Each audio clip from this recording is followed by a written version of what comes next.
Chapter 32. Snippet spoiler, medium to low. Baron Henry Stotfeld was a minor noble during the reign of Charles II, originally noteworthy only due to his success as a commodities trader. Those that knew the man regarded him as quietly competent but very private, rarely talking about his family life.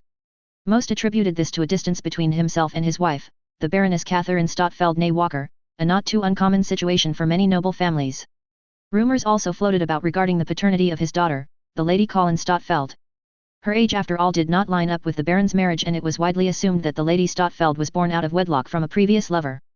That the Baroness Stotfeld never produced an heir gave rise to further rumors that she was barren, which made the Baron's actions in taking in his illegitimate daughter more understandable from the perspective of polite society. None of this was of course ever discussed in the Baron's presence, and most of his fellow peers pretended to be as oblivious of the Baron's home situation as he did of theirs. Most assumed that though the Baron, his wife, and daughter shared a name, that was all the three shared. This assumption was thoroughly overturned in the aftermath of the terrorist attack on Ashford Academy. The Baron was in the homeland on a business trip, but upon hearing news of the attack and that the Lady Stotfeld had been caught up in it, he raced back to Area 11 to be at her side. What followed was a superlative demonstration of the lengths that a father would go for their child, up to standing his ground against the three imperial scions and even a knight of the round. Toward a new dawn, the rise of Euphemia I. Chapter 32, Extirpi Causan non oritur actio. He said what? Dr. Fennett has indicated that he is willing to cooperate with the inquiry, Jane answered, but he has insisted that he can only speak of the matter directly with you, Your Highness. Did the doctor give a reason for this? Yuffie asked. He claims to have been sworn to secrecy at the highest level of government in the area, which implies an oath to Prince Clovis himself. If that is indeed the case, then it stands to reason that the only person who could override previous oath is someone of similar or greater standing, which would be yourself, Your Highness. I see, Yuffie said thoughtfully. This was turning out somewhat differently than she was expecting. She checked her schedule. I have an hour opening this afternoon. Inform the doctor that I expect his presence. Jane bowed. Understood, Your Highness. That hour arrived quickly, and a bookish-looking man was soon ushered into Yuffie's office. He was not of course allowed into the princess' presence alone, though for this matter Yuffie had elected to dismiss her usual complement of armsmen and instead rely solely on the brigadier heir for her personal safety. As the doctor entered, Jonathan kept an alert eye on the man's every moment, even as he otherwise blended into the background. Richard bowed deeply as he came to a halt. Your Highness. Dr. Fennett, Yuffie responded. You possess knowledge regarding the military's missing MNRI, knowledge that I require. Richard grew maced. I do, Your Highness. But in answering those questions I will be breaking an oath. In fact, I'm already breaking it just by revealing its existence. But you have chosen to break it nonetheless, Yuffie observed. I have, Your Highness, because I believe that this is something that the imperial family should know. Yuffie cocked her head aside. Then why not approach us directly? Your daughter is fast friends with Millie, and you should be well aware that the Ashfords are quite close to me. Richard grew maced. I do not wish to involve my family in this affair, Your Highness, for their sake. That Yuffie could accept, and so nodded. Very well. Please, be seated, Doctor. Thank you, Your Highness, Richard said as he accepted the invitation. Now, let us begin with the nature of this oath you swore, Yuffie prompted. The doctor licked his lips. It was to your late brother, Prince Clovis. I was approached by a member of the military, a General Esprius, to work on a secret project. I only met the prince once, where he commanded me to lend my aid and made me swear never to disclose what I saw. In exchange, well, he paid me a generous commission for my time, but he also made insinuations about what would happen to me and my family if I broke my oath. Yuffie nodded, a glint flashing in her eyes at the mention of Clovis discreetly threatening the man's family. She could understand the need for secrecy, but that seemed excessive. But her brother was gone now, so the Fennets were unlikely to suffer such consequences. And Yuffie herself was not so crass as to resort to such distasteful methods. And the nature of the work? She asked.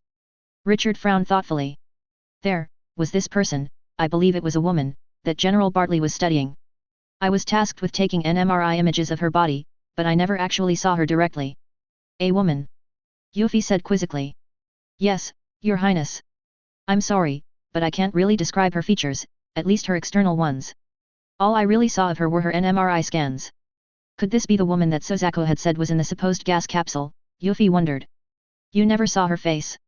She pressed. Hair color, skin tone, anything. I believe she was Caucasian, Richard replied, but that was just from a very quick flash of an arm I caught sight of. The man frowned. I don't think she was being studied willingly, Your Highness. Yuffie frowned. This was sounding more and more unpleasant of an affair. Human experimentation of the unwilling variety was always a vile affair.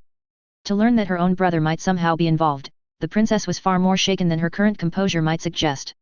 Do you have any conjectures on what exactly they were trying to achieve with their experiments? Yuffie asked. Richard's lips tightened. I can only speculate, Your Highness, and to be honest it's more along the lines of a, pardon the language, wild-ass guess, than anything I could claim to be backed with firm proof. Then guess, Yuffie instructed. The doctor took a deep breath. I think they were studying some sort of accelerated regeneration of the human body. Some of the NMRI scans I took showed indications of severe internal trauma, but a scant few hours later new scans would show a completely healthy body. The look on Yuffie's face was now of open confusion. Accelerated regeneration. Yes, Your Highness, Richard nodded. Whoever this woman was, she seemed to have been subjected to considerable physical abuse. Nevertheless, within a short period of time she would be restored. It was, quite frankly, unnatural, and the one time I raised this point I was instructed to keep my observations to myself and not discuss them with anyone. Are you certain it was the same woman? Yuffie asked. Richard shrugged. Unless she had countless completely identical twins, I am at a loss as to what other explanation there could be. And as improbable as it is that the human body could recover so quickly, I have no understanding of the mechanisms through which her body did so, whether it was a natural ability she possessed or whether the regeneration was somehow artificially induced. I see, Yuffie said thoughtfully. Then one final matter, Doctor. Do you know where the NMRI was moved to? Richard nodded and rattled off an address. We were in the basement, likely to lower the risk of any prying eyes. Yuffie punched in the address and an eyebrow rose. This is fairly close to the Shinjuku ward. Yes, Your Highness, Richard said softly. I hesitate to speculate too much, but my instincts tell me that the events of that day had something to do with the experiment. The princess agreed, though she did not say so before the doctor. Your assistance in this matter is greatly appreciated, Doctor, she said instead. Should you ever find yourself or your family in difficulty, my doors are open. Richard nodded, understanding the conclusion of his interview. Thank you, Highness. You will of course continue your discretion and not discuss this affair with anyone else, Yuffie continued. If however some untoward fate should befall me, I ask that you seek out my sister Cornelia or my brother Schneeisel and reveal to them what you have revealed to me this day. They will be able to offer you and your family greater protection in that case. Can you do that for me, Doctor? A slight hesitancy flickered over Richard's face, but ultimately the man nodded. Yes, Your Highness. Yuffie smiled gently. Thank you again for your time, Doctor. With that final dismissal, Richard stood and bowed before taking his leave. Once he was gone, Yuffie leaned back into her seat and sighed. This has become considerably more complicated. Jonathan snorted at the understatement. I presume you will wish to have the site investigated. Yes. I want a thorough but discreet sweep. If there is anyone left involved in the project, I do not want them to realize that I am closing on their trail. The brigadier nodded. Then by your leave, Your Highness, I will assemble a team to discreetly look into the matter. With a bow of his own, the brigadier took his leave and the armsmen that had been dismissed for the meeting returned to their posts.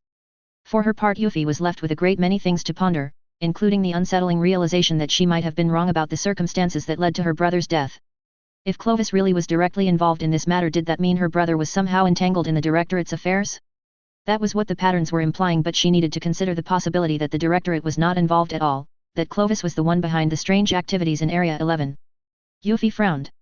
In previous instances, connections to the Directorate tended to be discovered via a chain of association between its agents and the way resources were shuffled amongst them. The manner in which resources were transferred and disposed of to support Directorate operations tended to follow a pattern, one that Yuffie and her siblings had managed to use successfully to identify such operations and even some of the operatives involved after the fact. Yuffie had expected that the situation in Area 11 would be no different, that as she narrowed in on the culprits behind Clovis' death she would link them to known Directorate affiliates back in the homeland. This hypothesis had however already suffered a myriad of minor blows. The first was the discovery that the person actually responsible for Clovis' death was from all appearances a Japanese insurgent. A very skilled one at that, but her modus operandi was so different from that of other known Directorate agents that she either represented an entirely different subdivision or she was genuinely and completely unaffiliated. The latter's probability was increasing to near certainty with every action she took, from her rescue of Yuffie herself to the jailbreak at Fuchu. Another point against the hypothesis was that thus far Yuffie had not been able to actually link any of the recipients of the diverted money to Directorate activities in the homeland. All of the money seemed to have been spent locally within the area, procuring supplies and equipment of a medical nature. At first this simply confused the princess, but after hearing from Dr. Fennett the rationale for the procurements became evident. But even as one piece of the puzzle fell into place, the mystery as a whole, an entirely new mystery at that, remained heavily veiled. Yuffie considered her options. There was no going back and undoing the Lord David's summary execution, not that she felt any real regret over ordering it. Nevertheless, Yuffie had learned long ago to be economical about her actions, to not be wasteful. As an imperial scion, and one relatively high up in the order of succession, her actions were always watched and judged. The Lord David's death was intended to send multiple messages to a variety of parties, from the imperial court to the peerage to finally the directorate, on the assumption that he, or at least his father, was in some way tangentially affiliated with them. If there did not exist a connection, however, that meant the last message would never reach its intended recipient, in which case the Lord David's death could have been employed more profitably if arranged in a different manner. The princess was not used to missteps of such a nature. Then again, her position as viceroy was seeing her take on responsibilities far beyond her past experiences, so perhaps such mistakes were inevitable. Nevertheless, it would be prudent for her to see that such mistakes were not repeated in the future. How fortunate then that Schneeisel would be here soon. She looked forward to seeing what advice her elder brother might be able to offer. They called him Todo of Miracles in praise of his actions those fateful days at Itsukushima. With only an infantry company and a few mobile artillery pieces under his command, Todo had managed to disrupt the Britannian attempt to land in Hiroshima Bay for 2 days despite near constant bombardment of his positions by the Britannian cruisers covering the landing crafts. On the third day, the Britannians were sufficiently fed up with Todo's interference that they diverted a portion of their invasion force to rout him out of Itsukushima the hard way. To make certain that he would be crushed, 2 nightmare platoons were dispatched as part of the force. Todo knew that his position was hopeless from the start. There was no way he could actually defeat the Britannian forces without support for his own navy or air force. Unfortunately, the bulk of Japan's military resources were concentrated in the east, so the best Todo could hope to achieve was to buy enough time for the civilians in the area to evacuate. And then the impossible happened. First, his forces succeeded in drawing one of the nightmare platoons into a trap and buried the machines under a landslide. The effect on morale was perhaps an even greater factor than the slight rebalancing of power between the Japanese defenders and Britannian attackers. A few short hours later, with his artillery pieces almost out of ammo, Todo attempted another gambit that succeeded far beyond any measure the man could have hoped or expected. One of the Britannian cruisers had drawn close enough to the island for Todo's guns to range on, why the Japanese man still did not know to this day. The opportunity, however, was too good to pass, and so he ordered his guns to expend their last salvo on the cruiser. He had expected to maybe chase it away, or at least get the cruiser to waste a few shells of its own, taking out his now useless guns. Instead, a lucky hit on one of the turrets detonated the magazines and tore the cruiser in half. The ensuing chaos provided Todo the opportunity to withdraw his surviving forces, reduced to a third of its original number, from Itsukushima in a mostly orderly retreat. On the fourth day, the Britannians had worked up their nerve again and pushed into the bay unopposed. Todo's forces were long gone, however, and the time he bought had allowed a substantial portion of the civilian population to escape as well. The battle was celebrated as a victory by the dispirited Japanese military. Todo, however, held no illusions about the miracle of his would never have happened had he not been fighting what was effectively a diversionary attack instead of the full onslaught the Britannians ground down eastern Japan with. That did not stop his peers from showering him with adulation, and when the Japanese Liberation Front was formed from the tattered remnants of the defeated Japanese army, he was appointed to the rank of lieutenant colonel and given command of the insurgency's burgeoning nightmare force. Todo's reputation and position meant that his input was often sought and almost equally often acted upon, one reason that the man preferred to take measured approaches to problems instead of charging headlong into them. The attention paid to his opinions, however, had as of late decreased, and Todo was finding himself in the somewhat unfamiliar position of having to offer those opinions unsolicited. It was a strange feeling, but he did not let it stop him from performing his duty. We should be extremely wary of any offer by the Chinese Federation that involves their forces setting foot upon Japan, Todo stated. The man seated across from him, Major General Geass, was the highest-ranking officer of the Japanese army to have escaped death or capture following the Empire's invasion. As such, it was only natural that he would assume command of the JLF when it was established, much as it was equally natural that Todo would go to him with his concerns. In the past, however, Geass would have solicited those concerns already, something that the general was doing less and less since the arrival of the European agents. You believe that they will use it as an opportunity to gain a foothold in Japan to further their own ambitions, Geass stated. Todo nodded. The Chinese dream of empire as much as the Britannians. I fear that the purpose of their offer is to see the realization of adding Japan to their domain. Geass nodded. It is a concern that has occurred to me as well. Nevertheless, we are not in a position where we can reject the offer out of hand. A message arrived very recently from our European guest superiors.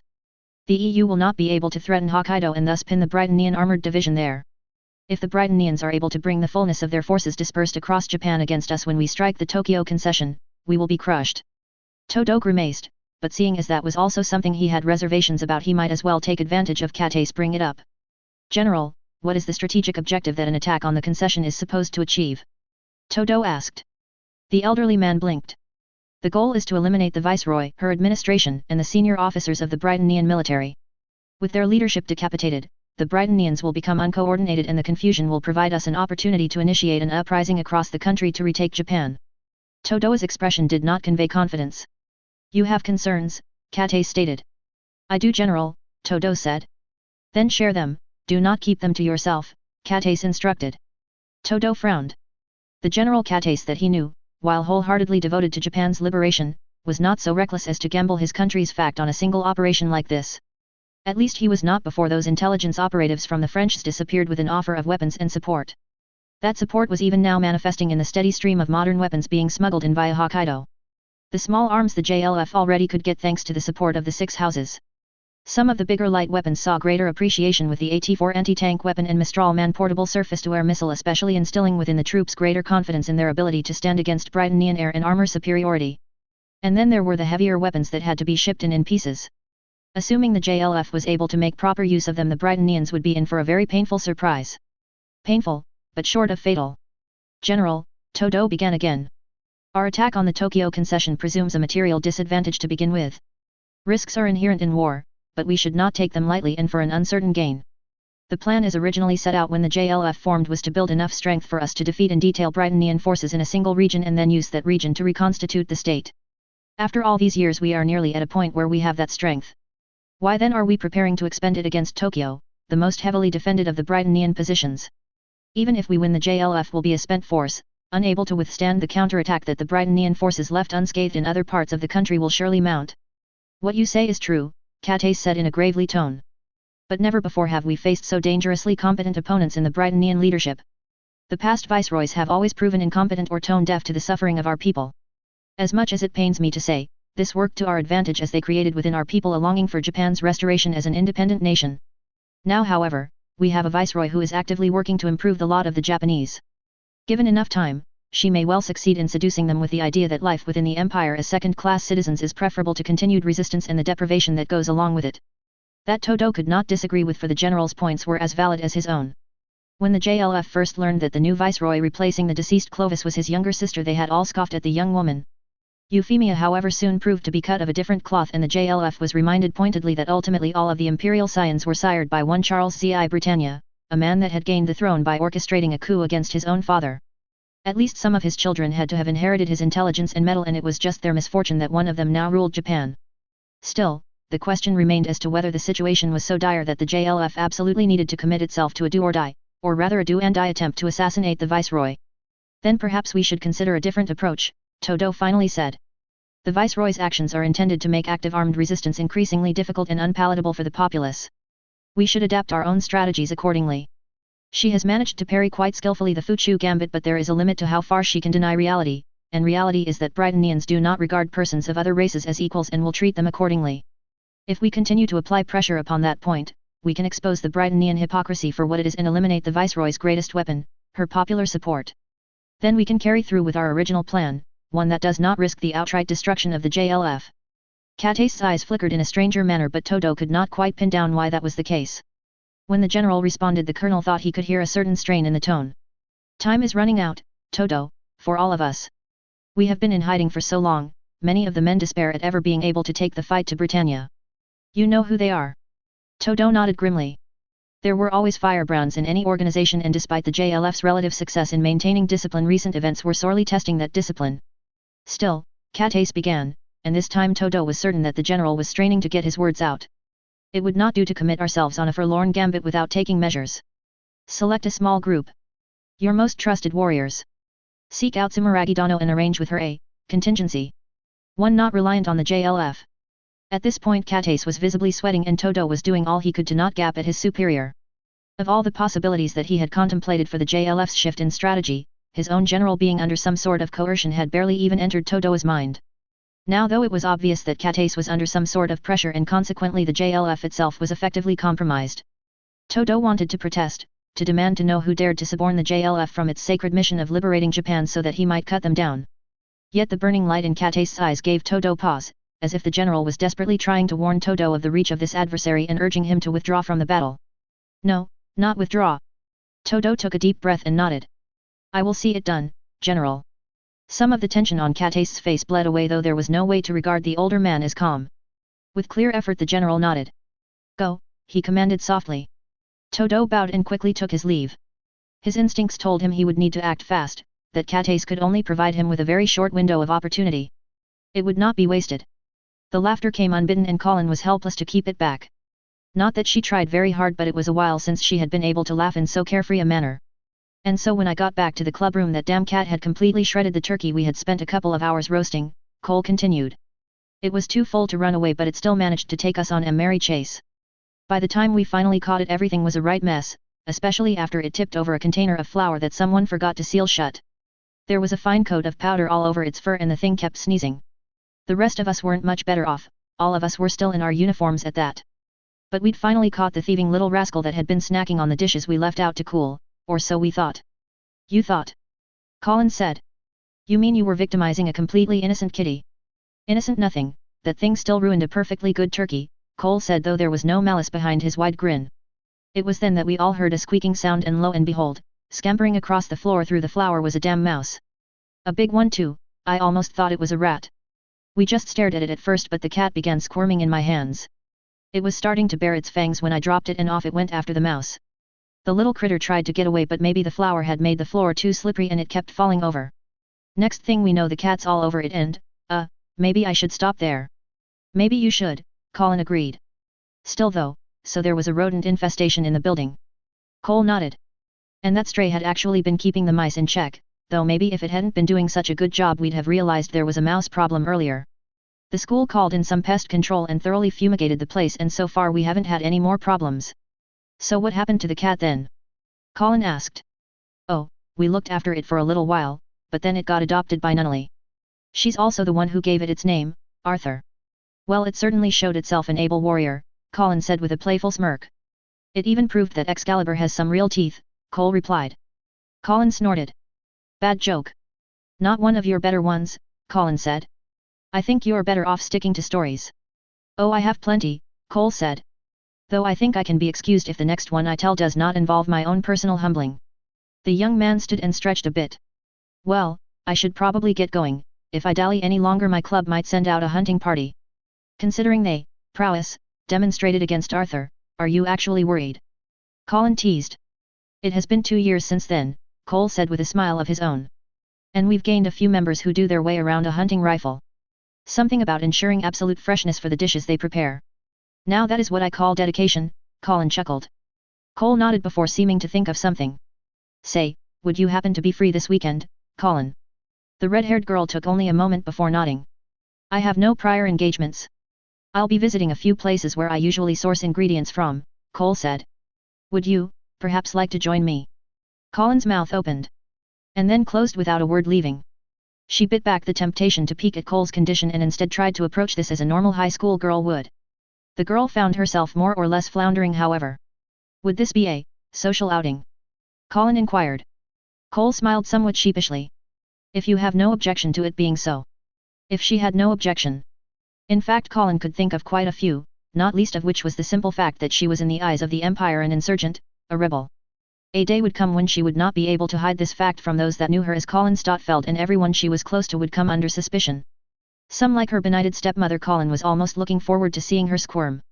Others, like the rest of the student council, she was genuinely contrite over the attention that would fall upon them, though Millie's closeness to the princess would likely help shield them from the worst of it. Similarly, Cole's father would likely be able to keep the young man from any actual danger. But there was one thing that no one would be able to shield him from. Could Colin do that to him? Or to herself, for that matter?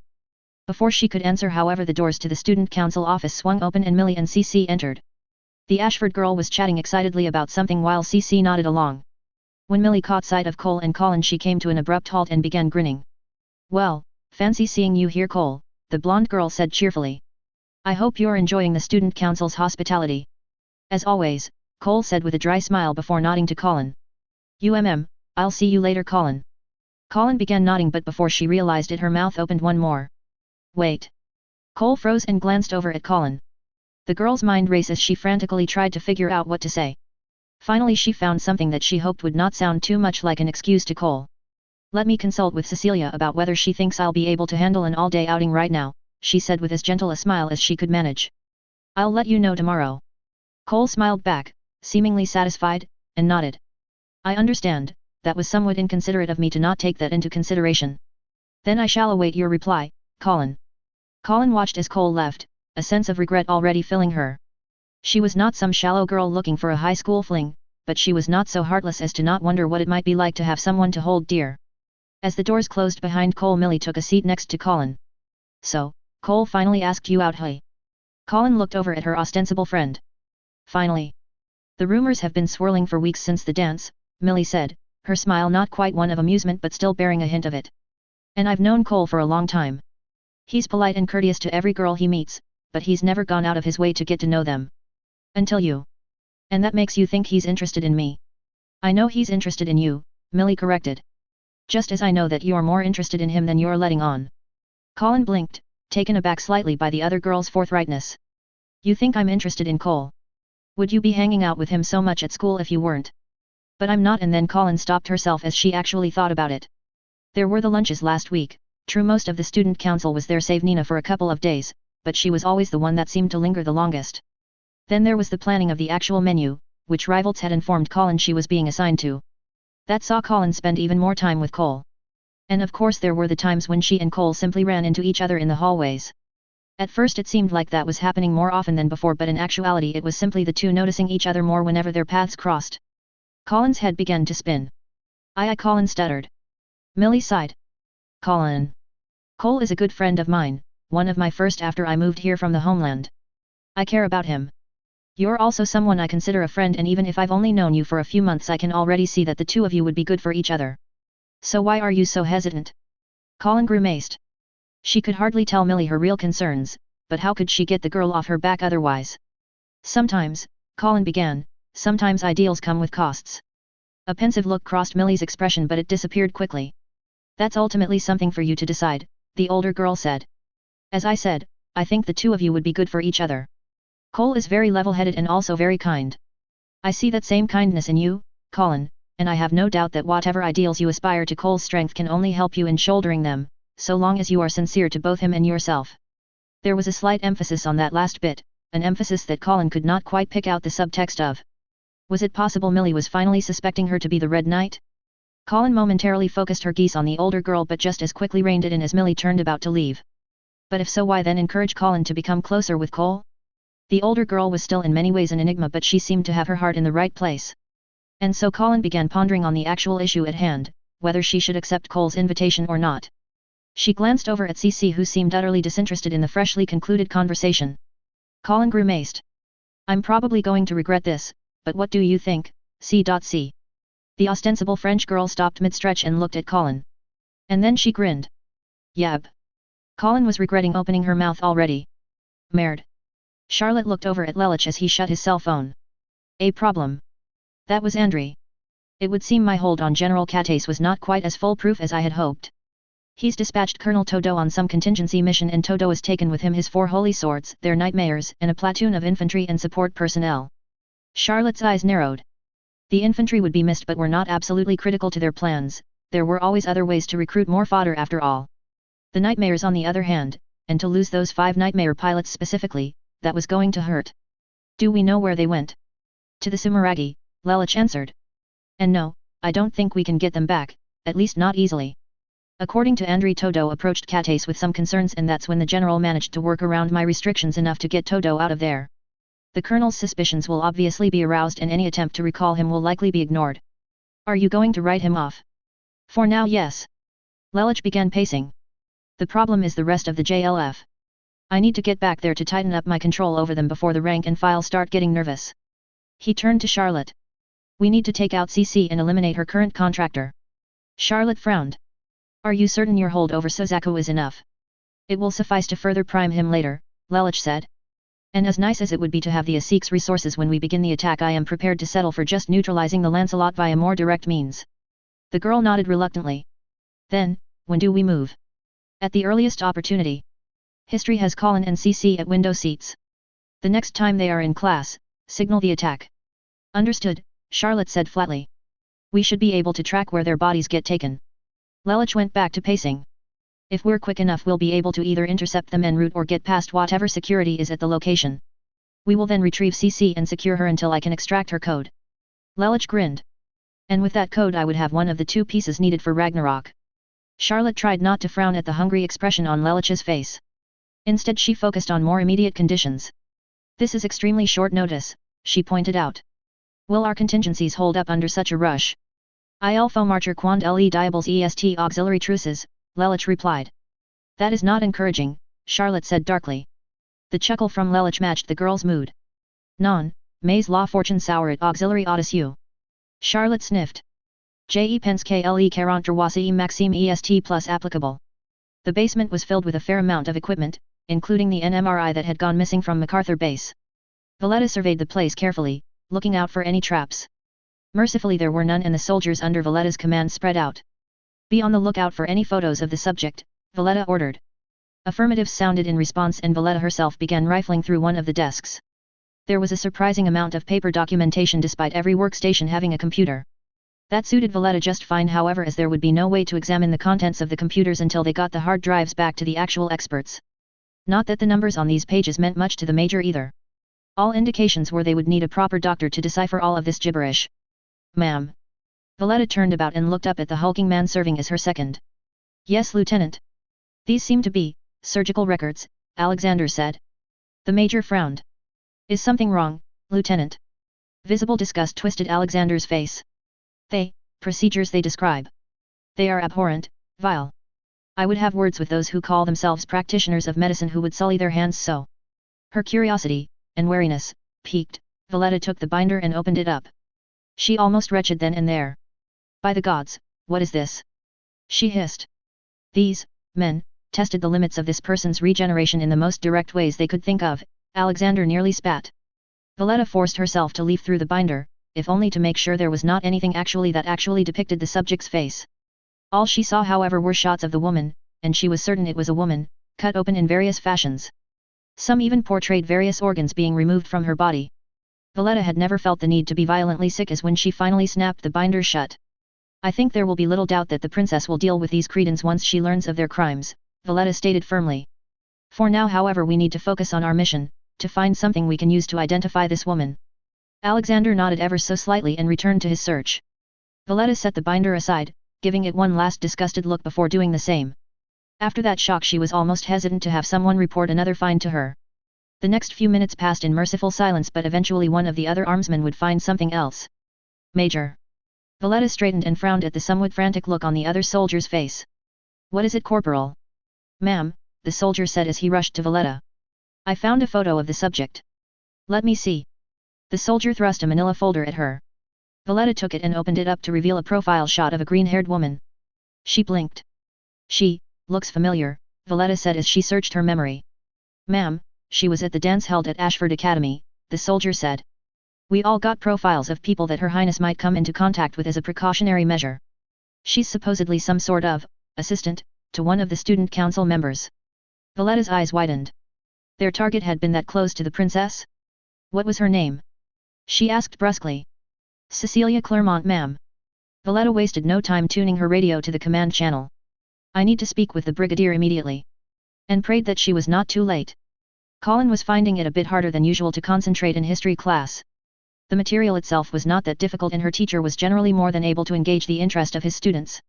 Today however Colin's thoughts were elsewhere, specifically on a young man whom she was only recently became acquainted with. It felt weird in the extreme to find her mind occupied by a guy, especially considering the life or death struggles she had faced over the past few months.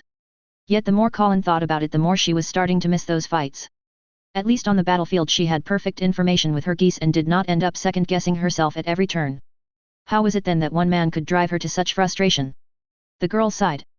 Cole was a nice young man, of that Colin agreed with Millie on. And he did seem interested in her, that was also pretty blindly obvious now that it had been pointed out to her. But did she like him back?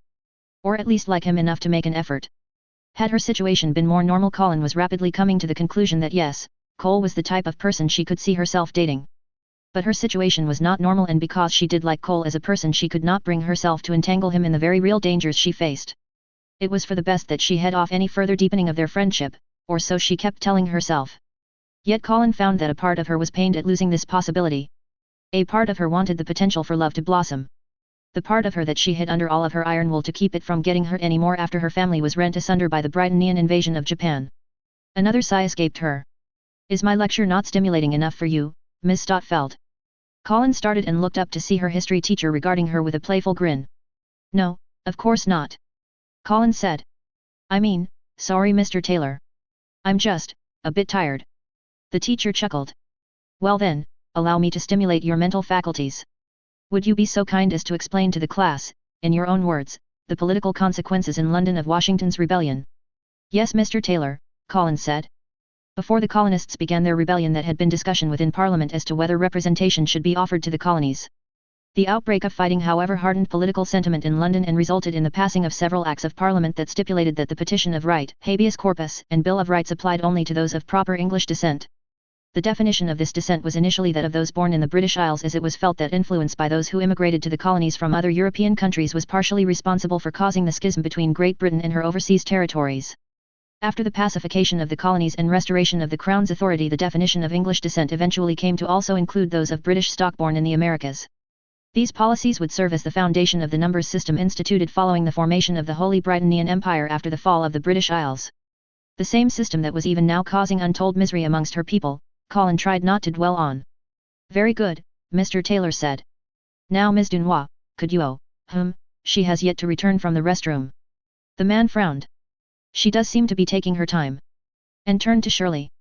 Miss Fennett, could you please go check up on her? Yes Mr. Taylor, Shirley said and left the classroom. Colin paid only half a mind to all this, instead letting her own thoughts wander back to the question originally laid down at her. Before the colonial uprising, politics and civil society in Great Britain had actually been trending towards liberalism, respect for human rights, and public participation in government. What might have happened had the colonies not rebelled? Or even succeeded? Would the world have turned into a better place? There was sadly no way of knowing, and dwelling on what-ifs would not make her own task. A glint caught Colin's eye and she looked out the window. Her Geass had just activated when she recognized what was headed her way. Look, oh you! The girl's world was consumed in fire and blood. End of chapter 32. Yes, I just left all of you with a cliffhanger. No, it's not much of a cliffhanger. There was a lot of ground that needed to be covered and I was left with a choice of either shifting the attack on Ashford back another chapter or resequencing everything else around it. As you can see, I've decided to do the latter. Hopefully that doesn't end up screwing me. The situation with Toto felt a bit forced, but I needed him set up for a few things down the line. Hopefully his actions don't seem too out of character. Though to be frank, Toto was one of those characters whose character felt flanderized over the course of R2, and so it was very hard to pin down a set of characteristics for him. Let's see, I'd say that I have firmly established just on which side of the moral line Lelich is on. Though really his actions shouldn't be of a surprise to anyone who has been reading this story thus far. And we still haven't seen the full lengths he's prepared to go to fulfill his objective. The conversation between Colin and Millie was originally far more involved, but I ended up cutting it because I couldn't convincingly work out how to connect it to the conduct of the characters after they spoke. So that was about an hour or so of work down the drain. It happens. Colin's father. For someone who is supposed to be fairly critical to how the girl turned out, so embittered he doesn't show up and barely gets any mention even in the side materials. Which means that I am completely free to use him how I see fit, and boy do I have a use for him. C.C.'s first line last chapter was intentionally written to allow for misinterpretation. What did I say about her trolling everyone? I had this discussion with another reader, but when a character refers to Alphonse Pierre Juin as Marshal, they are referring to his distinction of Marshal of France, not his military rank. He does also hold the rank of Field Marshal, though I'm fudging it a bit by associating that rank with his position as head of the General Staff of the Combined European Military, much as Rommel also holds that rank due to him being the Chief of Staff of the General Staff's head. He could also hold it due to the German government not wanting Rommel to be too outranked by Juin for political reasons. There are a lot of ways I can spin it to sidestep the usual requirement that the rank be only for during time of war. This is actually one of the points where I waffled a bit about whether I wanted to have the two as generals instead of field marshals. I decided to stick with Field Marshal due to their very senior positions in the military, combined with the fact that even if there isn't, yet, an active war between the EU and Britannia, the geopolitical climate is about as close to a war as one can get short of active and open hostilities. I think I can wrap up the Ashford arc in another 2 chapters. After which things will be calm for a bit. And then the real fireworks start. Chapter 33. Snippet spoiler, medium to low. 33 students and 2 instructors perished, 12 others wounded in the immediate strike, 28 police officers killed in the subsequent attack. The massacre at Ashford Academy is to this day the deadliest terrorist strike to have occurred in Japan.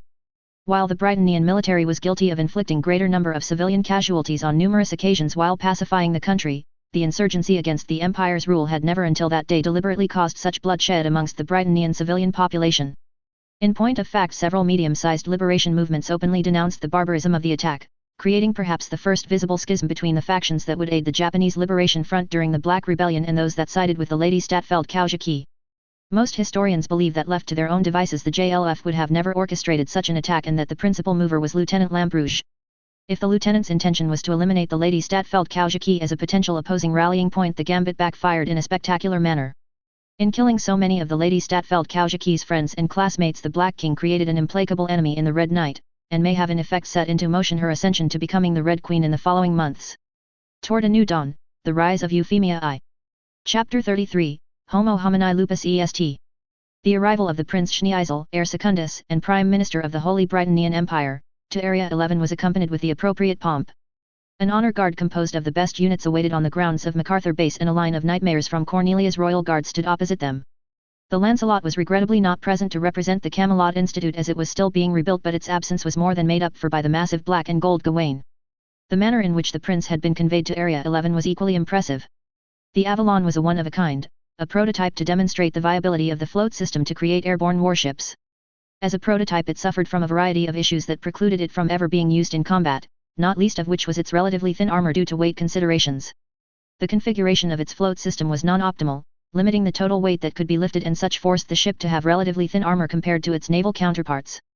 Then there was the bridge, which, while likely offering a spectacular view for those inclined, was badly exposed to fire from below. One would have thought a flying ship would have at least put its bridge on top where an enemy on the ground would not be able to directly hit it. The ship did, however, possess an abundance of electrical power generation, allowing for the mounting of a single railgun under its bow chin and installation of a blaze luminous system that helped slightly offset its thin armor. The lack of any other armaments or defenses, however, made the Avalon hideously vulnerable without support, which was why a squadron of F-15 Eagles had escorted it for its journey across the Pacific. Ultimately, Avalon was only a test platform and not terribly suited to actual combat. Officially, that was also the opinion of the Britannian military with respect to the entire notion of flying ships. Whatever their tactical flexibility, they were too expensive, too lightly armored, and ultimately too maintenance-intensive to employ in the field. As such, Avalon would remain the only example of its kind for the short term, a white elephant that was just ostentatious enough to serve as a glorified shuttle for an imperial prince fond of esoteric pieces of technology, and just powerful enough to ensure his personal security if properly screened, but otherwise a boondoggle that would have been scrapped to save on the maintenance costs. Unofficially, well, that was another matter entirely. Another year, Cornelia said at Yuffie's side, just another year and the Empire will stand insurmountable. Yuffie nodded. Considering the amount of money she had helped Schneeisel and Cornelia funnel into the military's black budget, Britannia better damn well be insurmountable once the project was complete. As Schneeisel walked down the stairs, the soldiers all snapped to attention and presented arms. As close family, Cornelia and Yuffie were excused from such bowing and scraping, and Yuffie favored her brother with a warm embrace. Schneeisel squeezed back. "It is good to see you well, Yuffie," he said earnestly. "And you as well, brother." As the two withdrew, Schneeisel cracked a grin at his other sister. "Cornelia." "Schneeisel," Cornelia returned it along with a nod. "Welcome to our little corner of the Empire." "Little perhaps, but lively nonetheless," Schneeisel said as he fell in step next to his siblings and glanced at the two armsmen and Gilbert trailing behind him. "There is considerable anxiety in Parliament about the level of activity by the insurgency. And is that anxiety going to translate into attempts at active interference?" Yuffie asked. Cornelia snorted. Area 11 is still in developing status, which means a military and imperial mandate overrides any political one. Parliament has no authority or jurisdiction here. Direct authority, not as such, Schneeisel said. Nevertheless, the budget does need to be approved by the politicians, and sidelining them too often is not necessarily wise. Cornelia grunted in concession of the point but said nothing further. "And as to your question, no, the level of anxiety is not yet at that level," Schneeisel said to Yuffie, "and I am confident that under your administration it will not reach that level either. In many respects you have achieved more in the past few months than every other viceroy combined when it comes to extending actual rule of law beyond the concessions." "I but built on the foundations of my predecessors," Yuffie demurred. "More like solidified them and then started digging new ones," Schneeisel said, and came to a stop as they reached the armored limousines. "In all seriousness, Yuffie, many in the homeland recognize that the recent insurgent activity reflect their concern that your programs are working. You are generally regarded as a competent administrator, your capriciousness aside." Yuffie raised an eyebrow. "Is that what they are calling it?" "So my sources tell me," Schneeisel said with a flat smile. A most unpleasant smile appeared on Yuffie's own face. "To presume that another's patience is limited more than your own is to set the stage for great disappointment. I look forward to witnessing that disappointment." Schneeisel chuckled dryly. "I see your humor is still in fine form. The three climbed into the vehicle while their respective escorts quickly boarded theirs. The streets that the motorcade passed through were lined with cheering crowds and Schneeisel even lowered his window to wave at them. He glanced over at Yuffie. I think some of these people are here to see you as well. Should you not indulge them? The princess chuckled. I suppose there is no harm to playing to the crowd. From Cornelia's expression it was clear that at least one of the three siblings thought otherwise, but she kept her peace and simply watched as Yuffie rolled down the window on her side of the car and waved. The increasing volume of cheers seemed to prove Schneeisel right. So what did you have in mind for the afternoon? Schneeisel asked as they pulled into the Viceroy's palace. I thought I would give you a chance to rest from your flight over, Yuffie responded, and get used to the time difference. That is considerate of you, Yuffie, but I assure you that I am well freshened. I was able to catch a nap on the Avalon, and while I cannot claim to be completely switched over, generally it is easier going from west to east than the other way around. True enough, Yuffie said with a smile. In that case I believe introductions to my cabinet would be the first order of business. I believe you remember Reuben Ashford. Schneeisel nodded. I heard he agreed to be your chief of staff. An astute selection. Yes, despite his age Reuben has managed his duties splendidly. The door opened on Yuffie's side and she stepped out. The others I do not believe you have met before.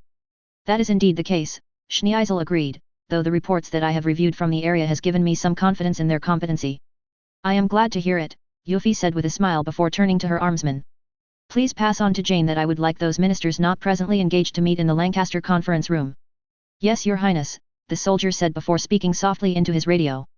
I will also have to commend Brigadier Eyre, Schneeisel remarked as he entered the building proper with his siblings. He seems to have your security arrangements well in hand. That he has, Cornelia put in. And he has even scouted a prospective knight for Yuffie. Ah yes, a dame new, Schneeisel said. Yuffie chuckled. Does nothing not reach your ears, dear brother? When it comes to matters of family I try to stay abreast of any relevant matters, Schneeisel replied playfully. The three continued exchanging bits and pieces of news mixed with pleasantries as they walked the halls. Yuffie and Cornelia had not been home for months, and not surprisingly there was much for Schneeisel to catch them up on. Now that they were within the relative security of the palace he could be a bit more forthright about developments at the court. Most of the news was of neutral tone to the two sisters, though Cornelia grimaced at hearing of the possibility that more suitors might attempt to call upon her soon despite her being overseas. Yuffie tried not to find too much amusement in her sister's irritation, seeing as she would be dealing with such matters soon enough. Then again, being responsible for the defenestration of two dukes might act as a deterrent to the more venal members of the peerage. One could only hope. Servants were already waiting at the designated conference room and opened the doors as the three approached. As they stepped through the threshold, however, the sound of a boot hitting the hardwood floor caused Yuffie to start and glance back. Her eyes widened as her two armsmen and Gilbert made as if to draw their weapons. That ultimately did not happen, but neither did the men remove their hands from their holsters. From the side doors leading into the conference room, two more of Yuffie's armsmen appeared and took up positions covering the princess. What is going on? Yuffie demanded. Your Highness, there's been a terrorist attack, one of her guards said. Ashford Academy has been hit. Yuffie's face paled. The princess was frozen where she stood as her mind completely locked up. No, it was not locked up, instead her geese erupted in a fount of numbers as she tried to compute the probability of Nunnally being a victim. It was an exercise in futility as the princess had no information on the size and scope of the attack. The margin of error rendered any calculation meaningless, yet Yuffie found herself unable to stop trying nonetheless. In fact, she could not stop at all. Her geese was rampaging out of control, generating garbage values that then fed into a completely chaotic model that spewed forth more gibberish. She was locked in a negative feedback loop and Yuffie had no idea how to break out of it. Fee. The princess latched onto that sound. Someone was calling her. Yuffie. She forced herself to focus on the voice, to find its source. Yuffie. And she was back, the sight of Cornelia's frantic expression in her face. Yuffie, snap out of it. Yuffie blinked and with great effort nodded. I am okay. Her voice trembled, giving lie to her statement, but she was slowly getting her bearings again. And then she became aware of the noise behind her. Spinning about, Yuffie saw an elderly man lying on the floor, his pale hands clutching his chest. Reuben! Yuffie cried. The young woman forced her way to the man's side. Reuben's ashen face turned to look at the princess. My granddaughters, Reuben uttered, one shaking hand rising. Yuffie took hold of the hand and felt her own body quiver with it. I'll make sure they're safe, I promise you. The elderly man's eyes seemed to calm ever so slightly. Highness, please step back, the medic attending to Reuben said. Reluctantly Yuffie obeyed and released the man's hand. Will he be well? I will do everything in my power, Your Highness, the medic said. Now please, allow me to focus. Yuffie nodded and stepped back. The rest of her cabinet gave way for her, waiting for her instructions. The princess took a deep breath. Get me a line to the brigadier, she ordered. Cornelia and Schneisel looked at their younger sister in surprise. Yuffie. Before either could speak any further words, however, the figure of one Brigadier Jonathan Eyre, captain of the guard of Her Imperial Highness Princess Euphemia Lee Britannia, entered. The brigadier stepped before his liege and dipped his head. Your orders, Highness. Dispatch a team to Ashford Academy immediately, Euphemia commanded. They are to ascertain the safety of Melinda and Abigail Ashford and ensure their continuing well-being. The princess' expression darkened. And should they find that task to be beyond their reach, they are to determine whom has so invited my wrath. Jonathan regarded the young woman before him for a brief moment. There was a light in her eyes, a light that burned with furious will. He clicked his heels. Your will be done. The JLF soldier that Lelich had suborned to launch the missile had made a mistake. Hard to blame the man, as despite his theoretical understanding of the weapon now used, his actual hands-on experience with it was effectively nil. For simplicity's sake, the Mistral missile was thus set to detonate on impact instead of proximity. Still, the soldier managed to fulfill the letter of his orders and put his missile through the open window into the classroom. As a consequence, it detonated on the opposite side of the classroom from one Collins-Feld, blowing through the wall and floor and spraying shrapnel and debris into a total of 4 classrooms. If the intent was to maximize casualties, then it was a superb shot, and combined with the tungsten balls that were part of the explosive payload, the weapon's lethality in such a confined space should have been more than adequate to guarantee neutralization of its intended targets. That it was not entirely successful had more to do with the preternatural abilities of those targets than any failing on the part of the weapon. Conversely, the mistake could have been on the part of one Lelich Lamperouche. After all, his order to the JLF soldier was to shoot the missile into the classroom upon being signaled by Charlotte, and so the soldier was technically entirely successful in fulfilling his mission. For someone with as much experience with the subtleties of his Geass as Lelich, there was little excuse for that kind of oversight. Ordering the man to shoot at Collins' position would have had a far greater chance of killing the girl and maybe even reduced the number of bystanders killed. Then again, considering the secondary effects that had been predicted from a higher body count, wording of Lelich's order might well have been entirely intentional. Either way, the consequences were the same. Dozens of innocents were dead, but one Collins-Feld yet drew breath. Collins' lungs rasped as she tried to breathe through the smoke and soot. Her mind was still reeling as it tried to grapple with what had just happened. Tried, but failed. Her body was racked with pain, and as she uncurled herself she felt the floor seemingly shift. Lynn. The girl's head rose slowly and her sight cleared at a similar pace. Colin. Her ears stopped ringing and she thought she recognized the voice. She blinked, and that seemed to finally get her vision to focus. Colin. Cole. The girl whispered. Hang in there, the young man urged. Gods, Colin, please be okay. Her body shifted again, and this time Colin was aware enough to realize that she was being very gently carried. The others, Colin muttered. Worry about yourself, Cole said with a weak smile. We'll take care of the others. That Colin was constitutionally incapable of doing. Without even consciously willing it, her Geass activated and gave her a detailed and expansive view of the gaping hole burned into the side of Ashford Academy, of the embers that flickered, and of the bloody carnage carved into the grounds. Colin's stomach twisted about. Oh gods, the girl whispered. Oh gods, make it stop, make it stop, make it stop. Colin, it's okay, it's over, Cole tried to assure her. He placed the girl down on a bed and Colin immediately curled up again reflexively. Make it stop, make it stop, make it stop. Again and again her mind was assaulted by the bloody streaks staining the rubble, the broken bodies scattered amidst the broken rooms, and finally the lifeless stare of his classmates and teachers. Colin, it's okay now, you're okay, please, calm down. Cole pled frantically. Make it stop, make it stop, make it stop. Colin's eyes snapped open and an unseen fountain of light erupted from her left eye, unseen by all save a select few. Back in the Viceroy's palace, Euphemia winced as her vision was seemingly swamped by a blinding glare. Some distance away Lelich shielded his eyes as if he was suddenly trying to stare into the sun. At the same time Colin felt the presence of these two minds as if their thoughts were an echo in a dark and empty chamber. She could not quite make out where they were, but that moment was all she needed to know who they were. One mind sang of sorrow and grief mirroring Colin's own. The other was a black vortex of pain and hate that raged just beneath a still surface devoid of a trace of empathy or compassion. As Colin gazed at this singularity, she felt as if some of the anger was bleeding over into her own mind. No, that was not what was happening. The rage that now ran through her in undistilled purity was her own. This was the mind that had orchestrated the attack on the academy, the mind that so casually slaughtered her classmates and teachers just to get at her and CC.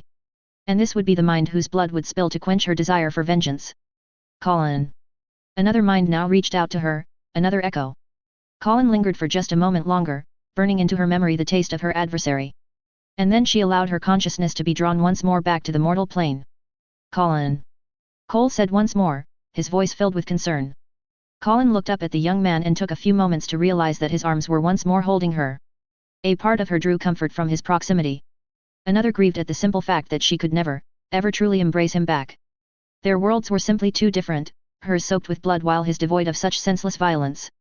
But right now, right here, Colin allowed herself to linger in Cole's arms. Just this once she would allow another to soothe her pain, for soon enough the path she would embark on would close off any such comfort. On the other side of the school, amidst the rubble and broken corpses, a single flame nearly extinguished flickered. Ever so slowly it began to burn once more. Today was turning out to be a very shitty day from the perspective of one Jonathan Eyre. True, it was not his own charge so suddenly endangered, but there was no telling just how much worse things might get before the day was over. As he finally found time to respond to an urgent call from Valletta, Jonathan decided that, yes, things could get worse. Understood, Jonathan said.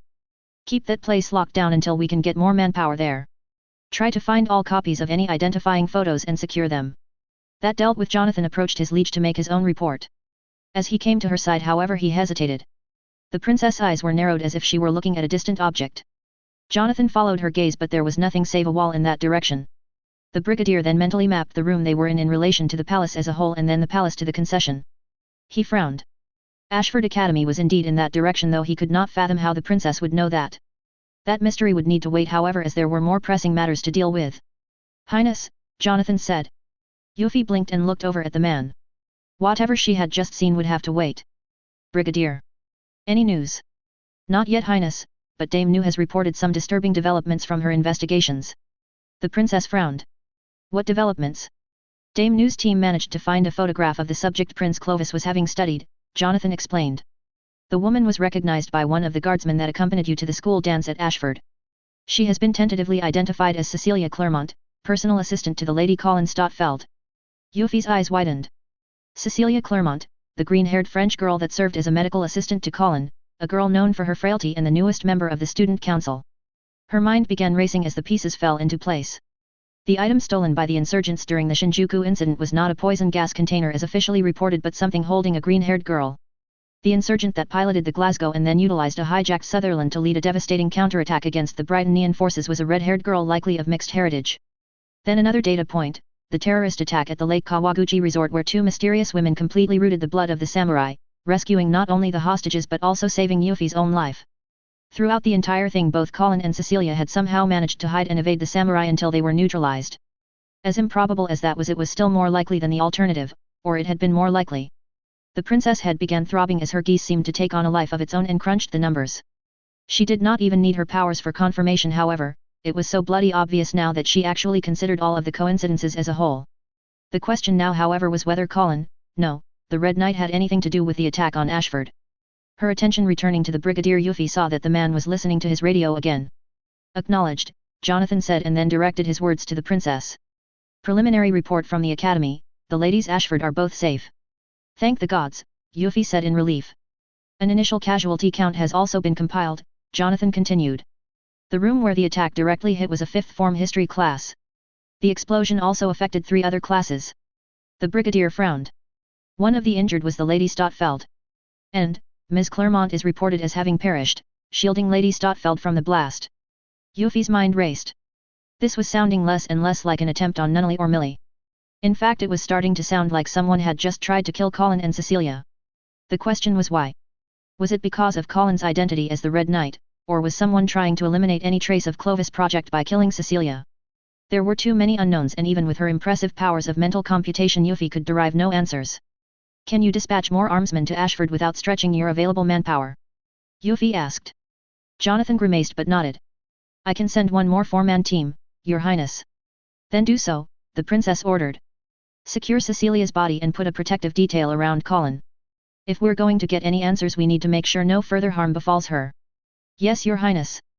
Make sure that Colin understands that your men are there for her protection, Brigadier, Yuffie added. She is not being taken into custody. Jonathan regarded the princess for a brief moment before nodding. Understood, Your Highness. As the brigadier stepped back to issue his orders, Yuffie's own thoughts continued to swirl around the implications of Colin's secret identity. Or rather, the fact that the girl had somehow managed to keep her persona of the Red Knight a secret for so long when she walked the halls with the one person in Brightonian service to have seen the Red Knight's face and lived. Numbers flitted through Yuffie's head again as she unconsciously computed the probability that one Suzaku Kurugi never crossed paths with Colin at Ashford. Again there were a great many unknowns, including her complete ignorance on what the two's core subjects were, but Colin was a member of the student council and thus would have been a relatively public persona on campus. Suzaku on the other hand would be known at the school due to sheer notoriety if nothing else, so the possibility that Colin was not aware of him was as near zero as any statistician would admit to. Combined with the encounter at Kawaguchi, and Yuffie was completely certain that the two were perfectly able to recognize each other from even a passing glance in the halls of the academy. All this raised a very interesting, even disturbing, question. If Suzaku was indeed aware of Colin's identity as the Red Knight, then unless the Inquisitio had gotten to him first with a gag order, the young man had deliberately withheld this information from his superiors. He had even withheld it from her despite revealing to her what happened down in Shinjuku when he confronted the Red Knight. If this really was the case, there arose serious questions about Suzaku's reliability and even loyalty. At a minimum, his suitability to pilot the Empire's most advanced nightmare needed to be seriously reconsidered. In the worst case, there was even the possibility that he was a deep cover sleeper. Either way, the matter could not be ignored. "Brigadier," Yuffie called out. Jonathan turned about. "Yes, Your Highness. Specialist Kururugi should be at Ashford presently. Have him brought to the palace and placed under protective custody." If the orders surprised the man, he gave no indication thereof. "Acknowledged, Your Highness," Jonathan replied instead and proceeded to relay the princess' newest commands. Suzaku would be given a chance to explain himself, Yuffie determined. There was always the possibility that he really had not been derelict in his duties and was the victim of extraordinarily bad luck. But in the far more probable case that he really had chosen to withhold such important information, Yuffie would not hesitate to make clear her disappointment. The princess frowned thoughtfully. And he had shown such promise. Still, if he proved unsuitable for the original task Yuffie had in mind for him, he would serve in some other manner, if only as an example of how not to serve the Empire. Yuffie was if nothing else economical in her usage of resources, be they things or people. Lelich frowned. That light was unlike anything he had ever experienced before, but he was fairly certain that it was a purely mental manifestation. From the timing and direction, it was pretty obviously a reaction to his attack on Ashford Academy. If that was the case, it was equally obvious that the attack had failed in removing C.C's newest contractor, a truly disappointing development. And if that flare truly did indicate an evolution of Colin's Geass, then he had greatly misstepped. Colin's condition was not the only issue, there was also CC to worry about. If Colin had survived, then his plan might have also failed to inflict enough injury on CC to neutralize her long enough to intercept her. And if Colin had any inkling of C.C's importance, she would also be making an effort to extract the other girl. Time was not on Lelich's side, but he could not let impatience push him into committing greater errors. The door opened and a harried-looking Charlotte entered the room. "Well," the girl said without preamble. "She survived," Lelich answered with equal bluntness. Charlotte's eyes narrowed. "What? Colin definitely survived," Lelich clarified. "I do not know what C.C's status is." The French girl did not bother asking how. Then could Lelich know that Colin was still alive? That did not mean she had nothing to say on the matter, of course. Damnation, Lelich, this OP was bad enough, but it didn't even achieve its primary objective. Charlotte almost roared. "I will go and assess the situation," Lelich said. "If the opportunity arises, I will secure C.C's body. Without her guidance, we can wait for another opportunity to neutralize Colin." Despite her anger, the overriding priorities embedded in Charlotte's psyche kept her on task. Of course, so long as venting her anger did not distract from her duties, she had no difficulty doing both. "Understood," the girl spat out. "Do you want me to prepare for extraction or assault?" Lelich considered the question for a moment. "Assault. C.C's code is far too valuable to be allowed to slip away. She likely already was aware of my proximity, and after today she will know that that awareness is reciprocated. The authorities will be on high alert," Charlotte said. "We won't be able to carry any weapons on our person without undue risk." "We won't need to," Lelich said. "The police officers that I have compromised will do just fine." He pulled out a cell phone and tossed it to Charlotte. "That has all of their numbers. I specifically selected ones from the nearby precincts, so there should be no difficulty in finding excuses for them to gather around Ashford. And if the need arises, one of them can provide you with a weapon as well." "Understood," Charlotte said. Without another word she left the safe house, already punching up the numbers. Lelich spared a moment to watch her depart. It seemed he had tested Charlotte's loyalty and obedience a bit more than he probably should have with the Ashford attack. He would need to see about reinforcing her conditioning in the near future. Perhaps a romantic dinner on the banks of the Seine when they got back to Paris. Few were the people that dared call upon Charles Zi Britannia after he had turned in for the night, and none could do so without consequence. For some, however, the consequences rarely amounted to anything more than irritation on the Emperor's part, for whenever they did disturb him they always had a good reason, as was the case this night when Vivi appeared in Charles's bed chamber. "Charles," the figure called. The Emperor was a light sleeper thanks to those turbulent years of his youth wherein one really did need to worry about being smothered while sleeping. Out of habit if nothing else, Charles still kept a pistol hidden in the frame of his bed within easy reach. Also out of habit his hand felt for it before he recognized the voice. VV. Charles rose from his bed.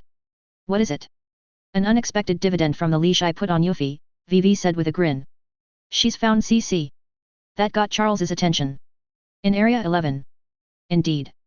And what is more, it appears that CC has fallen victim to some kind of terrorist attack. The childish-looking figure appeared almost giddy. She will likely be incapacitated for at least a little while. Then time is of the essence, Charles rumbled as he climbed out of bed. She must be secured before she can slip away again. She has a new contractor, VV added. A young woman by the name of Colin Stotfeld. Indications are this Colin survived the attack.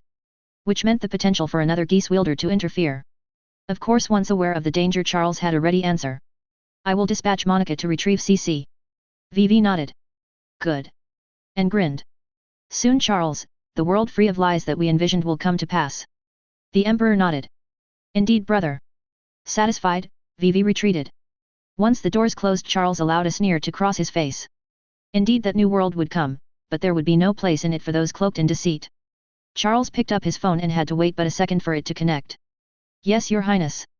Summon Dame Krashevsky to my chambers. Yes, Your Highness. Without another word, Charles hung up and proceeded to make himself look somewhat dignified. It would hardly do to meet with one of his knights while still in his pajamas. Still, it being the middle of the night, there was no need to don his traditional greatcoat or wig.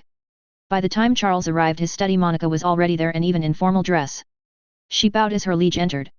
Your Majesty. CC has been found in Area 11, Charles said without preamble. She has formed a contract with a girl named Colin Stadfeld. Go to the area, kill this contractor, and secure CC. Monica bowed. Your will be done, Your Majesty. Indeed his will would be, Charles mused. His, not his brother's. As Monica took her leave, a blue glint was for the briefest of moments visible in her left eye.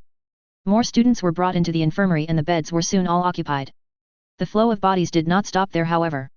Emergency services were still mobilizing and the few ambulances that had arrived were already ferrying the most critically wounded to hospitals. The school nurse and some of the paramedics left behind were working to stabilize those waiting, but the school infirmary was never designed to handle a disaster of this magnitude. The student council room, Colin said. Cole looked back at her. What? We have couches there, Colin explained in between coughs.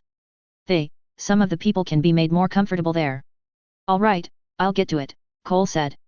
He gave the girl's hand a squeeze before leaving to confer with one of the paramedics.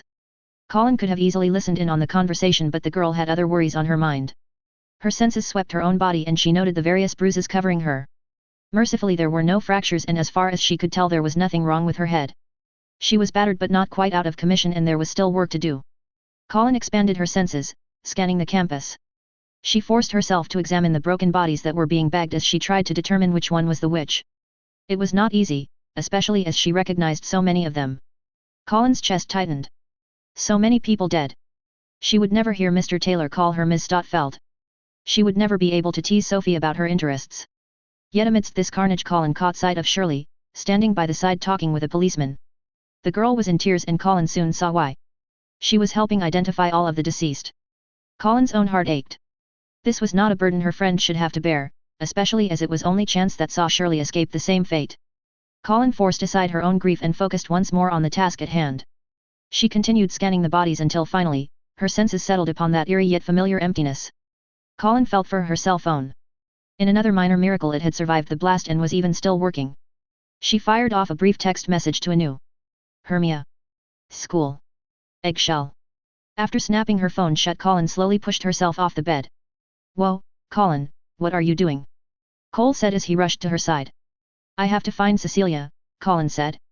Cole grimaced. Colin. I am sorry. Cecilia. Didn't make it, Colin said softly. I know. But I still have to find her. She stood by me through so much. I have to be there for her now. And what would Cecilia say about you pushing yourself like this? Cole said firmly. Colin smiled mirthlessly. She'd tell me to suck it up and not let a few bumps stop me. The young man blinked in surprise but quickly reached out as Colin wobbled slightly as her feet hit the floor. The two simply stared at each other for a few moments. Are you sure about this? Cole finally said. Colin nodded before giving Cole a gentler smile. I could use someone to lean on though. Cole sighed but did not release Colin. Just a little bit, and then we get you on the next ambulance to the hospital. With Cole at her side, Colin made steady progress out into the halls and then onto the school grounds. Emergency services personnel were all about, and there was even someone in a bomb disposal suit. The usual patrol officers were also reinforced with quite a few officers in tactical gear wielding assault rifles. If nothing else, their presence should prevent any sort of follow-on attacks, not that that would do any good for the many victims laid out on the field, Colin thought bitterly. As they approached those bodies, Shirley caught sight of them and quickly excused herself from the police officer she was assisting. She rushed over and enveloped Colin in a tight hug. "Colin, thank the gods you're all right," the girl said through her tears. Colin returned the embrace as Cole released her arm. "Thank the fates you weren't in the room, Shirley." "But I should have been," the girl protested. "Why was I spared when all my classmates weren't?" Colin's grip tightened. "Don't say that, Shirley, don't. You're alive." "I'm alive. We should be grateful." Shirley sniffed. "I know, but I can't get it out of my head. When I got back to the classroom, everyone was." Colin took a deep breath. Yes, she was alive, but a lot of her classmates weren't. This would leave a deep scar on her soul, of that the girl had no doubt. Shirley slowly disengaged from Colin and wiped the tears from her eyes. "I'm sorry, going to pieces like that." Colin took Shirley's hand and gave her a tight squeeze. "There's nothing to apologize for, Shirley. If you need to cry, all right? We're all hurting and keeping it in won't make anyone feel better." The other girl nodded before taking a deep breath of her own. "But, why are you here?" Shirley said as she glanced over at the man beside Colin. "Last I saw you, Cole was taking you to the infirmary." Colin favored the young man with a faint smile before looking back at her friend. "I need to see Cecilia." At that, Shirley winced. "You shouldn't." "Shirley, please," Colin said. "She was like a sister to me. I can't just leave her out here like this." The expression on Shirley's face remained unhappy, but she ultimately nodded. "All right. I'll talk to the police officer. Wait here a section." With that, Shirley walked back and left Colin in Cole's care. The girl wobbled again and Cole quickly took her arm. "Are you sure about this?" he whispered. Colin nodded resolutely. "I have to. I owe her this." Before Cole could say anything further, the sound of footsteps closed in on them. When Colin turned about, she found herself face to face with two men wearing the coat of arms of one Princess Euphemia Lee Britannia. The girl's eyes widened. "May we help you?" Cole asked quizzically. One of the soldiers regarded Cole, but when he spoke his words were directed to Colin. "Lady Stotfeld, I am Sergeant Hughes of Her Highness the Princess Euphemia's Royal Guard. Her Highness has ordered that a protective detail be assigned to you for the immediate future. We will be accompanying you until further notice." Colin stared at the two armsmen. There could only be one reason for the princess to send her own armsmen to watch over Colin, and it was not because of her friendship with Millie. One word ran through Colin's head. "Crap." Lelich grimaced.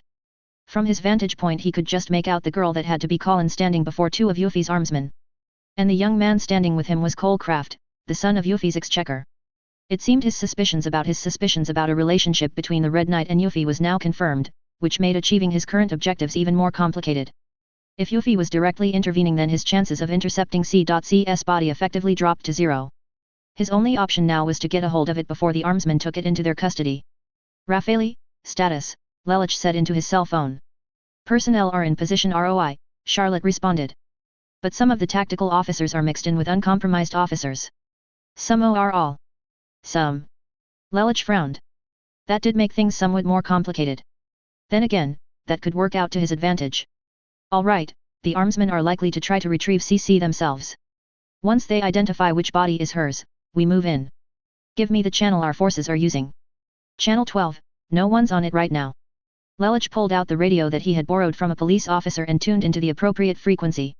"Time to issue some orders." "Accompanying me," Colin said very carefully. "May I ask for what purpose?" "We were not given an explanation," the sergeant said, "only that we are to ensure your safety." Colin's eyes narrowed. "And does ensuring my safety include placing any restrictions on my movement?" The sergeant smirked. "Not that I have been told, Lady Stotfeld." Now that was unexpected. If Yuffie had truly discovered her identity as the Red Knight, Colin would have expected the princess to order her immediate arrest. It was clear, however, that that was not what the armsmen had been instructed to do. So what then was the princess trying to do? "Colin, what's going on?" Cole asked. "I don't know," Colin said with a fair degree of honesty. After all, she really did not know. "Colin." Both the girl in question and Cole turned about to see Shirley waving frantically. "Colin. They're taking Cecilia!" she cried. Colin's eyes widened and she followed where Shirley pointed to see two more armsmen picking up the bag that CC was wrapped in. What are you doing? Colin screamed. Lady Stotfeld, please, the sergeant began. Colin however was not paying attention as her geese flared up. It took a single moment for her to confirm that yes, that was the bag CC was in. But then she felt something else. Another shadow, another void, except that that void was not so empty. Or rather, it was empty of everything save rage. Colin's head snapped in the direction of the void.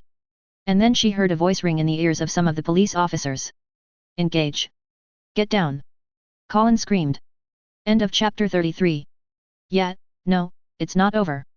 In fact it's probably going to get a lot worse before it gets better. Remember those 3/4 chapters that comprised the Kawaguchi incident? The Ashford incident is something along those lines. It is important not to rely too heavily upon what happened in the anime series to try to explain motivations or work out intents. Namely, what Lelich intends with C.CS code and associated elements cannot be inferred from what they were used for in the series. We're never given an explanation for what the Geass and the code is. Therefore don't try to prescribe definitions based on the anime to what they are in my story. And yes, I actually do have a fairly concrete idea of what both are in my version and I intend for that explanation to be provided in a more coherent and consistent manner as the story progresses. A few of such tidbits were revealed this chapter, hint hint. Also, as far as Lelich is aware of Nunnally is dead. So not sure what consideration of her is supposed to do, beyond being a driving force for his quest for vengeance. There have been a lot of spin-offs to Code Geass of which I've barely paid any attention to. I am, to be honest, not that invested in the franchise. One thing I have noticed however is that basically everyone gets a Geass in these spin-offs, which after a certain point dulls the mystic and allure of the Geass. I know the series is called Code Geass, but at times it feels a lot like the writers can't come up with anything to make the characters interesting without giving them a Geass. Anyway. Thus I have revealed the existence of 3 Geasses, Collins, Yuffie's, and Lelich's. I have not shown Charles to have one, though I think it's a given. I've now shown Monica to have something. It's up to all of you to make up your minds on whether it's a Geass or not, at least until I get around to the reveal myself. Ultimately though I intend to limit the number of people who possess a Geass if only so that they don't get overused as Deus Ex Machinas like they were in the anime. The appeal of first season Lelich was the fact that he refrained from relying on it as a crutch. About when he starts just blasting everyone with it is when the series got, annoying, I suppose is the best way to describe it. As I have said before, all of the titles you can find on Wikipedia. They are taken more or less verbatim and generally serve as kind of a theme for the chapter.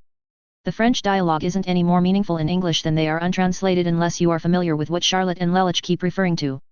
Hint, they're talking about maxims. Hint, there are 70 of them. Chapter 34. Snippet spoiler, high to medium. To serve in the royal guard of an imperial scion is regarded as a great honor by those in the Brytonian military. Of course the degree of that honor is often directly proportional to the respective dangers each scion faced, and the more prominent the prince or princess the greater the danger indeed. In the case of the princes Odysseus and Schneeisel, their positions as heir primus and prime minister respectively meant they were automatically the target of a variety of plots at court. The danger that the Princess Cornelia faced was of a more direct nature, seeing as she was often on campaign leading the empire's forces in battle.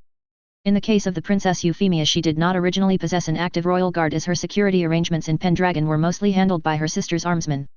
Upon assuming the viceroyalty of Area 11 however, it became quickly apparent that the insecurity of the area demanded greater measures be taken. To this end Her Highness named Colonel Jonathan Eyre as captain of her guard and charged him with recruiting others to her banner. Before long the princess had a cadre of highly competent and very loyal armsmen. This was to prove fortuitous, as the dangers the princess faced over the next year or so would test the abilities of her guard sorely. Of the initial 30 armsmen Brigadier Eyre recruited, only a third would see their liege ascend the throne. To Her Majesty's immense sorrow the brigadier was not amongst them. Toward a new dawn, the rise of Euphemia I. Chapter 34, Nemo Mium Pun Lacesit. Specialist Kururugi.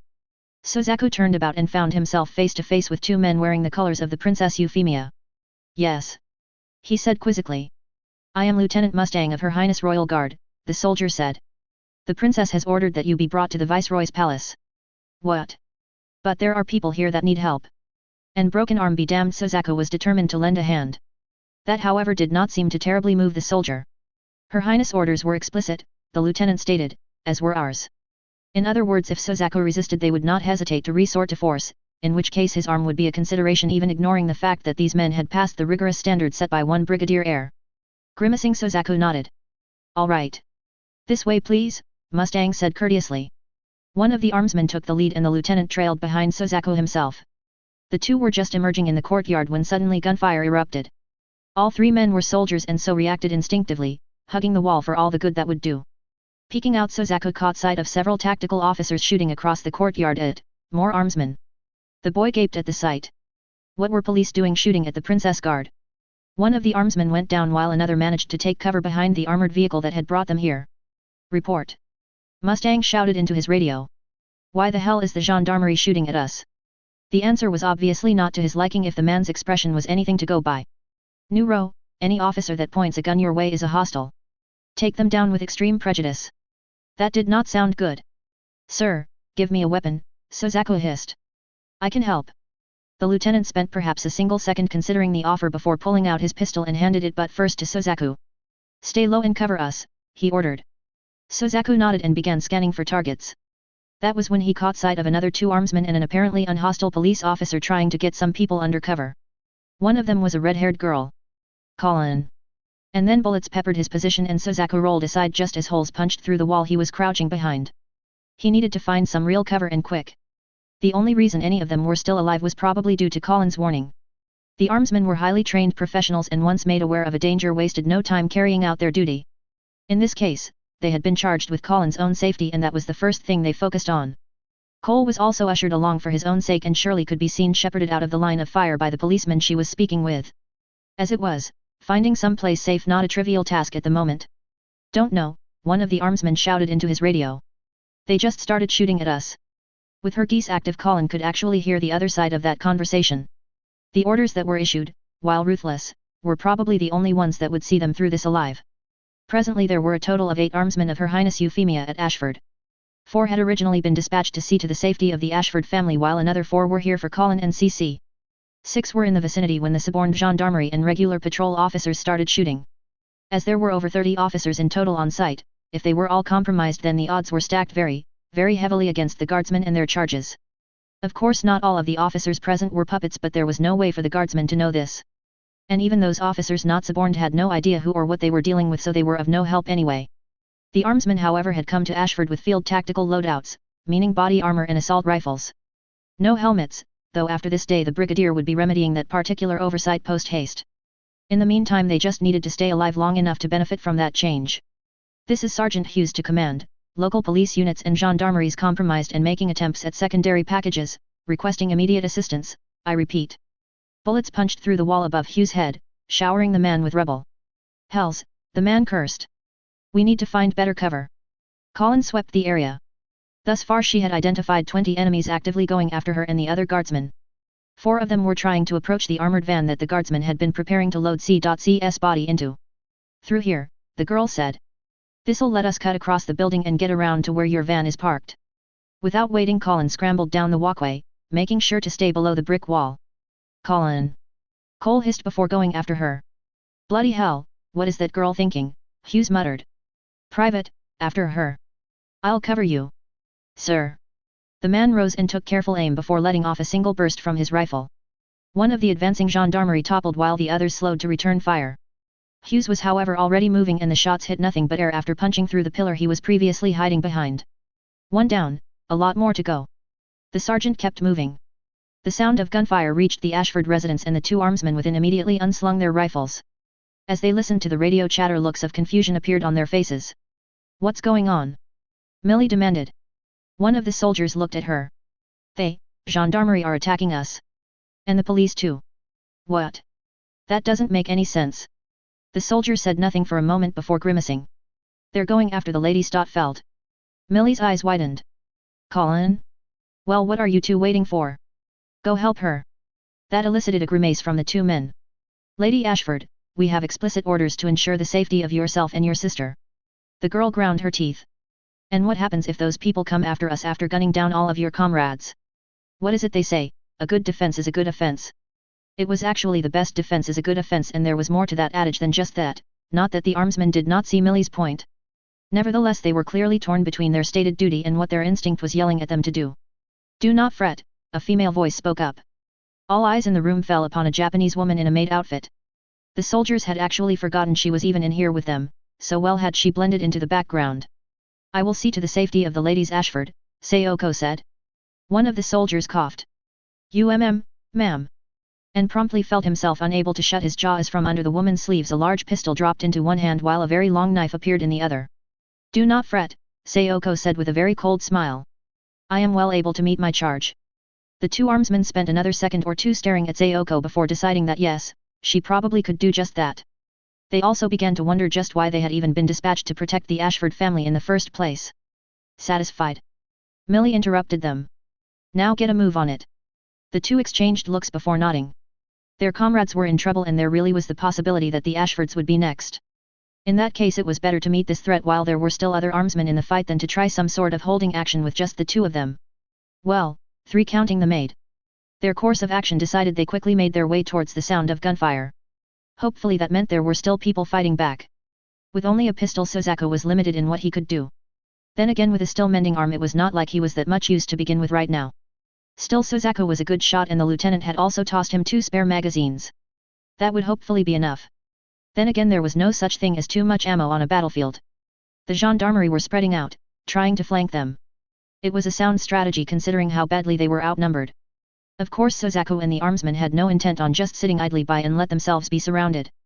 The two sides traded fire, the armsmen picking off a target every time they popped up to take a shot. Stellar marksmanship was obviously a prerequisite for the Princess Guard. Suzaku was not quite as successful, merely clipping the arm of his target. The gendarme stumbled but quickly turned to shoot back. And then a shot from across the courtyard hit him dead center. The burst was enough to punch through his armor and the man dropped. "Armor-piercing rounds," Suzaku muttered. "Handy." Another attack broke cover and tried to advance on their position. Suzaku ducked out and nailed the man in the chest, but besides staggering slightly, the gendarme was able to keep going. He even sent a few rounds back Suzaku's way. "Guess it's too much to ask for my pistol to also have AP rounds," Suzaku muttered under his breath as he crawled under the barrage of bullets. "Fire in the hole." "Really?" Suzaku cursed as he pressed down against the ground and clapped his hands over his ears. And then he realized that he recognized the voice. A deafened boom sounded, marking a flashbang going off. The distance of the burst served as further confirmation that it was indeed Colin that had tossed the charge. Suzaku peeked up to see a few of the gendarmerie staggering about, dazed. Without hesitation he opened fire and was quickly joined by the armsmen. More of their attackers fell, and then from the corner of his eye Suzaku saw 2 more armsmen appear, rifles blazing as they joined the fray. This was starting to look a little less hopeless. Lelich clucked his tongue. It seemed he had severely underestimated the Red Knight and indirectly his dear sister. If this was the caliber of people she was attracting to her banner, killing Yuffie might prove just a tad more challenging than he originally thought. He was however not defeated just yet. P4, smoke. P7, P10, grab the body and fall back to point 3. In the distance one of his pawns tossed a smoke grenade. In truth he should have done this first instead of focusing on killing Colin. Then again, seeing as the girl was proving to be one of the biggest challenges his pawns were facing, that might not have worked out any better. No time for regrets however, he still had an operation to try to salvage. Cole tentatively opened one eye, and then the other. Only after that did he remove his hands from his ears. Colin was already on the move again after tossing what looked like an explosive she had taken off one of the downed attackers. "Interesting girlfriend you've got there," Hughes said with a smirk as he ushered Cole along. The young barely heard him over the ring of gunfire and shook his head in a daze. "She's not really my girlfriend," he responded. If anything, that seemed to amuse the sergeant. "Oh? Well, that's a shame. Girl like her is someone you want to keep close." When this day first started, Cole had thought much the same. Now he had absolutely no idea what was even going on besides the fact that he was getting shot at. Up ahead, Colin was doggedly working her way towards the armored van where one of the other armsmen was taking cover. Seeing as that was probably the most bullet-resistant thing about that was a not too bad idea that Colin was working on emulating, if she could get to the van without getting shot. Then again, with her Geass she was able to predict the trajectory of the bullets coming her way from how the barrels pointed, and thus far she had been quick and nimble enough to keep from getting hit. Thus far. Through her Geass, Colin immediately caught sight of one of the gendarmerie pulling the pin from a grenade. The man was out of line of sight however, so she had no shout. "Incoming!" Colin shouted. The gendarme tossed the grenade, towards C.C's body. Colin cursed under her breath as smoke began hissing out. Her suspicions were confirmed as 2 more officers rushed forward into the haze. With her Geass, Colin had no difficulty picking them out and she opened fire. Again her rounds failed to penetrate their armor and the 2 succeeded in grabbing the body and began their retreat. Oh no, you don't. If there was one advantage to the smoke, it was that the obscuration worked both ways. Taking a chance, Colin dashed out from cover, pausing just long enough to grab the rifle from a fallen armsman. Their weapons did not seem to have any trouble penetrating the tactical armor worn by the gendarmerie after all. Colin took aim and put a burst into one of the fleeing officer's back. He careened into the ground, pulling the other officer with him. The man was just getting back onto his knees when another burst put him down for good. Colin scanned the battlefield. There were still a couple of other officers taking shots at the armsman. They however did not matter. Colin took aim at a gendarme across the courtyard and pumped out a third burst, her rounds hitting just below the man's chest. She had been aiming just a bit higher. Now aware of the effective range of these weapons, Colin raised her rifle and took aim at the figure in the distance. She squeezed the trigger. Years of operational experience, far more than someone his age should possess, had honed Lelich's instincts to a fine edge. As such, the moment Colin began pointing her rifle in his direction, Lelich was already backing away.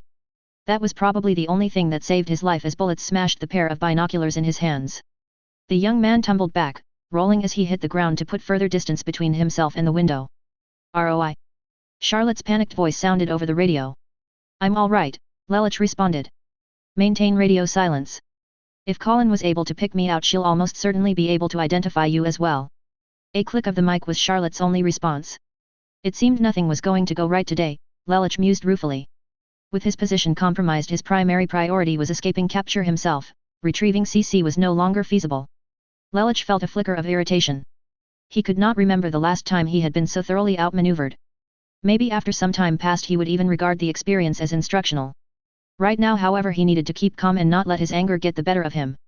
Fortunately, one of his exit strategies did offer the opportunity to exact a measure of retribution. "Operation is scrubbed," Lelich radioed Charlotte. "Fall back to the safe house." Another click. Satisfied that Charlotte would get out safely, Lelich switched back to the command channel he was using. "Execute last resort." With those last words, he tossed aside the radio and beat a hasty retreat himself. The best place to view fireworks was from afar after all. Execute last resort. Colin frowned. That can't be good. Indeed it was not. The surviving gendarmerie began pulling out the pins on their remaining flashbangs and smoke grenades and tossed them all about. To Colin's surprise, the cacophony was enough such that even her Geass was having trouble making out anything, at least within the courtyard. At the same time, this provided an opportunity she would likely not get again, so Colin tossed aside her rifle and scrambled to C.C's location. Pulling the other girl out of the bag, she hauled her onto her back and made a run for it. For some reason she could still make out in crystal clarity everything outside of the smoke and flashes. Even better, Colin could see a new and guy in a car a few blocks away. She just might get out of this after all. "Bloody hell, what are they doing?" Hughes shouted.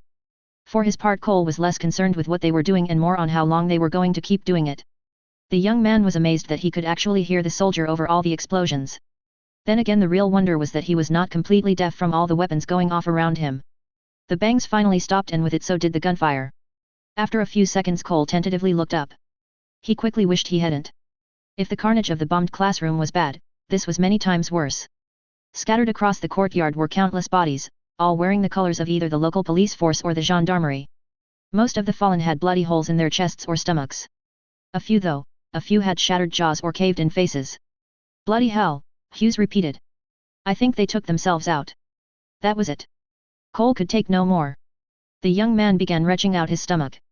From behind whatever makeshift cover they were using, the surviving armsmen emerged, some slightly more unscathed than others. Hughes winced as he leaned against a wall. "Sergeant." The man looked over and gave his friend a smirk. "Yo LT. Nice of you to show up." "Don't give me that crap," Mustang said in exasperation. "Where were you hit?" "Ah, it's just a flesh wound," Hughes tried to wave it off. "Besides, we've got more important things to deal with." The lieutenant seemed ready to say something else but bit it back. Instead, he pushed Hughes back down and took out a field dressing and got to work on the man's wound. Yes we do. Starting with finding out just why the gendarmerie decided to shoot up the place." "I don't think they were shooting up the place," Hughes said with a wince. "Ow, go easy there. I think they were after the Lady Stotfeld and her companion." Mustang frowned. "What? What for? Why were we sent to protect her?" Hughes replied. "And to retrieve Ms. Clermont's body." Mustang grimaced as he finished tightening the bandage. "That'll hold until we get you to a hospital." He straightened and surveyed the impromptu battlefield. "Now where the blazes is the Lady Stotfeld?" Hughes blinked. "I saw her disappear into the smoke field." "You don't see her?" The lieutenant groaned. "Damn it, this has not been a good day." Sozako walked over to Cole and gave the man a pat on the back. "You okay?"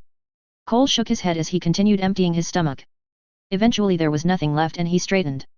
"What in hell's name even happened?" Cole exclaimed. "I don't know," Sozako admitted frankly. A pained look crossed Cole's face as he gazed at all the broken bodies once more. And then his eyes widened. Wait. Colin. Where's Colin?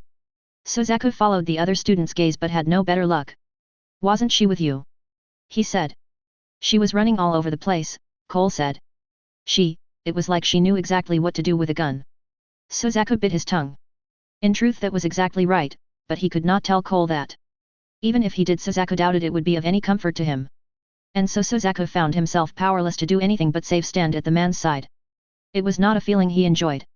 Jonathan Eyre was feeling a mite frustrated with the mess that this day had spiraled into.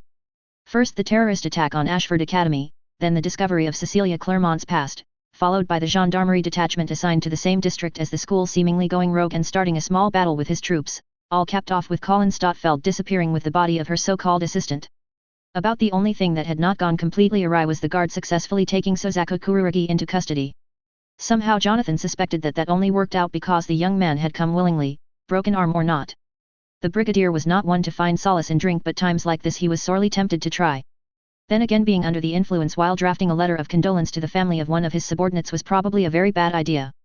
While it was little consolation to the brigadier, he was not the only senior officer in the Brightonian armed forces feeling more than a bit stressed.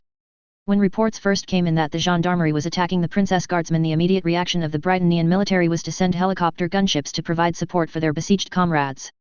They were ultimately too late to make a difference in the battle, but the sudden upheaval and apparent treachery of the police force needed to be thoroughly investigated and, if need be, suppressed. Disarmament of one of the branches of law enforcement the Empire relied upon to maintain order in the area was not a simple task for a variety of reasons, but if the matter was simple it would not have landed on the plate of one Jeremiah Gottwald. Since there was no quick and easy solution to this matter, Jeremiah opted to confine the gendarmerie to their barracks until such time as their loyalties could be verified.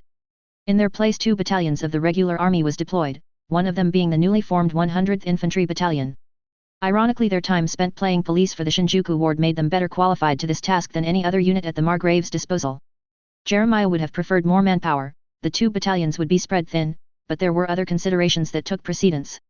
Those other considerations were the responsibility of Andreas Darlton. Seeing as the most serious terrorist strike in the history of the occupation, at least in terms of civilian fatalities, was followed immediately but what amounted to a mass mutiny by elements of the gendarmerie, there was a very serious possibility that there was a wider campaign in the works seeking to undermine Brightonian rule. If that was the case, Andreas had no intention of allowing the military to be flat-footed, which was why he had placed all Brightonian forces in the area on high readiness. Fortunately thus far the mobilization was proceeding without any major issues, and even more fortunately thus far there were no signs of follow-on attacks.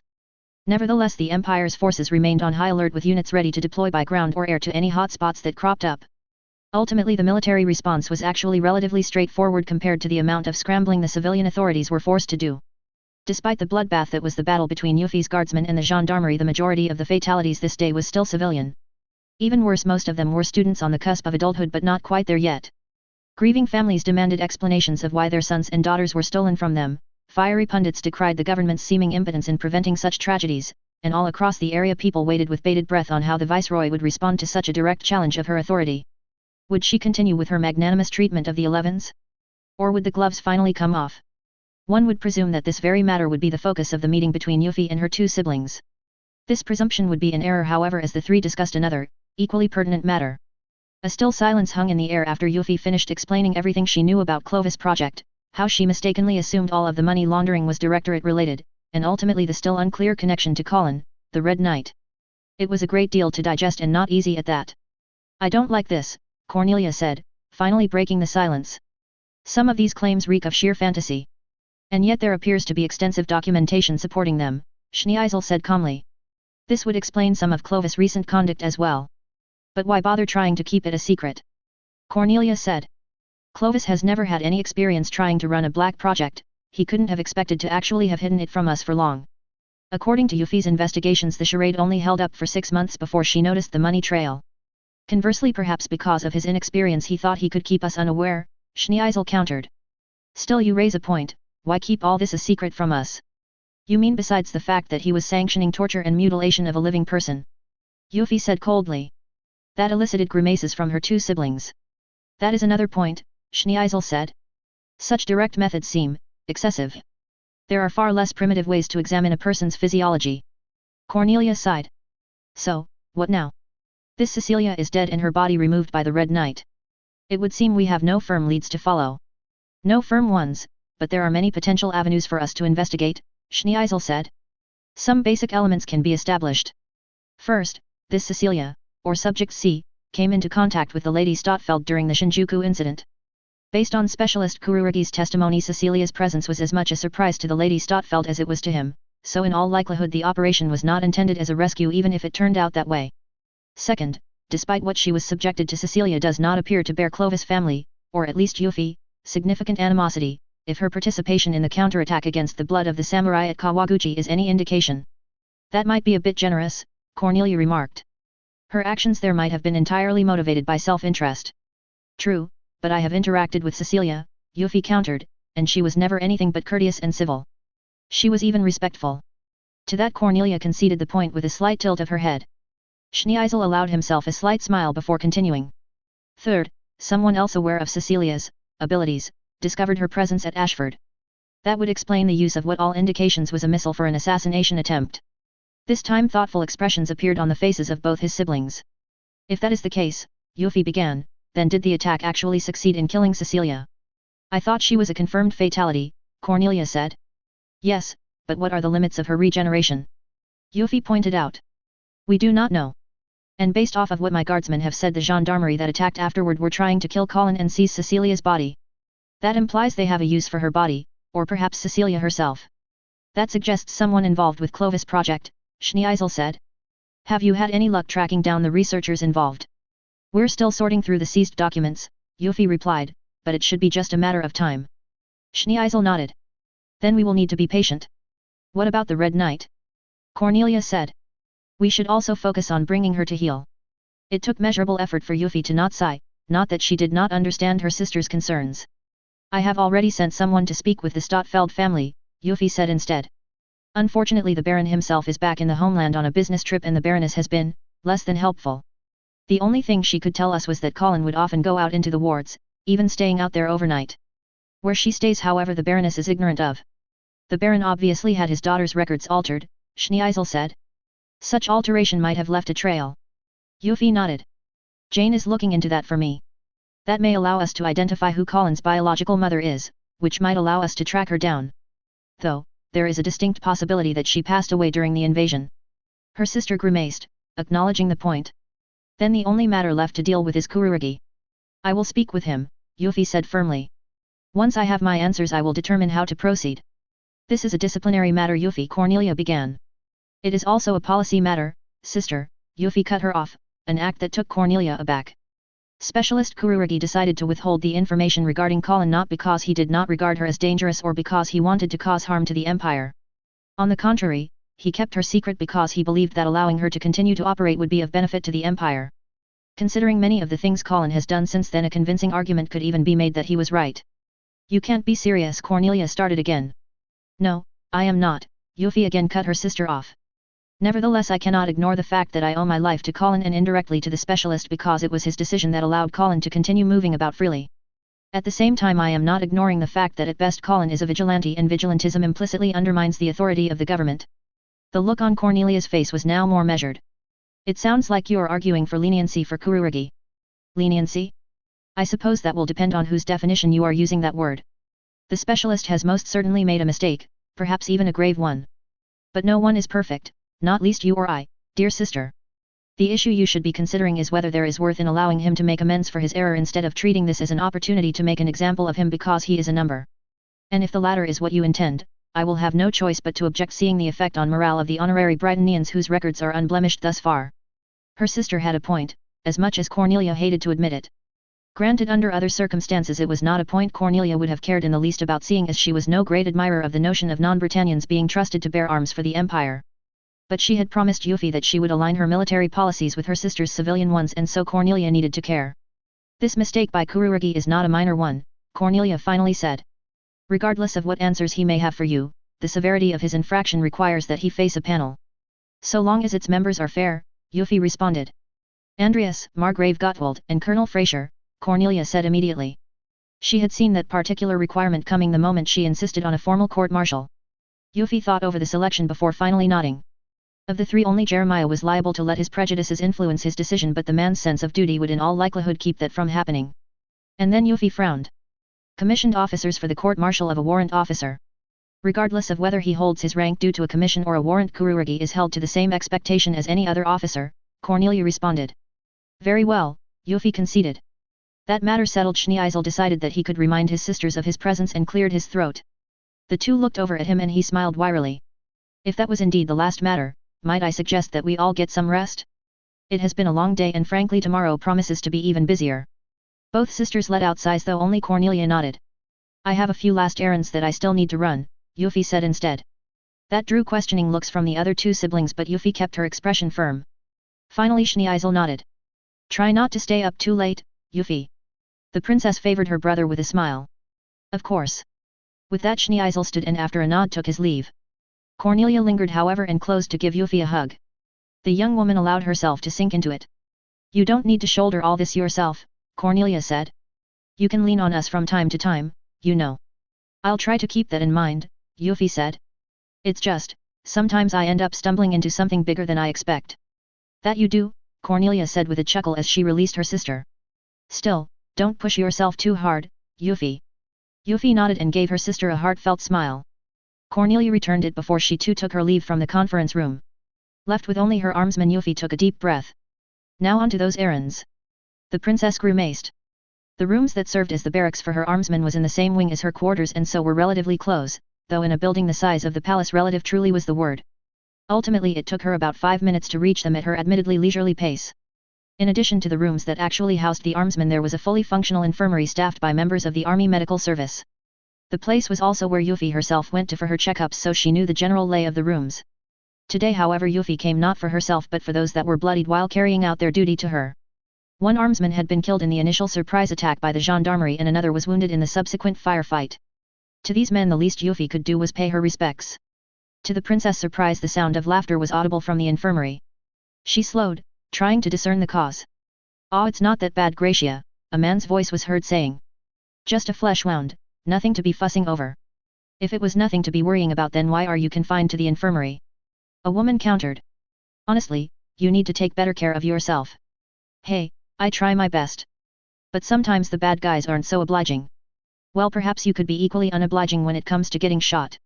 Despite herself, Yuffie felt a smile creep up on her face. While some people, like the men under her command, might find such a position unreasonable, the princess herself was alike in mind with the woman doing the admonishing.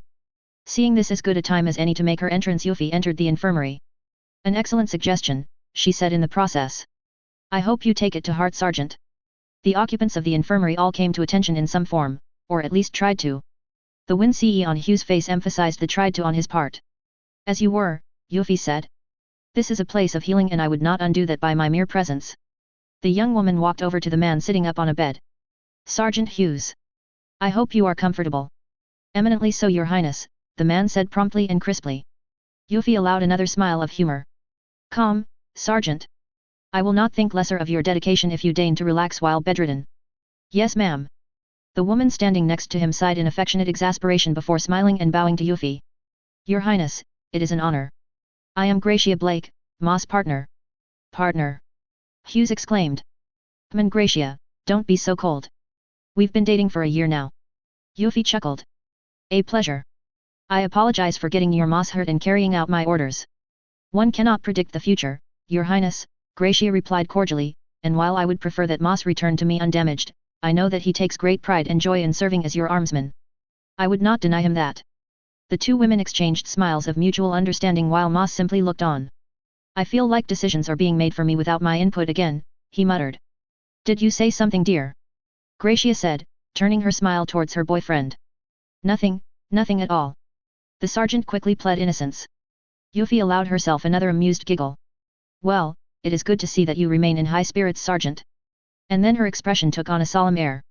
"Now if you will excuse me, there is someone else I must pay a visit to." The smiles also disappeared from Mas and Gracia's faces and the sergeant nodded. "Please give him my regards, Your Highness." "I will," Yuffie assured the man. In addition to a fully equipped infirmary, the palace also possessed the other half of the necessities when its services failed or was too late. The morgue was of course not on the same floor as the infirmary but in the basement, which did not help make it any less foreboding. Nevertheless, Yuffie forged on and entered the room. To her surprise, someone else was already there. Then again, perhaps the presence of this man should have been expected. "Brigadier," Yuffie said respectfully. Jonathan glanced back and nodded to his liege. Highness. Yuffie walked over to his side and joined him in regarding the object before them. The autopsy had already been completed and the body was encased in a polished wooden casket with the Britannian flag draped atop it. Within a few days it would be shipped back to the homeland where Private David Prendergast would be laid to rest. The private served under you before you accepted my offer, Yuffie half asked and half stated. The brigadier tilted his head in affirmation.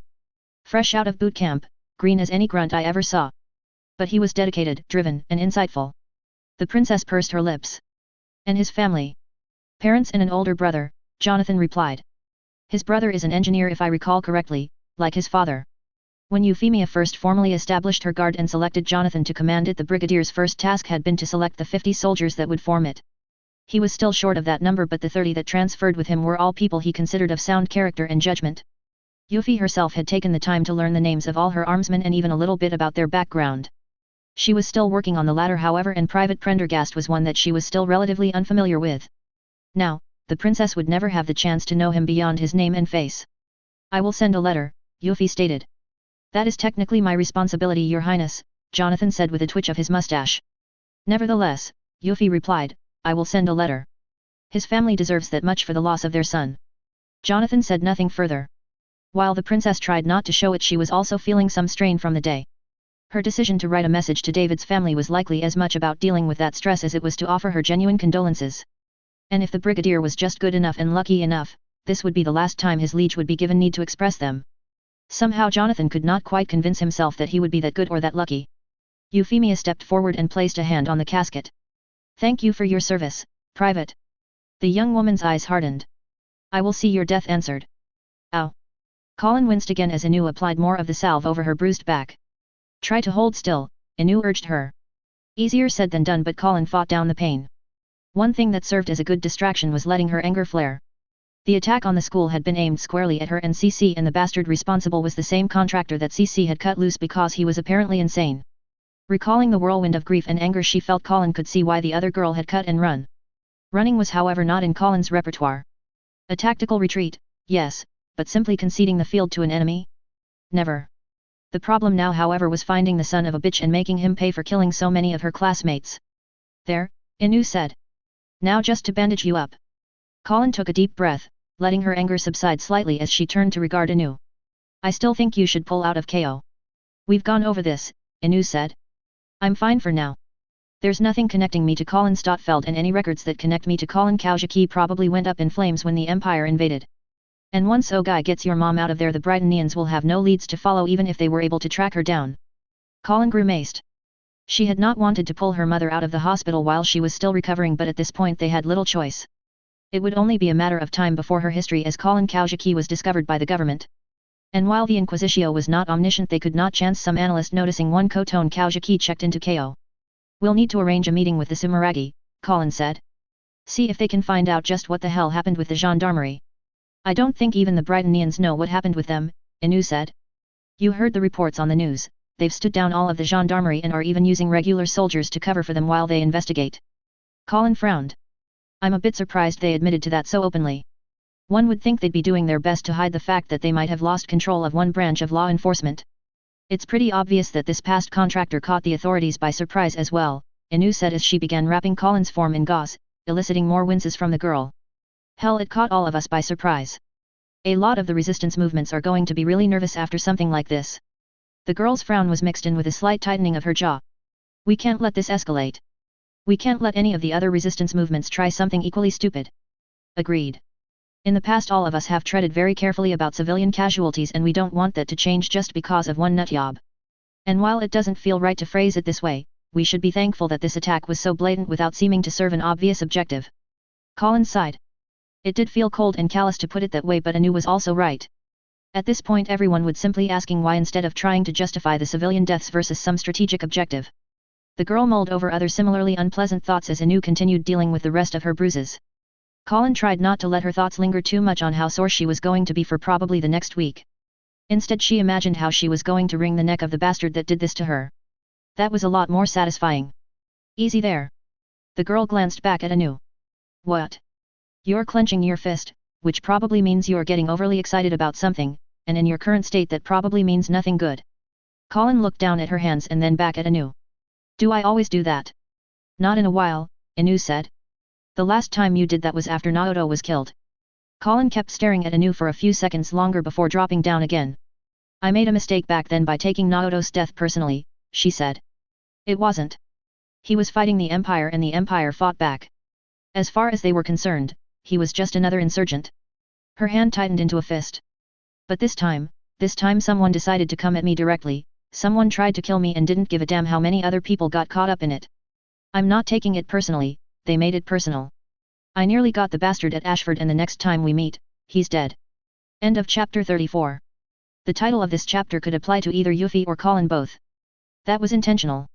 I've been, I would say, overly productive due to being on vacation. As I get back to work, however, I expect said productivity to take a nosedive as I focus on earning my paycheck. In case anyone is wondering where CC is after Colin got the two of them out, she's in Ogai's bathtub half buried in ice cubes to keep her body relatively fresh until Colin and Co figure out how to deal with her corpse. Or what they think is her corpse. Look forward to the next chapter. It'll be fun, I promise. A bunch of reviews seem to be stuck somehow. Hopefully they become unstuck soon. How strong a basis exists for my usage of the British school system for Britannia is kind of a moot point. Code Geass is an alternative timeline, and considering that Great Britain was conquered by Napoleon, forcing the British monarchy to flee to the still British colonies, there's no reason to believe that the education system in the UK that is now part of the EU would look anything like the education system that the UK had in the 1960s. I could have just as easily selected the primary and secondary education system of the US, which is a Prussian-based model, but there is no strong rationale for either based purely on history, either in the Code Geass timeline or in real life. Ultimately it comes down to a stylistic choice, and I chose the British model because I wanted to draw a clear delineation between the Brightonian school model and the Japanese school model most of us are familiar with due to anime and the like, in which the Code Geass writers used because, who knows? The only thing that really matters in the context of the story is that I am consistent with what system or set of terminology I use. If I were not serially publishing this story, there would be a lot more coherence. For example, I would have referred to the gendarmerie as that last chapter instead of just starting to this chapter. Little details like that. Side note, every time someone is addressed as lieutenant, the pronunciation is actually lieutenant. It's also why Jonathan is referred to as brigadier instead of general. He's still formally a colonel and has been appointed as a brigadier as part of his role as commander of Yuffie's Royal Guard. Eventually he'll be formally promoted in grade to the rank of brigadier general, but not yet. I've also developed the Royal Guard of the princes and princesses in more detail than what is explained in the anime, not that we got much of an explanation to begin with. In this case I was thinking about the honor verse, at least indirectly, with its grace and armsmen. The count of 50 was just a number I thought was reasonable, that it matches how many armsmen a stedholder can have sworn to him/her can be treated as coincidence or inspiration, whichever you want to think. And yes, sworn to him/her over their duty to the Empire or even the Emperor. Obviously the Royal Guard is not solely composed of knights in my version of Code Geass.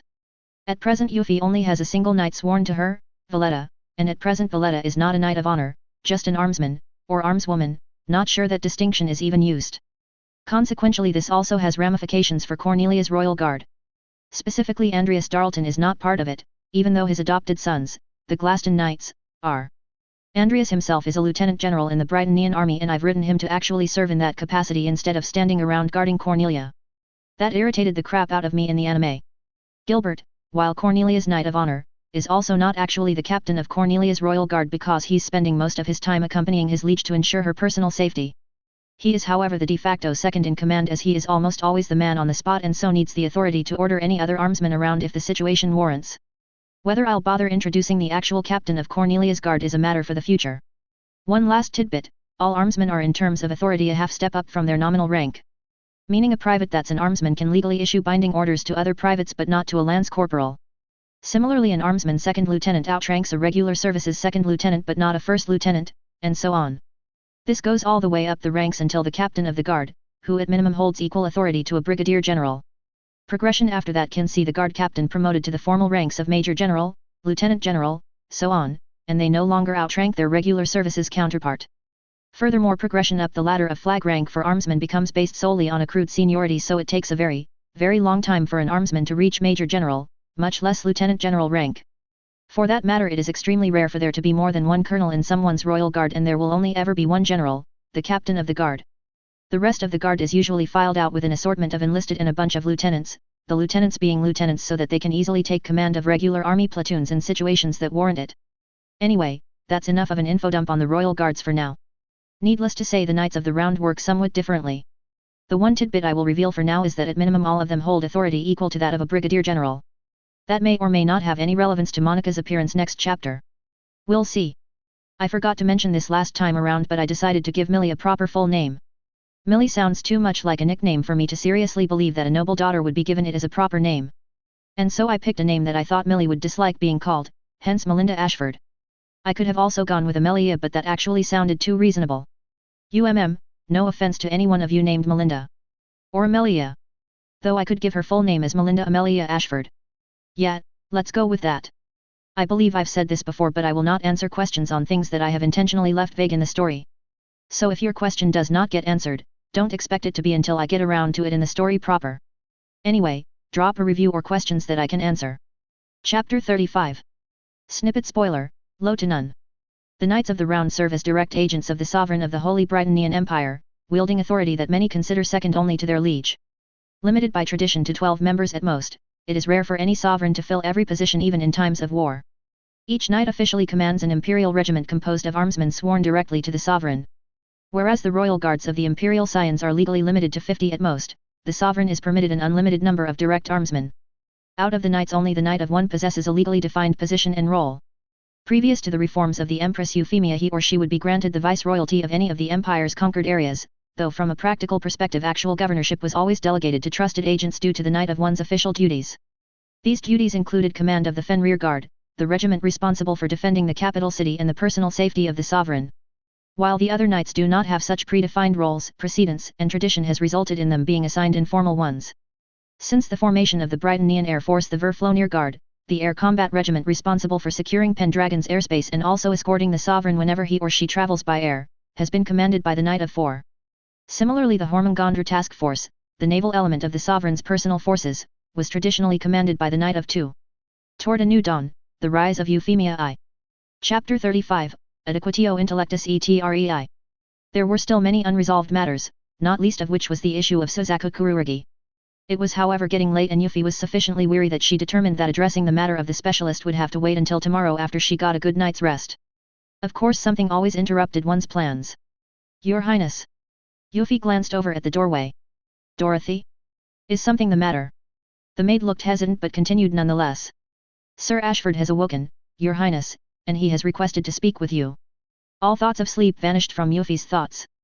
The elderly man's state after the sudden heart attack was one of the matters she had inquired about before retiring, though Yuffie had elected not to pay Reuben a visit so as to allow him to rest more comfortably.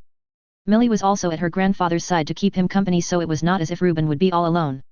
Now though, the princess hastily donned a relatively plain blouse and dress and hurried to the room set aside for the old man.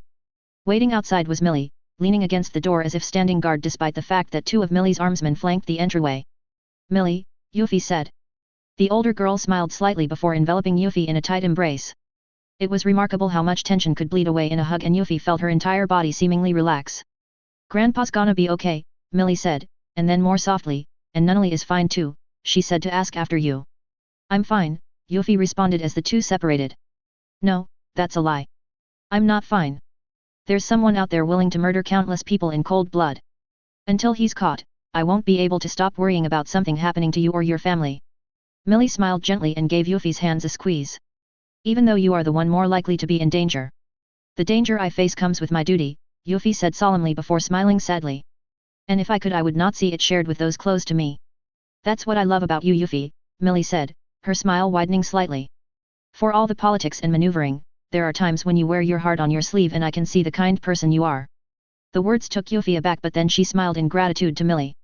The older girl then opened the door and gestured for her to enter. To Yuffie's surprise, Millie did not enter and closed the door after her, leaving her alone with Reuben. Apparently not even her armsmen would be allowed to listen in on this conversation, though seeing how deeply they were in the palace and the fact that Reuben was one of Yuffie's most trusted advisors, the brigadier would probably not make a fuss. Probably. The princess shook off these idle thoughts and made her way to Reuben's bedside. The elderly man was lying down, his complexion still a bit pale but nowhere as haunted as earlier. Highness, Reuben said and made to rise. Yuffie immediately reached out and placed a single hand on the man's shoulder. Please, Reuben. We have no need for formalities here. The old man smiled wearily but relaxed nonetheless. Do you need anything? Yuffie asked. According to the doctors, all I need is time, Reuben said before gazing at the ceiling. Time. It is something that I will soon run out of.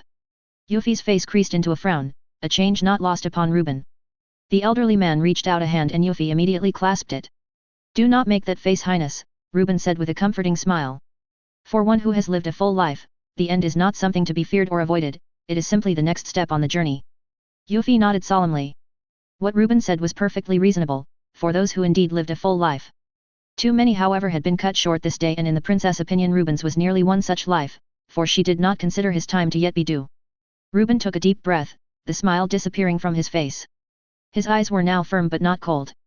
I spoke with Millie about what happened at Ashford, Reuben said. About which of my students I have failed? You didn't fail anyone, Yuffie said emphatically. Perhaps not, but I have failed myself, Reuben said. But that is not what I wished to discuss with you.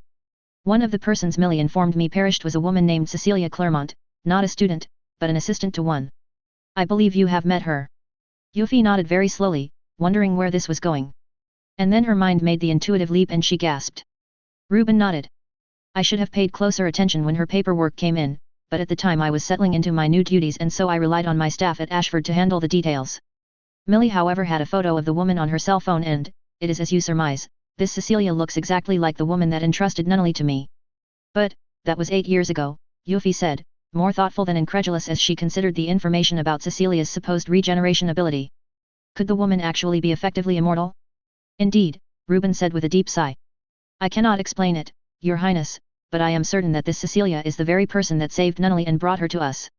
I do not fully comprehend what she was doing at the school with Colin, and according to Millie she never behaved any differently when in Nunnally's presence, but the resemblance is too perfect for her to be anyone else. Yuffie frowned. This whole affair was becoming more and more convoluted. And it was becoming increasingly clear that losing track of Cecilia and Colin was an even greater problem than she originally thought. Millie never met Cecilia when Nunnally was brought to you? Yuffie asked. Reuben shook his head slowly. And she still does not know that Cecilia was the one to do so. I ask that remain so, Your Highness, for I have a fear that whatever this woman's secrets they are worth a great deal of blood to someone out there. A conclusion that Yuffie herself had also made. The princess nodded. I will investigate this matter discreetly, Reuben, you have my word. Yuffie smiled once more. And thank you for informing me of this. For the sake of my family, Reuben said, his voice growing softer. It was evident that the elderly man's energy was leaving him. Yuffie gave Reuben's hand another squeeze before setting it down on the bed. As she withdrew, the old man's eyes were already closed. It was with great care that Yuffie opened the door and with equal care that she closed them to avoid making a single sound. Millie was still waiting outside and gave Yuffie a nod as the princess emerged. I'll be heading back to Ashford, the girl said. Can't leave my little sister alone for too long. Please give her my love, Yuffie said. Millie flashed her trademark grin. I will. Night, Yuffie, and try to get some sleep yourself. That was an excellent suggestion, and Yuffie headed back towards her room to do just that. As she reached for the door handle, however, one of the armsmen trailing her cleared his throat. Your pardon, Highness, but MacArthur Base just relayed a message, he said very apologetically. Is it pressing? Yuffie asked with considerably less humor than was her usual wont. The guardsman looked at Yuffie for several seconds before finally answering. There is the possibility, Your Highness, but at present no further action should be necessary beyond simply keeping you informed. Then inform me, Yuffie ordered. Yes, Your Highness. MacArthur Base reports that they have received and verified a request for landing clearance from Dame Monika Krzyzewski, the Knight of 12. Yuffie was now giving the armsman a very flat look. She is expected to land within the hour, the guardsman added. A most unladylike word passed the princess' lips. The armsmen within earshot all wisely decided they had heard nothing. The supersonic transport that was available to the most trusted agents of the Emperor was capable of speeds up to Mach 2 even when hauling the nightmare frame of said agent. This put the travel time from Pendragon to Tokyo at 5 hours, far faster than any mere commercial airliner. Of course a lot of things could happen in a mere 5 hours, as Dame Monika Krzyzewski, Knight of 12, was finding out. So at present we have no idea where she is, Monika stated. That is correct, Dame Krzyzewski, Jeremiah said. Monika refrained from sighing. Had this task been easy it would never have been handed to a knight of the round, much less to her specifically. It would also be grossly unfair to imply incompetence on the part of the soldiers here. Monika only knew Brigadier Airy by reputation, but she doubted that anyone entrusted with the safety of an imperial scion would have selected anyone not of the highest caliber for her guard. Nevertheless, the simple fact was that CC and her contractor had managed to escape in the confusion of the second attack on Ashford and could well be anywhere in the area by now. Not easy was starting to sound like a gross understatement. This Red Knight has known associates? Monika asked. Jeremiah grimaced. Technically there were suspicions about certain individuals, but there was no hard, concrete evidence. Making the matter even more complicated was the fact that one of those individuals was associated with the KO project, and upon learning of the knight's impending arrival, the Viceroy had ordered a complete block on anything related to the hospital. None confirmed, Jeremiah finally answered, and to move against them without confirmation carries with it substantial risk of destabilizing the area. Monica raised an eyebrow as she regarded Jeremiah. I would not have presumed you would bend words like a bureaucrat, Margrave. The man's anger flared for a brief moment, but he kept it in check. Respectfully, Dame Krashevsky, while you are an agent of the Emperor, so is Her Highness the Princess in her capacity as Viceroy. And as you are newly arrived to Area 11, you may not be familiar with the complexity of the current social and political climate. That being the case, I would advise that you not perform any acts that would have undue consequences, such as undoing Her Highness' progress in establishing order outside of the concessions. Monica raised an eyebrow. Such progress that the area has suffered perhaps its worst terrorist attack ever. Thus far the only hard data that we have is whomever orchestrated the attacks was able to compel members of the gendarmerie to attack not only the Lady Stotfeld but members of Her Highness Royal Guard, Jeremiah replied firmly. Seeing as the objective of this unknown party was obviously to silence the Lady Stotfeld and her companion Ms. Clermont, it is interesting that thus far you, madam, seem focused on apprehending the Lady Stotfeld and not in identifying who managed to suborn the gendarmerie. The knight regarded Jeremiah silently for a few moments before cracking the slightest of smiles before assuming a sterner expression. You make a valid point, Margrave, Monica finally said.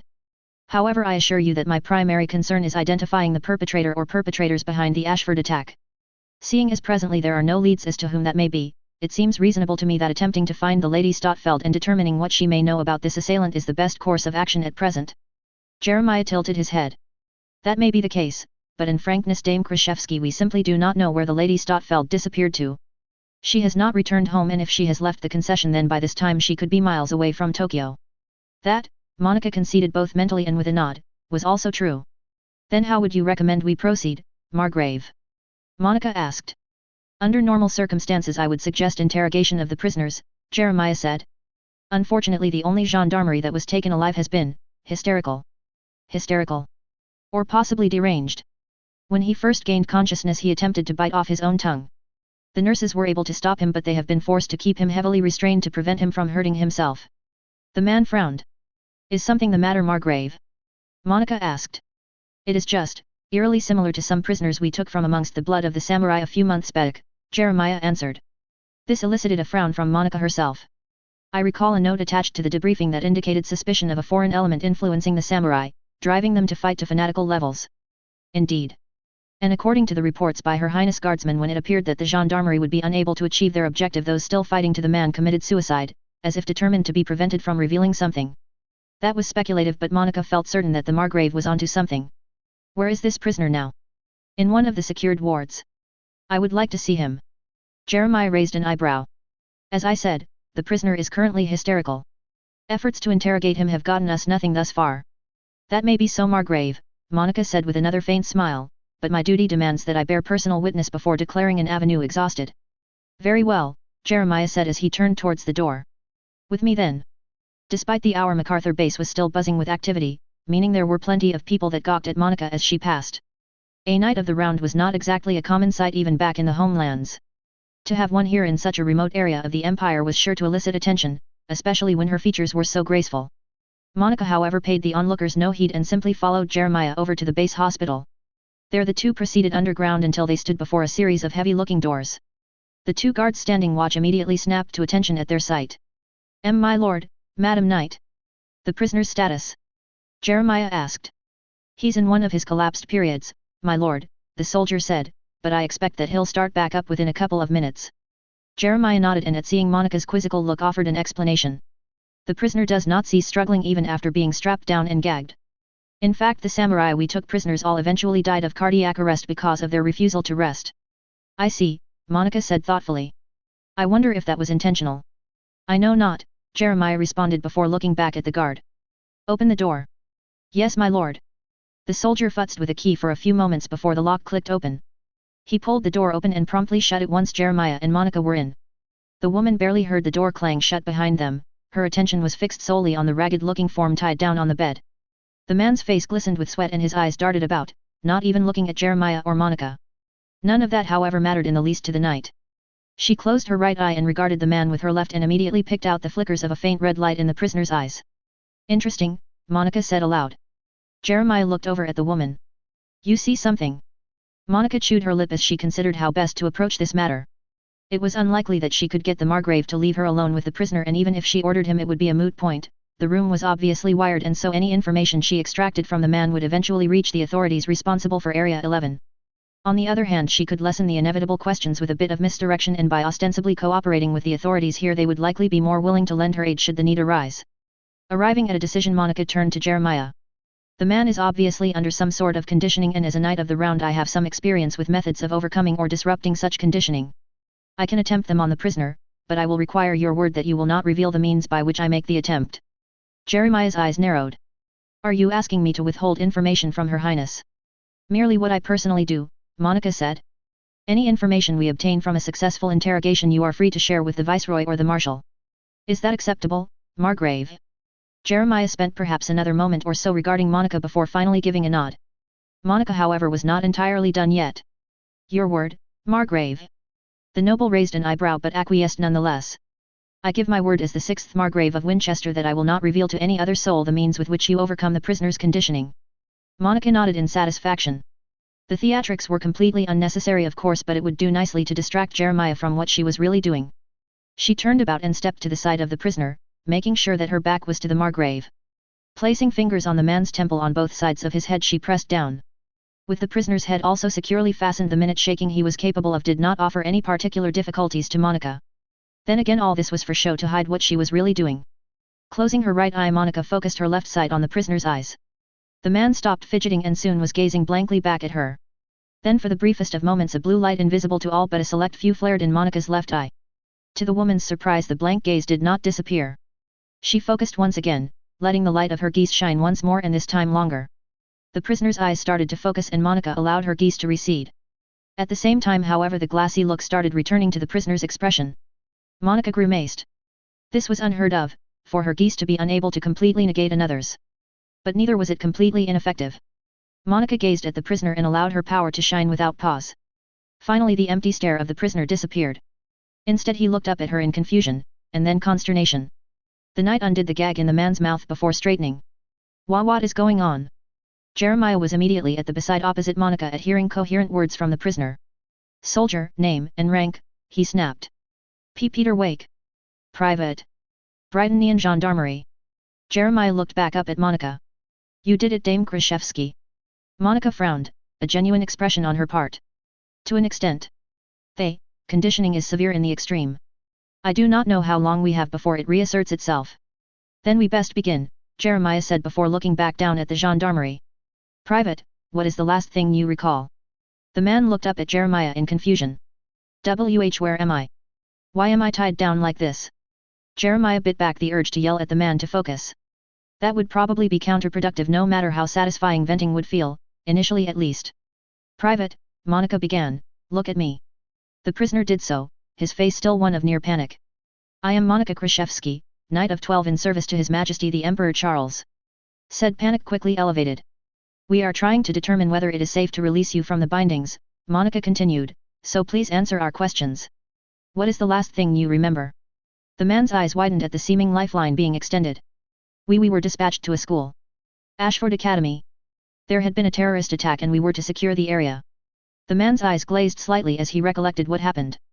We got to the school, established a perimeter. A frown crossed his face.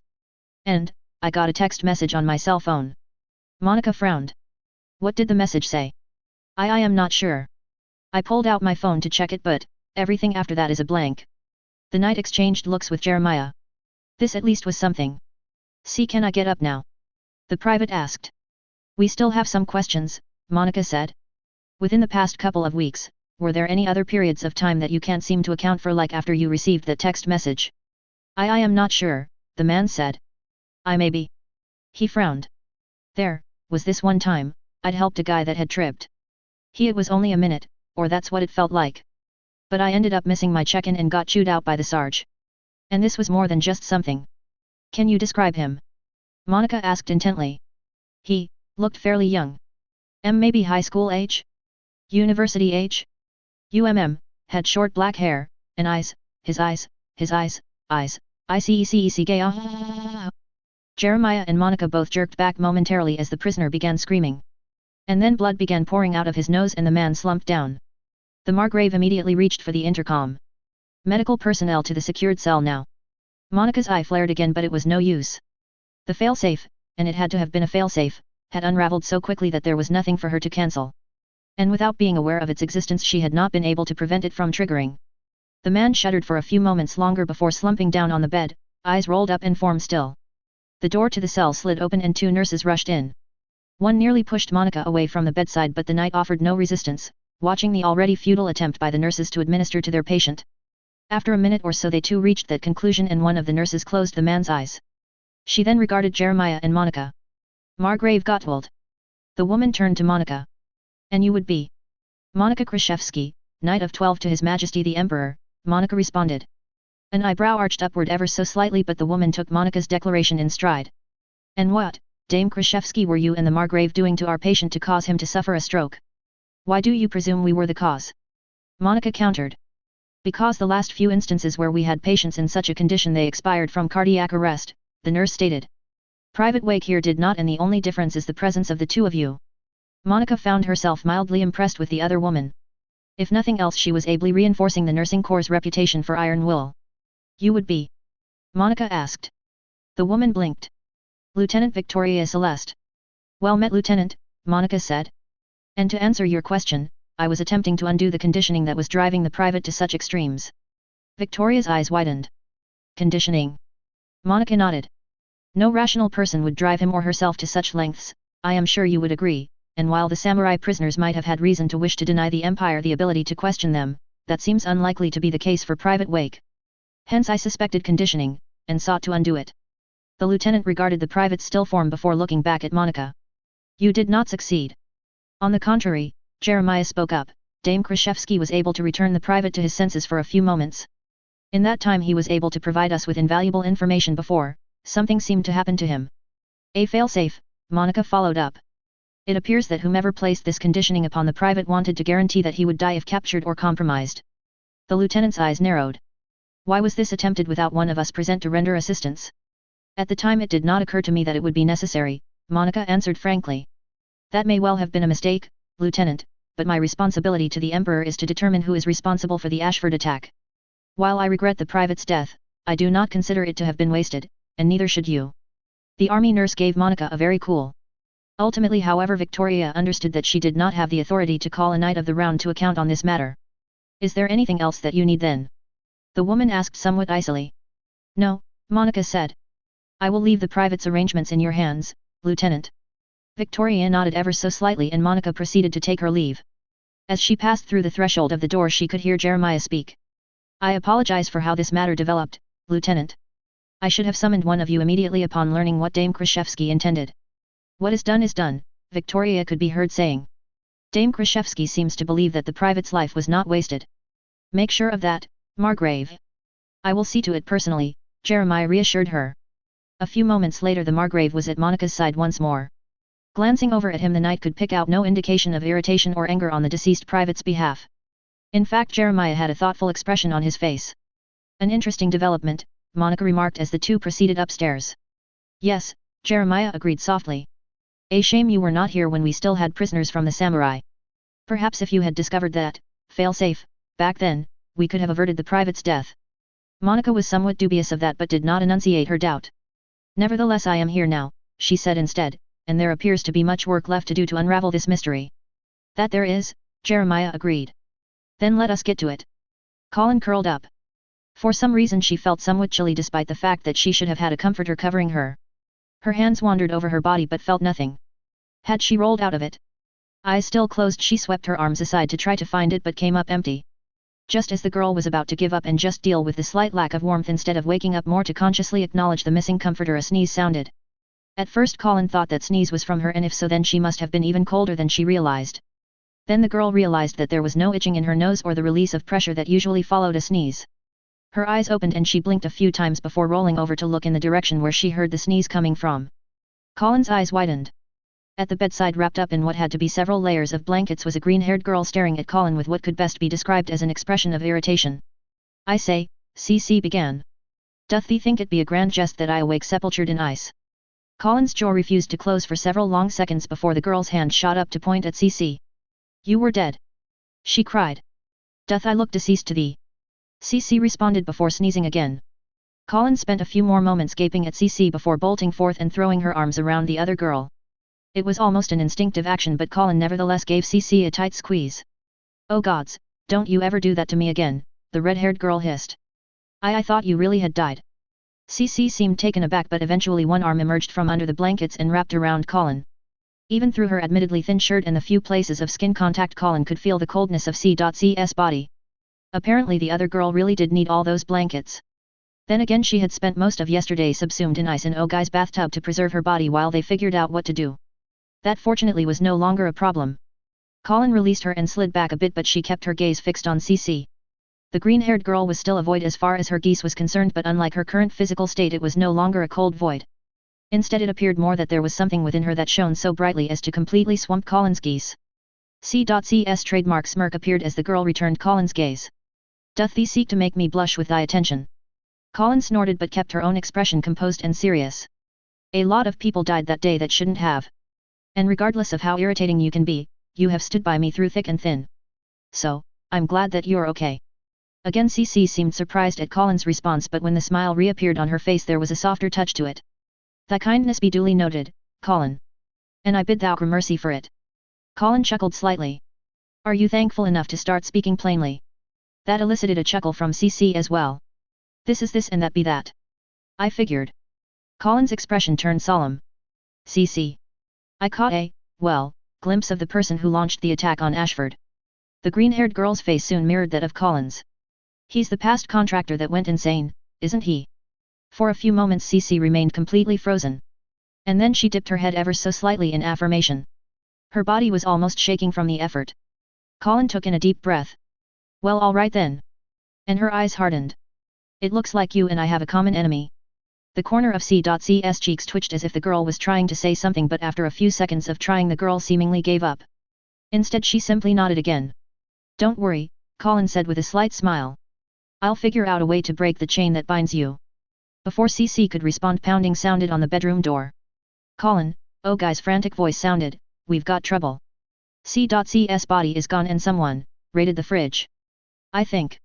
Colin frowned before redirecting her gaze at Cece. You raided the fridge. Doth thee think mine expiry be averted through lack of victuals?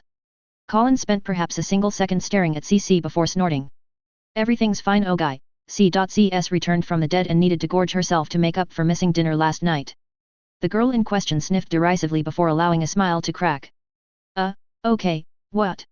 A very confused sounding Ogai responded. Just wait a sec and let us get dressed, Colin said before she directed her attention back to Cece. So I guess you really are immortal after all. Were that so, Cece replied, but alas, true immortality be not the realm of mortal men. The power of this compulsion was in the extreme, your majesty, and I was barely able to override it with my Geass. In fact, I suspect that whomever placed the compulsion on the private and the other gendarmerie possesses a Geass on the cusp of transforming outright into a code. The projection of Charles assumed a thoughtful expression. Another bearer in Area 11. It must be one of C.C's past contractors, and one that holds a grudge against her. Seeing as the Emperor's words were statements and not questions, Monica kept her mouth shut. Determine the identity of this contractor, Charles pronounced. If he is amiable to recruitment, do so. Otherwise eliminate him. Yes, your majesty, Monica said with head bowed. Call upon whatever resources you require from the viceroy. If that is still not enough, you are authorized to summon reinforcements from the mainland. It seemed the Emperor really wanted to catch whoever this other contractor was. Understood, your majesty. The connection terminated, summarily concluding their conversation. Just in time too, as Monica exited the room and made her way to one of the many conference rooms at MacArthur Base. Seeing as this meeting was meant to update all of the relevant persons on the progress of the investigation on the Ashford attack, she would not want to be late. As Monica entered the room, she found that despite not actually being late, she was still the last one present. Apologies for keeping all of you, the woman said with a nod of the head. The only one a knight of the round bowed to was his majesty. The others returned the motion, some regarding Monica more intently than others. I believe we have not yet been formally introduced yet, your highness, Monica said to the young woman looking at her from the head of the table. Monica Krzyzewski, Knight of 12 in service to His Majesty the Emperor Charles. Euphemia nodded. A pleasure, Dame Krzyzewski. The only other persons of real note present were Prince Schneisel and Princess Cornelia. The former Monica already was acquainted with, while the latter she had paid a courtesy visit earlier in the day, so the knight took a seat. Yuffie's gaze lingered for a few moments longer before she shifted it to Jeremiah. Margrave, if you could please begin now that we are all here. Yes, your highness. Jeremiah worked the keyboard before him and brought up an image of a long tube and some metal fragments. We were able to recover the weapon used in the initial attack on Ashford and have conclusively identified it as a French Mistral anti-air missile. Frowns appeared all around the table. French? Cornelia said. Indeed, your highness, Jeremiah continued. This is in fact the first time we've encountered such a modern weapon from a foreign source, which has all sorts of unpleasant implications. Someone is smuggling in weapons from the EU, Yuffie stated. Our missing military attachés. That is in fact a distinct possibility, your highness, Jeremiah agreed, especially in light of this. The image shifted to a blonde-haired girl in the uniform of Ashford Academy. Charlotte Dunois, officially enrolled very recently into the academy. After the attack she disappeared without a trace, resulting in the Inquisitio running a more detailed background check on her. Her credentials and documentation are all fakes. Yuffie's eyes narrowed. What was she doing at Ashford? To be frank, we do not know, Jeremiah said. According to the few students we have interviewed thus far, Ms. Dunois, assuming that is her real name, did not seem to do anything out of the ordinary while at school. It may be that she was simply there to perform reconnaissance on the Lady Stottfeld. The gears turned in the princess' mind as she considered that possibility. While plausible, her instincts told her that there was more going on. Unfortunately, there was simply not enough information. And what of the Lady Stottfeld herself? Yuffie asked. Have any irregularities been discovered in her documentation? Not as of yet, your highness, Jeremiah said, or at least nothing that indicates alternation. The Lady Stottfeld was however born in Area 11 before its incorporation into the Empire, and so her birth certificate was issued by a Japanese hospital. That is posing some difficulty in acquiring the original records. Yuffie nodded. Not surprising in the least, seeing the chaos and destruction wrought by the invasion. Very well. Please continue, Margrave. Yes, your highness. The other development related to the attack itself came from Private Wake, Jeremiah said. The compulsion that he was under was broken long enough for him to reveal a few pieces of information before he regrettably passed away. Samantha's gaze flickered ever so briefly in Monica's direction, and the knight thought she saw just a hint of irritation. Monica pretended not to notice. Hopefully there would not be cause for further friction with the woman. Monica was an experienced enough soldier to understand the importance of not angering any of the nursing corps. It would appear that the person responsible for this conditioning was a young man, of high school or university age. The only other physical description the private was able to provide was that he had black hair. Not much to go on, Andreas murmured. Indeed so, sir, Jeremiah agreed, which was why I pulled up the visa records of the European delegation to see if any of them might have similarities. It was then that I noticed some very interesting discrepancies. The image shifted again to two documents, which on closer inspection appeared to be applications for diplomatic visas. Yuffie frowned. These are incomplete. Quite so, your highness, yet they were still approved, Jeremiah said. I sent a request to the Britannian embassy in Paris to determine how this could be, but according to the personnel there, no one has any recollection of ever processing these, despite the fact that they are notarized by the embassy's seal. How is that even possible? Cornelia wondered aloud. It shouldn't be, Schneisel stated, unless someone was able to completely circumvent the entire chain of safeguards we have to prevent such things from happening. And considering the conditioning that we have already witnessed, how unlikely is it that someone managed to do just that? Yuffie said. That there exists such a means, Andreas said grimly, it sickens me to think of it. A man's will should not be so easily bent. That Monica more than agreed with, but she remained the passive observer for now. But is that even possible to begin with? Jeremiah said. Even after having witnessed what happened to the private, I find the entire notion incredulous. The Margrave turned to regard Samantha. Is there any medical foundation for this? None that I am aware of, Samantha stated immediately. Nevertheless, the limits of our scientific knowledge does not necessarily define the boundaries of what is and is not possible in the real world. But how do we defend against something which we do not understand? Jeremiah asked. By increasing our understanding, Monica finally spoke up. The first step to defeating a threat is in identifying it. We have already done so to an extent. We must not stop here, however. Cornelia and a few of the other officers nodded approvingly, while Samantha was joined by Euphemia and Schneisel in questioning looks. And do you have a plan of action, Dame Kraszewski? Yuffie asked. I intend to investigate further the connection between this attacker and the Lady Stottfeld and Ms. Clermont, Monica stated. There was a reason this assailant went to such lengths to attempt to silence them, and if I can determine what it is, then I will be one step closer to the truth. The princess regarded Monica levelly. In truth, there was nothing that Yuffie could formally do to stop Monica. A knight of the round answered only to the emperor. Indirectly however, as Viceroy Yuffie possessed a few means of interfering with Monika's investigation if she so desired, not without risk of course. After a few more seconds Yuffie nodded. Very well. I will task a unit of my guard to assist you in this matter, Dame Krashevsky. Monika raised an eyebrow. It was fairly obvious that the princess intended for these armsmen to keep an eye on Monika. The unspoken question was whether that was all they would be there for. For some reason a slight smile appeared on Euphemia's face. Dame Nu will be commanding them. Perhaps she will be able to learn something while rendering you aid, Dame Krashevsky. Monika allowed a nod. For the moment it seemed that indeed was all the princess intended. I thank you for your generosity, Your Highness. Please report to the palace after the meeting, Yuffie said. I will instruct Brigadier Air to make the necessary arrangements. The meeting wrapped up shortly after, the salient points having been covered. The relative sparseness of information meant the only productive thing they could do was to go out and try to get more, which was exactly what Monika intended to do. As she emerged from the conference room however she found two other officers standing outside, one a bespectacled man with a slight slouch in his posture and the other a woman with shoulder-length dark hair. The woman stiffened to attention, likely more due to all of the high-ranking officers following Monika, while the man continued standing there lazily until a jab of the woman's elbow got him to straighten ever so slightly. Monika gave the two no more than a passing glance as she walked off. That likely explained why she did not notice whom had not left the conference room upon the conclusion of the meeting. Lloyd and Cecile entered the conference room, the two bowing to the three Imperial Scions still seated within. Captain Krumi, Earl Asplund, Yuffie greeted. Lloyd grinned. Please, Lloyd is just fine, Your Highness. Cornelia rolled her eyes while Yuffie maintained a relatively impassive face. Schneisel however cracked a slight smirk of amusement while Cecile seemed to be contemplating whether to grind Lloyd's feet into the floor again. Have a seat, Yuffie instructed. Thank you Your Highness, Cecile answered for both of them. Once everyone was settled in Euphemia continued. Let us begin, there are many matters demanding our attention this day. Of course Your Highness, Cecile said.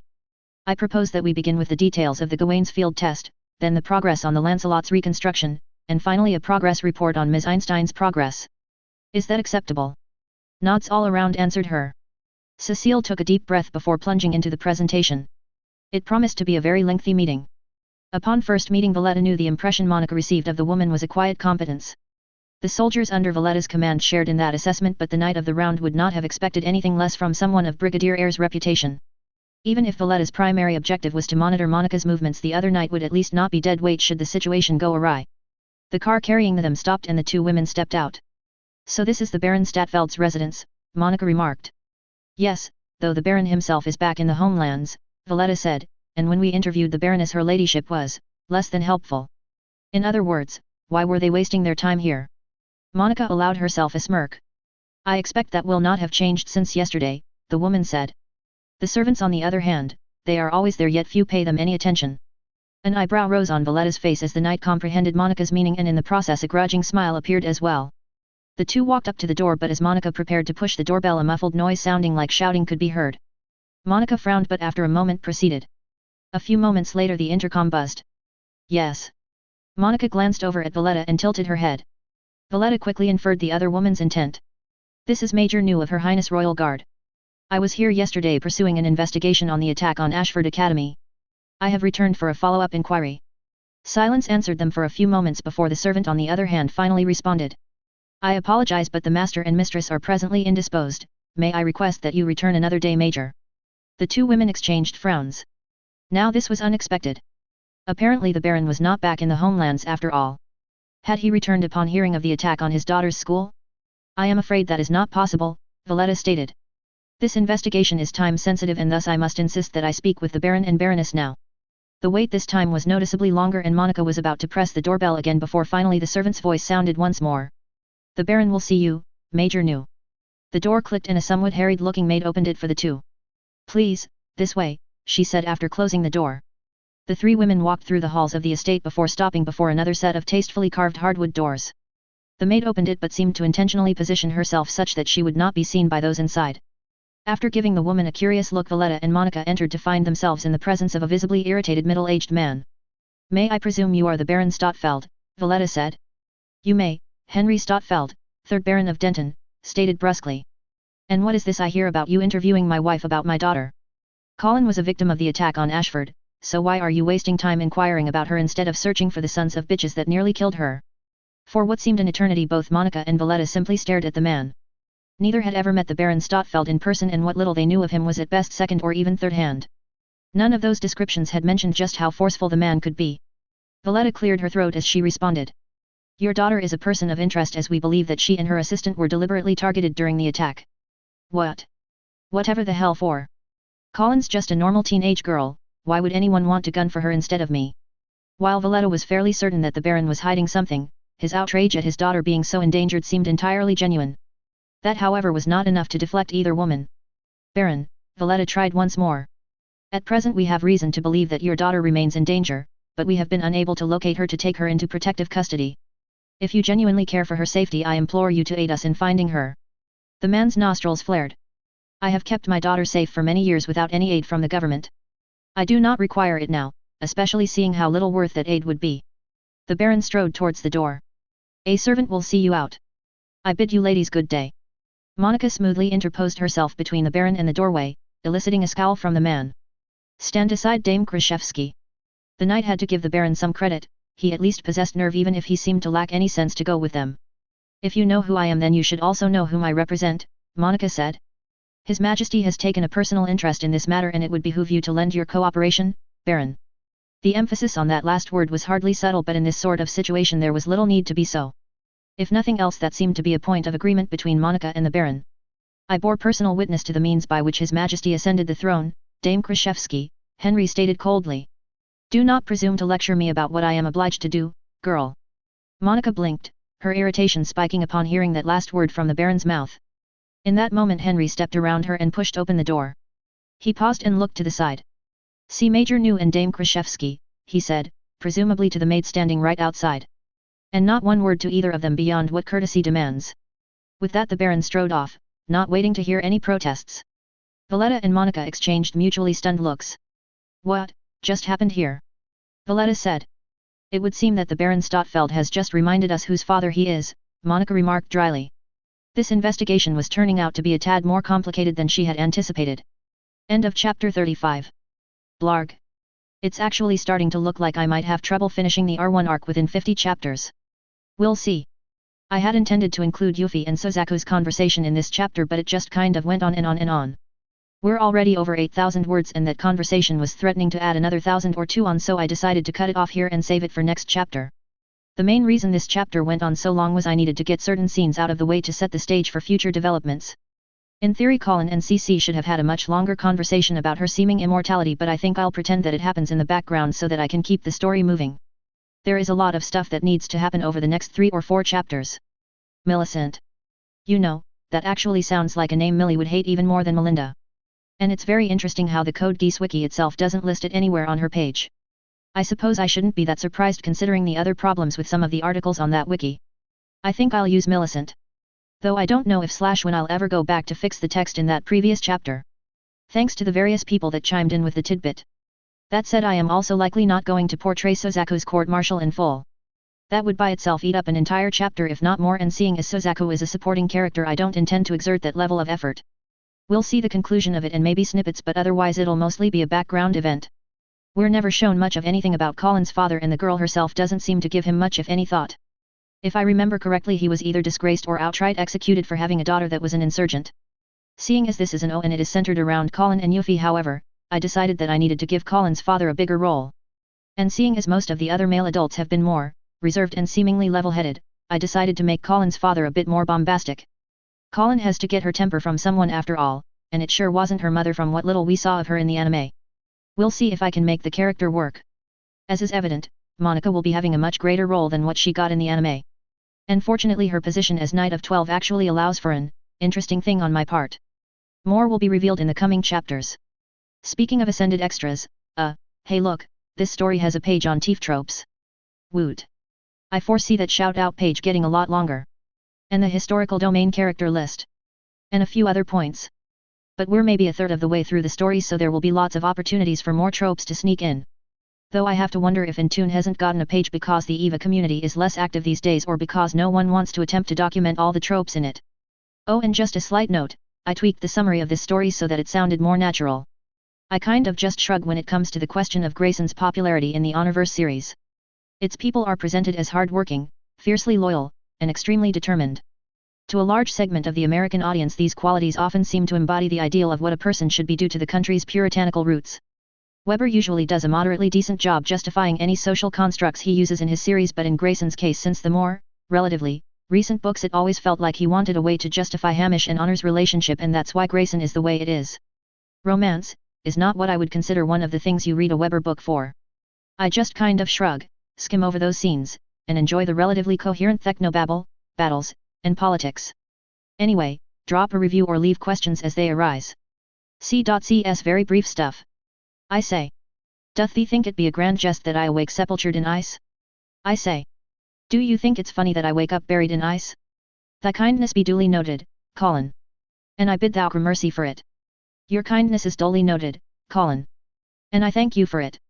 Doth thee think mine expiry be averted through lack of victuals? Do you think that my death can be averted through lack of food? Chapter 36.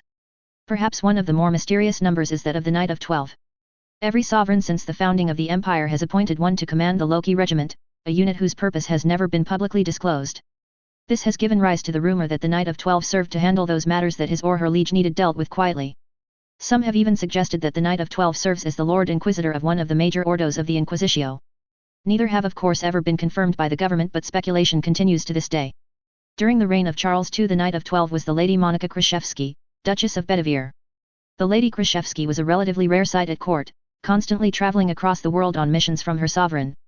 Almost all of her activities remain to this day classified, including those that she engaged in Area 11 during the run-up to the Black Rebellion. Toward a New Dawn, The Rise of Euphemia I. Chapter 36, Incepto ne deci stam. The room that Suzaku had been held in since yesterday was relatively Spartan, but what enmities it did have were actually quite comfortable. The bed was way softer than the young man was used to, the TV was hooked up to all of the premium cable channels, and there was even a maid that came by to make the bed and take his dirty clothes to be washed. Whatever trouble he was in apparently did not warrant treating him like a common criminal. Whether that was a good or bad thing, however, remained to be seen. As such, it was with some relief when the door finally opened to reveal one of the Princess Guardsmen. The young man was led to a nondescript room with a large mirror that was pretty obviously a one-way window, at least right now. After he took a seat, a light turned on in the other room to reveal the Princess Euphemia and her customary pair of armsmen. Suzaku immediately rose again and bowed. Your Highness. Specialist, Yuffie responded with a nod. Be seated. Suzaku obeyed and waited. The princess regarded him through the window silently for a minute or so, hands clasped before her. When she finally spoke, it was in a calm but firm tone. It was also a tone that was supremely confident in the words she uttered. How long have you known that Colin Stotfeld was the Red Knight? The boy's head seemed to spin as he processed those words. A sense of déjà vu hit him as the princess' question eerily mirrored Millie's not so long ago. This time, however, Suzaku could see that it was not a test. The princess was not seeking confirmation of her suspicions, she was seeking additional information. Since I first met her at Ashford, Your Highness, Suzaku answered honestly. I ran into her and, Cecilia, in the school office on the first day I attended. And, Your Highness, Cecilia was also the green-haired girl in the capsule in Shinjuku. If the additional disclosure at all moved the princess, she gave no visible indication of it. Why did you not report this to your superiors or myself immediately? Euphemia asked instead. Suzaku took a deep breath. I wanted to give her a chance to stop fighting the Empire. To effect change peacefully instead of with force. Euphemia tilted her head slightly. You entered Ashford several months ago, and since then Colin has performed many acts of, if not violence, then defiance against Britannia. Yet you still did not report her. While the princess' words could be interpreted as a statement, the silence that followed suggested to Suzaku that he was being given the chance to explain himself. She saved your life, Your Highness, Suzaku said. I believed that indicated Colin was coming around. Euphemia continued, regarding Suzaku silently before finally sighing. Specialist. Whether Colin Stotfeld should have been permitted continued freedom of movement is a policy decision. Why do you believe it was appropriate for you to be the one to make that decision? Suzaku grimaced. I did what I thought was right, Your Highness. Nothing more, nothing less. The princess' eyes narrowed. Again she spent several long moments simply looking at Suzaku in silence. It was abundantly obvious that from her perspective that was the entirely wrong answer. There is no denying that your withholding of this information represents a severe breach of trust, Specialist, Euphemia stated. In light of that breach, the military requires that you face a formal panel to determine your suitability to continue to serve. Suzaku bowed his head in acceptance. He was not expecting to get a pass on something this important, and he would face the court-martial without hesitation. If there was any regret, it was disappointing all of the people that had placed their faith in him, from Cecile and Lloyd to General Darlton and Claudio. Even the princess herself. I understand your highness, he said stoically. Euphemia rose, but before taking her leave she had a few last words for the young man. Reflect on why you committed this error in judgment, specialist. You placed greater priority in the satisfaction of your personal beliefs than that of your duty to the empire. So long as you continue to do so, you can never be trusted to bear arms in the empire's name. Suzaku gaped at the princess as she walked out of the other room, his jaw dangling open in an almost rude display. Nonetheless, the young man could not quite get over the shock of Euphemia's words. They resonated, eerily so, with the same accusation that Colin had levied at him so long ago on the school roof. Yet why would the princess repeat those words? How had he put himself before the empire? By doing what he felt was right? Suzaku felt his stomach twist. That was an unpleasant notion, that in order to serve the empire he needed to sacrifice his own morals. If that was the case, then perhaps there really was not a place for him within the military.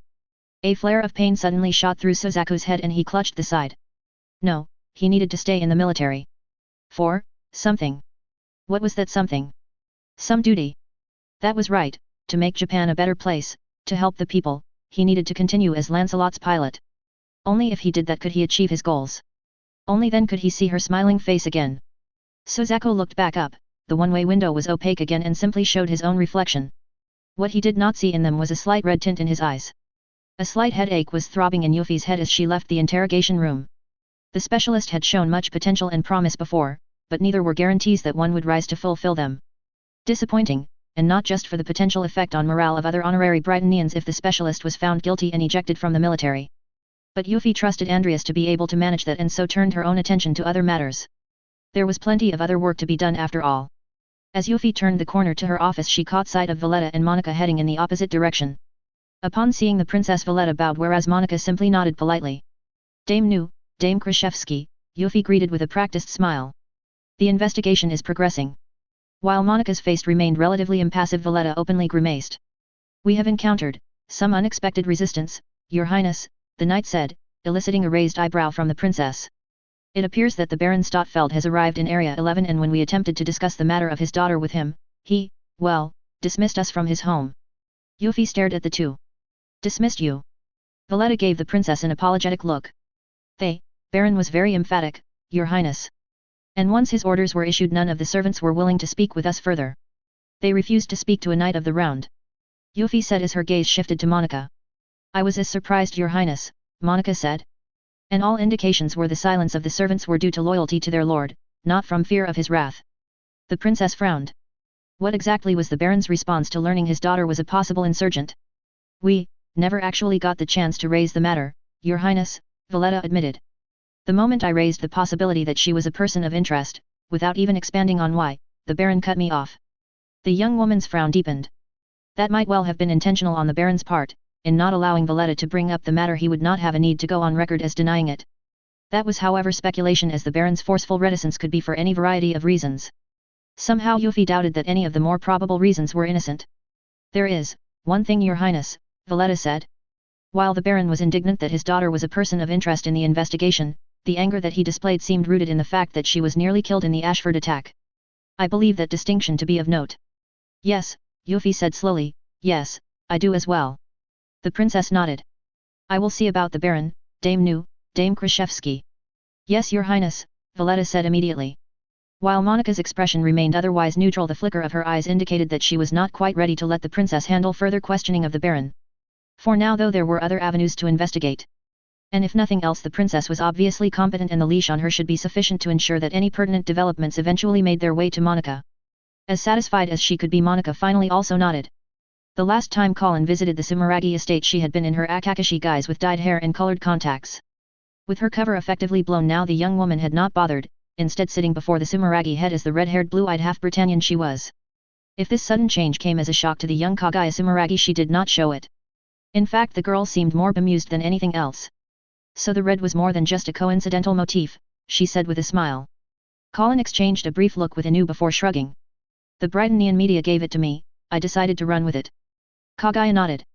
But you still took care to hide your identity, even from us. Wise. But ultimately it seems your measures were insufficient. Apparently so, Colin said. But at least this way I won't have to bother living a lie and can dedicate more of my time to the liberation movement. Your dedication is without question, Kagaya replied. Ultimately, however, in light of your mixed heritage, we must ascertain whether the cause to which you are dedicated is the same as ours. The young woman stared at the head of the Sumeragi family flatly. I think the better question here is whether the cause of the 6 houses matches that of the rest of us, Colin stated. You once told me that the ultimate goal of the 6 houses is the restoration of Japan's sovereignty. We fight for equality, fairness, and ultimately dignity as people. These 2 goals, while not mutually exclusive, are also not the same thing. Ichijo, seated left of Kagaya, shifted uneasily. The girl herself however continued looking at Colin intently. Previous to the invasion by Britannia, the Sumeragi family was one of the most prominent in the country, Colin continued. 3 of the last 6 prime ministers were Sumeragi, while 2 other were related, either by blood or marriage. The last prime minister was a Kururugi, of a similarly distinguished line and also connected by blood to your family. Thus before the empire seized control of Japan, the country was effectively under your rule, even if indirectly. Kagaya allowed herself a slight smile. And you suspect that the real motive of the 6 houses is to see restore us and the other such families to our previous ranks of power, despite the relative comfort and wealth we enjoy even with the empire occupying Japan. Consider it this way, Sumeragi Dono, Colin responded. Are you capable of sacrificing any claim to power by your family if that was what it took to liberate Japan? To have the Sumeragi family simply withdraw from matters of state would be disastrous for a newly liberated Japan, Ichijo spoke up.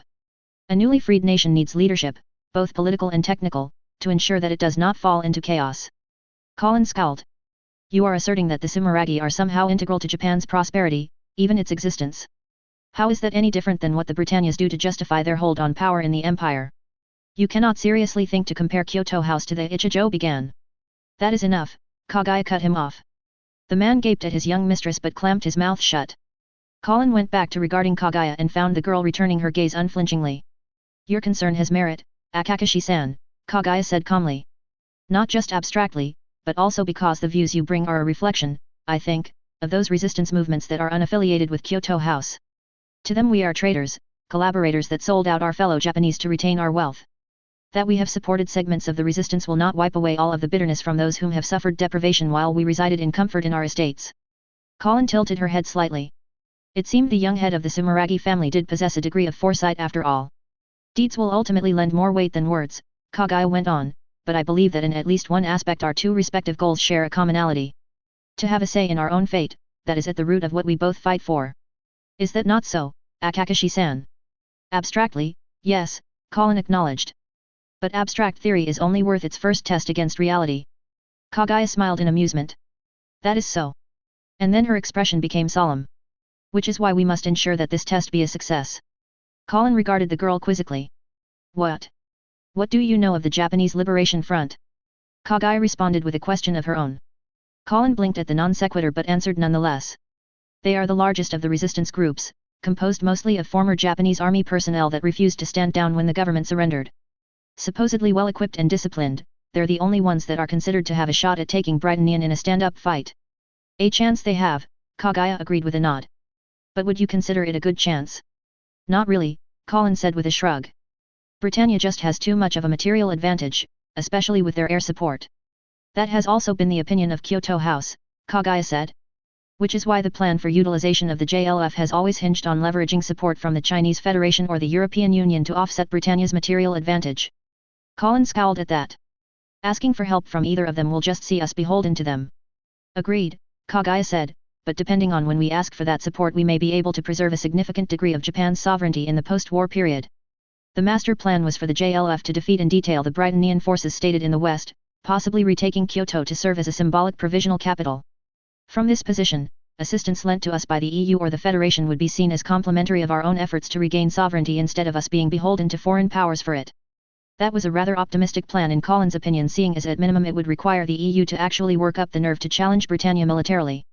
Then again it was a less bad plan than the JLF trying to take on the Britannian military alone and expecting to actually win. I can see the appeal of such a stratagem, Colin stated blandly. Kagaya smirked at the other woman's tone. The odds of success would have been long regardless of what we attempt. Her face tightened into a grimace. And a recent development may have placed genuine independence beyond our reach. That elicited frowns from everyone on Colin's side of the table, but they waited for Kagaya to elucidate. Our overtures to the EU and the Federation were met with what we thought to be promising responses, Kagaya said. The EU has even been providing us with modern weapons that, while not completely offsetting Britannia's air superiority, would at least provide the JLF with a fighting chance. The Federation even indicated that it might be willing to commit forces to help pin down the Britannian Marine Division in Okinawa. With such support, it seemed the JLF was on the verge of being able to launch its offensive against the Britannian occupation. We have however learned that the JLF leadership intends to follow a different plan of attack, one that would see them attempt to take Tokyo. The reaction from the others was more than a frown. Ogai's mouth dangled open while Inu stared at Kagaya wide-eyed. Colin's face twisted into an almost angry snarl. That's insane, she declared. Tokyo is probably one of the most heavily defended regions in Japan. The Britannian military has not only their main army and air force base there, they also have a naval task force anchored at Yokosuka. That task force by itself has enough firepower to level any invading force. Agreed again, Kagaya said. Which was why until now Kyoto House and the JLF never considered launching such an attack. Unfortunately, it would seem that control of the JLF has slipped from our hands to that of another. Hey? How is that even possible? Several months ago, after the Lake Kawaguchi incident, members of the French SDIS made contact with the JLF, Kagaya said, pausing briefly. The French Foreign Intelligence Service, Colin said to make clear she knew what the SDIS was. She had better, that was C.C's original cover after all. Kagaya nodded. They came with an offer of material support, weapons, equipment, even possibly the positioning of EU forces at Vladivostok to threaten Hokkaido and pin the Britannian armoured division there. We thought that our prayers might well be answered, and over the next few months they made good on many of their promises, smuggling in a great deal of modern weaponry. Last week, however, I received word from one of the senior JLF officers that its upper echelons had been subverted and were planning an attack not on the Britannian forces in western Honshu but on Tokyo itself. The girl grimaced. I have issued requests for explanation from the JLF's leadership and been met with silence. With her Geass having been active this entire time, Colin could see that Kagaya was being completely honest with her. That did not make the news any more pleasant to hear. How exactly could these SDIS agents have taken over the JLF? Colin asked. Surely if they tried anything untoward they would have been dealt with. I thought much the same, Kagaya responded. But the responses from the JLF have been absent of any actual meaning for some time now, even when inquiries are made in person. The girl's head tilted to the side. In fact, Ichijo-san just returned yesterday from trying to obtain details of what they intend. The man nodded. The JLF leadership was non-committal and even evasive. Colin blinked. That was not right. The man's heartbeat had quickened when he spoke. But Kagaya had been entirely honest in everything she said. They revealed nothing at all. Colin said.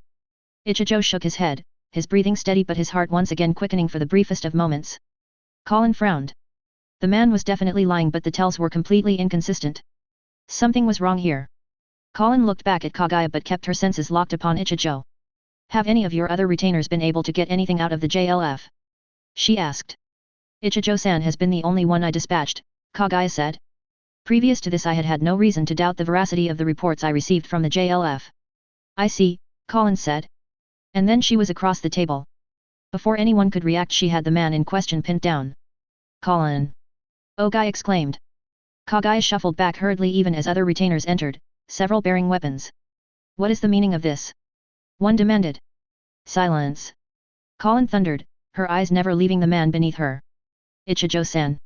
Would you please explain, in detail, what happened when you met with the JLF? What are you insinuating? Ichijo responded. You're lying about not knowing what the JLF is up to, Colin stated. Why? This is ridiculous, the man retorted. I have served the Sumeragi family loyally since childhood, how dare you suggest I would deceive Kagaya-sama? Colin's eyes narrowed and she leaned closer in. Again that discrepancy between the man's breathing and his heart rate, a discrepancy that was not explained by his surprise at Colin's actions. In fact, there was something else. Something, in his eyes. Colin's own widened as she caught a glimpse of the barest of light glowing within Ichijo's. Bloody hell, the girl said. You've met him, haven't you? Everyone continued staring at Colin in confusion, not least Ichijo himself. Who are you talking about? The man demanded. The bastard that hit Ashford, Colin said. You met him, and he did something to you. Just like he did something to those gendarmeries. The Sumeragi retainers exchanged nervous looks before glancing over at Kagaya. The girl however was watching intently the exchange and made no move to order intervention. I don't know what you're talking about, Ichijo said. The man's heart, just barely settled after the initial adrenaline rush, sped up again.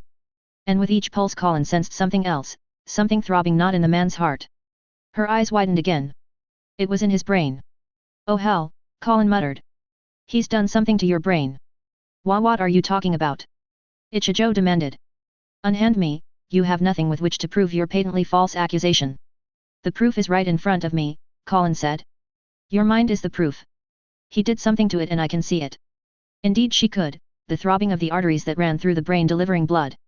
There was something drawing a lot of blood too, to the point where it was even causing swelling. A swelling that was getting worse. Ichijo blinked, apparently starting to feel the effects. I have no idea what you are talking about. He gazed over at Kaguya. Kaguya-sama, please, order Akashi-san to withdraw. Kaguya gave Ichijo a measured look before shifting her gaze over to Colin. Akashi-san, what do you mean you can see what has been done to his mind? Colin grimaced. Maybe she should not have said that aloud, but it was too late for that. How to explain this without sounding completely insane? At Ashford, the girl began, when the gendarmerie launched their attack I sensed someone orchestrating their movements. I sense the same thing now inside Ichijo. Colin frowned. In fact, it's getting worse. The uncertainty caused attention to shift back to the pinned man whose face was starting to contort in seeming pain. This is ludicrous, no one can sense, inside, a mind? The man's body slackened and had Colin's sense not warned her she might have loosened her grip reflexively. Instead she tightened it and was ready when Ichijo's body jerked. Gah! The man's body began convulsing and he suddenly slammed his head, hard down on the floor. Grab him! Colin shouted. Two other retainers piled on, seizing hold of the man's head to keep him from shacking it about. From the red that soon stained their hands they were already too late in some respect. And then blood began pouring out from the man's nose. Ichijo! Colin exclaimed. It was too late, her senses had watched the entire thing unfurl in grim detail. The saturated blood vessels in his brain had ruptured, inflicting a devastating and almost immediately fatal stroke upon him. Ichijo twitched a few more times but that was the only movement left in his broken form. Damn it, Colin muttered. What the hell did that bastard do? Akashi-san, Kaguya spoke up. Colin looked up at the noticeably pale girl. What just happened? She said in an icy tone. Kaguya's response was a mask, Colin knew, to hide the shock the girl was feeling. And she was not without some sympathy for the younger girl. I'm sorry, she said. I suspected that he had been somehow turned, so I acted. Turned, Kaguya said softly. Against his will. Colin looked back over at the still form. The other retainers had arrived at the same conclusion as her and were gently lifting the body. One of the servants knelt by Kaguya, ready to lend any support that the girl might need. I don't know for sure, Colin finally said, but I think so. When he started talking about not being able to get anything out of the JLF I sensed he was lying, but not consciously so. Her lips thinned. It was as if he was made to believe the lie. Kaguya was now staring intently at Colin, her pale complexion now coloring with something else entirely. Something that Colin herself was intimately familiar with. Someone forced Ichijo to believe a lie. She repeated. Colin nodded slowly, ignoring the nervous expressions Inu and Ogai were making behind her. Kaguya considered the possibility for a few moments before looking at Colin once more. And how can you know this? Colin's jaw tightened. There was no telling whether Kaguya would even believe the truth here but lying to the younger girl did not seem like a wise decision in the long term. Trust, that was what they needed right now, amidst all this deception and even betrayal, unwilling though it may be. Tell me Kaguya-sama, Colin began carefully. You said the JLF had been subverted. How was it subverted? The only visible reaction from Kaguya was a slight twitch of an eye. The girl's heart however was hammering away. The retainers and comrades of both seemed to simply disappear into the background as the two held each other's gaze. What do you know? Colin's eyes wandered over to the Sumeragi retainers. Kaguya quickly inferred her meaning. Kaed, remain here. Everyone else, see to Ichijo-san's arrangements. Milady. Now, Kaguya said, the volume of her voice rising not one bit for all the force behind it. The other retainers exchanged nervous glances before lifting Ichijo's body and retreating from the room. The only one that remained was a young woman with seemingly perpetually closed eyes. Even without her senses Colin could tell that the other woman served as Kaguya's personal bodyguard. With her senses Colin easily noticed the tanto the woman was somehow hiding under one sleeve and the pistol in the other. We are alone, Kaguya said as the screen slid shut, an implicit order for Colin to begin explaining herself. Colin regarded Kaguya for a few moments before shifting her gaze to Kaed. That might well make for an informative demonstration. You have a tanto in her right sleeve, Colin said, eliciting the quirk of an eyebrow from Kaed while Kaguya's eyes widened. And a pistol in your left. A Browning, if I'm not mistaken. The other two women stared silently at Colin for several minutes. Behind her Colin could feel Ogai fidgeting nervously.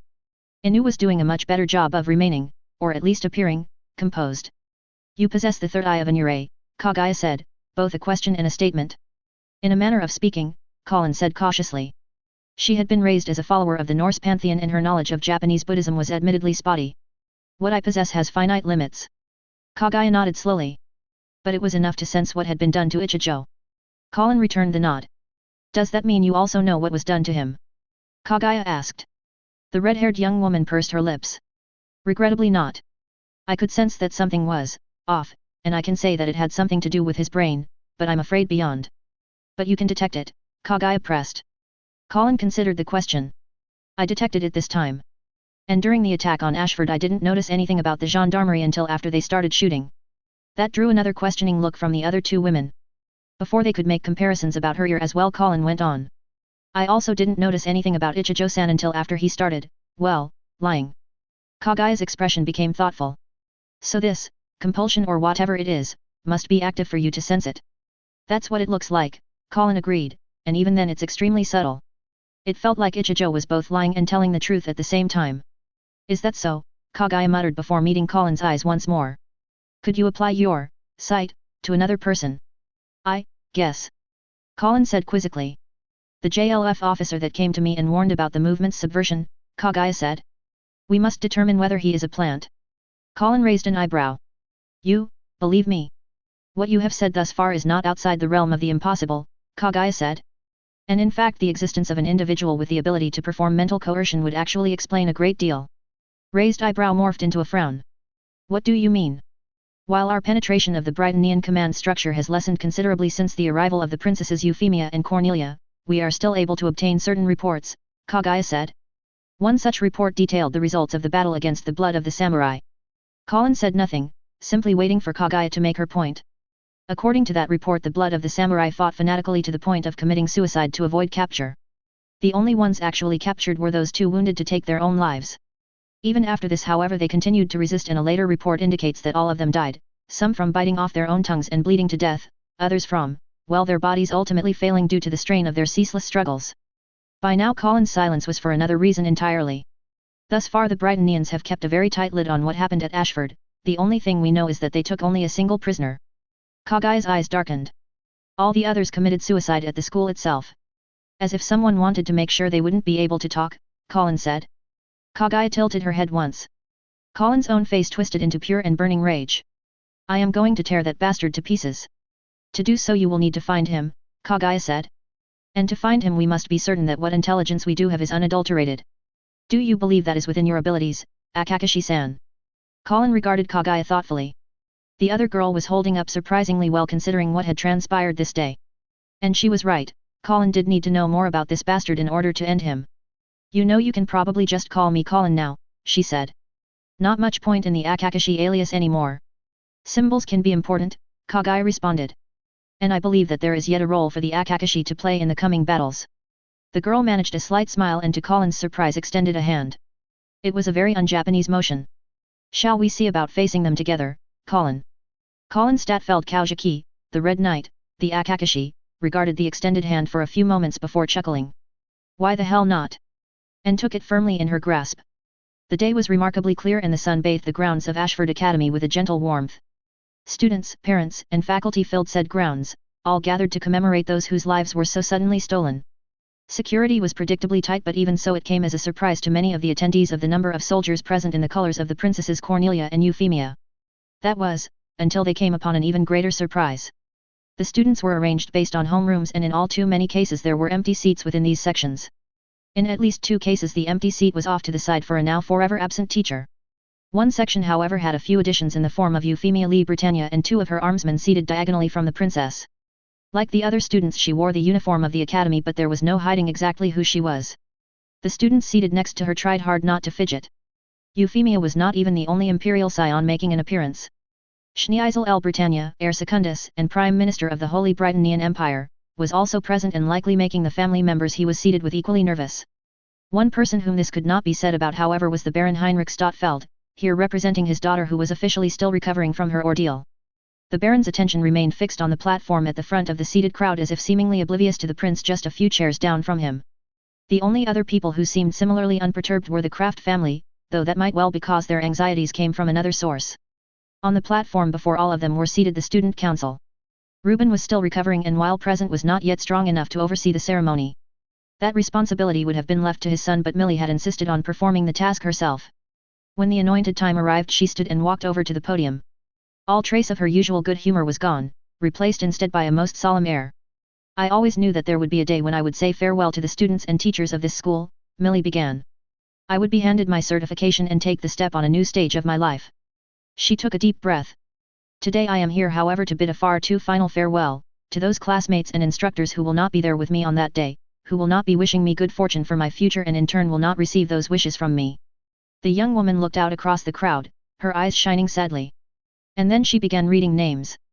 33 names that represented the sum of her fellow students that would never set foot upon the school grounds again and conversely would never leave these grounds either. As she spoke, each name behind her rivals, Shirley and Nina, began lighting candles one by one. 33 candles, out of the 35 lined up on the platform. Upon reaching the 34th name, Millie paused and took another deep breath. When I first entered 6th form, my parents informed me that they would require mathematics B1 of my A levels. The young woman allowed a mirthless smile.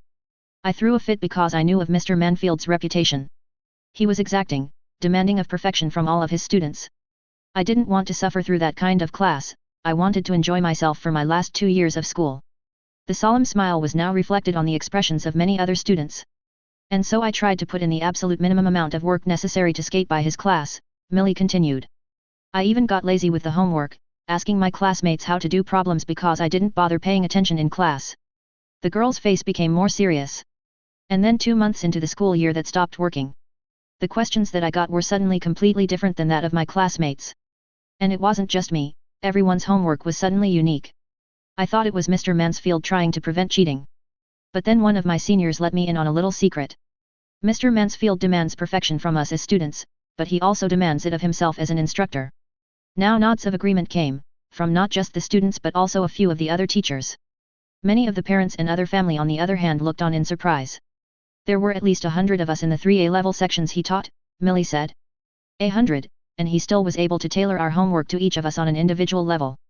From our coursework he could figure out what we were having trouble with, what we found easy, and he made up problems that reinforced what we understood while also striving to teach us what we struggled with. He demanded perfection, but he did his utmost to give us the tools we needed to achieve that perfection. Millie paused, closing her eyes for a brief moment. Halfway through the year Mr. Mansfield made a comment to me. Your efforts have seen you make excellent progress, Ms. Ashford. She opened her eyes once more and a single tear streaked across her cheek. I made that progress because Mr. Mansfield always matched or even surpassed the effort I put in. The young woman stepped back, took a hold of the lighter from Shirley, and added one more burning candle to the count. The brunette herself now stepped up to the podium. She was still coming to grips with her near brushes with death, and it was only this morning that her participation in the ceremony was even finalized. But hiding from the world was not the answer, and for Shirley this was one step of many in overcoming the pain that lingered from that awful day, no matter how much it might hurt further in the process. Mr. Taylor never addressed us by our first names, the girl began. It was always Ms. Fennett, or Mr. Cardamond. It was considered one of the mysteries of the school why he did this. One day, I got curious enough that I asked him. And he said to me, I see the students I instruct as the gentlemen and gentlewomen they aspire to be. How else could I address them? Shirley's expression darkened in grief even as surprised looks appeared on many of the students in the audience. Mr. Taylor believed in each and every one of us, that we would go on to greater things. He considered it his duty to impart upon us the knowledge that would help temper our judgment for the future. He encouraged our curiosity, implored us to ask questions. And if there was something he could not answer, he was honest of his ignorance and considered it an opportunity to learn alongside us. More nods as the other students recalled their own memories of such instances. I wish, Shirley said, her voice suddenly cracking. I wish, that I could thank him properly, for everything he has done. I had intended to on the last day of classes, but now it is too late. The tears flowed more freely for Shirley than the older girl. And so I find him imparting one last lesson, one that I will always take heart in. To not wait in expressing my gratitude, for it is never too early to say thank you. Wiping her tears away, Shirley turned about and took back the candle lighter from Millie. And then there were 35. The ceremony had wound down but many still lingered, students swapping stories about their missing classmates and instructors, family offering each other comfort and support. The Baron Stotfeld regarded the scene and took a deep breath. He had nearly been one of those parents in need of such support. In fact, he may well become one in the future. Baron Stotfeld. Heinrich turned about to find himself facing one of the Princess Euphemia's armsmen. Yes. He said brusquely. Her Highness has requested to speak with you in private, the soldier said. The only distinction between a request and an order from an imperial scion was formality, both men knew, and after a few seconds scowling at the soldier Heinrich nodded. This way please.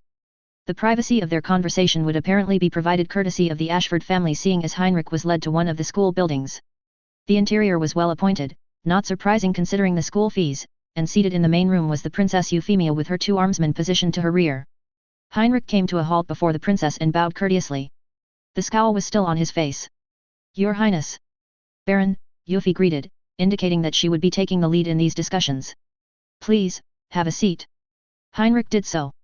His eyes never left the princess for a single moment. Euphy met his gaze without flinching. I presume you know why we wish to speak with you, Baron Stottfeld, she said. The Baron spent perhaps a second to consider a response. You obviously intend to accuse my daughter of something, Your Highness, so I suggest you stop dancing around the topic and just come out with it. Blunt and to the point as the report from Valletta and Monica said he was. Euphy was torn between amusement and a mild, very mild, indignation at the Baron's seeming rudeness. But being too caught up in one's self-importance was one of the biggest flaws of the nobility, and Euphy had no intention of succumbing to that particular vice herself. Very well, Euphy said. I shall be frank then. Your daughter, Baron Stottfeld, is the Red Knight that has been actively undermining Britonian authority in Area 11 for the last few months, and we believe that the attack on Ashford Academy was intended by an unknown party to silence her. Heinrich stared at the princess for several seconds, blinking a few times in the process. What?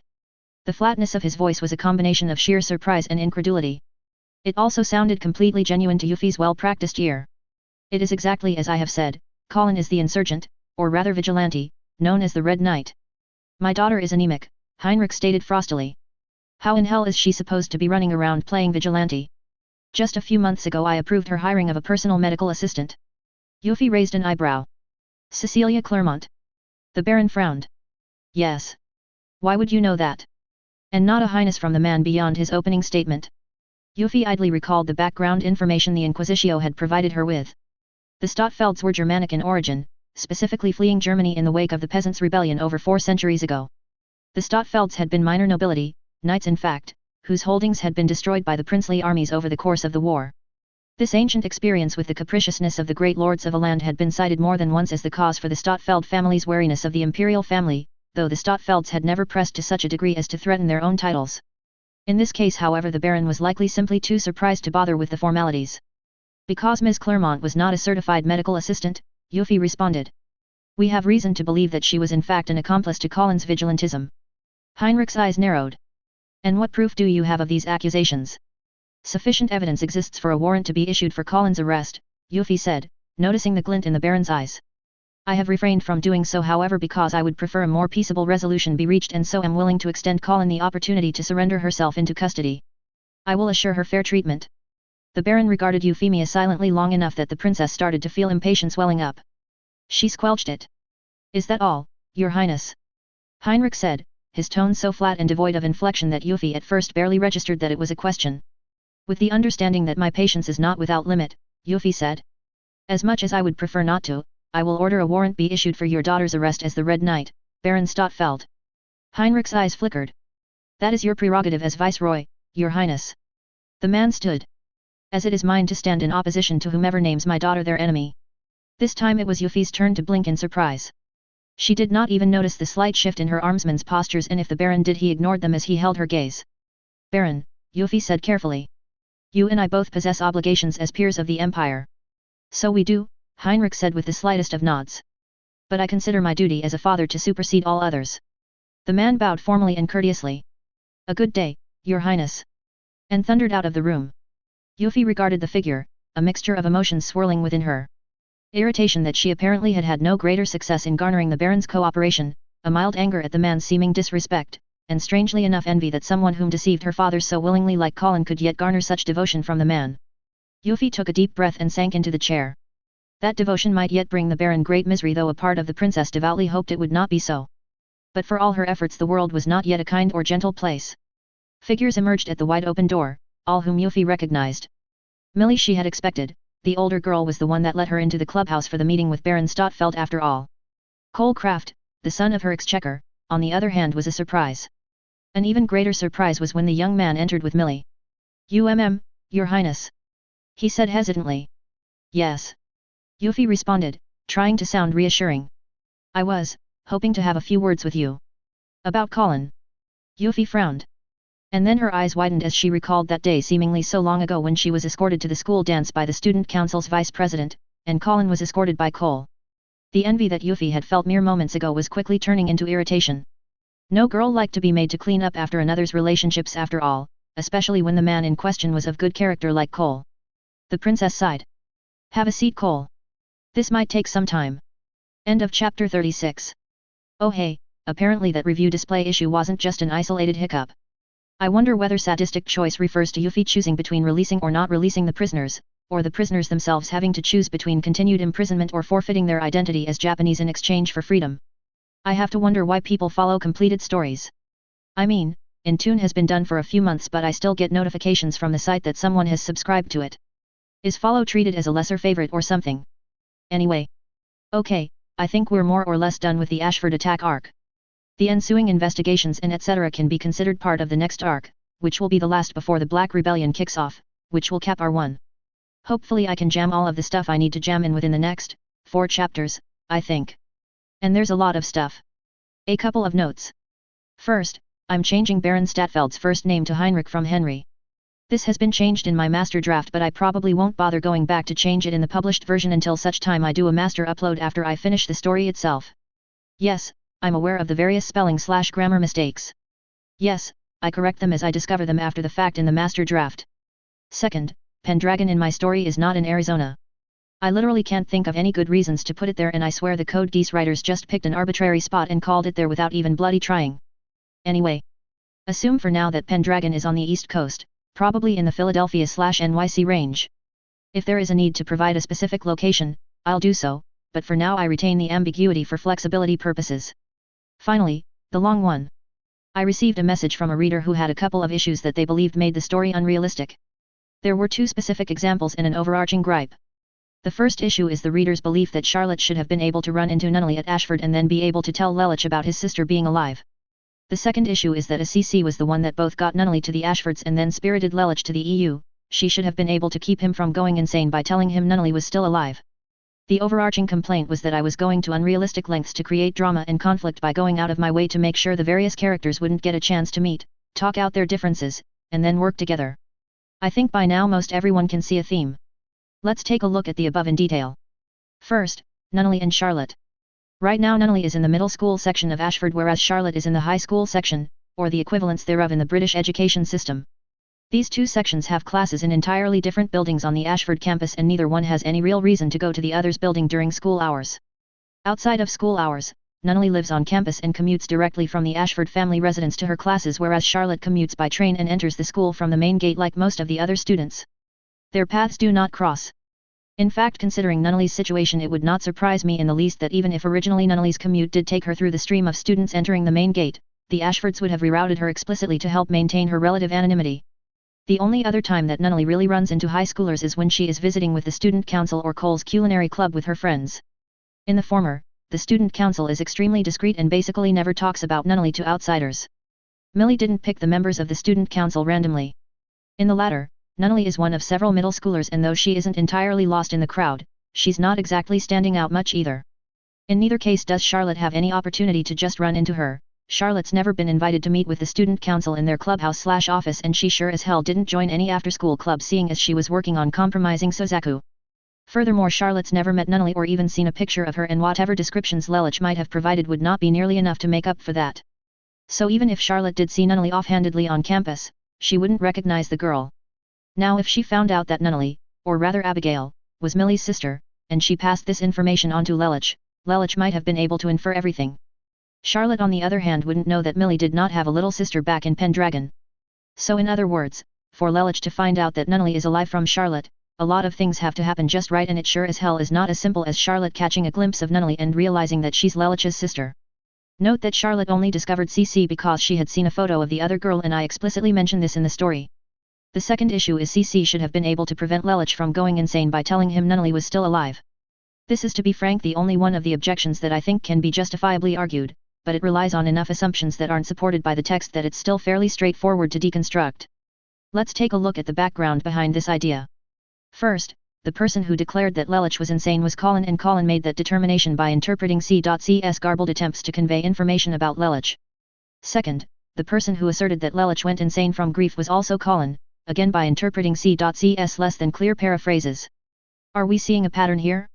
Finally, assuming that Lelich actually is insane, we have plenty of scenes from his perspective for all of you to make your own judgments on the matter instead of simply relying on Colin's interpretation. Why is the presumption that he went insane solely because of grief? Or that CC was in any way capable of stopping his descent into insanity? Or that she even wanted to? Which leads us to overarching point 3. The idea that all it would take is for the primary characters to gather and talk about their differences and then be able to work together implies that their respective goals are mutually complementary, that achieving one set of goals will not require the failure of another's. I can say right here that none of you have enough information to convincingly argue that this is the case. Thus far the only person whose goals are unequivocally clear are Colin's. Large parts of Yuffie's have been revealed and thus far the majority don't require Colin's failure for them to succeed. There is however a big point of contention between the two, namely the issue of Japan's sovereignty. In this case Yuffie's position is actually more uncompromising than Colin's and working out their differences will not be trivial to say the least. But in theory, Colin and Yuffie could set aside their differences in pursuit of the greater good. But that's just Colin and Yuffie, there are two other major players in which this may not be the case. Lelich. So far the only goals that you have seen is his intent to see Yuffie and Cornelia dead. That's it. The motivation behind that goal, whether there is a greater goal that would be served by the death of his half-siblings, none of that has been revealed. If one attempts to claim that Lelich's goal can be complementary to Yuffie's and Colin's, at this point you are making stuff up without any actual support. Canon Lelich's ambitions and objectives don't have much if any relevance to my portrayal of him due to their radically different circumstances. Or rather, you could try to argue that because it is Lelich, he has to be after similar things to his canon version for him to be Lelich, but there's been no textual evidence of it in story so it still amounts to making things up. And then of course there's CC. At this point she's probably the most radically different in terms of portrayal due to her speech pattern. Her behavior on the other hand is still identifiably CC. She enjoys trolling the people around her and she's always giving evasive answers to questions. But thus far there is almost exactly zero information about what her goals are. The only piece of information that any of you have is that she requires a contractor, but beyond that none of you know what that contractor is for. What her actions thus far, in terms of letting Lelich go insane, should tell you is that she is operating under a very different set of priorities than in canon. In other words, stop trying to create a one-to-one mapping of the anime to this story, every incongruity represents an intentional, fundamental divergence. Said reader more or less lays out after the 3 points how they want Lelich to be portrayed, which is at odds with how he has thus far been used in my story. At which point the issue isn't a matter of realism or internal consistency within the story, it's a disconnect between what the reader wants and the story that I am telling. This has already happened with Suzaku so I'm not surprised in the least that it's happening with Lelich. And my response now is the same as back then. In theory I could have answered the message privately, but if I'm going to write up an explanation this damn long I'm inclined to let others get a peek at the rationale behind my choices so that they can better understand the narrative decisions I have made. Anyway, long rant aside, I hope all of you enjoyed this chapter. The eulogies for the two teachers took a bit of work to get down. One of the issues was deciding which other teacher to kill off. No, there is no subtext in me choosing the math teacher. Oh, and Ichijo's death. Hopefully that didn't come off as too blasé, but I needed to get the bigger plot point going. We'll see more of Colin and Kagaya next chapter and their plans for countering Lelich. Any guesses which franchise the slit-eyed ninja is from? Chapter 37. Snippet spoiler, medium.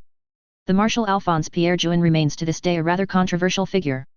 Some regard him as a patriot that sought with all his might to defend his country, others a warmonger that instigated the most destructive war in the history of the human race up to that time. As the head of the General Staff of the European Union's combined armed forces he was the principal architect of the EU's plan to decisively confront and defeat the Britannian threat. The Marshal's plans relied on attacking the Empire on two fronts, engaging it militarily by wresting control of its overseas conquests and inciting unrest within Britannia itself by playing the various noble factions against each other. For the former the Marshal fostered ties with the Chinese Federation and set into motion a coordinated campaign to attempt to conquer Australia, Japan, the Middle East, and the Philippines. For the latter the Marshal employed the talents of this dis, namely in the form of Leroi Noir, Lieutenant Lelich Lamperouge, a covert operations specialist who nearly succeeded in his mission of decapitating the Britannian imperial family. Toward a New Dawn, The Rise of Euphemia I. Chapter 37, Igiter qui desiderat pacem, preparat bellum. Jeremy Finch, the newest member of the cabinet of Her Highness the Princess Euphemia, poked his head into the office.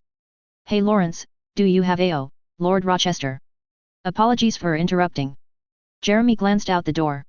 Would have been nice if your secretary had warned me you were with someone. Lawrence chuckled. She does have a certain sense of humor. Now, did you need something? The lawyer glanced at the two for a brief moment before closing the door. Actually, this works well. I could use some background information from both of you, discreetly.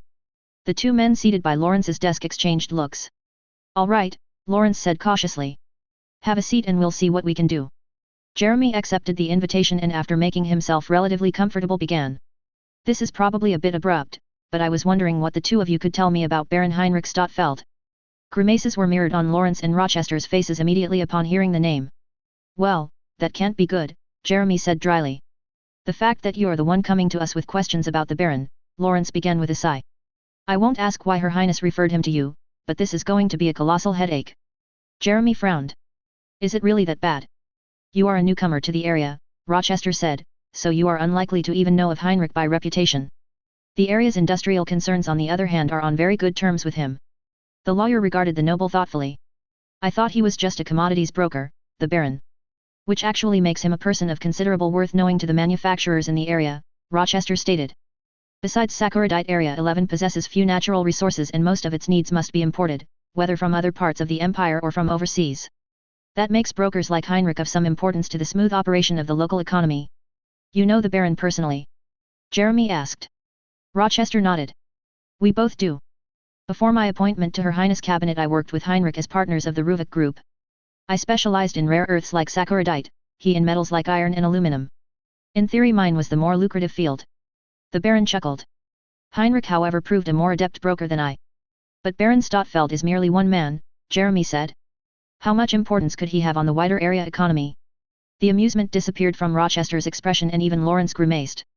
That depends on what commodity contracts he possesses right now, Rochester said surly. And I would be extremely careful about how you approach whatever inquiry Her Highness has asked of you, Sir Finch. The last thing I need to happen is for traders to short companies with factories in this area. Noted, Jeremy said, but I get the impression that your concern regarding the Baron is more than purely economic. Rochester glanced over at Lawrence and the other man shrugged. You know the field better than I, my lord, he said. You could probably explain its nuances better. Your confidence is ever so assuring, Rochester said wearily before looking over at Jeremy. You probably already know some of this, but the resource extraction industry is dominated by the big three, Anglo, Billiton, and Broken Hill. All three are majority owned by members of the nobility and combined they control something like 70% of the mining industry. Jeremy nodded. While he was already aware of the basic background, it did not hurt to have a refresher. On the other hand, a lot of the newer manufacturing companies were established by entrepreneurial commoners, Rochester continued. These companies are major customers of the mining conglomerates, but there is a not insignificant amount of resentment amongst the more conservative elements of the peerage at the increased economic standing of their owners and even a fear that they might attempt to parley that economic standing into a greater social and political one. As a result, even though the two sets of companies may rely on one another, there is a great deal of tension that generates cost overheads for both. I am not surprised in the least, Jeremy muttered before recalling whom he was speaking to. No offense, my lord. Rochester chuckled dryly. None taken, especially since the Ruvik Group and others like it were founded to take advantage of that tension. At the quizzical look, Rochester allowed a more amused smile. It is quite simple. The Ruvik Group was originally founded by a few nobles of lower economic standing than the great peers. We were not poor by any means, but neither did we possess the wealth of the dukes or margraves or even viscounts. We were however still nobles, and so the companies they owned were less touchy in the transactions we performed with them. The prices we paid might not have been any lower than that of the commoner-owned companies, but we faced less bureaucratic nonsense in arranging for delivery and the like. By acting as intermediaries, the Ruvik Group managed to carve a very profitable niche for itself and in the process established cordial relationships with the newly wealthy middle class. The Baron glanced over at Lawrence. Some such relationships went a bit beyond merely cordial. Lawrence feigned clearing his throat. The greasing of the wheels that Ruvik performed in the past is less salient these days, but they do serve other important purposes. Namely, at least in Area 11, when a local manufacturer, especially the smaller or medium-sized companies, puts in an order for raw materials, it's usually Ruvik that they buy from. The group owns a network of warehouses and storage tank facilities that allow them to more easily stockpile raw materials. This way it's cheaper for companies to go to them than to arrange for delivery of raw materials from overseas themselves, economies of scale and whatnot. All right, that makes sense, Jeremy said. But that's all still from an economic perspective. You two are worried about something beyond that. We're getting there, Lawrence assured his friend. Now generally the businesses in Area 11 fall into one of two categories. Those like KBR only really care about looting the local economy, extracting as much short-term profits as they can without regard to the long term. There are other companies however that are interested in the long-term development of the area, who want to turn the economy around. There are upwards of 70, 80 million people living in the area, that's a lot. All these people are potential workers and consumers that over the long term could generate a very healthy return if the proper investment is put in, or so the thinking goes. Now, which set of businesses do you think Her Highness the Viceroy should take care in upsetting? Jeremy narrowed his eyes. And you are saying that the Baron Stotfeld is highly regarded by this segment of the business community? Very much so, Rochester stated. And unlike certain others, Heinrich's conduct as a businessman has always been impeachable. If Her Highness really wants him investigated for a matter, it had better be very, very grave and the evidence airtight. Otherwise her reputation for capriciousness will be more than just grumbling from nobles trying to hide genuinely dirty laundry. Combined with the fact that the Baron's daughter was caught up in the attack on Ashford, Lawrence added. Sympathies are more likely to be with Heinrich than with Her Highness depending on what exactly the princess wants him investigated for. That elicited a grimace from Jeremy himself, though the man refrained from offering an explanation as to why he reacted that way at the mention of Ashford. The change in expression did not go unnoticed however by Lawrence and Rochester, and the former reacted with visible alarm. You're not serious? Jeremy looked at his friend. What? Her Highness asked you to investigate Heinrich over the Ashford attack? Lawrence said incredulously. This time Rochester too regarded the other man with concern. Is that true? I can't talk about it in detail, Jeremy said firmly. All I can say is Her Highness has questions for the Baron and his daughter and he is being reticent. Oh hells, Lawrence muttered. Cole's been depressed since this whole matter started, and now Colin is being suspected of something. Cole? Jeremy said quizzically. Your son goes to Ashford, he knew the Lady Stotfeld. He took her to the school dance, Lawrence said bitingly. And he was planning to ask her out on another date before the attack happened. Jeremy felt a sinking feeling in his stomach. All he managed was a simple, oh. Perhaps we should speak with Her Highness directly, Rochester suggested. This matter is becoming exceedingly complicated. Yes, Lawrence said as he rose. Yes, I think that would be a very good idea. Yuffie considered the scrolling text on her monitors with care. The research that had been uncovered involving the woman designated Subject C was extensive, to say the least. It was also sickening to contemplate. The project had apparently hit a dead end with their latest vivisections and were contemplating moving onto the woman's brain before Yuffie stumbled upon its money trail. The princess was finding it harder and harder to think of Clovis in a good light, seeing the lengths he was prepared to go to in his quest to unlock the woman's apparent immortality. That really was Cecilia possessed, not just accelerated healing but outright immortality. The lengths to which Clovis' research team went to prove this fact was enough to turn Yuffie's stomach. In some ways it was a wonder Cecilia did not seem to hold a grudge at all against Yuffie herself. In others the princess genuinely regretted that the woman responsible for saving Nunnally had been subjected to this sort of torture. Then again, based off of what Millie had told her, Cecilia did not even react to Nunnally when in the girl's presence. Reuben seemed certain that Cecilia was the one that brought Nunnally to the Ashfords, but until Yuffie could directly speak with her there were simply too many unanswered questions, not least of which was what Cecilia herself might know about Empress Marianne's murder. The intercom buzzed, drawing Yuffie out of her musing. She reached over and pressed the button. Yes. Your Highness, Baron Rochester, Sir Kraft, and Sir Finch are here to speak with you. Yuffie frowned. That was a rather odd combination. Please send them in. Yes, Your Highness. The door opened and the three men entered. Strangely enough it was Lawrence in the lead instead of the Baron, suggesting he was the instigator of this gathering. They stopped before the desk and bowed. Gentlemen, Yuffie greeted with a nod and a smile. Please, have a seat. They did so and the princess nodded. Now, how may I help you? Lawrence took a deep breath. Your Highness, am I to understand that the Lady Stotfeld is somehow under suspicion for the Ashford attack? Yuffie's eyes narrowed and she shot a questioning glance at her Attorney General. Jeremy has revealed nothing of confidence, Lawrence spoke up in his friend's defense. He however found need today to come to my office to ask some questions about the Baron Stotfeld, of whom myself and Baron Rochester are acquainted with. I see, Yuffie said, though she did not immediately take her gaze off of Jeremy. When she did she looked back at Lawrence. I suppose I should have expected that. The man said nothing in response, instead waiting for the princess to answer his question. Yuffie sighed and leaned back into her chair. The Lady Stotfeld is not a suspect in the Ashford attack, she stated. She is however a person of interest whom needs to be interviewed. Unfortunately she has disappeared and the Baron Stotfeld is either unwilling or unable to assist in locating her. Does that satisfy your question, Sir Kraft? The man frowned. I am afraid not, Your Highness. Yuffie smiled ever so slightly. You're worried about your son, aren't you, Sir Kraft? Lawrence's jaw tightened. Yes, Your Highness. Cole has been growing closer with the Lady Stotfeld ever since the dance. The princess nodded. And as his father you do not wish for him to become entangled in any security matters. Yuffie smiled reassuringly. Fret not, Sir Kraft. I spoke with your son briefly after the memorial ceremony at Ashford and I say to you now what I said to him then. Colin is not suspected of complicity in the Ashford attack. In fact there is reason to believe she was a target of it. I seek to offer her my protection, nothing more. Lawrence frowned, unconvinced. Then why investigate the Baron Stotfeld, Your Highness? Your conduct creates the impression that the Lady Stotfeld would have reason to decline your protection. There was such a reason though at this point Yuffie had no intention of sharing it with Lawrence and the others. That Colin was the Red Knight was still a fairly classified matter, known only to select members of the military, her own personal guard, and unfortunately the Knight of 12.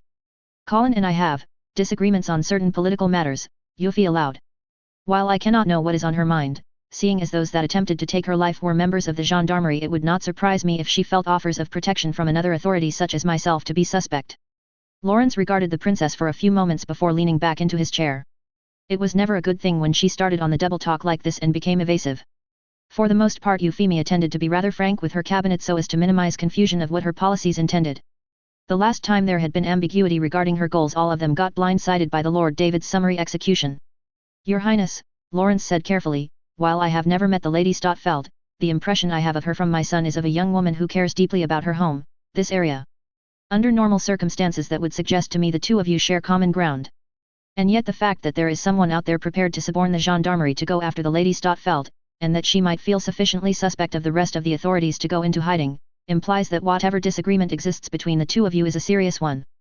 I believe the incongruity between the two is plain. Euphemia frowned but kept her tone light. And your point, Sir Kraft? My point, Your Highness, is that with all due respect I find myself in a situation where there are two possible conclusions to be drawn. The first is that the Lady Stotfeld has been deceiving my son, which makes her a danger to him and one I feel I have a right to be aware of. The second is that the Lady Stotfeld has been entirely honest and in her honesty genuinely believes that the Brightonian authorities do not have the best of intentions regarding her home. Lawrence's eyes hardened. And if she has actual cause for that belief, especially in light of the attempt on her life, then I am afraid I would have to tender my resignation. The two men seated aside from Lawrence sucked in their breath.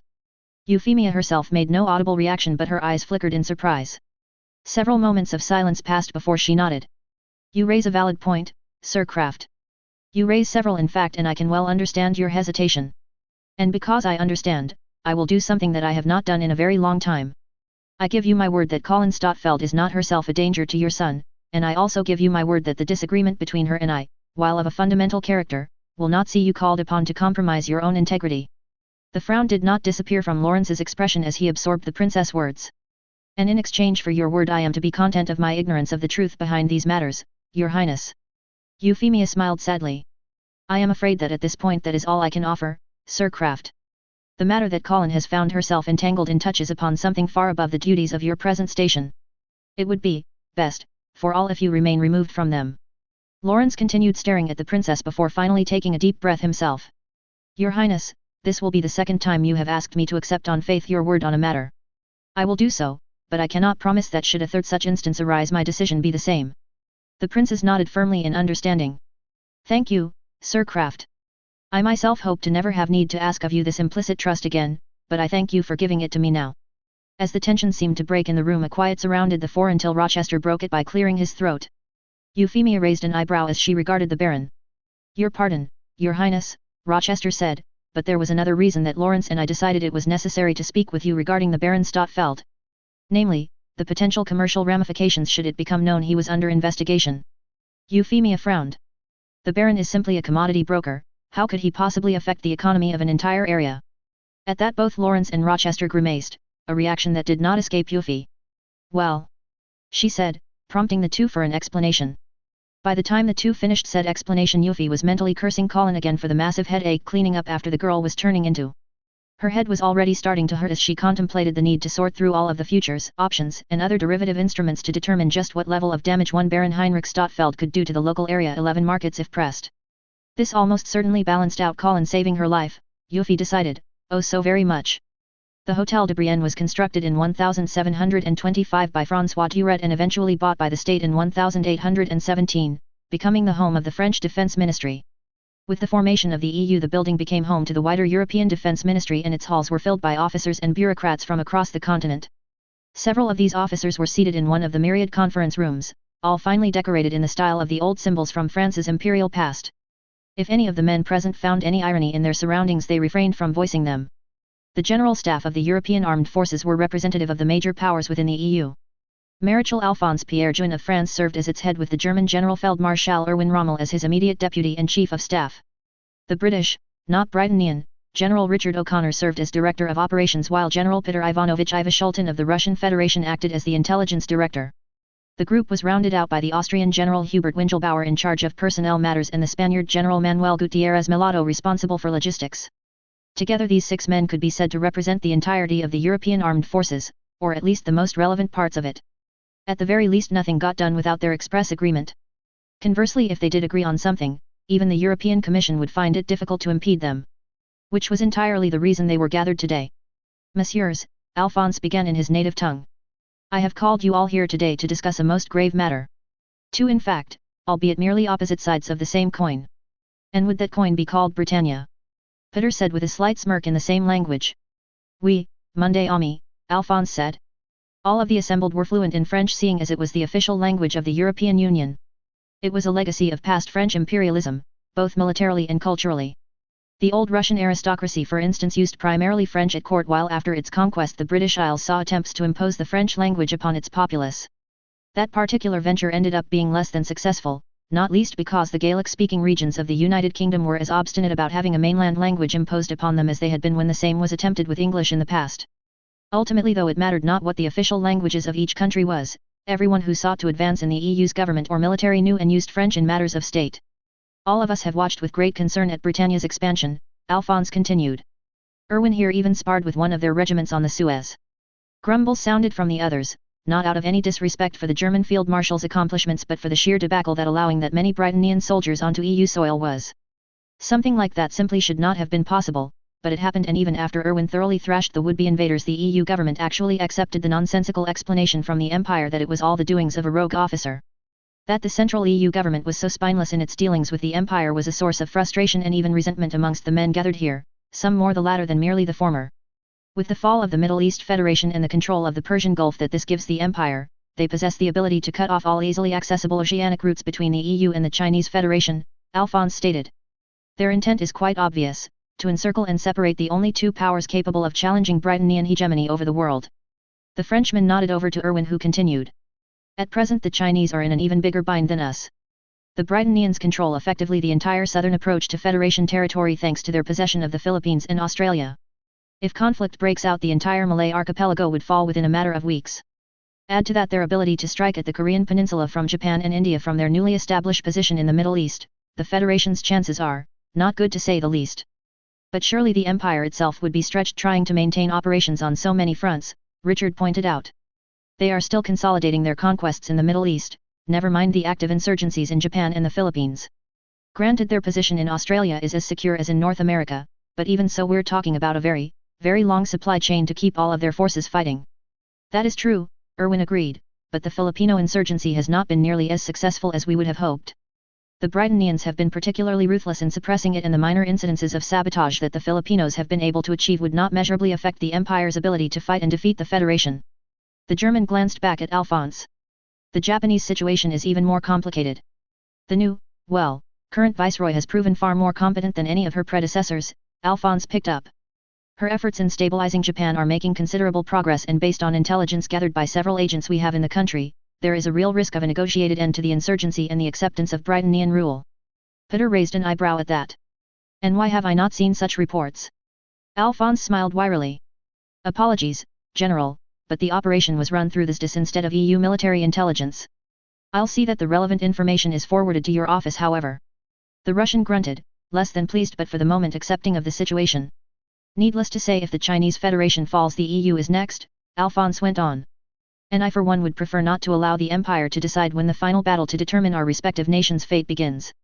Looks were exchanged between the 3 generals before Richard spoke for them. Are we to assume you have a plan, Marshal? I do, Alphonse affirmed. Or rather, we do.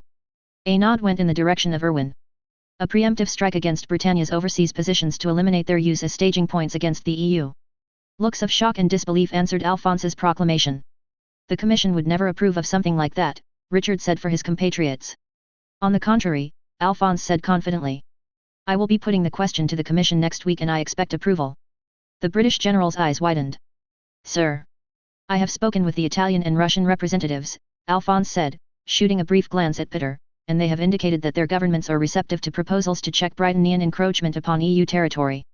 The Italians were especially willing to contemplate offensive action in light of the fact that Britannian forces are basically right next door to their African colonies. Richard's mouth thinned. The current balance of votes on the Commission was very narrowly in favour of seeking a diplomatic resolution to the Britannian issue. Or rather, the Hawks were not quite able to muster the votes necessary for the formal declaration of war they needed to proactively go after the Empire instead of waiting for Britannia to fire the first shot. A two-thirds majority was needed for that and the informal count amongst the commissioners had the pro-war faction short only 2 votes. 1 now, if the French Marshal's remarks about the Italian government's concern were accurate. Are you saying that we'll finally be allowed to do something about the Empire? Hubert spoke up. Indeed, Alphonse said with a fierce grin. And we won't be the only ones. The Chinese Federation has made overtures about a possible alliance against the Empire. In fact they are proposing a joint operation to free Japan, and its Saccharide reserves, from the Empire's grip. A joint operation? Peter said quizzically. Those agents I mentioned being in the country, Alphonse explained. They've been working with the JLF to plan a major offensive against the occupying Britannian forces. With outside support, they actually might have a shot at ejecting the Empire from Japan. That got everyone's attention and Alphonse grinned again. That being said, if the Chinese were the only ones to front troops for Japan's liberation the newly restored government might be inclined to favor them despite our own clandestine support. The Marshal's eyes wandered over to Peter again. Regrettably I have not been able to stage forces in the Far East. The Russian grinned back. It could be done. A training exercise by Vladivostok, composed of elements of the National Army instead of units under direct EU command. With a few words in the right ear, it could be done. I presume you have something similar in mind for the Middle East? Manuel asked, breaking his silence. Yes and no, Alphonse said before nodding to Erwin. Our plans for the Middle East are a bit more direct. There is a major training exercise scheduled to take place in Turkey, Erwin said. It was originally planned to reassure our Turkish allies that the EU would defend them now that it shares a land border with a Britannian area. On the other hand, the disposition of forces that will be in the country would provide us with the assets necessary to directly invade the Middle East and forcibly eject the Empire. The 4 generals did the sums in their heads. All knew of the upcoming exercise, the units expected to participate, and most importantly the current estimates of Britannian strength in the region. It's not enough, Richard said for all of them. The Britannians haven't drawn down their strength like we expected them to after they crushed the MEF's standing forces. They still have 6 divisions with 2 Nightmare regiments attached. In theory we could match that number, but any attempt by us to move a decisively larger force into Turkey would be seen by the Empire as a provocation. They might decide to launch their own preemptive strike in that case. Agreed, Alphonse said to the surprise of his subordinates. Which is why we must achieve a qualitative edge over the Britannians. Erwin. Attention shifted back over to the German. The 1st Panzer Division, the Field Marshal stated. Over the past few months it has been working up the new Panzer Hummel combat walkers. A wide, almost boyish smile appeared. It achieved operational readiness 2 weeks ago. That got the others' attention. Excuse me Field Marshal, but I was under the impression that production was still being scaled up for the Panzer Hummel, Manuel said. A slight sleight of hand, Erwin said. The Hummel has been in serial production for several months now and we were able to re-equip the entire 1st Division. It will however be the only division so equipped for the short term as production has been focused on building up a stockpile of spare parts and even backup units to ensure that 1st Panzer is able to conduct a long-term campaign instead of being worn out after the first blitz. The German chuckled dryly. That was something of a problem the last time I was in the field. A single division, Hubert said. 2 regiments of our own Nightmares. Will that actually be enough to tip the scales in our advantage? I believe so, Alphonse responded. Remember also that the Britannians are on the tail end of a very long logistical chain. Once our navy is able to seize control of the Arabian Sea, we'll have cut off their only means of getting fresh supplies. The Britannian 6th Fleet will not be easy to defeat, Peter noted. Perhaps some assistance from the Black Sea Fleet will be warranted. How fortunate that they are already scheduled to participate in the deep water exercise, Alphonse said. Along with a task force from the Italian Navy. The generals once more mulled over the numbers. Taking into account everything said by their superiors, it was starting to look like they actually stood a chance of overwhelming the Britannian forces in the Middle East before the Empire could respond. And if the Chinese were willing to help pin down Britannian forces in Japan and secure the Indian Ocean, then their chances went up dramatically. To properly sustain a campaign we'll need significant supplies to be stockpiled in Turkey, Manuel finally said. Along with the transportation to keep up with the advance. I doubt we could repeat the Brightonnian strategy of simply capturing enemy supplies. Not likely, Irwin said with a snort. The Brightonnian vehicles use gasoline, not diesel for one. The only reason it worked out for the Marshal Cornelia was because the MEF had substantial stores of both. I will have to look at the storage capacity available to us in Turkey, Manuel said. And our trucking capacity as well for that matter. A major point of the exercise is intended to demonstrate our ability to quickly shift resources to Turkey, Alphonse said. I am sure you will be able to requisition the necessary vehicles to make it a success. The room fell silent again as the officers each contemplated the challenges they would each face. For some the problems were merely technical in nature. For others, it went beyond that. That war with the Empire was inevitable was an accepted fact amongst the militaries of the European Union, the only real question was when. Most officers had resigned themselves to waiting for Brightonnian to fire the first shot, a rather unpalatable choice seeing as it left the initiative in the hands of the Empire. Now though a chance was being offered that would see the EU stand on the offensive instead of cowering and waiting on the defensive. The notion was more than a little appealing. I understand that there may be reservations about launching a preemptive strike against the Empire, Alphonse said with a firm tone. All of us know full well the consequences and horror of war. Yet it is not we who invites those horrors but the Empire itself. The EU has many times offered the olive branch to Britannia only to see its overtures spurned. And thus it falls upon us, those schooled in the art of war, to wage it so that peace may follow. The Marshal looked over his subordinates, his eyes seeming to gleam. Let us not be found wanting in this charge. The Sumeragi Group's interests in saccharide mining saw them own significant amounts of infrastructure like warehouses and depots. Combined with the number of workers needed to look after all this infrastructure, it was trivially easy to hide the platoon of JLF soldiers that came to them. It was slightly less trivial to hide the four nightmares, but after a bit of rearranging and reorganization one of the group's warehouses was designated as storage for volatile compounds and set aside for the breakaway JLF unit's equipment. The party that entered the office building attached to the warehouses was surprisingly large. At the center were two young women, only one of whom Toto recognized. The other was to his surprise Brightonnian. While his own expression and that of the older Senba was merely curious, the other members of the Four Holy Swords immediately adopted a wary, even suspicious attitude. Sumeragi-sama, Toto greeted with a respectful bow. Colonel Toto, Kagai replied with her usual genial smile. Your soldiers have settled in well. They have, Toto said, though there is some restlessness. They are eager to continue the fight against Brightonnian even with our reduced number.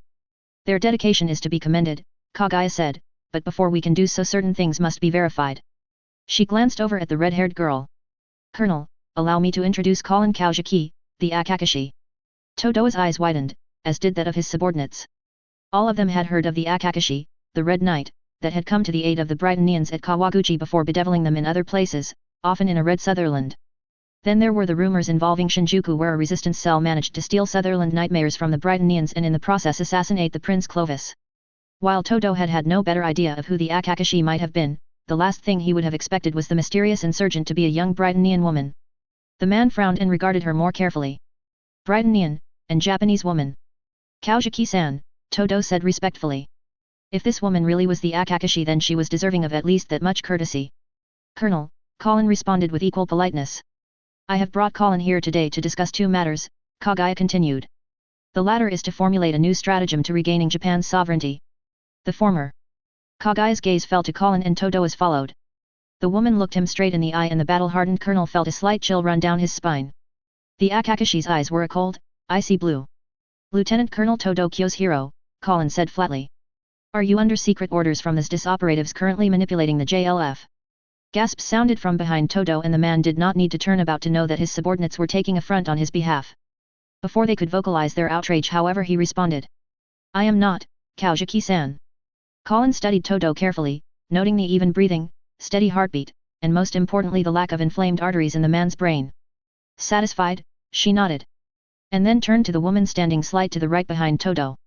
Lieutenant Chiba Nagisa. Are you under secret orders from the SDIS operatives currently manipulating the JLF? Chiba glanced over at Toto and the man nodded. Her response to Colin however remained brusque.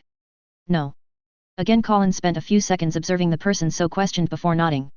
She repeated this 3 more times with the rest of the holy swords before turning to Kagaya. They're clean, as far as I can tell. Toto regarded Colin curiously. You possess an ability to detect deception, Kaujiki-san. Deception is not the problem here Colonel, Colin responded. It is mental subversion. Pardon. Colin glanced over at Kagaya. Despite being younger the girl could be far more eloquent. Probably something to do with her having actually paid attention to her etiquette lessons instead of constantly dodging them. We have reason to believe that the subversion of the JLF is due to mental conditioning having been performed on the leadership, Kagaya said. The confusion on Todoa's face only grew upon hearing this. Mental conditioning. Indeed, Kagaya said with a nod. Did you not tell me that during your meeting with General Kates he seemed to be under some sort of coercion? Todoa's expression shifted from confused to thoughtful as he thought back to the encounter. True, the general appeared to be under a great deal of pressure, but he had originally attributed it to distress and a concentrated effort by his superior to find some way out of the trap the JLF was caught in. Now though, now he could see the general's haggard visage as that of a man struggling under some sort of mental compulsion. He could see it, but that did not necessarily mean he believed it, yet. What proof do you have of this conditioning having taken place? At this a look of sorrow appeared on Kagaya's face. After you came to me, I dispatched Ichijo to discreetly make inquiries to the JLF. He returned claiming to know nothing. Akakashi-san discovered that he had been subverted, unwillingly, and restrained him. Once his conditioning was discovered, however, we believe a failsafe implanted in him to prevent questioning caused him to suffer a fatal stroke. Todoa's eyes widened and he gazed at the young woman before bowing his head. My deepest condolences, Sumeragi-sama. I knew Ichijo-san and he was a good man. Kagaya nodded. Which is why we must ensure that his death not be in vain. The Japanese colonel considered the two women standing before him. In Kagaya he saw the regal bearing of someone raised and groomed to assume the mantle of leadership. In the Akakashi, a woman whose steely eyes seemed to burn with such passionate strength that it threatened to overwhelm her slender form. You have a plan, Sumeragi-sama, Todo remarked. We have a plan, Kagaya said, nodding back toward one of the other members of her party. Another woman stepped forward and Todo regarded her carefully. Her features were rougher than that of the Sumeragi retainers, and from what little he could see of her hands they were covered with calluses. Inu Naomi, the woman introduced herself with a bow. I serve as the Akakashi's quartermaster. In other words, the person responsible for all the hard work that allowed warriors like Akakashi and Todo himself to fight. The colonel bowed respectfully. Inu-san, he said before stepping aside. Seeing as this discussion will take some time, shall we be seated? The three women nodded in turn and followed Todo to the large conference table and arrayed themselves around it. Once they were all settled in, the colonel nodded to Kagaya once more. When you came to me, Colonel, Kagaya began, you warned me of a diversion from the JLF's original plan to attack Britannia's forces in western Japan. Instead, the JLF now intends to strike at Tokyo itself, which risks destroying any hope we have of restoring Japan's sovereignty. That is so, Todo said gravely. A way must be found to stop them. That may not be possible, Colin said. We have little to no understanding of how the mental conditioning was performed and no idea whatsoever of how to disable the failsafe. That's even assuming we could get a hold of the JLF leadership and neutralize this disagents manipulating them. And something tells me that if we try, all it'll do is result in creating a schism within the JLF that will see it fighting with itself. Todo grimaced but could not disagree. Then you have an alternative, Akakashi-san. Strange, even though he now had a name and face to attach to the appellation, it was still more natural to refer to her that way. Without the JLF there is effectively zero chance of wresting our sovereignty back from Britannia, Colin said. The rest of the resistance groups combined could not hope to match the combat power the JLF represents, and building up a new JLF would be nigh impossible with the increased scrutiny Japan would be under after an attack on Tokyo. That is so, but what alternatives do we have? Todo responded. Only through force of arms will the Empire ever be made to surrender its dominion over Japan. Kagaya and Colin exchanged glances and it was the younger girl that spoke next. Tell me, Colonel, when you say Japan's sovereignty, what do you mean? The colonel frowned. He was a seasoned enough man to know when an ideological trap was laid before him. I consider it to be the ability of our people to choose their own fates without outside influence, he answered nonetheless. Colin smirked. I said much the same to Her Highness when I rescued her at Kawaguchi. Any guesses what her response was? Todo's head turned to regard Colin. She made the claim that that condition is impossible to ever truly achieve. Exactly, Colin said, which got me thinking. Why did I want that condition? Because the right to self-determination was being denied to my people while Britannia rules over us. And by ejecting the Empire from Japan we could regain that right. Or so the thinking went. The smile disappeared. Which raises another question. Why is it necessary that we wait until the Empire is ejected before we begin exercising that right again? Todo opened his mouth to start answering. And then closed it. It was not an ideological trap after all, it was a very pertinent question. My answer would have been because the Empire would have never allowed us to assert that right without its acquiesce, Todo said. I suspect you have a different answer entirely. Quite, Colin said. We don't need to wait. Or rather, with the viceroy that we have now I believe we can assert our right to self-determination in ways that she cannot clamp down on easily without significantly undermining her efforts to win over the populace. The colonel frowned. This was attempted, in a manner of speaking, with the Fuchu political prisoners. Princess was remarkably successful in subverting the operation. What makes you believe she will not manage the same with whatever you propose? She subverted it, but she did not completely eliminate its effects, Colin said. There have been reports of prisoners who refused to recognize the viceroy's so-called clemency and simultaneously reject Britannia's authority to hold them prisoner. Her Highness can decree whatever she wants but reality is not obliged to follow her whims. That was also true and Todo acknowledged it with a dip of his head. Then let us hear your plan. Both Colin and Kagai looked over to Anu and the gazes of the JLF officers followed accordingly. At present the ghettos of Tokyo outside the concession have very minimal rule of law, Anu began. The Britannian authorities do dispatch patrols, but they are infrequent and crimes that are actually reported generally go uninvestigated. What actual policing happens is done almost exclusively by those resistance cells inclined towards it, but we tend to be spread very thinly and lack both equipment and training. We think it's time to change that. The Viceroy's sponsorship of the Keio University Medical Campus has created a relatively stable island within the otherwise chaotic ghettos. This is in partly due to the platoon of soldiers, mostly honorary Britannians at that patrol the hospital grounds. They do not venture far however, and with the inflow of cash the area is seeing we have also seen an upsurge of petty crime. Over the past few weeks the cell commanded by Akakashi has been networking with other cells in the area, building up a network of patrols to try to deal with the surge. We think this network can be used as the foundation of a proper policing force, one that does not answer to the Britannian authorities and would have very little reason to sign on with any offers from the princess. In addition, this policing force would be an unequivocal statement on the part of the Japanese people that we are not solely beholden to the Britannians for what should be basic services that all people are entitled to. And in the process you would build up a cadre of men and women who know how to operate in units in a disciplined manner, an army in all but name, Todo mused as he glanced over at Colin. I thought you said it would be impossible to rebuild the JLF with the increased scrutiny from Britannia. A hungry smile appeared on Colin's face. I said it would be impossible after the attack on the Tokyo concession. On the other hand, our own force would be firmly established by the time of the attack. The smile disappeared. And during the attack we will probably be the only faction that cares about all the civilians caught up in it. Todo grimaced at that but again could not disagree with the young woman's assessment. The JLF as it was now probably would not take any effort to minimize collateral damage. He could also see the advantage that the Akakashi's organization would garner if they were visibly seen to be trying to save people. To his immense regret there really was not anything he could do to save the JLF now, especially if the mental conditioning was true. But perhaps he could see to it that the dream of a free Japan did not die with it, as Kates had asked of him. And how would my own troops contribute to this police force? Todo asked. We were thinking that your officers and NCOs could serve as trainers for the cells in our network, Inu responded. Most of them know how to shoot a weapon, sort of, but to instill the type of discipline we need to create something reputable we need experienced men and women to pass on their knowledge to the cells. Todo nodded. A reasonable approach. It would also serve to maximize the effectiveness of my available forces. There is also the very real possibility that when the fighting starts, in order to protect the civilian population we may have to engage the JLF, Inu stated. That is absurd. A man exclaimed. We would never fire on our comrades. Your comrades, Inu said back icily. Until this day we've never had any dealings with the JLF. While you've been hiding and biding your time for some grand offensive we've been bleeding and dying in the fight against the Empire.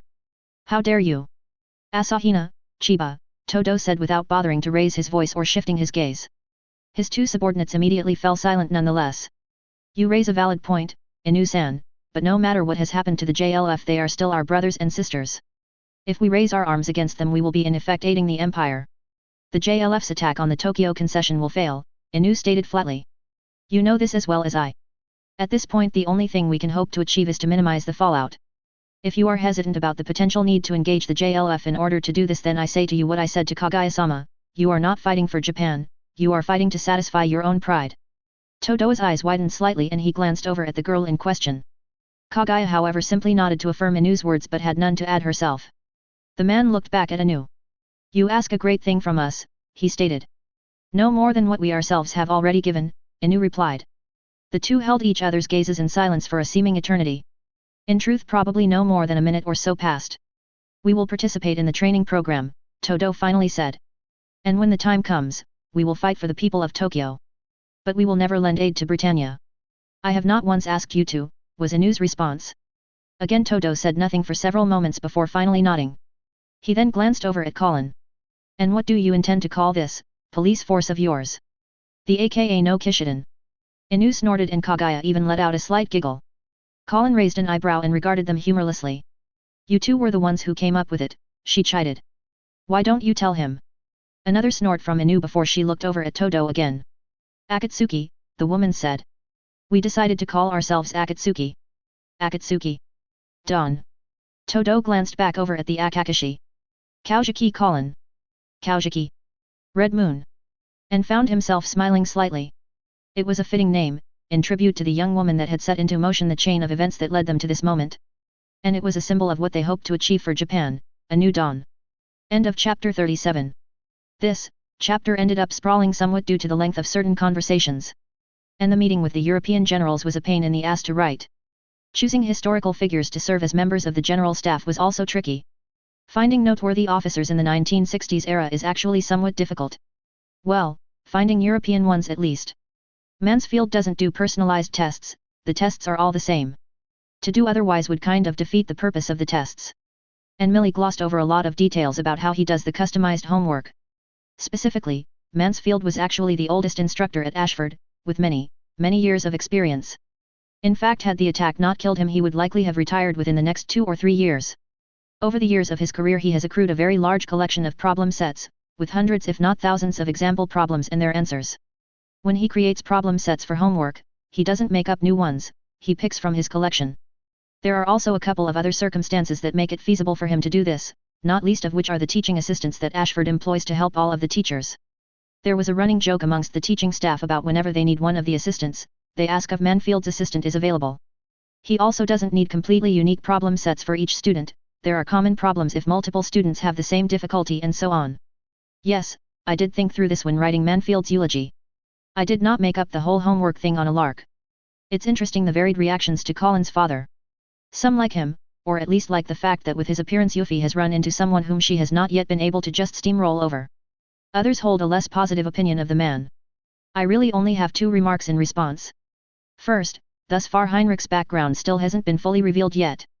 His past with Kotone, the divorce, etc., while one can infer that these did happen much as in the Code Geass anime, the rationale and Heinrich's own thoughts about it are complete unknowns for all of you. Also keep in mind that what we do know about Colin's parents we learn from the girl herself, and her explanation is mixed in with her bitterness about the whole thing. So even in canon we don't have a complete picture of what happened. On the other hand, I think it's pretty obvious that I intend to develop that particular backstory in more detail, so jumping to conclusions one way or another about Heinrich's character would be premature. Second, Yuffie's already orchestrated the execution of 2 dukes. At this point it's pretty clear that it doesn't matter how high you are in the order of noble precedence, if you're on her shit list you're going down.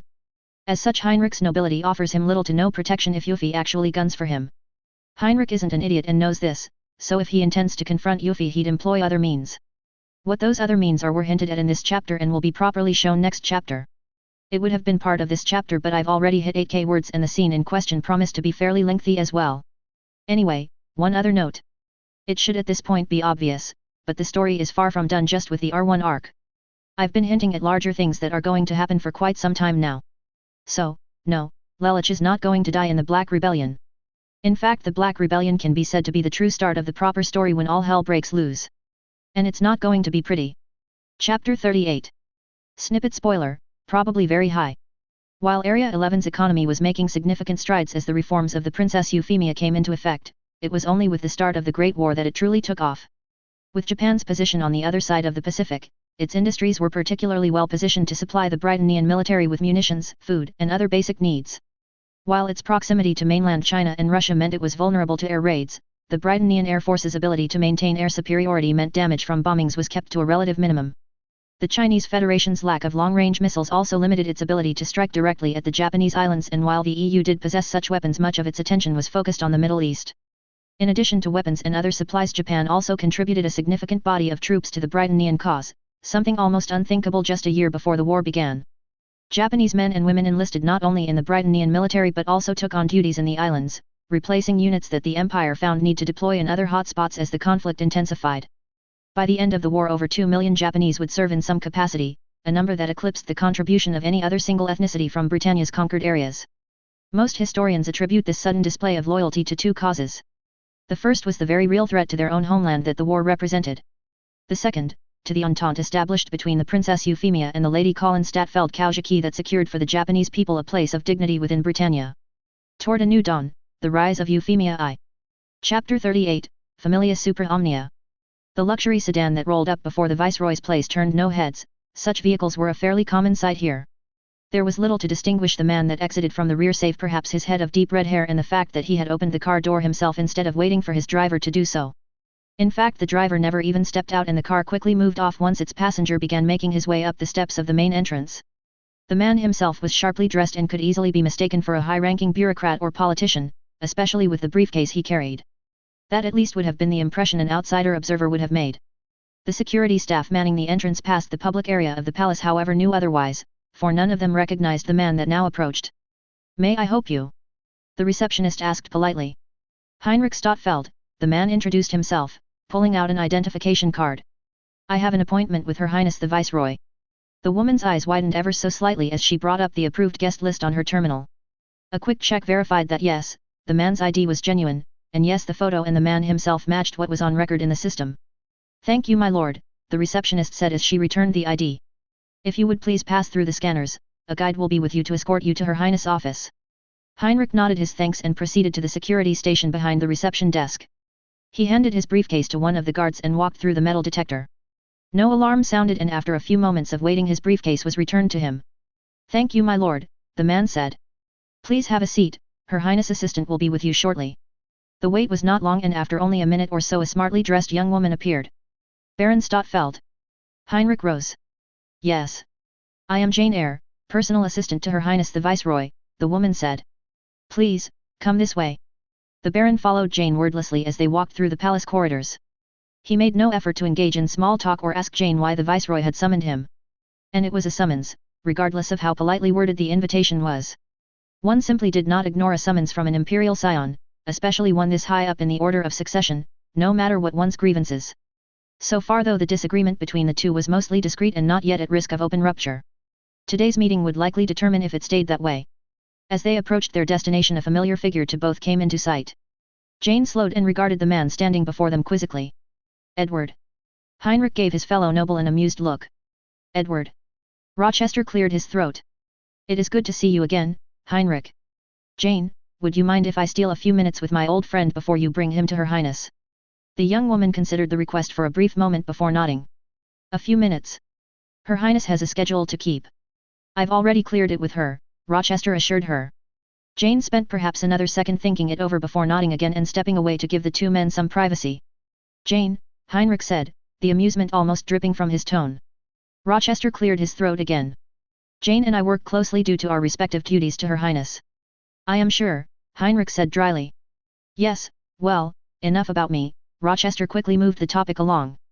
"I wanted to have a few words with you before your meeting with the Viceroy." "So you said already," Heinrich said, all humor gone. Rochester grimaced. He remembered well how obstinate his friend could be if pressed on a matter he really cared about or truly believed in. Little doubt his daughter counted for both. "I won't ask why you're at loggerheads with Her Highness," Rochester stated. "I won't ask you to make allowances for her either. What I do ask of you is that you take care of yourself, Heinrich. I don't want to see my friend throw himself into an unwinnable fight." Heinrich allowed a slight smile.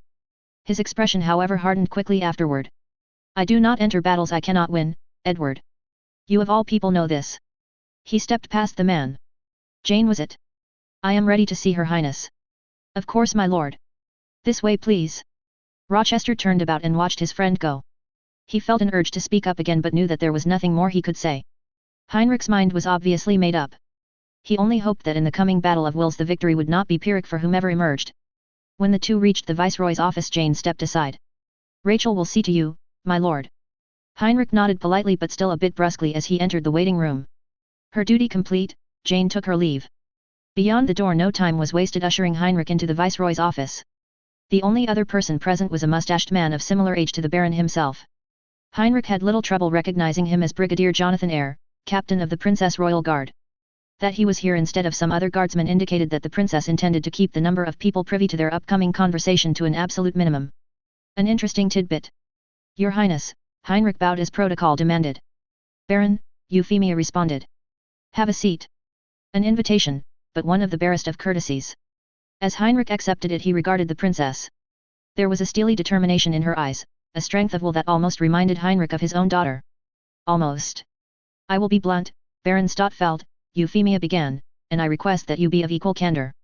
I do not believe you are as in the dark about Colin's current location as I, and what you seek is to shield your business interests from the fact that she is a known insurgent. My advisors have informed me that those very interests are heavily intertwined in the economy of this area and that disrupting them will have problematic repercussions. The princess slid a sheet of paper over the desk towards Heinrich. I am thus prepared to offer you a writ clearing you of any complicity in your daughter's actions for exchange of your cooperation in my policies. I believe you will find ample opportunity to continue to profit as you have thus far. Heinrich's expression was completely neutral as he looked down at the sheet of paper. It all looked very official with the princess' signature and seal on it, and he had no doubt it said exactly what Euphemia promised. He picked it up, and ripped it in half, making sure the tear went straight through the signature. My counter-offer, Heinrich said without a tint of inflection in his tone as he set the two pieces back down. The government makes no public connection between the Red Knight and my daughter, and Colin Stottfeld remains regarded as a citizen of good standing with no restrictions on her legal activities.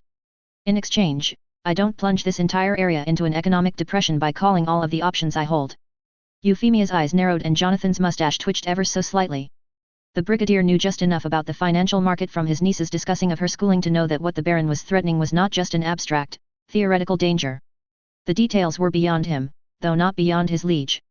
A question, Baron, Euphemia responded. It is obvious that Colin has been hiding much from you, and in so doing placed not simply your commercial interests but also your title and even potentially your personal safety at risk. Am I supposed to believe that you hold such affection for a daughter that you know so little of that you would willingly accept those risks? Heinrich regarded the princess levelly before answering. Your Highness, you have my condolences for having the need to ask such a question. Euphemia flinched. She had asked for candor from Heinrich and the Baron obliged, but to have this said so bluntly to her face still shook the princess. Perhaps she should have attempted to hide how much the Baron's words shook her, but the silence that lingered between them put paid to that idea. Instead, once Euphemia finally regained her composure, she simply pressed on. The question still stands, Baron. You possess great wealth and a respected station in Brightonian society, why risk it for a daughter that seems to not have any regard for you? Again Heinrich regarded the princess before replying. And what use has that wealth and station been to me, Your Highness? In order to preserve it I was forced to give up the only woman I actually loved, the mother of my children, and marry a thankless bitch that spends her days thinking she can philander behind my back just because I'm overseas so often. The princess' mouth thinned ever so slightly at the rather coarse language, but she did not interrupt Heinrich. Then my son gets cut down by the Empire because he refused to accept the mistreatment of his fellow Japanese, and now I find the government threatening to do the same to my daughter, Heinrich bit out. Tell me, Your Highness, what gods be damned worth is my wealth and my nobility if that is what keeping them costs me? Euphemia took a very deep breath as Heinrich asked his question. She closed her eyes for a few moments as she dealt with the swirling of emotions within her. A touch of anger at the man's seeming disrespect, sympathy for the losses he had suffered and might suffer yet, and even a bit of regard for Heinrich's seeming fearlessness. Perhaps strength of will was hereditary after all. You may not believe me, Baron, Euphemia finally responded, but you do have my sympathies. And in return for your frankness, allow me some of my own. I do not regard Colin as an enemy, in fact I believe that she and I could well become allies for the greater good of area, no, Japan. Heinrich's eyes narrowed ever so slightly and Euphemia allowed herself a thin smile. I believe it to even be possible to clear Colin of any judicial consequences of her vigilantism, but to do so she and I must have a face-to-face meeting to come to an arrangement. Jonathan coughed softly, making clear his own opinion on such a notion, and Heinrich glanced at the man for a brief moment before his eyes returned to meet Euphemia's. With respect, Your Highness, I hope you are not expecting those words to entice me to arrange for Colin to visit you within these walls. No, Euphemia said with a single shake of her head. Such an invitation would rightfully be regarded as suspect. I was thinking instead of a meeting upon neutral ground. Heinrich raised an eyebrow. Neutral ground. The smile returned, slightly wider this time. It might surprise you, Baron, but we have come to the point where such places exist. Heinrich seemed to consider those words before dipping his head. K.O. Euphemia nodded in response. That is one possibility, yes. It was the Baron's turn to regard Euphemia in near silence, the only sound coming from his tapping of the armrest. While an interesting proposition, I am afraid that my daughter is in no lesser danger now than when I arrived at this meeting, Heinrich stated. As such, my best course of action is still to ensure that she remains beyond the reach of the authorities, yourself included, Your Highness. Euphemia frowned. I would prefer you not attempt such action, Baron, for there are limits to my restraint, both on a personal and legal level. The degree of action, or inaction, on my part can be determined by the extent to which the government pursues my daughter, Colin Stottfeld, Heinrich replied. The princess' eyes narrowed as she recalled the Baron's earlier demand. Continue to pretend the fiction that Colin and the Red Knight were not one and the same and officially make no move against Colin's public persona. It would not offer Colin that much protection since the government could remain fully dedicated to hunting down the Red Knight, but so long as Colin herself did not create a link between her identity as the Stotfeld daughter and her vigilante persona, she theoretically could move about freely as Colin Stotfeld. An interesting proposition, Euphemia echoed Heinrich's words, and one that I might even be inclined to consider. But I wonder, why do you believe the government would honor the spirit and not simply the word of the agreement? Threat of economic chaos might move myself or my brother Schneisel, but seeing the direct challenge Colin has posed to Brightonian authority, my sister Cornelia is in this instance unlikely to be deterred, even with our counsel. The smirk that appeared on Heinrich's face caused Euphemia to shudder slightly. It was not a pleasant expression. The Baron reached over and popped open his briefcase, withdrawing several fat packets of paper. He stacked them on the desk before pushing them over to the princess. Euphemia looked down, and her breath caught. On the cover of the first packet was a single word. Damocles. She looked up at the Baron, no hint of amusement or sympathy in her eyes. Euphemia picked up the first packet and very carefully leafed through it. Inside were numbers, dates, and monetary figures. None of this would have meant a thing to the average person, but Euphemia quickly lined them up to records she herself worked on to come to a conclusion. All of the figures matched, meaning the Baron Heinrich Stotfeld had somehow gotten his hands on pieces of one of the most highly classified projects of the Brightonian military. Euphemia set the packet down. How did you acquire this information? She asked in a low tone. Several associates of mine with seats in the House of Lords have complained about a rather large, black hole, in the military's budget for the past 2 years, Heinrich said almost blandly. Something to the tune of £50 billion. After that it was simply a matter of knowing where to look, such as the purchase of approximately 200,000 tons of steel routed through a variety of shell companies. Euphemia regarded Heinrich ruefully. She had been at least partially responsible for setting up those shell companies to try to mask the final customer being the government. Apparently she was not quite as successful in her obfuscation as she thought. The question now, however, was if Heinrich could have figured all this out, who else might have been able to connect those same dots? And you have revealed this to no one, Euphemia said flatly. Not as yet. But he would if the government moved against his daughter, that much was clear. You understand, Baron, that your silence on this matter will only buy Colin's safety for a time, Euphemia said. Until such time as Damocles is completed, you mean, Heinrich said with another smirk. Quite. As such, the only long-term means of assuring your daughter's safety is if she and I can come to an arrangement. As such, I urge you to make use of what means you have to contact her and extend her my offer. Heinrich frowned slightly. Your Highness, you've asked me to be frank with you and I have. Enough so that the Brigadier probably is severely tempted to shoot me. You however have held back, specifically on what exactly it is that you want from my daughter. Euphemia pursed her lips. That was true enough, but the matter regarding Cecilia was far too sensitive to share with Heinrich. There is a matter that I believe your daughter can help me with, Baron, she said instead, something important enough that I am prepared to go to lengths to secure Colin's continued freedom and life. That is all I can or will say to you, Baron. The rest is for only Colin herself. Heinrich raised an eyebrow. There are only a few things that I can think of that might be so important to an imperial scion, your Highness, and involvement with any of them is not what I would call conducive to my daughter's long life and health. We of the imperial family do not have the luxury of safe and sure paths, Baron, Euphemia said with a wistful smile. But from the brief conversations I have had with Colin, I believe she and I seek similar goals. And ultimately, Baron, should it not be your daughter's choice what she is willing to risk her life for? And here I thought you were trying to enlist my aid in contacting Colin, Heinrich muttered. Euphemia allowed herself a slight chuckle before assuming a more solemn expression. Do consider the matter, Baron. I hope you will understand that I do not consider Colin to be an enemy and have no wish to make her one. The Baron regarded Euphemia for a brief moment before tilting her head. Would that be all, your Highness? The princess nodded. I do not say this often, Baron, and I have no recollection of doing so to a man whom tended so close to disrespect as you, but you have impressed me. I would not be opposed to perhaps holding discussions on more productive topics, once the matter with your daughter is settled in a mutually satisfactory manner. The edge of Heinrich's mouth twitched. You have great confidence in yourself, your Highness. We shall see if it is truly warranted. So did Kaguya tell you why she wanted to see us? Colin asked as she, Inu, and Ogai exited the vehicle. No, though from her barely concealed glee it's probably something good, Inu said with a wiry smile. Or at least something she'll find immense amusement in springing on us. Joy of joys, Colin said with a dry chuckle. I already have CC for that. At least she's been behaving, for the most part, Inu remarked. Colin shrugged and pushed open the door into the warehouse. A pair of guards masquerading as board workers tensed for a brief moment before relaxing and going back to pretending that the only thing they were paying attention to was their shogi game. Colin had never learned how to play, though considering her abysmal ability at chess she doubted she would do any better at Japan's native variant. The three moved through the outer area and into an inner zone that was actually completely walled off. Inside they came to an abrupt halt as they caught sight of what those walls were supposed to hide. When Colin was finally able to tear her gaze away, she saw a beaming Kaguya approaching. "A knight should not be without a stead," the Japanese girl proclaimed. "As you lost yours fighting for our mutual cause, it is only right that I see you restored." Colin gazed at the bright red nightmare once more. Its form was curved and sleek, so very unlike the boxy forms of Britannian machines. Its right arm was also markedly different, an oversized silver appendage with sharp scissor-like fingers. "It's not a Britannian model," Colin noted. "Indeed not," another woman's voice sounded in English. Colin and the others turned about to see a dark-skinned woman with flowing blonde hair approached them. Her dress was somewhat haphazard with a white lab coat over a low-cut and mostly unbuttoned blouse. Colin did not even need to use her geas to know that Ogai at least was doing his best to keep his gaze from drifting downward. "Introductions are in order," Kaguya said in the same language. "Colin-san, this is Dr. Raxhata Chala, the designer of this nightmare. Chala-sensei, this is Colin Kaujiki, the Red Knight."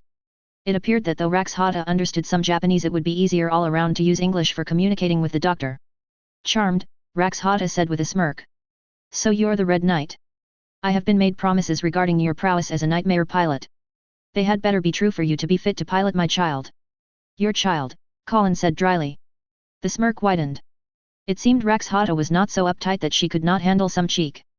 "There is perhaps one other individual out there who might be able to craft so superb a machine as mine," Raxhata said.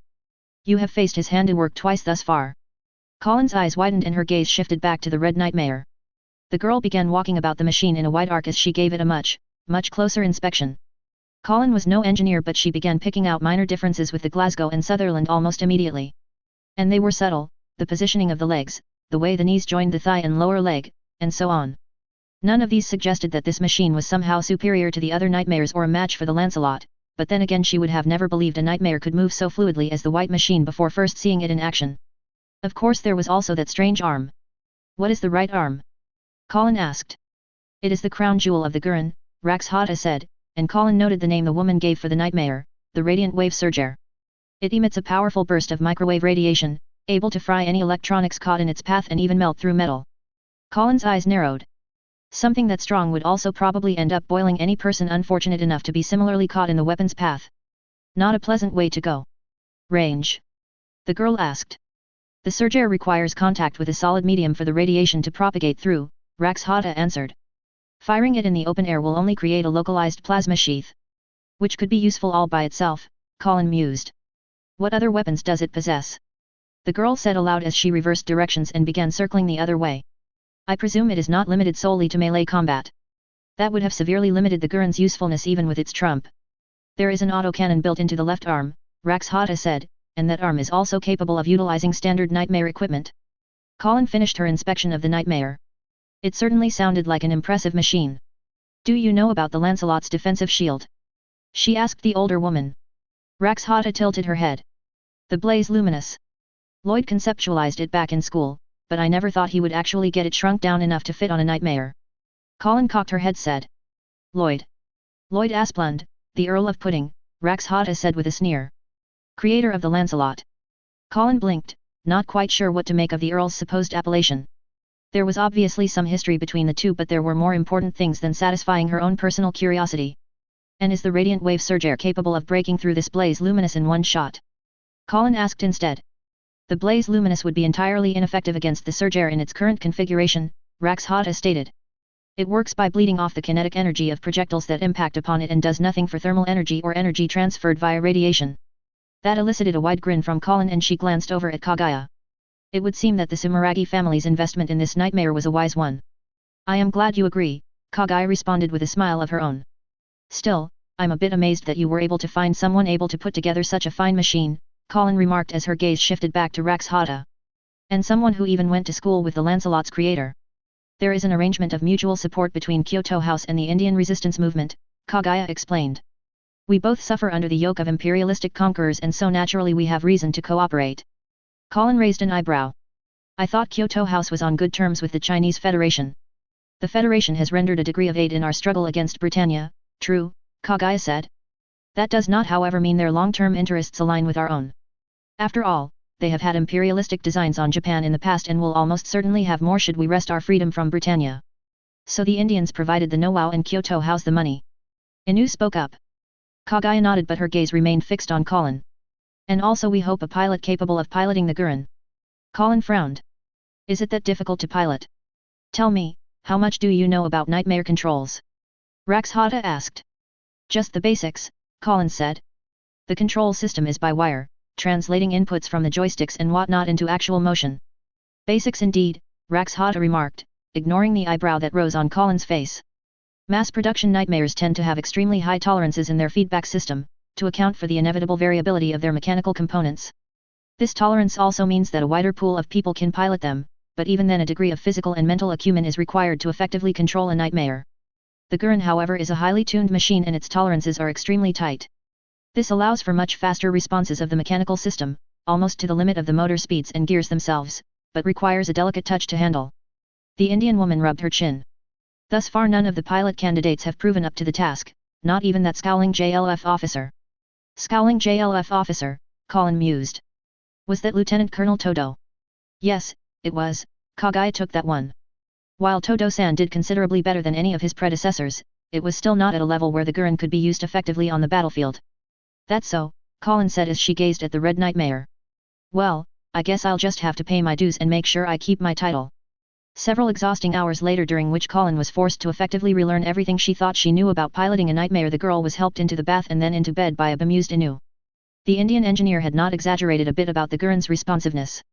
The red nightmare could literally turn on a dime. It would also topple headfirst into the ground at the slightest mistake in how much power Colin put into the motors. To the girl's amazement, Rakshata declared the test a success, assuring Colin that it was now simply a matter of calibration and she would soon dance as gracefully as the Lancelot. Considering Sozaku seemed to have had no difficulty piloting the Lancelot on his debut with the machine, either the Britannians had been able to better configure the White Nightmare or the young man was an even better pilot than Colin had given him credit for. Next time Colin was certain that her victory would be unequivocal and not just due to desperate last-minute improvisations. And that victory might well see not only Sozaku's defeat but also his death. A mild regret lingered in the back of Colin's groggy mind. At this point she did not hold any actual malice against the young man. He had kept his word after all and even fought in her defense when the gendarmerie started gunning for her. But despite his optimism and belief in the Princess Euphemia's intentions, the two of them were still on opposite sides of a war. Hesitating would only lead to her own defeat or even death, and while Colin was fully prepared to give her life for the cause of Japanese independence, she was not so selfless, or naive, as to risk her life by staying her hand against an enemy. As such, there was little doubt within her mind that the next time she and Sozaku clashed in their nightmares would also be the last time, and one of them would not be walking away. Sozaku's arm itched. That it was still bound in a cast made it all the more frustrating, seeing as it was beyond his reach to scratch. Only another week or so and he could take it off, but until then he would have to suffer through it and try to keep from fidgeting. Today especially he needed to appear calm and composed, seeing as it was the conclusion of his court-martial. The experience had been unpleasant to say the least, and though Sozaku could not consider his defense attorney to be in any way wanting, the prosecutor demonstrated equal determination in carrying out his charge. That his success might see Sozaku lined up against the wall did not seem to trouble the man in the least. For all his mild-mannered nature, Sozaku was not so sanguine as to be nonchalant about someone trying to see him dead. After all, he never held back the few times he met Colin on the battlefield, whatever his personal hopes were. The panel that had been assembled to hear his case, on the other hand, was even more intimidating than the prosecutor trying to nail him to the wall. Sozaku felt a real shame that, after everything he had done for him, General Darlton was now tasked with one of the votes on his fate. Throughout the entire trial, the only time the general ever spared him a glance was when Sozaku himself was on the stand being cross-examined. His face had remained impassive throughout, however, and Sozaku found himself completely unable to read any hints on how the general might decide. It was unnerving, perhaps even more so than the almost constant scowl on the Margrave Gottwald's face. If there was any person that Sozaku felt was inclined towards voting against him, it was Jeremiah Gottwald, the former leader of the now defunct purist faction. Whatever the man's reduced open bigotry, that was not the same thing as a sudden tolerance and willingness to overlook a number's mistakes while in service to the empire. And in fairness to the man, Sozaku's mistake was not a minor one either. In fact, the expectation that the Margrave would vote against him was almost a relief compared to the complete unknown that was Colonel Samantha Fraser. Sozaku had never actually met the colonel before his court-martial and only knew her by reputation. She was said to be highly dedicated to both her calling as a medical practitioner and an officer of the empire. It could be argued both ways how she would vote, and the one time Sozaku tried to ponder the matter he ended up with a headache thinking himself into circles. After that he quickly decided to stop trying to guess how the panel would vote. Yes, there was a risk that he would be dishonorably discharged, maybe even sentenced to death. At the same time there was also the possibility that he would just get a stern warning, probably also getting busted back down to private, to not make such an error in judgment again and sent back into the service. The only thing he was certain would not happen were the charges simply being dismissed. He was not that naive or optimistic, and the Brightonian military could not afford to allow a lapse of discipline like this go completely unpunished. What that punishment would be he would learn now as the panel prepared to deliver its verdict. Suzaku Kururugi, Andreas spoke his name, without rank or title. The panel hereby renders verdict upon you on the following charges. Violation of Article 78, accessory after the fact, guilty. Suzaku bowed his head down. Violation of Article 89, willfully disobeying a superior commissioned officer, innocent. Now his head shot up in surprise. That was one of the articles that explicitly called for the death penalty, at least in times of war or insurgency. Violation of Article 92, failure to obey regulation, guilty, Andreas continued. Violation of Article 94. The general held Suzaku's gaze for a brief moment. Not guilty. And there was the other one that would have seen him lined up against the wall. Suzaku found himself oddly conflicted. He wanted to live, right? And then something in the back of his head asserted itself. Yes, he wanted to live. There was still much unfinished work for him to do. Throughout this trial it has been abundantly clear that you did not act with malicious intent towards the Empire in withholding information about the Red Knight, Andreas said. Lack of intent however does not excuse your conduct or poor judgment, and that poor judgment is not something this panel can ignore. The concern this panel has is the extent to which this poor judgment will influence your decision on the field, where you might endanger not only yourself but the lives of your fellow soldiers. As such, before we announce sentence we have one question for you, specialist. Suzaku held Andreas' gaze, a not minor feat seeing as the general's eyes seemed to pierce right through him. Did you hold back when you engaged the Red Knight at Fuchu prison? The young man frowned. Had he held back when fighting Colin? He recalled wanting to take her alive, that much he was certain of, but in the heat of battle anything short of your very best to kill an opponent when the balance of force was not decisively in your favor was usually tantamount to suicide. But was there the possibility that nonetheless he still did so anyway? Suzaku opened his mouth to answer. I fought to the best of my ability, sir, he heard himself answer.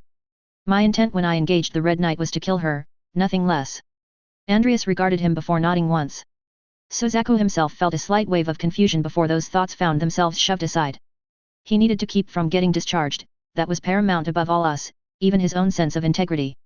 This panel recognizes that besides the matter involving the Red Knight your conduct as a soldier of the Empire has been otherwise impeachable and you showed considerable promise as not only an example for your fellows but also as a future leader within the Empire's core.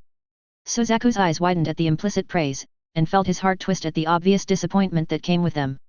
While your potential argues against permanently curtailing your future advancement and the complexity of the situation you found yourself in warrants some consideration, the gravity of your error in judgment requires a proportionate response to ensure that no others are tempted to such similar lapses.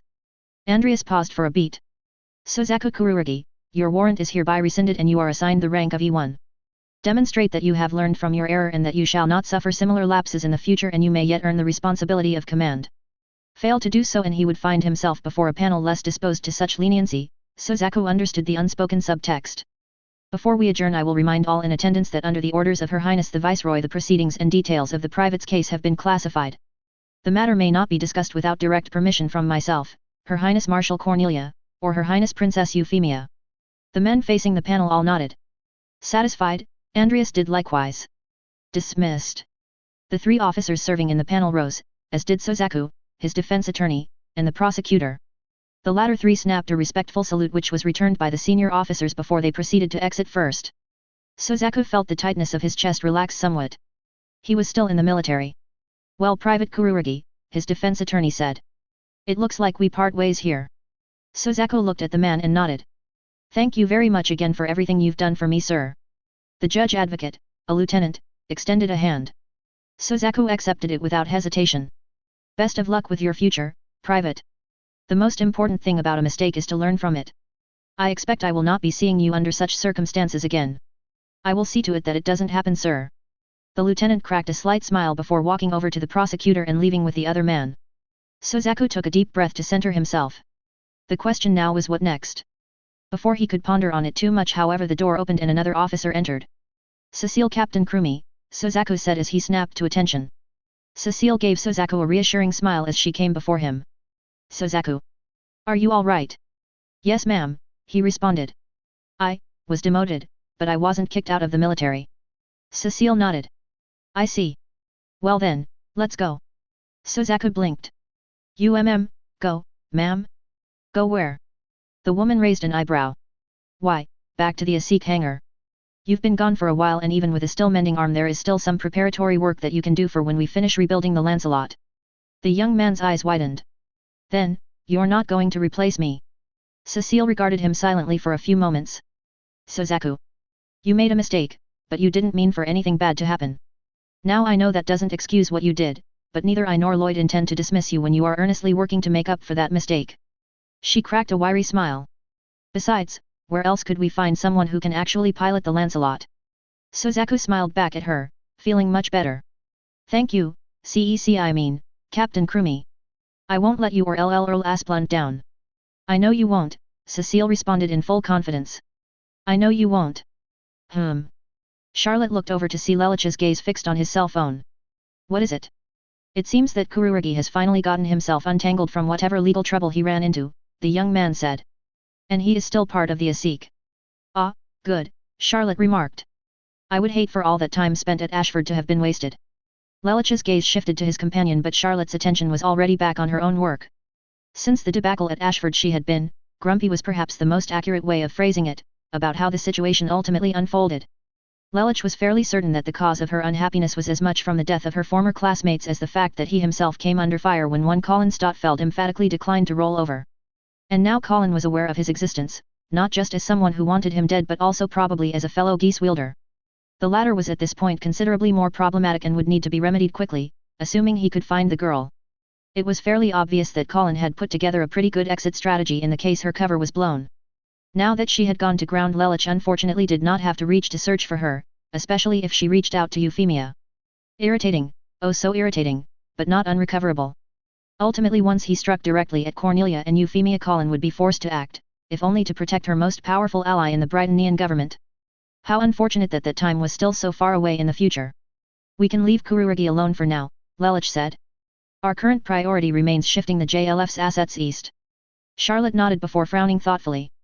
You aren't going to ask Suzaku just why he was detained? I will, Lelich said, but later. Right now it would be best that he continues with his routine instead of trying to deliver a detailed report via a dead drop. Right now he is my only agent in the Asik and I would prefer not to jeopardize his cover. Fair enough, Charlotte said. Then in that case you can get back to helping with finding empty apartments and warehouses. Lelich smiled wryly as he shut his phone and set it aside. Charlotte was right about that much, there was a great deal of work that he could help with.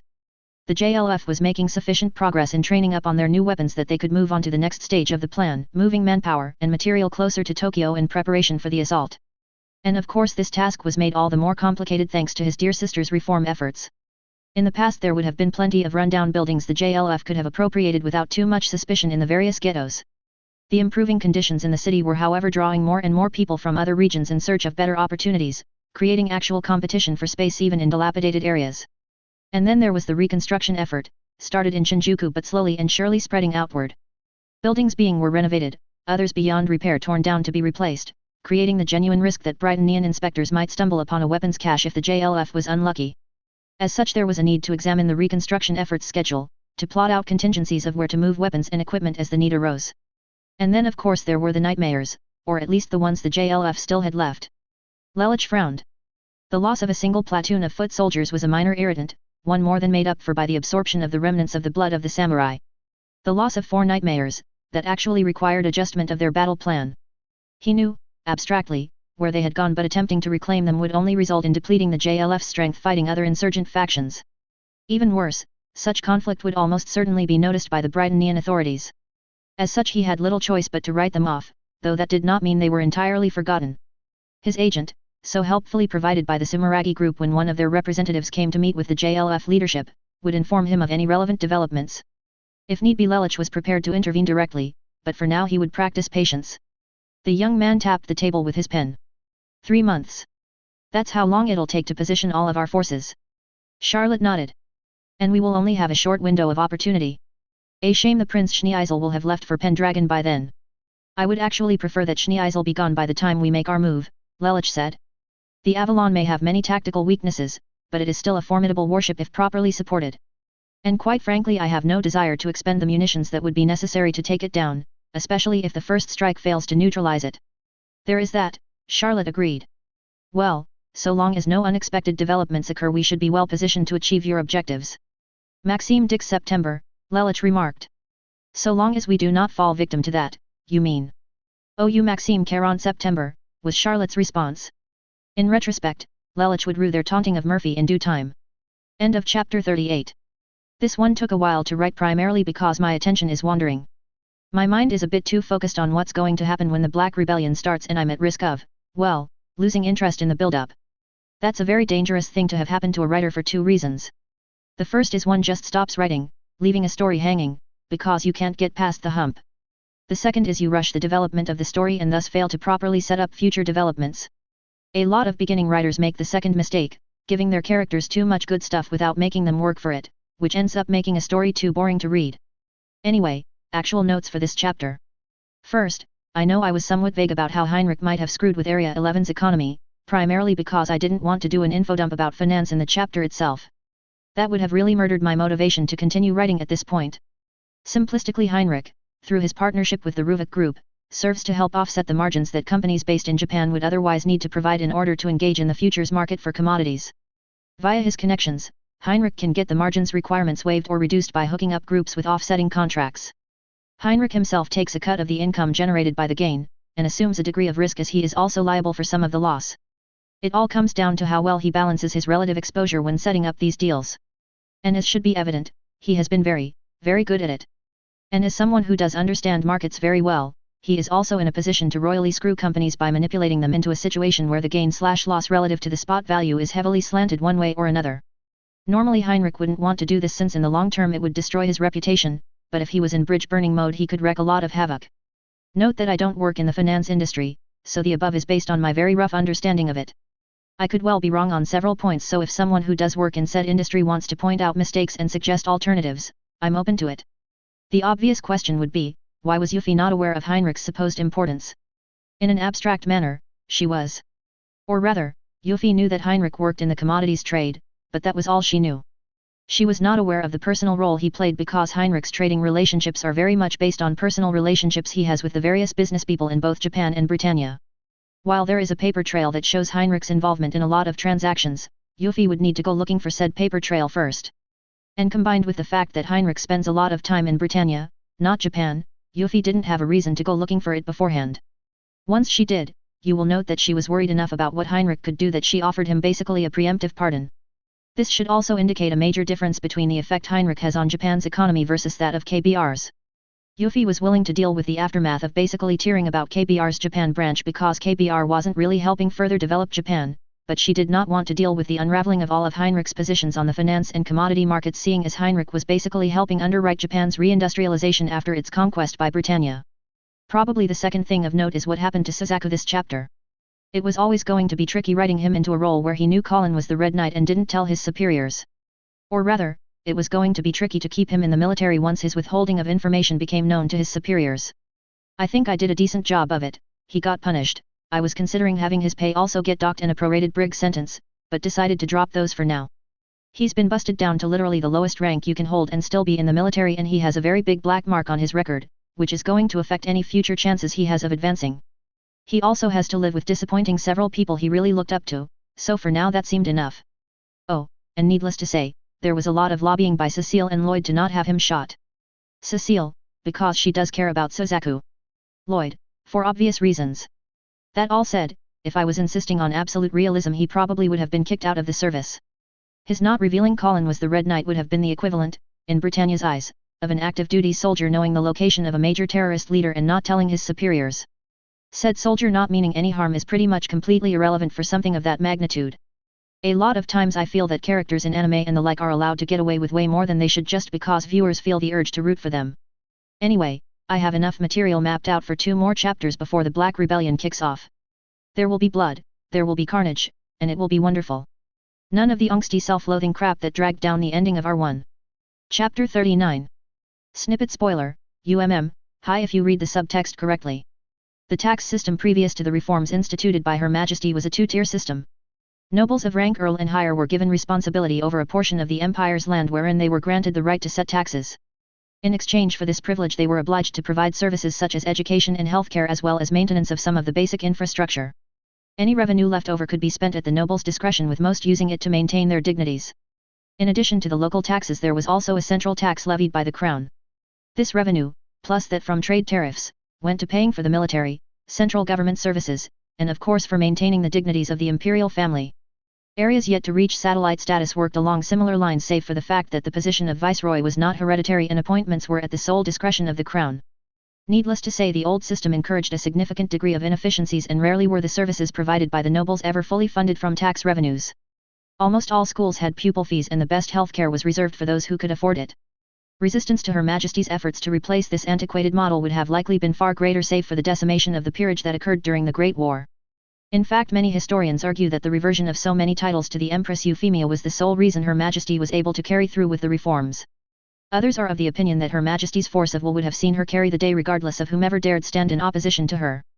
Of Blood and Iron, the Reign of Euphemia I. Chapter 39, Non Plus Ultra. The last time Heinrich had set foot on the KO campus was before the Britannian invasion. There were many fond memories here, ranging from his first encounter with Cotone and the little courtship dance the two engaged in before Heinrich finally proposed to her. And though the buildings looked clean and sound now, Heinrich knew that the years after the invasion had not been easy for the people who strove to keep the place running. Whomever Colin thought she might have been fooling, Heinrich was well aware that a good deal of his daughter's seeming profligacy was not because she was buying lots of dresses and shoes. A noble daughter might well spend over £2,000 on clothing, but that same amount of money would also pay for about 30 cubic yards of concrete. That was a lot of concrete, and it would not have surprised Heinrich in the least if some of it ended up helping shore up the buildings here. "Wait here for me," Heinrich instructed his driver as he stepped out of the car. The appearance of the very nice-looking car and the equally sharply dressed man turned quite a few heads. Despite the improvements to the Shinjuku district, KO was still outside of the concession and so did not see very many well-heeled Britannians. Even the public servants that were starting to be stationed at KO to help with official paperwork did not compare. Heinrich on the other hand ignored all the stares and made his way confidently to the main building. As he approached the reception desk, the nurse on duty became visibly nervous. May I help you?" she asked in English. "I am a representative of the Ruvik group," Heinrich responded in impeccable Japanese. "I believe Kuroba-sensei is expecting me." That really turned heads and the nurse's eyes widened even more. She recovered quickly, however. "Oh, yes, we were told to expect your arrival. Please wait a moment." The nurse picked up her phone and made a quick call. "Kuroba-sensei will be down to meet you shortly." Heinrich nodded. "Thank you." "You are very welcome, sir," the nurse responded with a polite smile. The wait turned out not to be long at all, and Heinrich soon saw a nostalgic face approach him. Said face, however, quickly scrunched into displeasure as their eyes met. Kuroba, however, did not turn away. The man was too much a professional for such pettiness. "Stotfeld," the doctor said brusquely in English. "Not that petty, but there were still limits." "Doctor," Heinrich responded in the same language. "Shall we take this to your office to avoid making a scene?" Kuroba eyed Heinrich warily before giving a curt nod. "This way." Heinrich followed, ignoring the now puzzled expressions of those sneaking peeks their way. Dealing with any rumors that emerged would be Kuroba's job, seeing as he was the one that managed the staff here. The two arrived at the doctor's office shortly, and once the door was closed, Kuroba dropped all pretense of courtesy. "You have nerve showing your face here again." Heinrich's lips twitched ever so slightly. "I think you will find, doctor, that nerve is not something in short supply in my family." Kuroba glared at the man, but Heinrich simply returned the gaze impassively. The doctor took a deep breath before finally settling down into his chair. He gestured for Heinrich to do likewise, as polite of an invitation as the Baron knew he would receive from the older man. "I know you are here for more than just discussing a potential donation by Ruvik to KO, Kuroba stated. "So let us deal with that now." "Fair enough," Heinrich agreed. "I want to know where Cotone has gone." Kuroba frowned. "And why do you think I know?" "Because your response was not an outright denial," Heinrich replied. "Which means that she has approached you recently." Kuroba pursed his lips. He could try denying it now, but there was no point. Instead he took a different tact. "Very well, then answer me this. Why should I tell you?" "Because I actually took the effort to personally come down here to ask you," Heinrich stated. "Do you really think a man who does not care would have done so?" "If you had cared for her you would have never allowed her to have need to come to me," Kuroba said frostily. "Doctor," Heinrich replied with equal coldness. "Within the last month I returned to find my daughter was nearly killed in a terrorist attack and both her and her mother missing. I do not have the patience to play the blame game with you or anyone else. Do you, or do you not know where Cotone and Colin are?" Kuroba blinked. "She what?"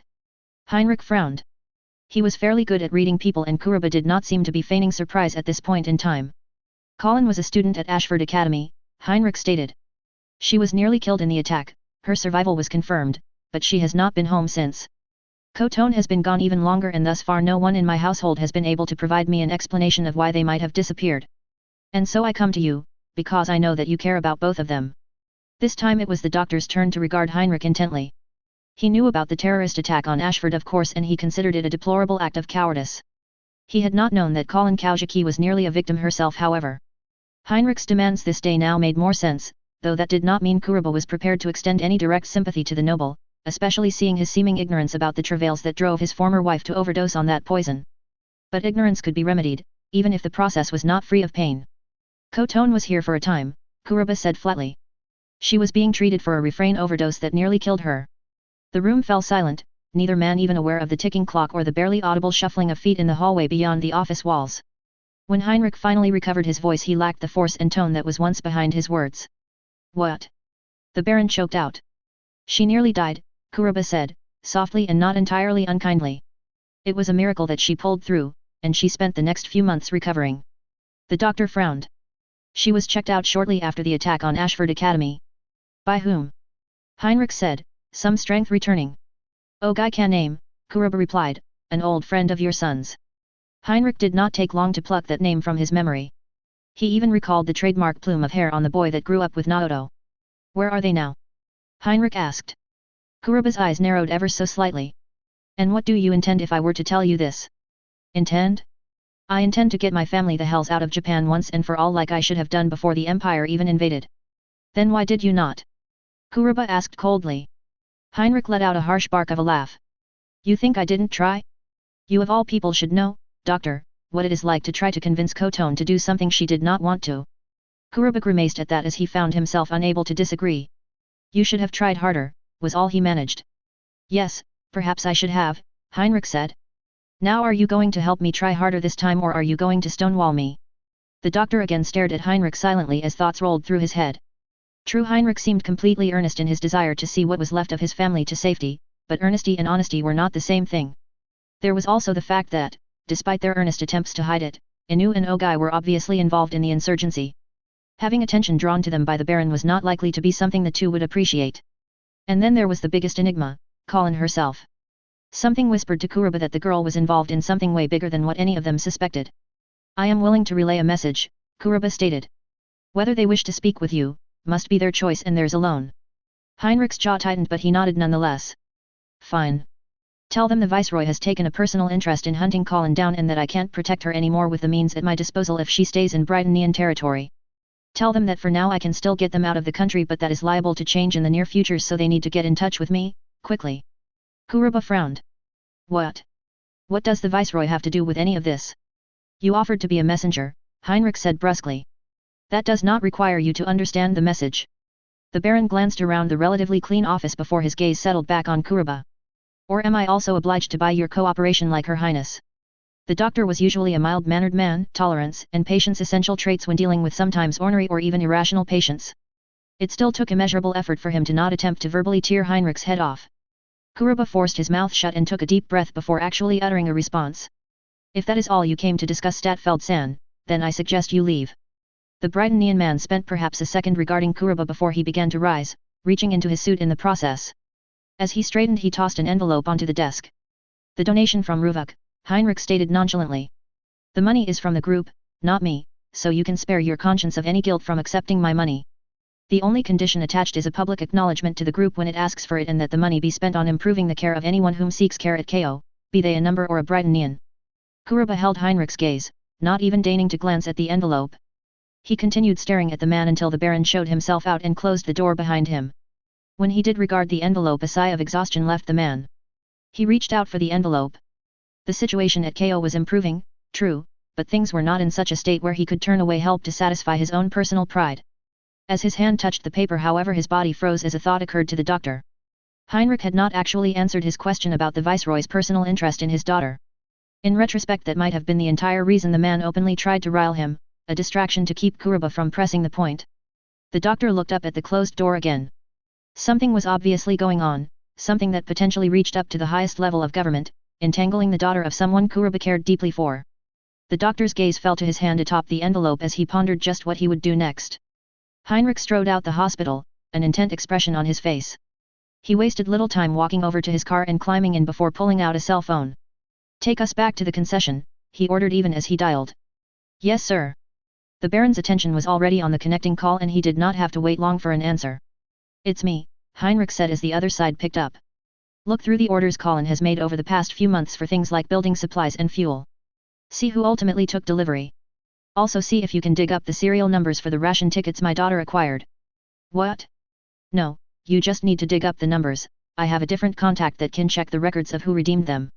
"All right, thanks, I owe you one." One call done, Heinrich hung up and began dialing another number. Again it did not take long for him to receive an answer. "It's Heinrich. I have a name I'd like you to look into. Can name Ogai. He's almost certainly not an honorary Britonian, so you might need to dig into the pre-invasion records held by the Japanese government. The characters of his name." Heinrich thought back to more pleasant days when Naoto was still inclined to introduce his friends to his father. "Last name is Folding Fan. First name is the character for cornerstone or pivot. Anything else? Then I'll be waiting for the good news." Heinrich snapped shut the phone. There were many threads to follow, but one of them had to lead to Colin. It was a race, whether he would be able to contact his daughter before the Viceroy managed to find her. Assurances and platitudes were in Heinrich's opinion empty words when the other side held such a large advantage. Still, the princess would likely tread more carefully than she might otherwise have to keep Heinrich from carrying through with his threats. That would give him some extra time, hopefully enough to find Colin and Koton and get them the hell out of Japan once and for all. Heinrich grimaced. Something told him that task would be even harder than simply finding the two. But to make the argument he needed to get in touch with them, and so that was what he set his mind to. He prayed that in the meantime the two were at least safe. Cries rang out as men and women traded blows, some with batons and others using bare hands. Feet were also involved when the opportunity arose. As Colin walked about the perimeter of the training grounds, she carefully examined each of the sparring pairs. None were holding back, all were pushing themselves to apply the techniques the former JLF soldiers were trying to drill into them. It was early days yet, but in time Akatsuki would grow into a proper, professional force. "They are making progress," the man walking beside Colin observed. The young woman glanced over at Todo, not even needing her Geass to pick up on the inflection in his tone. "But..." the colonel grimaced. "But they are not yet able to work together as a unit." "We always knew that would be the hardest part," Colin responded. "Teaching them how to fight and shoot is straightforward. But to work together and trust? None of them have survived this long by being trusting." Todo did not dispute the point, instead gazing once more at the recruits. They were a diverse lot from different resistance cells all mixed together. That was bound to create some inevitable friction, from the usual suspicion of people outside the tight cluster of trusted comrades to the outright hostility because of competition for scarce resources that cells often found themselves engaged in. It was hard to shake the paranoid mentality that had kept all of them alive for so long. Ugly incidents were pretty much inevitable, and Colin had already been forced to break up one, very physically, the day before. "Do you disagree with the decision to mix recruits from different cells?" Colin asked. "Far from it," Todo responded. "If the Akatsuki is to thrive as a proper force, its members must learn to trust one another with their lives. That cannot be achieved if we allow them to remain isolated in their individual cells. In some ways the way you build up a proper army is the complete opposite of how you'd run an insurgency," Colin said. "But what we need now is an army, and so that is what we must become." Todo nodded. He then looked over at Colin. "What is it?" The man rubbed his chin. "Akatsuki requires more than simply soldiers within its ranks, it needs commanders that can lead these soldiers." "And you think I'm not up to the task?" Colin said with a slight smirk. "You are a capable warrior," Todo stated. "You even have the air of a leader, one who inspires others to follow your example. But you are not a commander, yet." "Ah. And you believe you can make me one?" "I can at least teach you the lessons I myself learned," Todo said. "I was no general or marshal, but I have conducted my share of field operations." Colin clasped her hands behind her. What Todo said was true. Regardless of the successes her little group of freedom fighters had achieved, many of them were due to her independent actions. Fighting as a group, commanding people to take the appropriate course of action, the closest were when they went on a rampage in the stolen Sutherlands in Shinjuku and the attack on the KBR supply depot. The first nearly ended in complete disaster, and the other, well, it was as close to an unequivocal victory as they had ever achieved. "I cannot disagree," Colin said. "Whatever my abilities as a warrior, however many enemies that I have slain with my own hands, all that pales when compared to the demands that would be placed upon me if I were to truly command." Todo nodded, seemingly satisfied with Colin's self-awareness. "You have good subordinates," Todo said. "Inu's ability to manage logistics, Ogai's intuitive understanding of the men and women that form the rank and file, and Minami has a sharp mind when it comes to piecing together intelligence. With them you have the core of a proper command staff, something that I did not expect to see outside of the JLF.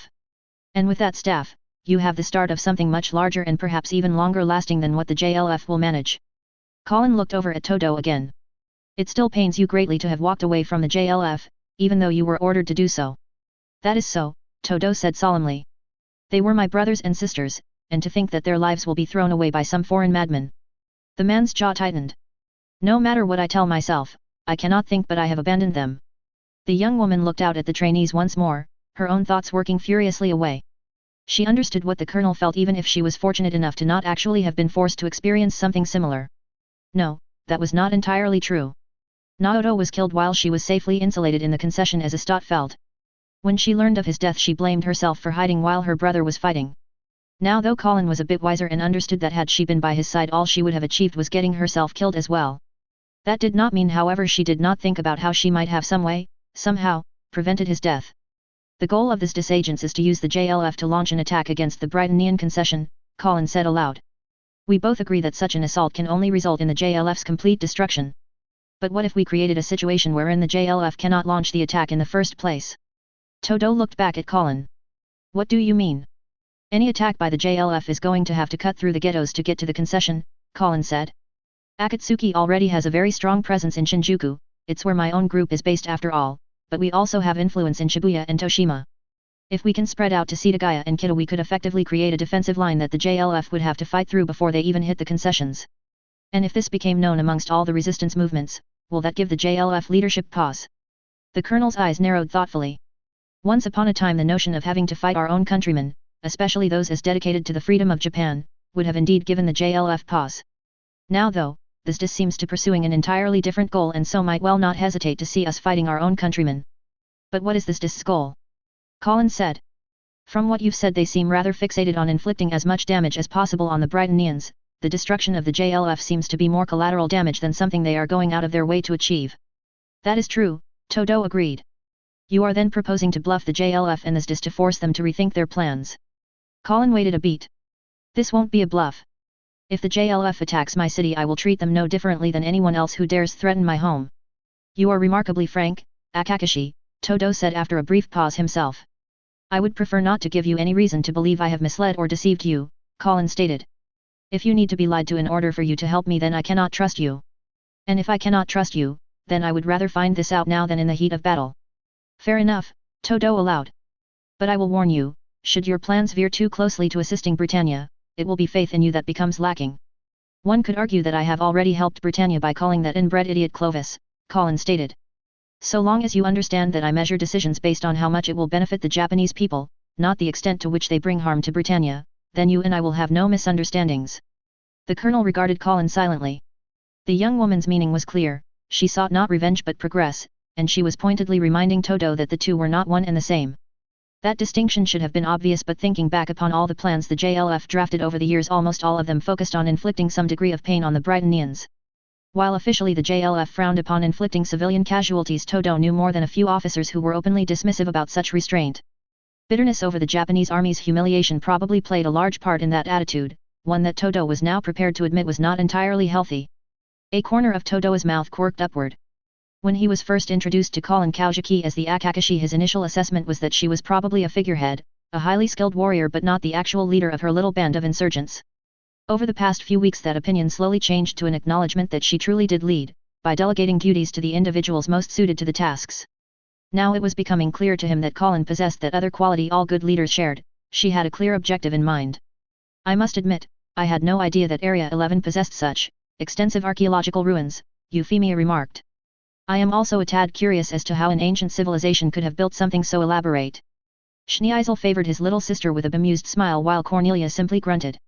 The older princess had been almost perpetually grumpy ever since she learned that one of the Brightonian military's most classified programs had been partially compromised and the person responsible for said compromise was using his knowledge to blackmail the government into leaving his daughter alone.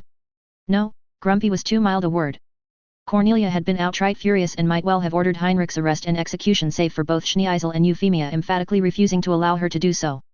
Whereas Schneeisel was more concerned about the political and economic fallout that could be contained but would require some preparation to do so, Euphemia was more worried about how Colin would react.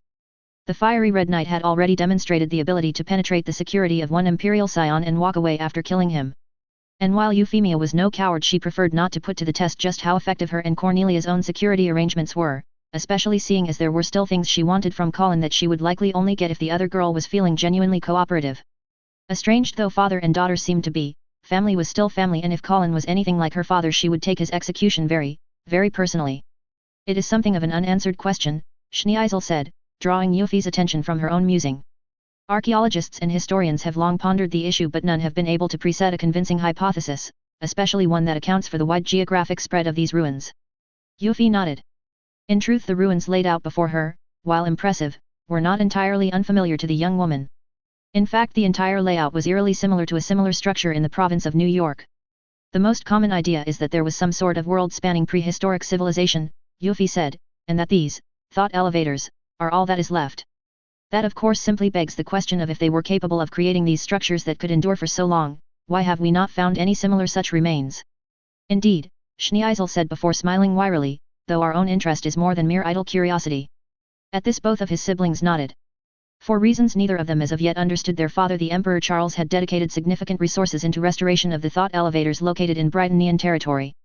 He had even dispatched forces to survey and study the one located in Antarctica, an ostensible expedition of exploration that was quite frankly completely outside of the norm from Charles's seeming disinterest in matters of science. The thought elevator located here on Common Island was the third in the Empire's formal possession, and Schneeisel had received orders to allocate resources for a survey and restoration work. Officially providing the necessary material resources was all Schneeisel was supposed to do, but he had managed to convince his father to allow Camelot to handle the survey effort as well, hence why today he, his siblings, and the Asik were present to try and pry some of the mysterious structure's secrets and just maybe come a step closer to understanding just what their father, and the Directorate, intended with them. That was of course easier said than done, as they had been here for several hours already and the Asik staff were still at work collecting data. Said collection was however made slightly easier by the massive black nightmare that stood, and from time to time made 90-degree turns or even walkabout, in the main chamber. Not exactly the most glamorous debut for a prototype nightmare, Cornelia remarked. A nightmare it may be, but as you pointed out it is a mere prototype, Schneeisel responded. As such its purpose is to help gather data, not take center stage itself. I am still a bit unclear on what exactly Camelot is doing with the Gawain, Euphy said. The Gawain is intended to be a command unit, Schneeisel explained, capable of collating and displaying a very large volume of data. For that purpose it possesses not only extensive computational resources, it is also mounted with a suite of high-fidelity sensors. Right now Camelot is using it to create a map of the structure, which will allow us to produce a digital recreation of the area. Certainly a useful feature, Cornelia said, though the Gawain's size makes it somewhat impractical as a proper weapon of war. True enough, Schneeisel agreed. That is why once the evaluation of its various technologies is complete we will likely dismantle it. Oh? What other technologies have been incorporated into it? Euphy inquired. Several, though the only other truly notable piece is the hadron cannon, a particle weapon that has been in development for several years. We still have some issues with the blooming effect the high energy of the beam induces, so its range is unfortunately not very high. Still the technology has promise. Schneeisel's gaze shifted to Euphy. As do several others we have in development. Both sisters looked over at the man and Euphemia quickly inferred what her brother meant. Then Nina's work has applications to Ragnarok. It does, Schneeisel said before a slight smile quirked up on his face. Ironic that the Germans so badly fumbled their math and now a descendant of someone they chased from their country has handed us the answer to the question of atomic fission. The irony went more ways than one, Euphemia mused. For all its racist tendencies, one thing that the Empire did not have a tradition of was anti-Semitism. That was perhaps England continued worshipping the Norse pantheon well into the modern era, with Christianity only really gaining in the British Isles after Napoleon's successful quest of Great Britain. The lack of interest of the English Norse believers in proselytizing their religion meant Jews faced far lesser discrimination than they did on the continent. As a consequence, during the upheaval some 3-4 decades passed, when a particularly reactionary and intolerant government came to power in Germany and began actively incarcerating and even murdering its Jewish population, many members of that background had fled not to the neighboring European nations but instead to Britannia. I will be authorizing funds to construct a test pile once I return to the homeland, Schneeisel said. Sufficient enriched uranium has already been stockpiled from the currently running program for the proposed experiment. Ah, so that's where the other £100 million I helped launder went, Euphemia said dryly. Her two siblings gave her wiry smiles, but the princess was not far off the mark. The number of black projects that Schneeisel and Cornelia had begun upon assuming their respective positions at the top of the Britannian government and military were numerous, and paying for all of them was not a minor consideration. While it had not been Schneeisel's intent, Euphemia's position at the Exchequer had put the young woman in an excellent position to manipulate the government's accounts to direct the needed funds to those projects. In fact, the mechanisms Euphemia had put in place before her appointment as viceroy were still running, in theory feeding money while keeping the outside interests from learning where said money was actually going. Of course, sometimes those measures were not quite sufficient, as demonstrated by Heinrich Stottfeld discovering Damocles. The only, and to be fair pretty major, consolation was that despite his awareness of the project, the Baron did not truly understand what Damocles was.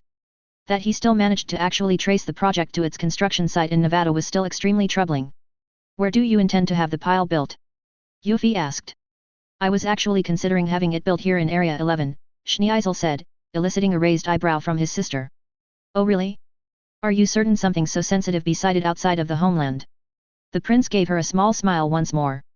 "I have full confidence in yours and Cornelia's ability to keep the project secure." The smile disappeared. "And there are other considerations as well. Ms. Einstein's work may well result in the breakthrough we have been seeking, but bringing her into Ragnarok so suddenly is likely to cause a clash of personalities." Euphemia snorted. "Men and their egos." Again Schneeisel cracked a slight grin before wiping it from his expression. "You also expressed concern about how she would respond to participating in an overtly military project." That, Euphemia conceded, was a valid point. "Fair. For now Nina's project will remain entirely focused on the civilian applications of atomic fission. If that is the case, however, perhaps it would be best to construct the pile somewhere other than MacArthur Base." "I defer to your judgment on location," Schneeisel said. Just as that matter was settled, a shout from the grounds below drew their attention. Looking down, the three could see an excited Lloyd hunched over a terminal. "Did they find something?" Cornelia asked. "Perhaps," Schneeisel said. "That or the good Earl's attention span has drifted again." "He does seem to have an eclectic set of interests," Euphy remarked. Nevertheless, the three proceeded down the stairs towards the workstation. "Earl Asplund," Schneeisel said. "Something of interest draw your attention." "Ah, Your Highness," Lloyd said excitedly. "Indeed, indeed. To have been given a chance to actually examine a thought elevator, why to not make a discovery would make a mockery of this momentous opportunity." It was with some effort that Euphemia and Cornelia did not let their thoughts show on their expressions. Schneeisel, apparently more used to the Earl's eccentricity, cracked a smile. "Well then, Earl, have you succeeded in living up to your boast, or will this day be remembered for your mockery?" "Please Your Highness, have I ever disappointed?" Lloyd said with a wide smile as he gestured at the console. "We have completed mapping the chamber itself and have already made one interesting discovery. The room is a perfect cube down to the millimeter." Euphemia raised an eyebrow. "The sensors on the Gawain have that fine a resolution?" "Indeed they do, Your Highness," Lloyd confirmed cheerfully. "And that is not all. Sonic imaging has indicated that there is something underneath the chamber, another cube, but one that is rotated 45 degrees and, well, stands on a single point." Schneeisel stroked his chin thoughtfully. "A rather fine degree of precision for a supposedly prehistoric society. And one with a rather interesting artistic style," Euphemia remarked as she gazed at the center of the room. On the floor was a large crest, a stylistic V with two wing-like tips tapering upward. The sigil was then surrounded by a series of complex geometric shapes overlaid with each other. Euphemia felt a slight tickle in the back of her mind, as if it was trying to calculate the angles and lengths of the lines to create some sort of coherent image. Unlike other times wherein performing complex mathematic operations quickly induced a migraine, this time the princess felt nothing at all. Euphemia frowned. That was unexpected. How far could she go? She dipped into her mental reserves, allowing her eyes to trace the lines even as her mind continued mapping them out into a single concise structure. A sharp intake of air sounded. "Euphy," Cornelia said quizzically. "The design on the floor," Euphy said. "It's a 2D protection of a D-Correct." "A what?" Cornelia's tone remained confused. "A hypercube, it's a multi-dimensional analog of a square," Euphy said. "A cube is a 3-dimensional version, a tesseract is a 4D version." The princess stepped toward the center of the room. "This though, it's a 10D hypercube, and it's all centered around this sigil." As the princess' foot fell upon the crest, a bright light suddenly flared in the chamber. "Euphy." Euphemia brought her arms up to shield her eyes. Light flooded them nonetheless, and the girl briefly wondered if this might well be the end. The spike of fear that shot through her was almost immediately overwhelmed by a great sorrow. There were too many things undone, too many people being left behind. And worst of all, too many people she was not yet ready to face. A long silence accompanied the dazzling lights that bounced about in her closed eyes, and after a few moments Euphy carefully opened one of them. Her vision took a bit to clear up, but what she saw was a shelf. Both eyes opened and they rapidly blinked as Euphemia found herself staring at a shelf full of books. What? She twirled around, getting her bearings. This place, wherever it was, looked like a library of some sort. Except that no library she was aware of also served as an echo chamber. She peeked around the shelves as she tried to determine just how far the room went. At a glance, forever seemed to be a good answer. Yuffie then examined a shelf in more detail. The books, their titles, were in English. Some of them at least. Her eyes widened. The one immediately before her, as if beckoning to her, was titled Euphemia Lee Britannia. With considerable effort the young woman reached out, her hand just barely keeping steady. As she touched it, however, cries and shouts filled her head. Images, sensations, everything seemed to overlap. Within this maelstrom she saw glimpses of scenes that she recognized. Lelage. A young boy hesitated, and then proceeded to storm out of the room. Nunnally. Her little sister, in her arms after reuniting with her. Others flashed by, the faint smile of a woman that Yuffie now recognized as her mother, her and Cornelia playing in the garden and her elder sister giving her a crown made of flowers. When Euphemia finally managed to draw back her hand she crumbled to the floor, her breathing heavy and winded. The glimpses into the past were definitely genuine and far clearer than mere memory could provide. The ramifications were staggering, to say the least. As Yuffie picked herself up she looked at the books next to her own. Her eyes widened again. Nunnally 6 Britannia. Gingerly, with even greater hesitation, she reached out and touched the book. And was almost thrown back by the pain and grief that swept through her. Brother, brother, a sorrowful voice whispered. The contact was thankfully brief and Yuffie clutched her head. Whatever memories she might have witnessed in that moment were however completely overshadowed by the emotions that poured into her. Yuffie clutched at the part of her that was now throbbing, her heart. She rose slowly, a growing determination to seek Nunnally out after this to make absolutely sure that the other girl was not still suffering such pain. And then her eyes fell onto the book next to Nunnally's. Lelage 6 Britannia. Yuffie froze. Lelage was dead. She knew this, everyone from her siblings to the Ashfords were sure of it. But Nunnally herself had emerged, alive if not completely well. Could it be possible that Lelage's death was also a lie? Could he be out there somewhere all alone, in hiding because there was no one left in world that he could trust? Or would all she feel when she touched his book the cold embrace of death? Euphemia reached out, and found a firm hand take hold of her arm. Her head snapped up and Yuffie found herself gazing at a reflection on the shiny black visor of a helmeted figure. The memory of others is not of your prerogative to delve into, Your Highness. Euphemia stared at the cape-clad figure, seeing hints of a purple-colored suit underneath the black garb. It was the helmet that truly set the man apart, however, even more so than the absurdly high collar of his cape. Who are you? Euphemia asked as she withdrew her hand. The man released her and dipped into a courteous bow. You may address me as Zero. I am the custodian of C's world. The princess frowned. This place is called C's world. Indeed. Euphemia regarded the man with care. He was only a bit taller than her and of similar build from the glimpses of his form she could catch. His voice held a strange echo-like quality to it, however, that made it impossible to determine whether she had ever heard it before. With the stylized, almost crown-like black helmet, visually identifying this Zero was effectively impossible. Very well, Zero, then how did I come to be here? Yuffie asked, testing the extent of the man's cooperativeness. You inadvertently activated a gateway, Zero responded. There was sufficient energy lingering in the thought elevator for you to trigger a response when you mentally formed the shape of the door. The door? Yuffie said quizzically. You mean the hypercube? Indeed so. Zero turned about. Come, I will show you the way out. As the man headed off, Yuffie stared at his receding back. She then glanced over at the shelf. Lelage's book was still there, as if it were calling out to her. It took considerable will for the girl to turn away and follow after the mysterious man. She kept her gaze solidly ahead, not daring to look back lets her resolve crumble. You call this place C's world, she said, trying to both distract herself and learn more. What is it exactly? A repository of memories. It is the sum and limit of man, Zero said cryptically. Euphemia shot the man a scowl and to her surprise he chuckled despite facing away from her. Then again, seeing as he seemed to actually understand what this place was, his possession of some kind of supernatural sight would not come as much of a surprise. Euphemia changed tact. I presume for my how good you won't be giving me any straight answers, she said tartly. Another chuckle sounded. A listener's understanding of my answers is ultimately constrained by the limits of their mind, would you not agree? Euphemia's eyes flared. I'm sorry, but did you just call me stupid? Perish the thought, Zero responded in the same irreverent tone before coming to a stop. And we are here. Yuffie did likewise and found herself standing before a large mural. It exactly matched the sigil on the floor back in the thought elevator, down to the two-dimensional projection of the Decaract. Zero raised a hand and those lines began shifting, overlapping with each other, until a warp sphere-like object took shape. This will take you back to the thought elevator at Common Island, Zero said.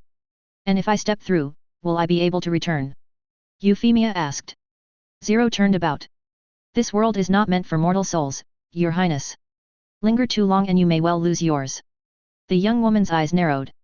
Perhaps so, but what little I have already seen is already transformative in the extreme. Do you seriously expect me to just walk away from it all without something to show for it? But you do have something to show for it, Zero noted, spreading his arms wide. You are now aware that C's world exists and you know where one of the entrances is. Surely you can see the ramifications. Yuffie began opening her mouth before closing it thoughtfully. The thought elevators had always been mysteries, both in their purpose and the interest shown in them by her father. Now though, having stepped into this realm, whatever it truly was, Euphemia was left with many possible threads to pursue. One however shone more brightly than others. Then at least answer me this, she said. How was it that I could enter this world to begin with? Zero's helmeted head tilted slightly to the side. The man then walked over and reached out. Yuffie kept still even as his gloved hands touched the left side of her face. You already know the answer to that. Yuffie blinked. And in that moment her mind seemed to light up as it took in the revolving Decaract behind Zero. Somehow she was computing the exact orientation of each face even though the thing was a higher dimension construct. Beyond the 3 dimensions of Euclidean space or even the 4-dimensional Minkowski space that incorporated time. My, Yuffie whispered as her own hand rose to touch the side of her eye. What is this? It is a Geass, Zero said. A boon and curse both, one that ties you to everything while giving you nothing. Zero's hand withdrew only for it to settle before Yuffie's face. You are right in one regard, your highness, you should not leave here empty-handed. And so I bestow upon you a single boon. I sever the leash thus placed upon you. Before Yuffie could react a sharp pain jolted her. She screamed, her senses completely overwhelmed such that she did not even realize her form collapsed into Zero's waiting arms. Tears began flowing from her eyes and she screamed again, memories of every single heart-wrenching loss she ever experienced all flooding to the surface at once. Make it stop, Yuffie pleaded. No, please, no more. Zero caressed her gently. I am sorry Yuffie, I wish you never had to change so. The girl blinked, sensing something familiar in the manner in which her name was said. A shaking hand rose and pressed against the black helmet. Who are you? She whispered. Someone whom does not deserve your forgiveness, Zero said. Farewell Yuffie, until we meet again. Yuffie felt her body part from Zero as she tumbled backward. Her vision began fading and twisting until a bright light washed everything out once more. When her senses finally began clearing up once more she found another face entirely before her. Yuffie, are you all right? A distraught-looking Cornelia cried. The girl blinked. Sister. Relief washed over Cornelia's face and she pulled Yuffie into a tight embrace. Thank the gods, don't you ever do that to me again. Yuffie wrapped an arm around Cornelia to return the hug even as she tried to get her bearings. The ceiling was a stony white, letting her know that she was back in the thought elevator. How long? She whispered. Releasing her Cornelia met her gaze once more. Just a second or so.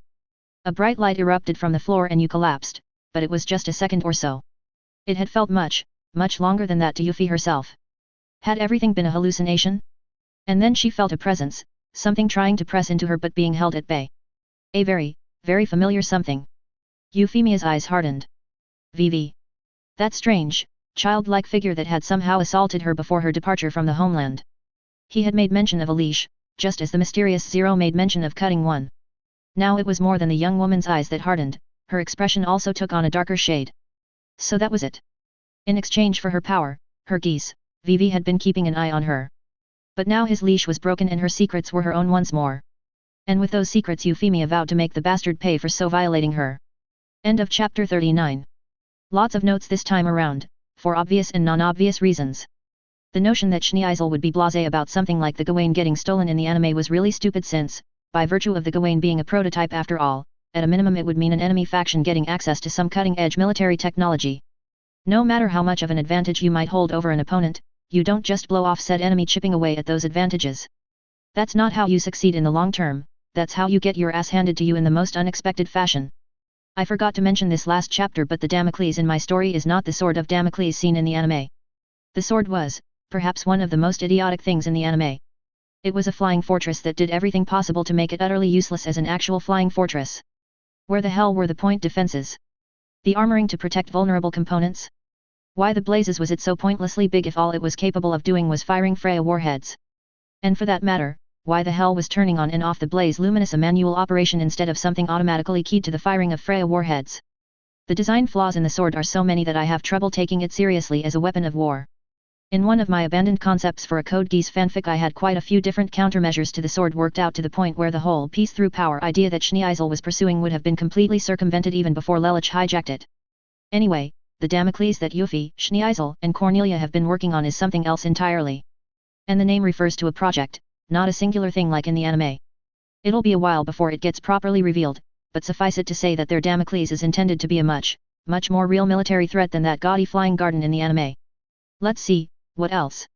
Oh yes, it might be slightly unfair to compare the EU General Staff to the Solarian League Permanent Undersecretaries. The EU officers are at least actually competent at their jobs. And I picked several of them intentionally. O'Connor, for example, was one of the few British generals at the beginning of World War II that actually knew what the hell he was doing. He would have probably succeeded in kicking the Italians out of Africa if Churchill had not forced him to divert his forces to the disastrous Greek campaign. For all his fire, Churchill wasn't that good of a strategist. And Mulatto is interesting.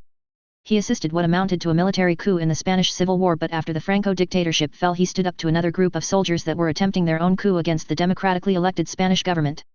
In some ways, Mulatto would in the end stand in stark contrast to officers like de Gaulle and Juin, who were so ready to mix politics with their military service.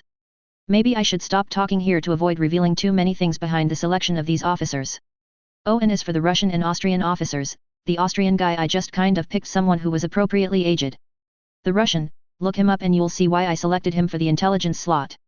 I'm also not sure what, if any, damage to the EU's reputation that Lelich's actions are causing.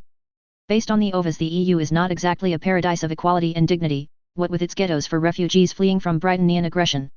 If it weren't so depressing, it would almost be amusing how prophetic that was, considering the real-world EU's problems with the migrant crisis. And suggesting that a unit composed of Japanese refugees that serve as expendable cannon fodder for the EU would somehow be able to make the EU look better as compared to Lelich's ruthlessness. Am I the only one seeing problems with that? One other thing I wanted to note for background purposes. In the OVA, it is claimed that the EU uses a different year system than the AD/CE1. This is just plain stupid and is another example of the Japanese writers ascribing their own culture to other cultures, something writers around the world can be guilty of, I know. Japanese society has a history of resetting years, specifically with the reign years of emperors. European society, especially at the point where the EU was supposedly founded, does not. And as any software developer can tell you, dealing with dates is a horrendous pain in the ass already, due to all the subtle nuances that would only get worse if we have constantly shifting frames of reference. I've kept the ATB since it supposedly came into use in the classical era, where calendar years were far more loose. The EU, however, uses the AD/CE year system, not this revolutionary year nonsense. A question was asked of me, and I think it to be a legitimate, albeit not entirely fair, question. Specifically, if Heinrich really cared about Khotone and Colin so much, why did he allow Khotone to be abused by his new wife and not take a more active role in Colin's life? It is a valid question in so much as one would think a truly loving father and husband would not put up with such things happening to his loved ones. It is, I believe, an unfair question, since it implies that Heinrich possessed the capability to keep every single potential bad thing from happening to his former wife and daughter. One needs to remember that the story is taking place in a society that is incredibly bigoted when it comes to the matter of race. As such, as a member of the peerage, Heinrich is expected to conform with those social conventions. The degree to which he can get away with violating them is dependent on his discretion and his personal wealth. With his personal wealth, he can offer a measure of financial stability to his family, via adopting Colin and providing Khotone with what would have to be a very well-paying job relative to what's available to other Japanese. To maintain that wealth, however, he needs to avoid being ostracized by Britannian society, seeing as business is as often conducted based on personal relations as it is economics. And to maintain those personal relations, he needs to avoid being seen as an overt numbers sympathizer, which includes a quid pro quo with his Britannian wife. She ignores the fact that he's looking after his half-Japanese children and their mother. He ignores her constantly cheating. Note nowhere in the above is Heinrich's new wife required to be happy about any of this or go out of her way to make Khotone or Colin feel welcome. So while Catherine might know to watch herself when Heinrich is actually home, when Heinrich is gone, which he is a lot due to his business work, she can be a lot more creative in making life miserable for Colin and Khotone. Generally, the only way Heinrich could have kept the entire family together was to have gotten them out of the country, but where to? The Chinese Federation is hardly a more egalitarian society, and any Asian will tell you flat out that in some instances racism in Asia can be even worse than the height of the Jim Crow era in the American South. The EU, as mentioned above, hasn't been treating refugees well either, and regardless of where they went, Heinrich's access to his wealth would have been severely curtailed unless he took steps to move a significant amount of it out of the country beforehand, the very wealth that would allow them to be seen as immigrants instead of refugees. Guess what he's been doing the last couple of years as a fallback if it ever reaches a point where he cannot physically protect Colin and Khotone? Keeping in mind that as far as he was aware of, he has been successfully protecting his daughter and her mother from the worst of Britannian depredation of Japan? One should also keep in mind that Heinrich is the one that pays Colin's allowance and authorizes any additional expenditures. So guess who has been effectively subsidizing Colin's vigilantism? And those ration tickets that Colin spreads around with such generosity to her friends, some of which also ends up being used by Anu to keep things running at KO. Colin however still doesn't think very highly of her father, she still thinks he's an asshole, and while mostly polite when they do interact, she doesn't bother pretending there isn't a wide gulf between them. The end result is of course a lack of genuine communication between father, mother, and daughter, the consequences you have seen over the course of the story. It is, from my perspective, a mostly realistic portrayal of Colin's family situation even with the modifications that I added. And as much as I'm sure some readers would think the family staying together is more emotionally satisfying, I do not consider there to be a realistic way to pull that off in the beginning of the story without eliminating Colin's access to the very resources that helped her get to where she is as an insurgent. Okay, long rant over. On to the next thing that all of you are probably wondering about, the latest curveball I threw there. When I first started the story I wanted to create something of significant depth and complexity. I thus had a story mapped out that, to be honest, we're still in the setup stage for. The story proper doesn't really get started until the Black Rebellion, really. But before we get there I've been dropping hints and clues about something bigger happening in the background, of figures moving about being up to something. This was done in both the prose and the snippets that prefaced each chapter. In retrospect I could have foreshadowed Zero's appearance better in the previous chapters, but his appearance does constitute something of a game changer. Of course who exactly is behind the mask, well, that's for me to know and all of you to guess until the grand reveal much later. Like, probably 2/3 of the way through the story, if not even later. Anyway, feedback is welcome as always. I'm sure at least some of you will have words for that little bombshell at the end there. Oh, yes, and the change in title for the opening snippet is intentional. In retrospect quite a few earlier entries should have used that title since they talk about Euphemia's reign instead of her ascension. They'll be retroactively corrected in my master draft, but again unless I publish a remastered version I'm leaving the others as is, out of laziness if nothing else. Chapter 40. Snippet spoiler, very minor. By tradition upon the ascension of a new sovereign the knights of the round of the previous sovereign would all retire, or as happened all too often, be retired permanently. The reason for either was fairly straightforward, as the new sovereign would seek to eliminate partisans of the previous ruler. Upon her assumption of the throne however the Empress Euphemia broke with yet another tradition by retaining 4 of her father's knights. 2 others had already perished in the chaos surrounding the Emperor Charles's death. Only 1 knight was forcibly removed and executed. While some have claimed that with the Great War raging Her Majesty could not afford to dismiss too many of the Empire's premier soldiers and commanders, others point out that Her Majesty had no shortage of candidates for her own Knights of the Round. By the end of the conflict 8 candidates would be so appointed, only the second time in Britannia's history that the ranks of the Knights of the Round were full. Toward a New Dawn, The Rise of Euphemia I. Chapter 40, Qui Audet Adipicitor. The RV trailer that had been set aside for the personal use of the 3 Imperial Scions came with several noteworthy features. Besides being armored to defeat the most commonly deployed anti-tank rockets, it was also fitted with counter-espionage equipment to prevent eavesdropping. Most of that was passive, soundproofing of the interior and lining of the vehicle walls to create a Faraday cage. There were other active, and highly classified, measures also in place. Ultimately combined they served to make the trailer as secure a location as the 3 were likely to find while in the field.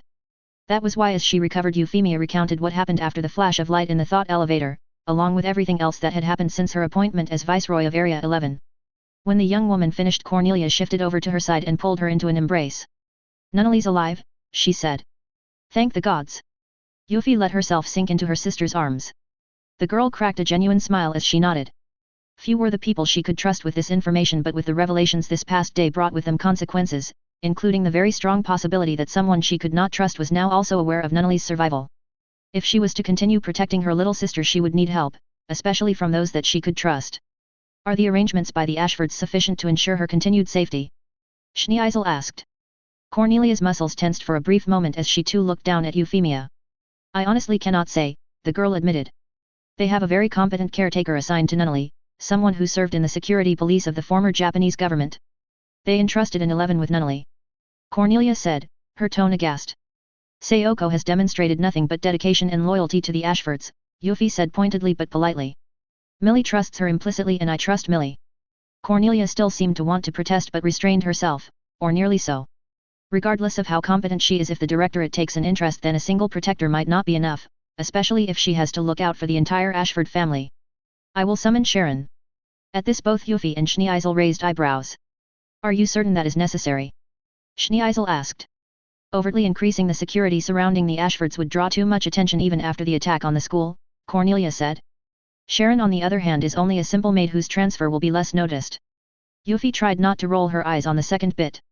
No one who actually knew Sharon Kruger would call her just a simple maid, but her sister did have a point. Very few people actually knew about Sharon, and so having her move to Area 11 to take up employment, officially at least, with the Ashfords should not draw too much attention. And truth be told, Yuffie herself would feel better with Sharon watching over her little sister, so long as the Ashfords themselves were okay with it. I will discuss it with Millie, she said firmly. Cornelia conceded to that with a simple nod. Still, we have several new pieces of information to consider, Schneisel said, moving the conversation along. If the thought elevator really is a gateway into a place that grants one the ability to look at the memories of others, then it would explain the Directorate's interest in them. And even worse, it suggests that they might have been able to compromise all of our projects if they were able to open the door. The nice thing, Yuffie decided, about siblings that trusted you implicitly was that they did not waste time trying to second-guess what might have really happened. They quickly focused on the consequences of what did happen. I don't think we've been completely compromised, Yuffie said, drawing quizzical looks from the other two. If the Directorate already knew everything about what we were up to, why would VV have bothered putting a, leash on me? Cornelia's face scowled at the term, but she nodded in agreement. That is a point. What need to spy on someone if you already knew everything about them? Schneisel too gave a thoughtful nod. Then in theory all they know is what you directly engaged in while serving as Viceroy. Yes. Yuffie grimaced. And potentially what we've discussed since your arrival. Thoughtful turned to pensive on both her siblings' faces, but Schneisel ultimately shrugged. If the Directorate attempts to move against me, then so be it. We cannot dictate the actions of others, after all. Our only recourse is and always has been to make clear that threatening us directly will see their own ambitions crushed. And now that we have a better understanding of just how important the thought elevators are, we have something to genuinely threaten them with. Cornelia grimaced. I'm not sure I like that. If the Directorate decides that our knowledge of the thought elevators makes us a sufficient threat in the long term, they may well decide to risk directly eliminating us even so. Then let us see how much they are prepared to risk the thought elevator that is currently in our possession, Yuffie said. How much firepower would be necessary to level the entire thing? There were times, Cornelia and Schneisel mused, when their dear sister would remind those around her that despite her compassion Euphemia could be extremely direct in getting something she wanted, especially when it involved the safety of those she considered family. Schneisel glanced over at Cornelia and tilted his head quizzically. This was technically her area of expertise after all. It's actually something of an open question, Cornelia said. Despite the seeming age of the structure, there is very little erosion of the inner chambers, so whatever it is built of, the material is incredibly robust. At the same time, a sufficient quantity of plastic explosives should do something, and if necessary we could always toss a few thermobaric bombs at it. Then we have our failsafe, Schneisel said. While I doubt we could rig the thought elevators back in the homeland, Yuffie's current position as Viceroy of Area 11 should allow us to secure this one for at least the short term. While Cornelia nodded, a frown appeared on Yuffie's expression. Schneisel raised an eyebrow upon seeing it. Do you disagree? No, Yuffie responded, in principle what you suggest should work, but my appointment as Viceroy is at the discretion of our father. Conversely, he is the only one who could officially dispatch the Knight of 12 to Area 11. Do any of us genuinely believe that Dame Krashevsky is here solely for the purpose of identifying and apprehending the culprits behind the Ashford attack? That elicited similar expressions on her siblings' faces. After all, despite their own power bases, the one person that they could not outright defy, yet, was their father. Interesting, Schneisel mused. I have not been keeping track of her movements in detail, but do we have any idea what exactly she is after? Cecilia, Yuffie answered immediately, and probably Colin as well. I think it has something to do with the Project C that Clovis ran. But if we assume direct interest by the Directorate, perhaps there is also a connection to the thought elevators, and to the Geass. Schneisel pursed his lips. I would hesitate to draw such wide inferences, but I can follow the chain of logic. If so, then it becomes even more imperative that we establish contact with the two first. And perhaps I should see about returning to Pendragon post-haste. If our father starts having any inclination to recall you, I will need to be there to personally negotiate on your behalf. That could be dangerous, Yuffie pointed out. Qui audet adipicitor, Schneisel responded. Is that not what our entire venture has been based on? Yuffie gave her brother a warm and grateful smile. I suppose I will have to settle for throwing you a banquet another time. Perhaps once you are on the throne. Schneisel chuckled. I shall hold you to it, dear sister. Charles, we have a problem. Charles Z.I. Britannia looked up from his desk. Very few people would so brusquely intrude upon his office, and even fewer would dispense with all formality and decorum. VV however tended to think of himself as beyond such mundane concerns, and the tone of his voice suggested he expected that Charles could solve whatever problem had arisen with equal disregard for reality. It was one of the more childish aspects of his technically elder brother, and Charles sometimes wondered whether that was due to his never having physically matured despite the years. Euphemia managed to open the thought elevator, and whatever happened inside C's world has resulted in her severing my connection to her. The Emperor raised an eyebrow. And does she yet retain her Geass? VV pursed his lips. I believe so, which should be impossible. Now that was impressive, Charles mused. A contractor's Geass was derived from their connection to C's world via the mental link they established with someone possessing a code. If Euphemia had managed to retain her Geass despite cutting VV off, then that suggested she now possessed an alternative link to C's world. That alternative could take many forms, from shifting her route to another code bearer, unlikely as CC and VV were the only existing bearers, to Euphemia developing a direct link herself. The latter, if true, implied that Euphemia's Geass was growing stronger far faster than the norm, to the point where it might well transform into a code outright. Despite long practice, Charles found it took some effort to suppress a smile. You need to recall her immediately, VV continued. There is no telling how much damage she might do, especially with access to a thought elevator. Were you not the one that gave her a Geass in the first place? Charles pointed out. VV pouted. She should not have been able to manipulate it with such deftness. Regardless, what matters now is that we eliminate the threat that she might become now. In other words, VV wanted his younger brother to clean up the mess he had made. Charles tapped his pen thoughtfully, even as he was tempted to sigh in exasperation. If you act openly against Euphemia, you will incite Schneeisel and Cornelia to action. Shall I remind you of what damage those two combined can inflict should they be given cause? That doesn't matter, VV persisted. Nothing they can do will be able to damage the Sword of Akasha, whereas if Euphemia learns to control a thought elevator, she could actually gain entry to it. Are you certain? Charles countered. Cornelia commands a substantial force in Area 11, enough certainly to level the thought elevator at Common Island. Its loss would measurably reduce the margin of error we have for Ragnarok, especially seeing as she is intended to spearhead the offensive for seizing the elevators not in our possession already. VV ground his teeth. You should have never allowed Schneeisel and his Camelot puppets to examine the thought elevator in Area 11. And now his brother was resorting to blaming others for his own rash decisions. Typical. What is done, Charles said nonchalantly. Leave Euphemia be lest you wish to incite further suspicion from Schneeisel and Cornelia. Once Ragnarok is underway, their conspiring will be irrelevant. The expression on V.V's face made clear he was not satisfied, but the boyish figure ultimately nodded before taking his leave. That by itself told Charles all he needed to know. His brother was irritated by Euphemia's actions not because they posed a genuine threat to Ragnarok, but because his pride had been wounded by her defiance of him. Charles was not in the least impressed. In fact, if anything, he was impressed by how much progress Euphemia herself was making. And if things turned out the way he wanted, there would be no role for VV to play when the promised day arrived. After all, the only thing he genuinely required of his brother was the code he bore. If Euphemia did indeed succeed in acquiring one of her own, then, well, V.V's expendability would see drastic revision.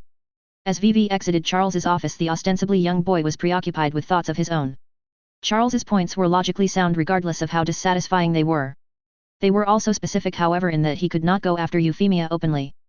The Directorate's modus operandi was, however, to move in the shadows, acting indirectly to advance its goals and only very rarely revealing its hand when the situation could not be resolved by any other means. If Euphemia could not be dealt with openly, then all that meant was he would need to move against her discreetly. How fortunate he had several agents available that could do just that. The two blades rang out as they met and ground against each other. Katanas were ill-suited for actually blocking along the edge, all one was likely to achieve was to chip the blade. As such, duels tended to be a series of slashes and thrusts that were met with parries that sought to minimize the length of contact. In some instances, however, such as this one, the two swords could end up locked against each other. They still were not actually pressing against each other's edge, however. Chiba Nagisa was, despite being Colin's elder, not that much taller than the younger woman. Genetics probably played a role along with diet. Her stature did not, however, seem to affect her physical strength as befitted her position as a soldier. She was also obviously much more practiced than Colin with a katana and likely would have already won in a fair duel. On the other hand, Colin was not much of a believer in a fair fight and was so exploiting her Geass for all it was worth, and was actually managing to pressure Chiba much to the other woman's apparent frustration. There was still some tension between a few of the holy swords and Colin and Anu. That was probably inevitable considering their initial meeting, though Urabe and the older Senba seemed sufficiently level-headed to not take things personally. Asahina and Chiba, on the other hand, continued to act brusquely whenever they dealt with Colin and Anu. While Colin understood the need to not actively antagonize people whom were supposed to be her allies, she was also not inclined to let them get away with any crap. Still, the two at least took their duties as training cadre seriously and seemed to be performing it competently. For now, that was all Colin cared about.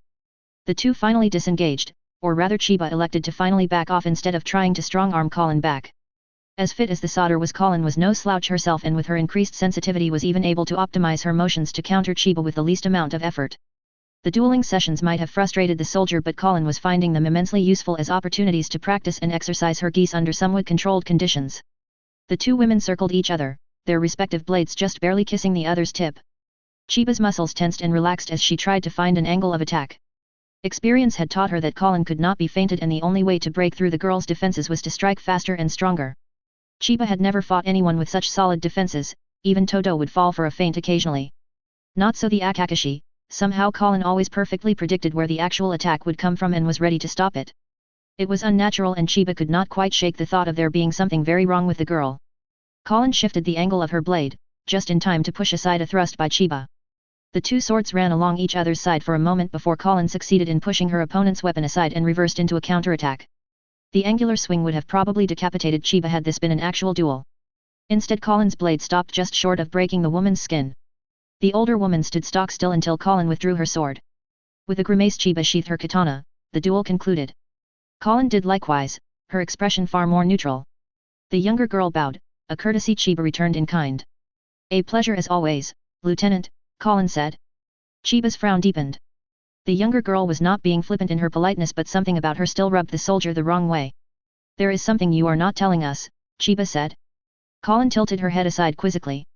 "Oh. You are an amateur with a katana," Chiba stated bluntly. "That much is obvious to anyone who observes how you actually employ the blade. Yet you fight as if a seasoned warrior intimately familiar with the way of the blade." Colin smirked. "What makes you think I'm not a seasoned warrior?" Chiba scowled. "You may well be seasoned, but there is more to your deeds than mere skill or luck. You entered the presence of two Imperial Scions and walked away unscathed. There is a secret to that you are not telling us." Colin chuckled. "All of us have secrets, Chiba-san. But not all of us have secrets that could be fatal to others," Chiba countered. "Indeed," Colin agreed. "Now consider, do you really think I would allow you to have even a hint of a secret that I really wanted kept?" Chiba's eyes narrowed. What the younger girl claimed made sense, abstractly. The truly important secrets were ones that you shared with no one, or at the very least avoided discussing or dropping hints about. That Colin, or rather the Akakashi, was responsible for assassinating the Prince Clovis and then going on to save the Princess Euphemia was becoming widely known within the Akatsuki at least. How she managed to achieve either, however, remained a complete mystery to its ranks, something that helped fuel the young woman's mystique. In Chiba, however, it fueled another emotion entirely. "Is that supposed to be comforting?" the woman responded. "Probably not," Colin said. "If you want comfort, then know that Kaguya knows how I achieved both, and she has no reservations about my methods." Despite the slight irritation at hearing the head of the Sumeragi family referred to so casually, Chiba forced herself to focus on the salient point. Kaguya knew Colin's secret and was supposedly unworried about it. Assuming this was true, then in theory Chiba had nothing to worry about. In theory. Apparently sensing the other woman's continued doubt, Colin shrugged. "Speak with her if you are still uncertain. Just don't expect Kaguya to spill it all just to make you feel better. Operational security, as you should well know, trumps your own personal sense of reassurance."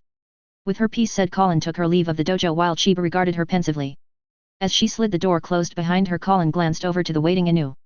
"How long were you intending to wait out here?" Inu cracked a slight grin. "Whenever you were done preaching. Though you really seem to be getting into these sessions." Colin shrugged as she clasped the end of the tsuka.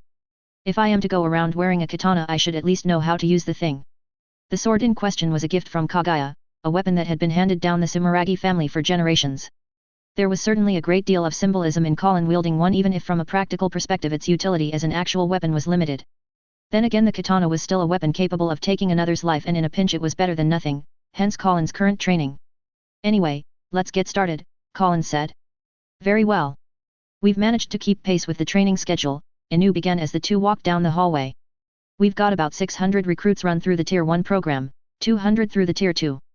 By the end of the month we should be at battalion strength." Colin nodded ahead. Nothing spectacular and well short of the full division the JLF possessed, but still respectable numbers. "What about weapons?"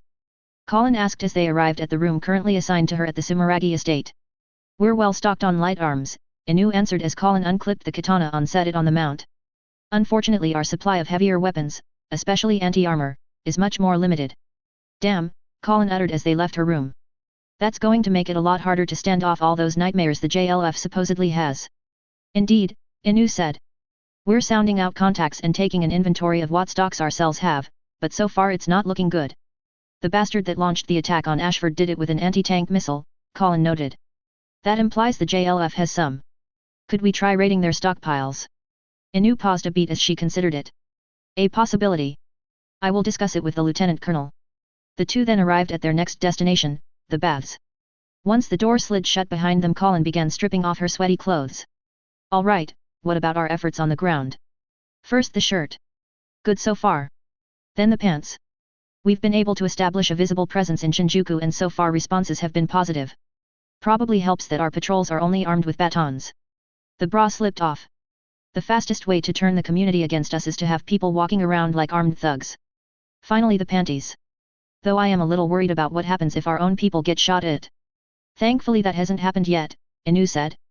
And having them walk around in tactical vests might draw a bit too much attention from the authorities. Colin stepped over into the rinsing area and poured a pan of water over her body. As if the red armbands aren't already doing that. Inu smiled wearily. The Brightonians have noticed, true, though initial inquiries made it sound like they thought the armband had been inspired by the ones worn by the nursing corps. Hey, you know, I hadn't thought of that, Colin said as she began scrubbing. It was a remarkably soothing sensation as she swept away the sweat that was clinging to her body. But so far no tension with the Brightonian troops. None, Inu answered. It probably helps that the Brightonians are still using honorary Brightonians to conduct security for KO. There apparently was a plan to start bringing in cops to take their place, but after what happened at Ashford with the gendarmerie, well, it looks like they've decided to take things slowly. Colin grimaced. She should not have been glad that anything good came out of that disaster, but she could not afford to be picky. The girl dampened her hair before proceeding to lather it with shampoo. Sounds like we'll be able to thoroughly entrench ourselves, Colin said. Still the question is when the JLF intends to make their move. Inu shrugged. That I cannot say. We just don't have the manpower to try to track JLF activity. The best we can hope for is we'll be able to spot any suspicious activity around Tokyo. The sound of splashing water was the only response Inu got as Colin rinsed her hair. After a few moments the girl rose, water dripping down her from as she finally made for the bath. We'll think of something, Colin said. The JLF will need to move the bulk of their forces closer to Tokyo before they actually launch their attack. That should give us enough warning to decide how to proceed, and if we need to make a direct approach to the Brightonian government. Inu nodded as Colin sank into the warm water. One of the less spoken of contingencies involved actually sitting down and talking to the Brightonian government, or more specifically with the Princess Euphemia. While trust was still too strong a word for how they regarded the Viceroy, there was a belief that she was someone that could be dealt with. At the same time the Princess' open commitment to continued Brightonian control over its territories was, while not exactly a point of contention, a source of wariness on whether Euphemia would be prepared to make actual concessions that would be palpable to the Japanese people. That wariness meant contacting her was considered a last resort for the time being. Time would tell whether that remained the case, or whether they became desperate enough to pursue that path anyway. That's all there is for today, Inu said. I'll leave you to enjoy your bath. Colin gave a single wave as Inu retreated from the room. The girl sank into the water, letting its warmth relax her muscles. There was something to be said about modern luxuries, and a bath was perhaps the simplest pleasure of all. With a deep sigh Millie entered the headmaster's office and plopped down at the desk. The last few weeks had been frantic, from dealing with the aftermath of the attack on the school to looking after her grandfather, more like sitting on him to make sure he stayed in bed, as he recovered. Her parents were a big help in all these matters, but some things Millie had to deal with herself, including the educational reforms currently being carried out. She was slowly learning the ropes, and her grandfather had assembled a very competent team of assistants to carry out his policies, and whatever her basic ability and intelligence, there was no way a teenager would be put in charge of a government ministry. Yuffie was most definitely the exception, not the norm. Still Millie needed to keep up with her training and so continued to sit in on the meetings and look over the paperwork. Fortunately her grandfather's deputies were all good people that did not begrudge spending some time mentoring Millie despite how busy they were covering for Reuben. The academy had also been reopened, though a section of the school remained cordoned off as it was rebuilt. An option had been given to families to withdraw their children with their credits intact if they so wished, but few had taken up the offer, which Millie found at least somewhat heartening. Of course that also meant some students were not coming back, Colin being one of them. Millie was pretty sure her father's explanation for why she would not be attending the rest of the term was a complete fiction, and combined with the fact that Suzaku was pulled out of school for a bit there made it pretty obvious that the younger girl's cover had been blown. That was extremely unfortunate, not least because Colin knew about Nunnally, that she existed, not her true identity, and Millie was almost ready to admit that it was a mistake letting Colin close to her family. Almost. Something was going on in the background of all this, something that was causing Yuffie to keep a lid on Colin's secret despite the fact that she should be just as worried about the other girl's awareness of Nunnally. In fact, Millie knew that Yuffie was worried about their little sister seeing the new addition to the Ashford household staff, a maid from the homelands that was almost frighteningly competent at her duties, both official and unofficial. At first Millie had been worried about whether Sayoko would take offense at the arrival of Sharon Kruger, even if she was basically being imposed by Yuffie. The Japanese woman's professionalism however saw that she treated Sharon courteously and the two actively cooperated in their duties. In fact, Millie could still recall accidentally overhearing a conversation the two had about the advantages and disadvantages of various bladed weapons, from the Japanese tanto to the Marine Corps' combat knife. That made quite clear that whatever Sharon's considerable domestic skills, the woman was primarily there to help protect Nunnally, and by extension her adopted family. Millie was also pretty sure she had been allowed to eavesdrop on the two that time. The larger problem however was that Millie was in the dark about what Yuffie intended. Millie could try asking her, but she would probably have to admit to knowing about Colin's vigilantism. As much as she wanted to trust the princess, Millie was not quite sure how Yuffie would take that little bit of news. A headache was starting to build thanks to all of the secrets floating around. Some were necessary, anyone who claimed perfect honesty was the best path to take was an idiot, but the problem with having too many secrets was that eventually those secrets caught up to you and the tangle of lies would fall apart at the worst possible time. As such, in this instance Millie was seriously contemplating coming clean to Yuffie. And of course requiring Yuffie to come clean to her in turn. The question was how to approach the matter, and the normally forthright Millie found herself at a surprising loss. A knock sounded on the door, diverting Millie's thoughts, and she straightened. "Come in." The door opened and in stepped Cole. Millie almost instinctively let out an expletive and just barely kept it from leaving her mouth. "Millie," the young man greeted. "Cole," Millie responded with a slight smile. "Did you need something?"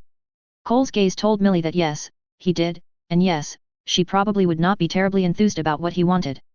Then again, Millie supposed she had this coming, seeing as she had been avoiding Cole the last few days. "The truth would be a nice start," Cole said bluntly, albeit not harshly. "Everyone's been giving me the runaround about Colin, even Her Highness, and my dad hasn't been able to tell me anything concrete either. I'm speculating here, but something tells me you might be able to tell me what is going on here." Millie chewed her lower lip as she tried to figure out just how she was supposed to respond. She supposed it was inevitable that Cole would get tired of the runaround, and it was just her luck that she was the most accessible for him to come calling for an accounting. The young woman regarded Cole intently. A secret was only a secret so long as it was not shared with others. Yet Yuffie had made the decision to inform two of her siblings about Nunnally's survival. While Millie was prepared to make some allowances for the Princess Cornelia, someone whom was effectively another big sister to Nunnally, the Prince Schneisel was a relative unknown. Letting him know about Nunnally was, in Millie's opinion, an unintended consequence of Yuffie herself discovering Nunnally. It was also a stark warning about the dangers of sharing a secret, no matter how much you might trust the other party. "I understand your desire for the truth, Cole," Millie said. "I will not lie to you, but I also cannot tell you it." Cole's brow furrowed into a scowl. "I really had been hoping that you of all people wouldn't try to give me the runaround, Millie." "I'm not." "Bullshit," Cole said, causing Millie to start. "My family, I can understand. They want to keep me safe and so might be able to justify to themselves an outright lie, though in this case I know it's simply that my father has no better idea than me what is really going on. Her Highness, I wouldn't be surprised if she's so used to hiding things because of court politics that she's doing it instinctively." Millie winced. That was a very unflattering remark about Yuffie. It was also not one she could entirely dispute. There really was something corrosive about participation in the imperial court, something that seemed to rot away at the heart of people and make them into emotionless sycophants, or even worse, amoral power mongers. One could even interpret some of Yuffie's actions in that light, as loath as Millie was to paint her friend with the same brush. Cole however was not finished. "You however, I would have thought would at least be frank with me." That elicited another wince. "You say you cannot tell me, Millie.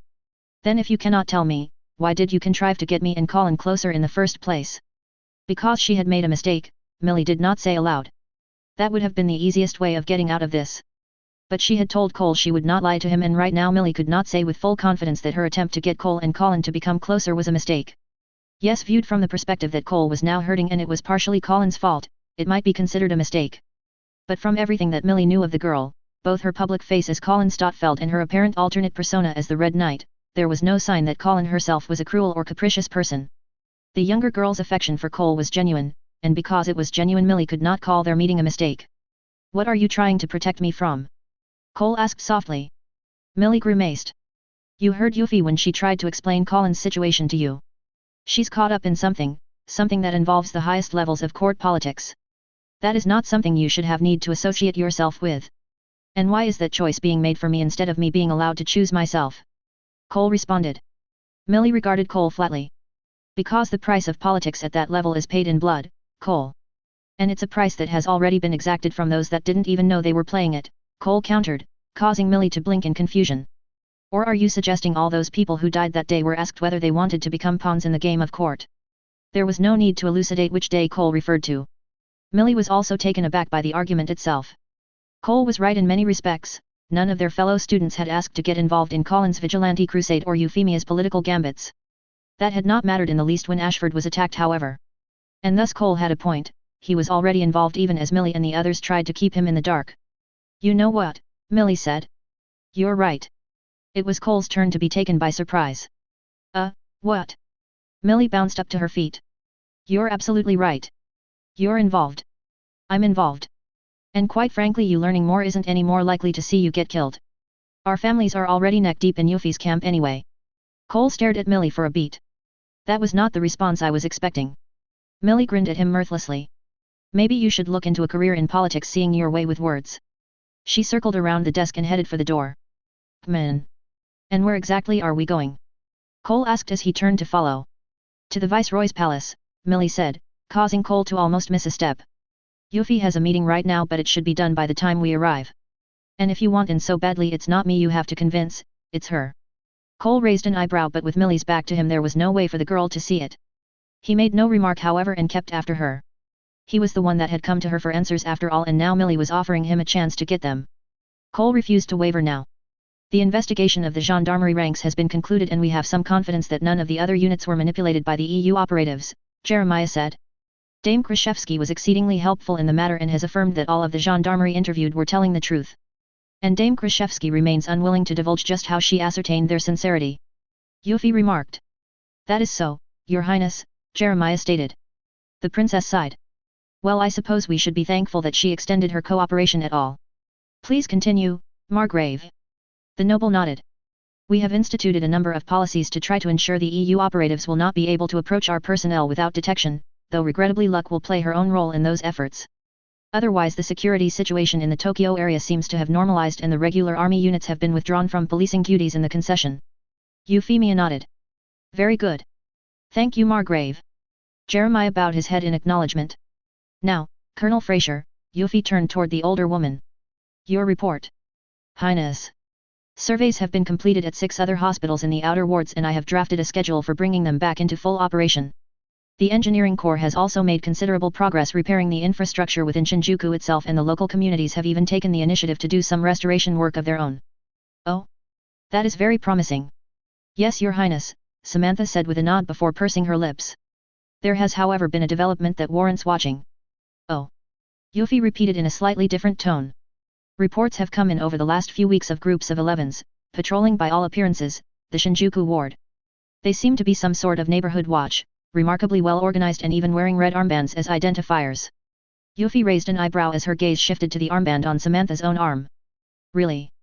There was some speculation that the armbands were inspired by those the nursing corps uses, Samantha continued, but some of the more recently developed intelligence suggests otherwise.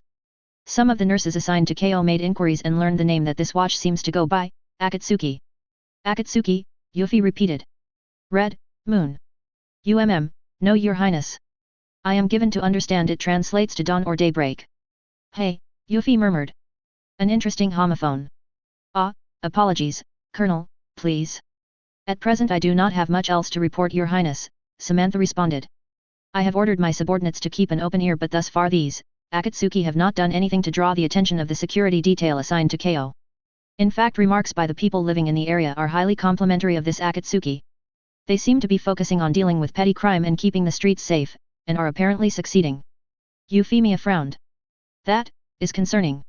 At the quizzical look from Samantha, the princess shook her head. Maintaining law and order is the responsibility of the state, Colonel. To have an entire ward rely on these civilians, no matter how benign their intentions, sets a problematic precedent. That may be so, Your Highness, but this Akatsuki seems to have established itself in Shinjuku, Samantha said. Trying to replace them with official organs of the Britannian state would need to be done with extreme care. Yes, I agree, Yuffie said slowly. And I think that is entirely the point. You believe this Akatsuki was created to undermine Britannian authority? Jeremiah asked. Euphemia frowned as she thought over the name again. Akatsuki. For some reason she could not dismiss the homophone. aka, Red. Was this the work of Colin? I do not know, the princess responded frankly. I will think on the matter, but for now please keep me apprised on anything the personnel assigned to Shinjuku may learn. Yes, Your Highness, the two officers responded. The rest of the meeting went on smoothly enough and Yuffie was even able to focus on the other matters. With their duties complete, the two officers bowed courteously before taking their leave. Yuffie sank back into her seat as she thought back to the matter of this apparent neighborhood watch. There was no way that was all it was, especially if there was an actual umbrella organization behind it. Yet it was not an overt challenge to Brightonian authority, these people were simply filling in a hole that the absence of the Brightonian state left in their communities. At the same time, this made it the perfect vehicle to undermine attempts at formal integration, since any assumption of policing duties by the actual Brightonian police could be maligned as an imposition. It was a subtle, even cunning maneuver.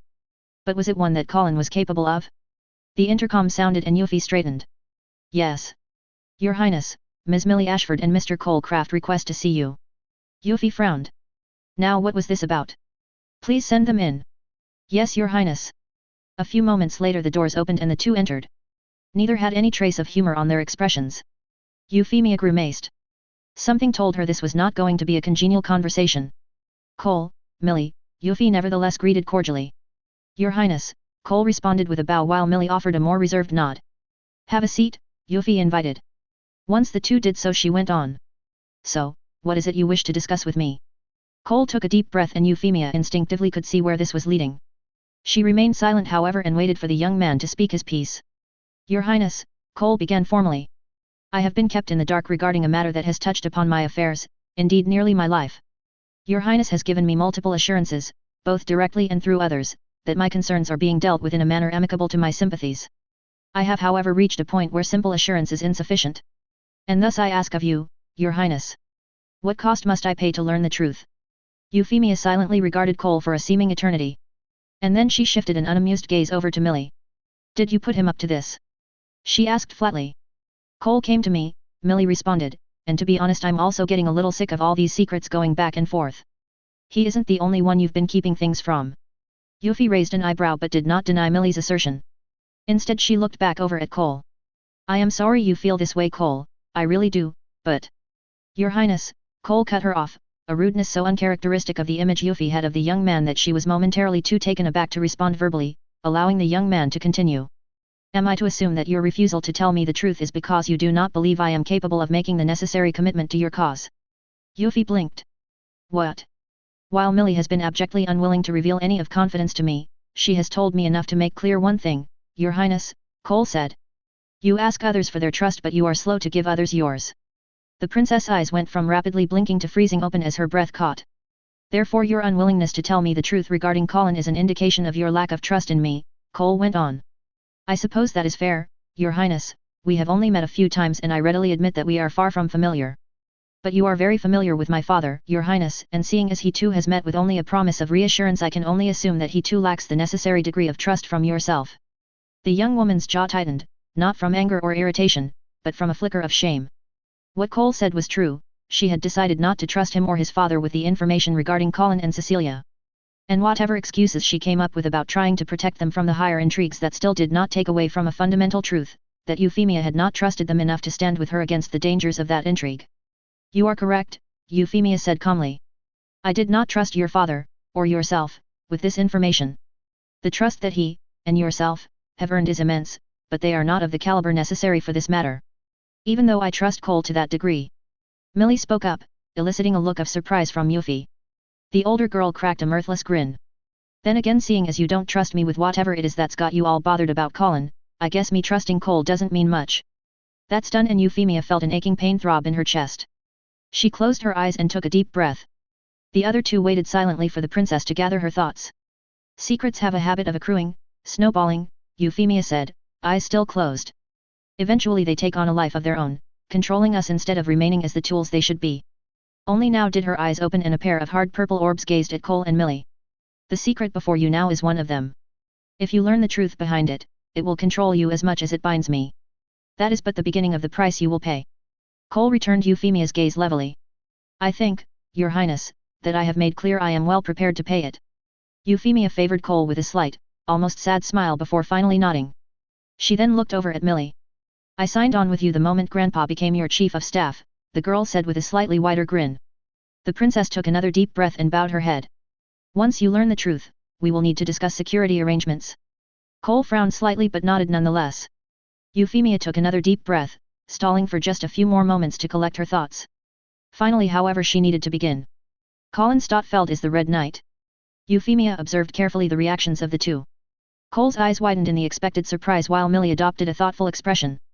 The princess frowned. You knew this already? Cole's head turned about to look over at Millie. I suspected, the older girl responded. It was only, well, verified later. I see, Euphemia said. And Cecilia? Millie shrugged. No idea. So that secret was still intact, Euphemia mused. Though something told her it would not stay so for much longer. She looked back over at Cole, who still appeared mildly confused. Hopefully she would be able to rectify that confusion without revealing the truly, absolutely vital secrets. The princess suppressed a grimace. Here she was doing it again, trying to hide things even after seemingly expressing willingness to share the truth with Cole and Millie. But she did not have a choice, Euphemia told herself. Some secrets were simply too dangerous and not even Millie was ready for them. Not yet. Euphemia repeated the thought over and over again. Maybe, just maybe she could bring herself to believe it too. End of chapter 40. Obligatory Colin taking a bath/shower scene. Though I got lazy and didn't lay on the fan service too much. We're actually taking a bit longer to get to the Black Rebellion than I had thought, primarily because there's so much setup. One doesn't just kick off a spontaneous uprising if you actually want it to succeed. In fact, I'm intentionally not writing about all the work Lelich and Charlotte is doing because that would easily add 2 or 3 more chapters to this story and drag it on even more, which would risk major burnout on my part. Seeing as I'm sure my readers would rather the story progress and reach a conclusion instead of me stopping midway because I'm tired of writing it, I think you'll all forgive me dropping those scenes. Technically, Akatsuki is growing a lot faster than it should have. This is partially because I literally forgot to insert a couple of scenes much earlier in the story where Colin and Co talk about forming alliances and etc. with other resistance cells shortly after the raid on the KBR supply depot. Remember that attack was carried out by them plus 1 or 2 other cells, and based off of their positive experience with the joint OP they would then plan on building up a network of contacts that they can trust. So Akatsuki has been growing in the background much longer than from when Anu first mentioned it to Todo. Somewhat random aside, I don't really read Code Geass FICS much, but I have seen bits and pieces of others, and one thing that a lot of writers get wrong is how to construct a proper opposition to Britannia. More specifically, they forget that modern war is based on industrial capacity. If you're going to have Lelich or whomever try to gain the support of other countries to fight Britannia, make sure those other countries are actually, industrialized. Guerrilla warfare might bleed the Empire's occupation forces in a country, but that doesn't really do any damage to Britannia's true strength, its economic capacity back in the homelands. Granted, it's probably easier to portray the frontline fighting and have displays of heroism carry the day, but honestly all Britannia really needed to do to crush the Black Rebellion in the canon anime was carpet bomb the areas occupied by the Black Knights. In fact, that's somewhat how they did win, using the Avalon to bombard the enemy positions to break them. Conversely, the opposite is also often true. A lot of writers don't know how to write Britannia properly, employing modern warfare strategies and tactics. Then again, Britannia seemed to suck at that in the anime proper as well, so that's not really saying much. Cole. Hopefully his development has been relatively realistic. I would say I kind of screwed up his first conversation with Yuffie regarding Colin. I was originally going to have him approach Heinrich to try to ask where Colin was, but it didn't quite flow naturally into that after how abruptly Heinrich ended his conversation with Yuffie. I might go back and revisit that scene in the remastered version. As a general rule, I don't really like creating lots and lots of original characters in a fanfic. If I wanted to come up with entirely new characters and whatever, I'd just go and write my own book. And a fanfic, I feel, should be about the characters of a franchise. That is also a reason why I try to keep characters mostly in character and not basically turn them into original characters in all but name, though ones that were not properly developed in the original canon I have more flexibility to mold them as needed. That said, sometimes it becomes genuinely necessary to create new characters because the role that needs filling was not filled in the original canon.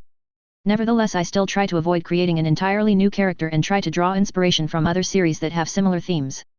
I thus far have quite a few borrowed characters from other franchises, and that number is likely going to grow. Think of them as Easter eggs that you get to guess just how much of a parallel they are to their original versions. I mentioned this a couple of chapter notes back, but as far as the official religion of Britannia is concerned, what happened in the real world has only a slight bearing on the Code Geass universe. World history in Code Geass is not the same as what happened in the real world, seeing as there was a divergence all the way back in around 55 BC. That so many other developments still lined up so nicely with real world events is, ultimately, a convenience for the writers. As such, the lack of a strong Christian presence in the British Isles in my version, there were of course Christians, I never claimed they were completely absent, makes no more or less sense than anything else in the Code Geass history. Though if I wanted to be totally accurate I should have used Celtic instead of Nordic gods, but I chose Nordic ones for stylistic reasons. About the only thing that matters in the grand scheme of the story is that I am consistent with how I treat the way I've constructed the world. One thing that I am changing from the official Code Geass canon history however is why Washington's rebellion failed. Instead of having Ben Franklin betray his fellow colonists, honestly, that was such a contrived excuse. In my version Benedict Arnold was successful in turning over West Point to the British. When I first read the explanation for the defeat of the colonists I got a mild headache considering just how utterly screwed up it was. Conversely Franklin in this universe was basically forced to live in exile in France after the British won. Makes one wonder what influence he had over the French Revolution. I actually recall very vaguely that the French tried to create a new calendar system from my high school history class. Looking into it further they ran into the type of problems I would expect, namely the amount of data that needs to be aligned by date and the mismatching system of dates that you end up with when dealing with stuff generated before the new calendar system, plus all the countries that don't use this new calendar. Dates are hard. You don't arbitrarily change the system and we're now at the point that so much data is generated by society that it would literally be impossible to change it short of an end of civilization event resetting society. That being said, it comes as almost no surprise to me that it was the French that tried to create a new calendar system to supplant the traditional one. No offense to my French readers, of course, but your cultural intellectuals almost seem to have a fetish for Frenchness, whatever the hell that even means. I would consider any notion that the Lelich in my story to be, deep down, trying to help the people of Japan to be unfounded. I have provided exactly zero evidence for this. In fact I'm pretty sure I've gone to great lengths to demonstrate he doesn't give a damn what happens to Japan after his uprising starts so long as he achieves his objective of killing Cornelia and Euphemia. Furthermore my Lelich has no attachment to Japan or its people to begin with. The first time he stepped foot in the country was when he arrived as part of the EU Sakuradite delegation. And while ultimately none of you can know what his final long-term goal is, I would caution in trying to infer altruistic intentions without evidence. Chapter 41. Snippet spoiler, fairly high. The KO agreement is the informal nickname for a bargain struck between the Princess Euphemia and the Lady Colin Statfeld Kaujiki during their first meeting as the Viceroy of Area 11 and the leader of the Akatsuki. Widely to be considered the first step towards Japan's peaceful integration into the Holy Britannian Empire, it outlined a set of conditions and actions that both factions were to undertake to prevent Japan from being further torn apart by internal strife. The concessions made by the Princess Euphemia were for their time completely unprecedented, especially with respect to the recognition of equal rights to the Japanese populace vis-a-vis the Viceroy's Britannian subjects. The balancing offer made by the Lady Statfeld Kaujiki was equally radical in the eyes of her fellow freedom fighters, seeing as it amounted to an offer of genuine collaboration. Needless to say considerable opposition arose from both Britannian and Japanese circles. The Princess Euphemia was forced to expend considerable political capital, including calling upon the aid of her brother the Prince Skenizel, to force through the necessary legislative changes to keep up her end of the bargain. Even so the new recognition of rights were limited solely to Area 11 itself and did not extend to Japanese in the homelands or any other area, nor was there a guarantee that a future viceroy would continue to honor the agreement. In some ways this worked to the princess' benefit as it resulted in the Japanese populace being much more invested in Her Highness' continued high standing at court. As remarkable as the agreement was, it nearly died before the metaphorical ink had even dried when the Japanese Liberation Front struck the Keio University Medical Campus. In some ways the attack embodied the vehemence against any sort of accommodation with the Britannian occupation that was felt by many of the insurgent groups. The JLF and its cohorts succeeded in assassinating either of the two remarkable young women whom had come together to forge a new future for Japan. History would have undoubtedly taken a far different course. Toward a new dawn, the rise of Euphemia I. Chapter 41, Nonsibi, said Suisse. The warehouse Heinrich stood before was a remarkably sturdy-looking place considering the dilapidation that much of the ghettos suffered. He was however not terribly surprised at its relative soundness considering how much concrete had been delivered here over the past couple of years courtesy of Colin. The girl really did need to learn how to not leave a paper trail, though Heinrich supposed he should be grateful that all of the expenses were under his name instead of hers, so it would take even an auditor like the Princess Euphemia some time to untangle those transactions from his legitimate ones dealing in supplies for companies in Area 11. As Heinrich approached a few of the people walking about outside, all wearing red armbands, the Baron observed, took note of him. When he came to the main door a wary caution was visible in the stance of the pair standing guard. "Can I help you?" one said in reasonably passable English. "I am here to see Ogai Kaname," Heinrich responded in Japanese. It was always interesting observing the reaction of Japanese when spoken to in their own language by a Britannian. Most assumed all Britannians too arrogant to bother learning other languages and believed everyone who was worth speaking to would know English, that when faced with one who actually knew their language and even bothered to speak it to them they were something akin to deer in headlights. Heinrich would have found the reactions more amusing save for the gravity of the matter he was here to discuss. After a few moments the two guards finally recovered. "We weren't told to expect anyone," one said, reverting to Japanese as well. He is not expecting me, Heinrich said, but he will want to speak with me. Oh? And why is that? Apparently being able to converse in his native tongue gave the guard a degree of confidence. Because he's my son's best friend. Said confidence was, while not punctured, turning out to be less useful than they might have been under different circumstances. The two guards exchanged confused looks before one finally nodded. And who exactly are you? The one who nodded asked. Heinrich Stottfeld, 3rd Baron of Denton. Whatever confidence was left in the two men quickly disappeared as their eyes widened. Wait here, one finally managed to stutter before disappearing into the building. The wait did not turn out to be very long as not even a minute passed before he re-emerged, holding open the door. I will take you to Ogai, he said. Do not try to wander around, we go to see him directly. Heinrich nodded, and after one last brief exchange of looks between the two guards, the other man turned about and headed in with the Baron behind him.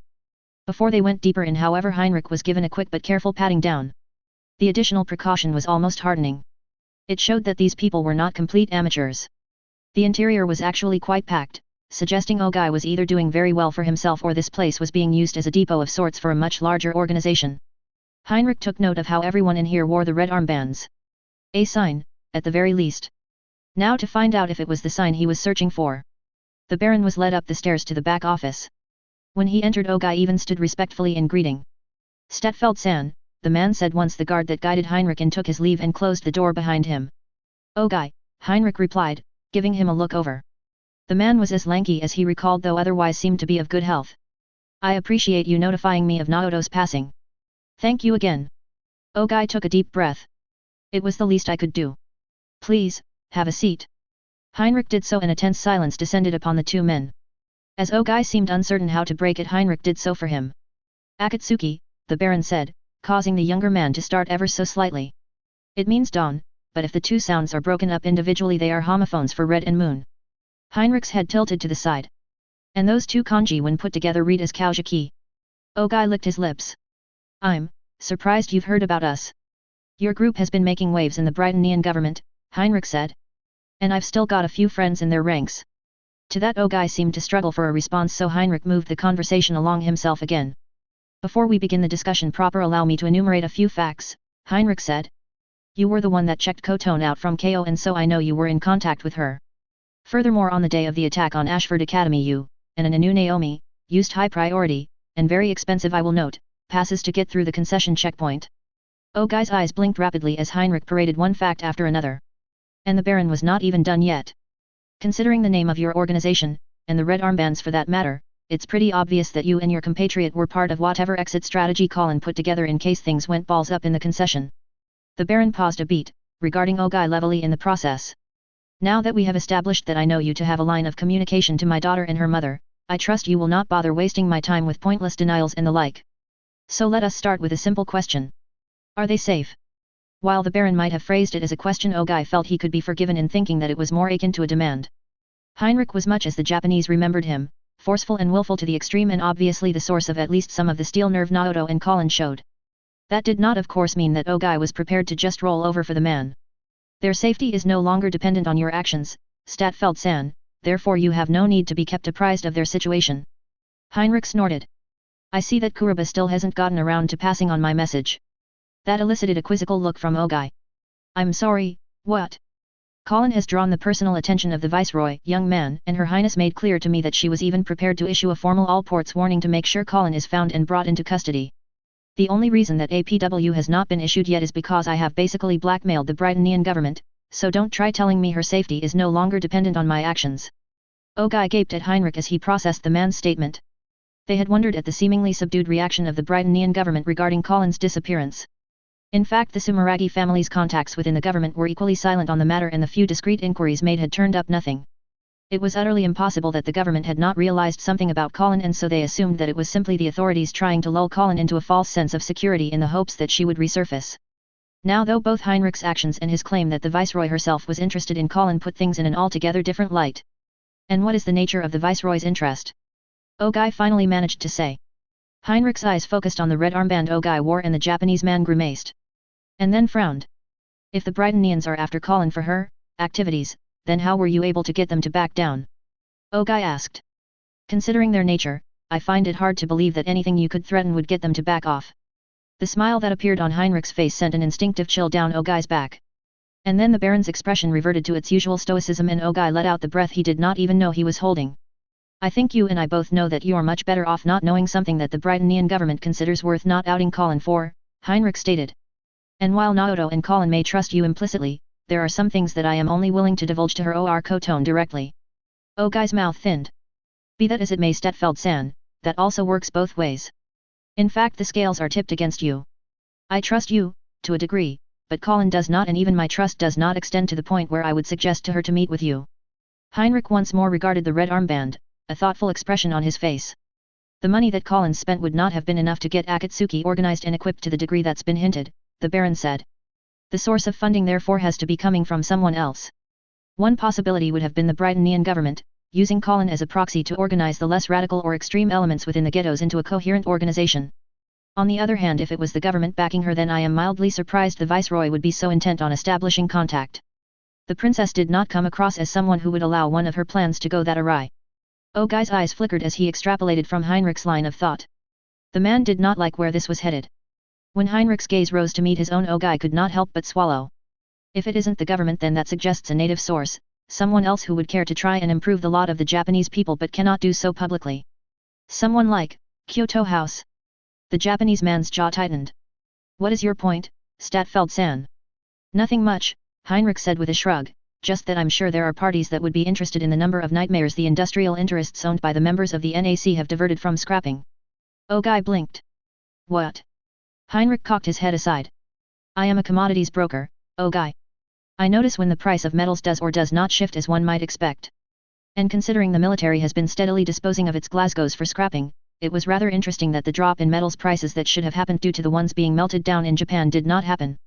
Ogai reined in his surprise and forced his expression to become impassive once more. And what do you intend to do with this information, Statfeld-san? Heinrich looked out the window that overlooked the warehouse. How long would the Akatsuki be able to continue if the NAC's more flagrant activities were brought to the attention of the authorities? The man ground his teeth. And in exchange for your silence, you want a meeting with Colin. At a location where I can be certain Colin can leave with me if she chooses so. You think she's being held against her will? Ogai said incredulously. Considering how many of you seem to be going out of your way to keep me from directly speaking with her, I do not see this as an unreasonable precaution, Heinrich stated. And have you considered the possibility that she simply does not want to see you?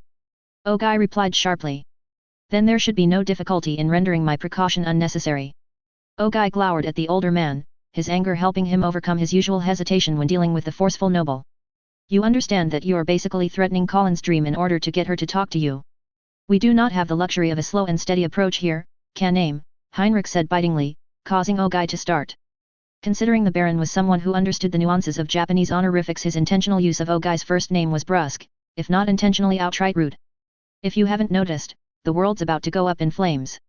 The Chinese Federation, the Russian Federation, and the European Union are all planning overlapping training exercises within the next 2 months. The Sakuradite conference that should have happened in place of the one that was cancelled because of the blood of the samurai terrorist attack has also been called off, not by Britannia but by the EU. Do you honestly think any of that is a coincidence? At that, Ogai once again found himself gaping at Heinrich.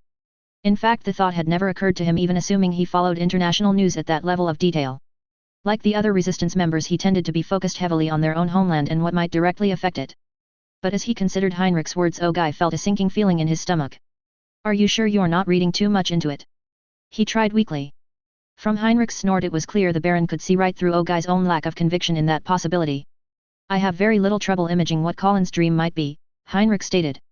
His eyes then seemed to flare in intensity. She wants a free Japan, or at least a Japan where her people are treated with dignity and respect. The time is fast approaching wherein she might well come into an opportunity to achieve that dream, but the cost will likely be terrible indeed. I have no desire to have my daughter pay that cost, but I also know her well enough to know that I cannot stop her. And so I do the only thing that a father can do, I will offer her what support the limits of my resources can afford. The Baron's eyes were almost alight now. I would think, Can-name, that you would much prefer that those resources stand behind Colin rather than against her, because I deem the death of her dream to stand a greater chance of ensuring her continued life. The young man seated inside the cafe sipping coffee had an unhappy look on his face. It could be from a variety of reasons: dissatisfaction with the news he was reading, the rather poor excuse for coffee he was forced to suffer through, who knew it would be so difficult finding a place that actually knew how to properly brew coffee in a country of tea drinkers. Lelich reminded himself to pick a different place for the next rendezvous. The other party that Lelich was waiting for appeared soon enough, and the ostensible Frenchman set aside the still fairly full cup. The cast was finally off his arm, and the Japanese youth looked hale and basically hearty, even if there was a measure of uncertainty in his eyes. "Sorry I'm late," Suzaku said as he took a seat. The young man looked about. Where's Charlotte?" Lelich kept his expression neutral as he regarded Suzaku. "Circumstances currently prevent her from entering the Tokyo concession. That is what we are here to resolve, to change things so that you can see her again." Suzaku blinked. "Oh, yeah, that's right." A server walked over and placed a plate with a sandwich before Suzaku. The young man looked up in surprise, but the woman was already walking away. "I ordered for you so that we don't have to waste any time," Lelich said. "Their coffee is nothing to write home about, but their sandwiches are at least passable." "Oh. Thank you." Lelich acknowledged the gratitude with a nod. "Do you have the package?" "Yes, right here." Suzaku reached into his jacket and took out a medium-sized yellow envelope. "The files you wanted?" Lelich nodded and tucked the envelope securely into his bag. "The test of the Gawain proceeded without issue." The other man nodded. "It's operational and performed as they expected. The data on the Hadron cannon's test firing is also in there." "Good," Lelich said. "Does the ASIC intend to make it field-ready again, or will it be shipped back to the homelands?" "The Marshal has ordered that it be maintained at readiness in the off chance that it might be needed." To that Lelich allowed a slight smile. Modern machines of war tended to be extremely maintenance-intensive, and nightmares were especially devilish to keep running in the field.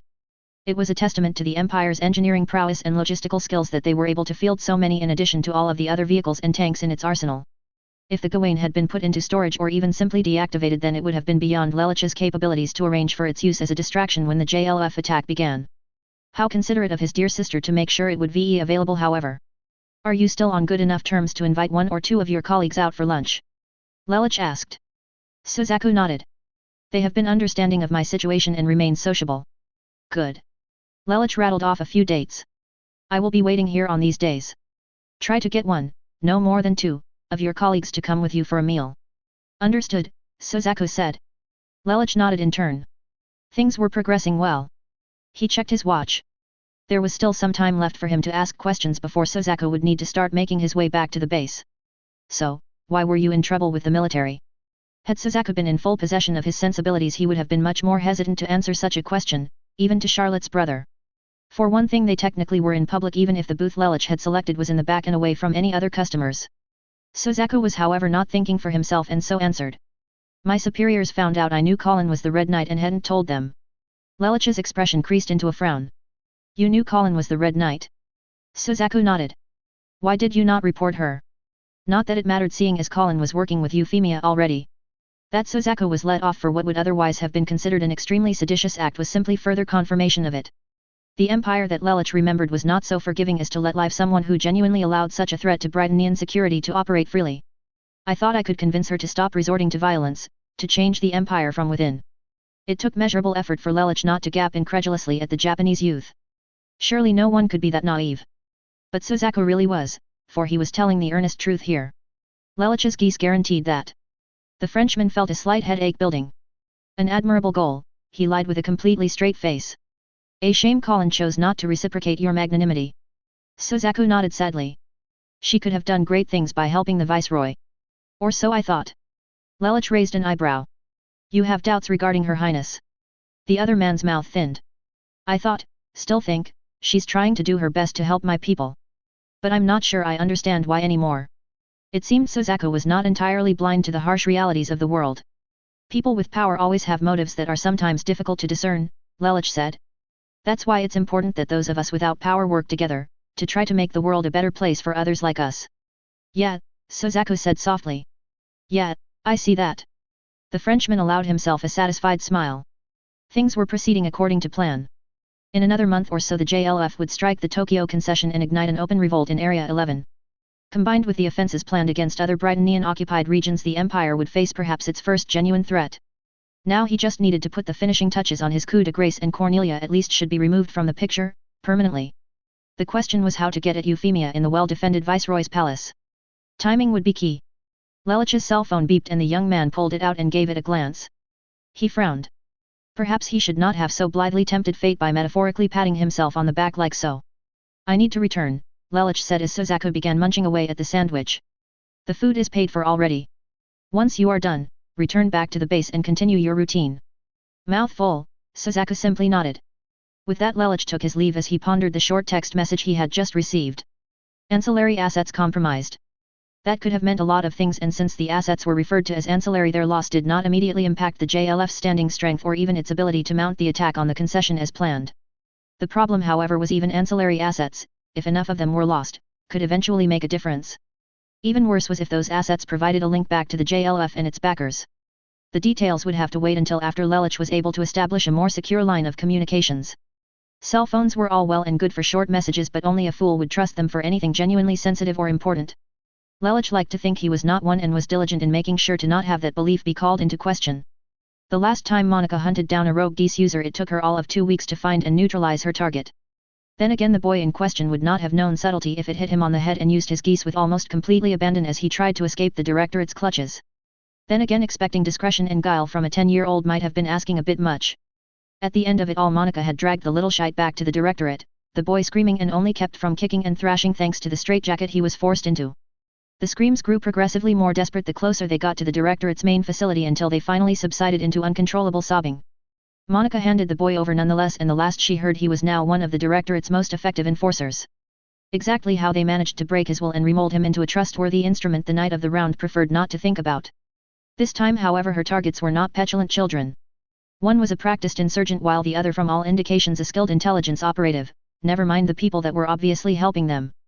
Combined with the royal guardsman breathing down Monica's neck to make sure she did not upset the Viceroy's little social project, and the Knight found measurable progress to be much more elusive than she would have liked.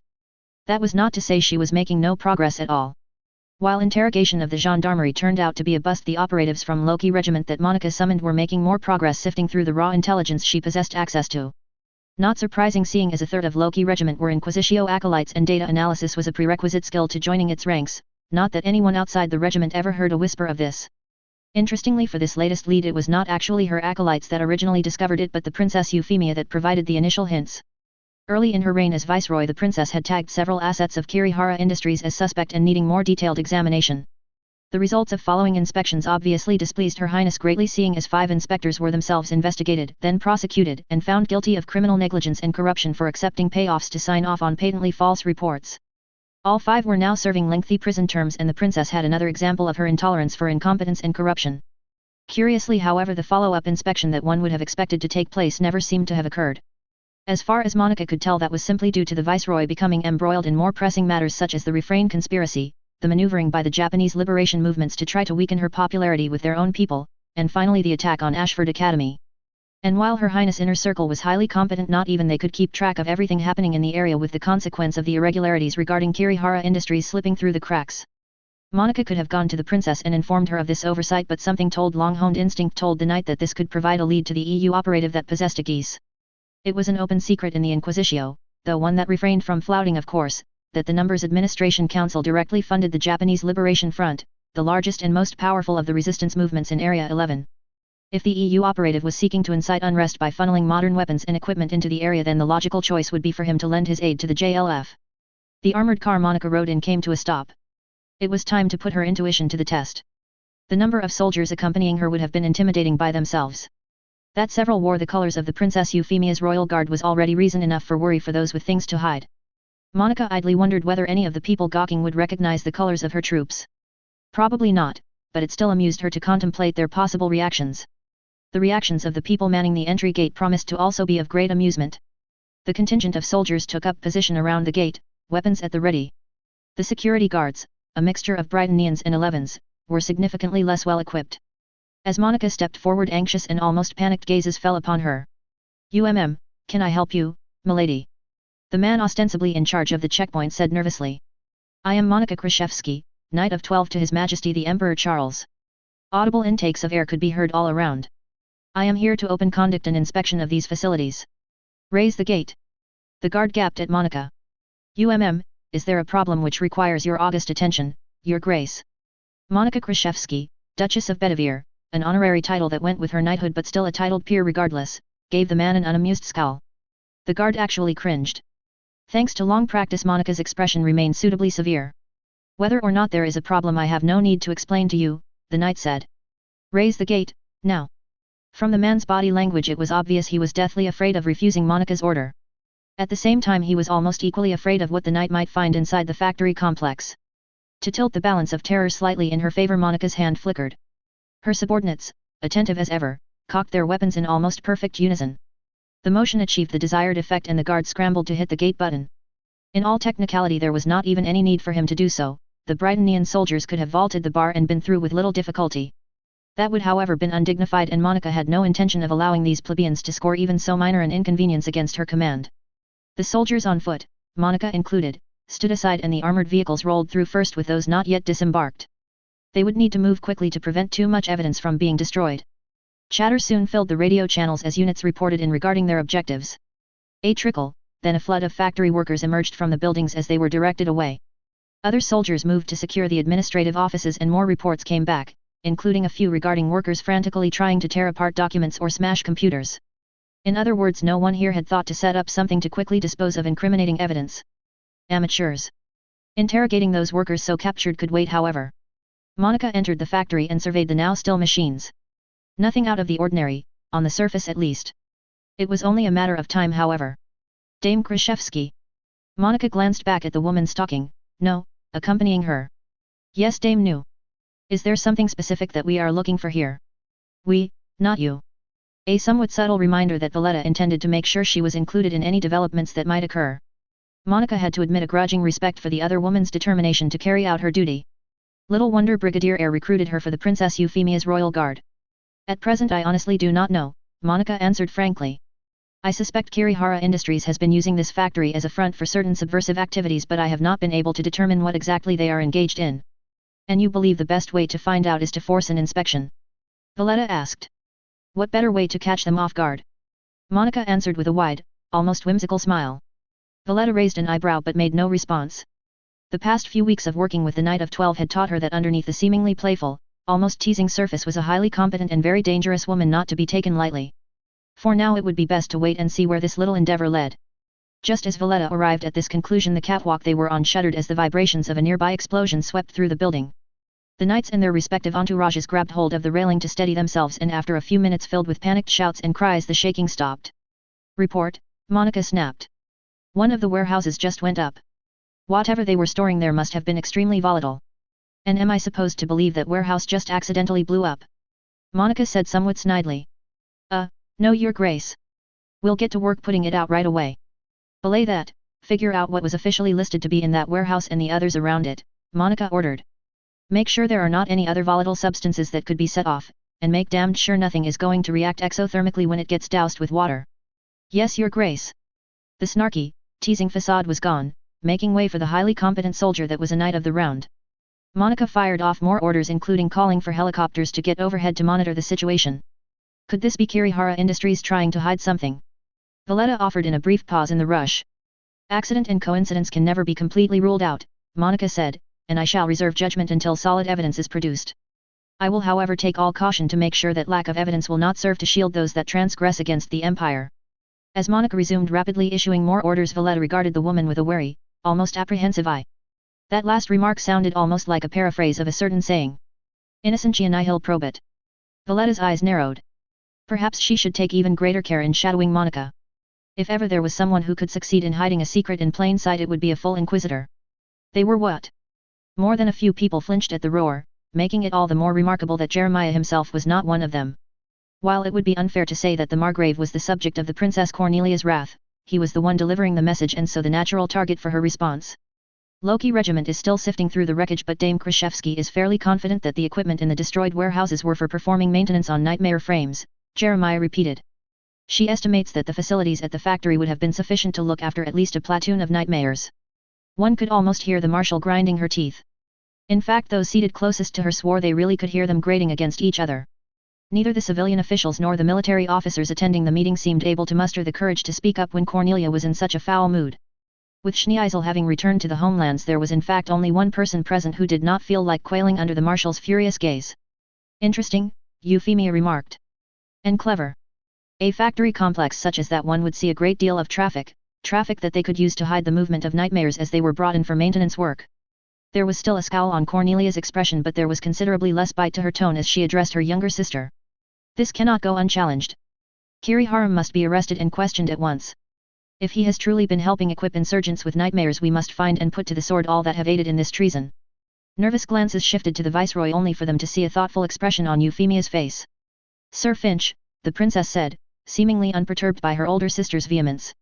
I believe the gendarmerie have made noise about expunging the stain on their honor. The Attorney General blinked a few times before responding. They are eager to serve and demonstrate their loyalty to the Empire, Your Highness. Dispatch them to take Mr. Kirihara into custody. All noted the intentional usage of a, while still polite, slightly lesser honorific than the Sir usually conferred to members of the NAC. And remind them that I will not brook a repeat of Ashford. Of course, Your Highness. Then by your leave I shall go and attend to this matter immediately. Euphemia nodded. Thank you, Sir Finch. The man bowed and made a hasty, though still dignified, retreat from the room. Euphemia's attention, however, was already directed back at her sister. Cornelia raised a quizzical eyebrow. You have a point you seek to make. The older woman said. Indeed. The notion that Kirihara Industries has been engaged work on nightmares, likely for the purpose of arming resistance organizations like the Japanese Liberation Front, is a security matter. As such, I have no qualms about deferring to yourself and the military at large to investigate the matter thoroughly. At the same time, Mr. Kirihara is a direct subject of myself. In so arming these insurgents, it is my person, the viceroy, that he has transgressed against. As such, it should be I that dispense the justice his actions have earned. In other words, Euphemia was in no way seeking to shield Kirihara from his sister's wrath. Instead, the viceroy was intent on herself being the one that brought low the man. The edge of Cornelia's lips twitched in an approving, almost smirk. Very well, Euphy, go and educate this 11 on what it means to defy the Empire. I shall, dear sister, Euphemia assured her. I shall. Colin inhaled deeply as she tried to steady her breathing and her raging heart. That was proving more difficult than it should have been. Then again, one of the few things these days that could still set her on edge was anything that touched upon her family. And her father, whatever her low of opinion of him, was still technically family, if only because he seemed to think of her as such, considering how doggedly he was trying to get in touch with her. Colin grimaced. Her feelings about the man were still complicated, not least because of what happened to her mother. Heinrich's message via Kuruba had suggested a father trying to get his daughter out of trouble. His message via Ogai, on the other hand, made it sound like he was prepared to throw his lot in with her. The two were not mutually contradictory, but Colin suspected, and her comrades agreed, that Heinrich had at least one other agenda that they did not quite understand yet. And before Colin met with him, she really did not have a choice. If her father really was serious about outing Kyoto House's theft of the decommissioned nightmares, she wanted to try to figure out what that agenda was. Hence the girl found herself standing outside of the infirmary attached to the warehouse complex owned by the Sumeragi Group. Kotone's condition had improved significantly to the point where her mother could function more or less normally. The long-term consequences of her refrain overdose would be with her for the rest of her life, but in the meantime she was up and about, at least partially because Kotone was not very good at simply sitting around all day. As such, for the past few weeks since she was checked out from KO, Colin's mother had been helping in the infirmary that looked after the inevitable bumps and bruises the warehouse employees suffered. Even if she was a bit out of practice, Kotone had been a certified nurse before the invasion and so knew her way around the work. There was also the fact that if she did suffer a relapse, she would be right where she needed to be to get emergency aid. After taking in another deep breath, Colin finally willed herself to enter the room. Off to the side, her mother was seated with another nurse, the two chatting away amicably. It was a sight the young woman found herself reluctant to interrupt, but Kotone caught sight of her and smiled at her daughter. She excused herself from her colleague and walked over. Colin, Kotone greeted, and then proceeded to inspect the girl as if checking to see if she was tracking dirt into the room. Mom, Colin groaned, eye rolls and all, before she caught herself. Kotone's smile deepened just a bit before she gave Colin a gentle rub on the head. Colin made no move to stop her. As embarrassing as it might feel to be treated like this, even though she was on the cusp of adulthood, that she had been basically denied this affection for so many years meant she was more than ready to ignore that embarrassment and simply enjoy the dotting. Regrettably, it could not last forever. Mom, Colin said solemnly. We need to talk about Dad. Kotone's smile stiffened, but after a few moments a solemn expression took its place and the woman nodded. All right. Sensei is out right now, we can use her office. Colin followed after her mother into the room the resident doctor had for a makeshift office, a space that could be politely described as cozy. The two tried to make themselves as comfortable as possible. You've managed to speak with him? Kotone asked once they were seated. Colin shook her head. Not directly. But he was able to get a message through to me. Kotone let out a relieved sigh. Then he is still well. That caused Colin's brow to furrow. You still care about him? Her mother nodded. Yes, I do. Why? The girl asked softly. He abandoned us right before the Empire invaded. And don't say taking us in afterward makes up for it, because it doesn't. Kotone clasped her hands together as she regarded her daughter intently. I suppose it is as much my own fault as it is Heinrich's that you were not told earlier about this. The frown on Colin's face deepened. What are you trying to say? Coton took a deep breath. Do you remember how before the invasion things got a bit rough for us? How some people from outside our neighborhood tried to make trouble for us because I had married a Brightonian? Colin nodded slowly. The memory was muddled, but she could still recall a vivid sense of anger and fear from that time. An anger and fear that was greatly accentuated when her father left. That was about the time Heinrich and I began to seriously consider what we should do for the future. He suggested, no, argued, that we should leave Japan. Go to the EU, where he had business interests and some money stashed away, start our lives over. Coton smiled weakly. I refused. The frown gave way to widened eyes on Colin's face. Perhaps I was naive, or simply too scared. I couldn't leave all of my family and friends, especially as they would have no means of escape when the Empire came. And Heinrich, he was a good man, and I was foolish enough to believe that he represented the Empire as a whole. Coton's eyes now glistened slightly and Colin found herself unable to muster any words of her own. In fact, it was all the girl could do to keep her own breathing steady. I refused to leave the country, Coton continued. Instead I told him to leave me, to protect his own reputation if and when the time came. He was a baron of the Empire, a noble, and to be known as married to a foreigner, especially one from a conquered land, would have ruined him. The woman closed her eyes. So I divorced him. Colin stared at her mother, a look that was unreciprocated as Coton's eyes remained shut. So many things fell into place now, yet so many other questions were spawned. Father, accepted. Colin said softly. Coton nodded, still seemingly unable to meet Colin's gaze. He returned to Britannia, and threw himself into his business ventures. And then he returned, offering to take in all of us despite his new marriage.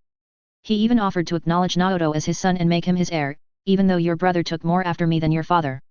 In other words, Naoto's Japanese features were much more evident, whereas through some fluke Colin looked almost completely Caucasian.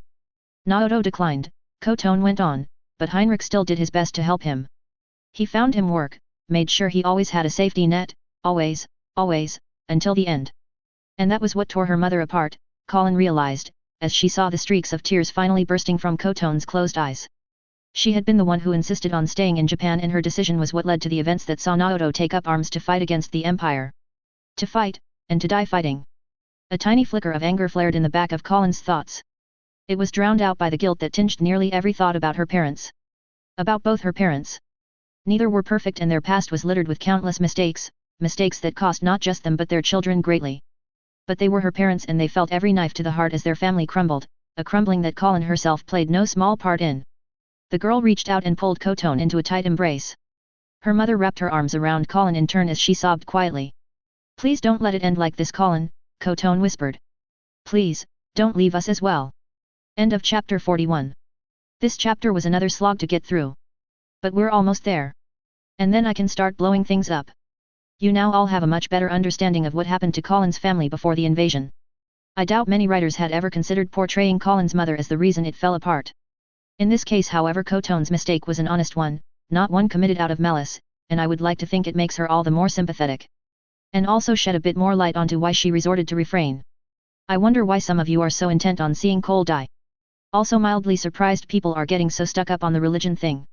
Whether the real world Great Britain is a Christian country or not is moot with regards to the Great Britain of the Code Geass universe. Again, recall that the point of divergence in history was not Napoleon, somehow, conquering the UK, it wasn't Benjamin Franklin, of all people, betraying his fellow colonists, it was all the way back in the BC era when the Romans got their asses kicked and were booted out of the British Isles. As such, anything between then and now, besides the few specific events mentioned in the Code Geass canon, and I've already shown a willingness to muck with those as well, hence my change of Franklin betraying the colonists to Benedict Arnold, everything else is fair game. I literally could have claimed that Christianity itself did not even exist, since the divergence with real-world history took place before Christianity was even a thing, and religion was not something given much if any emphasis at all in the series, so I would not risk contradicting anything in established canon, regardless of how dubiously it was justified.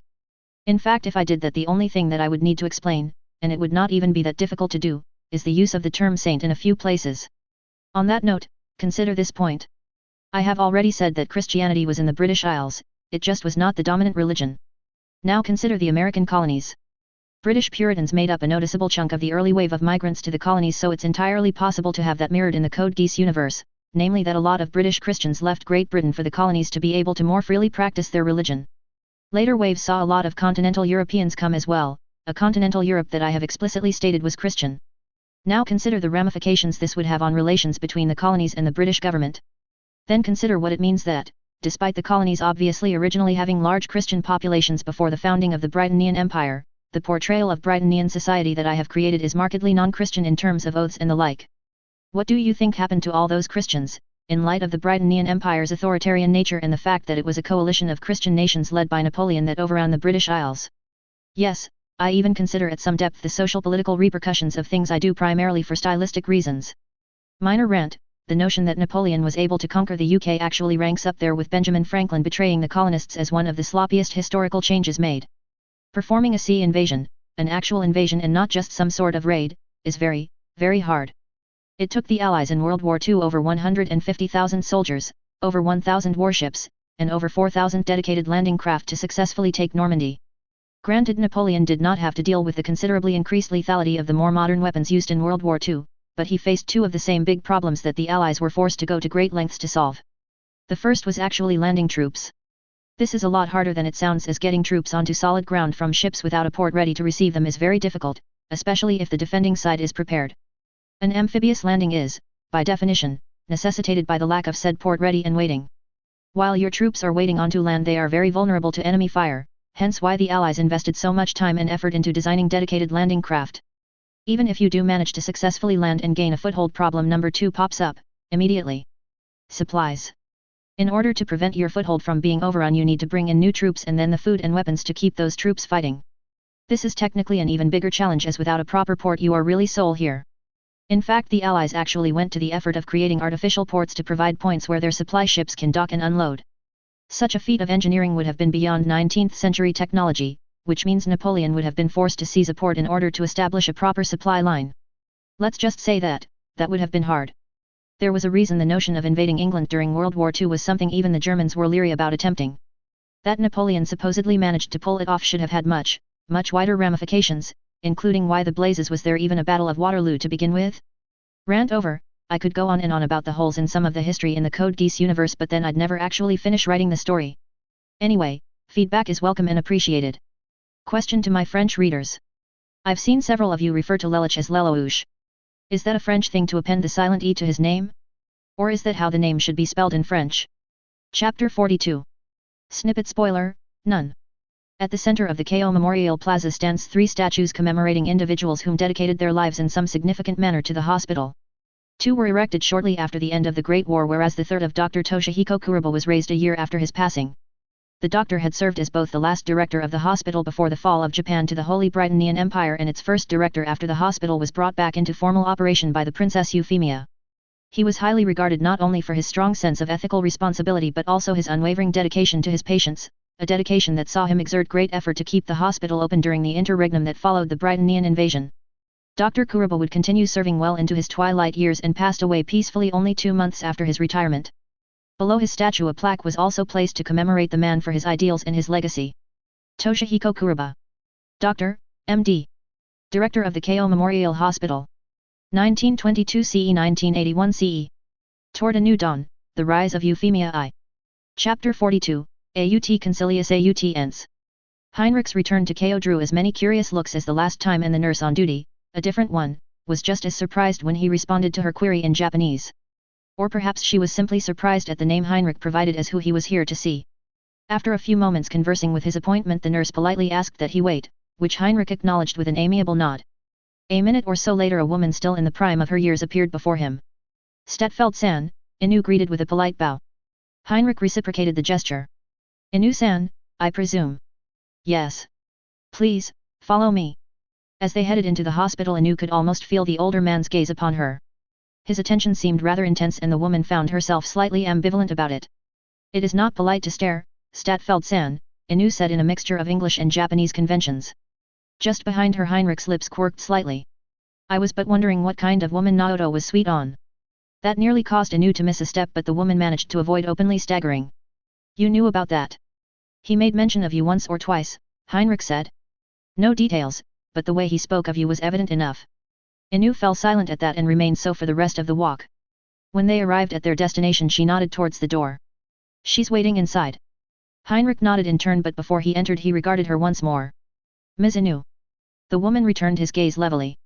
This time she was able to actually witness the slight smile on Heinrich's face. You were there for my son. I thank you. Inu kept staring into Heinrich's eyes for several long seconds before she finally nodded once more. With his piece said, the Baron pushed through the door and entered into the presence of another young woman.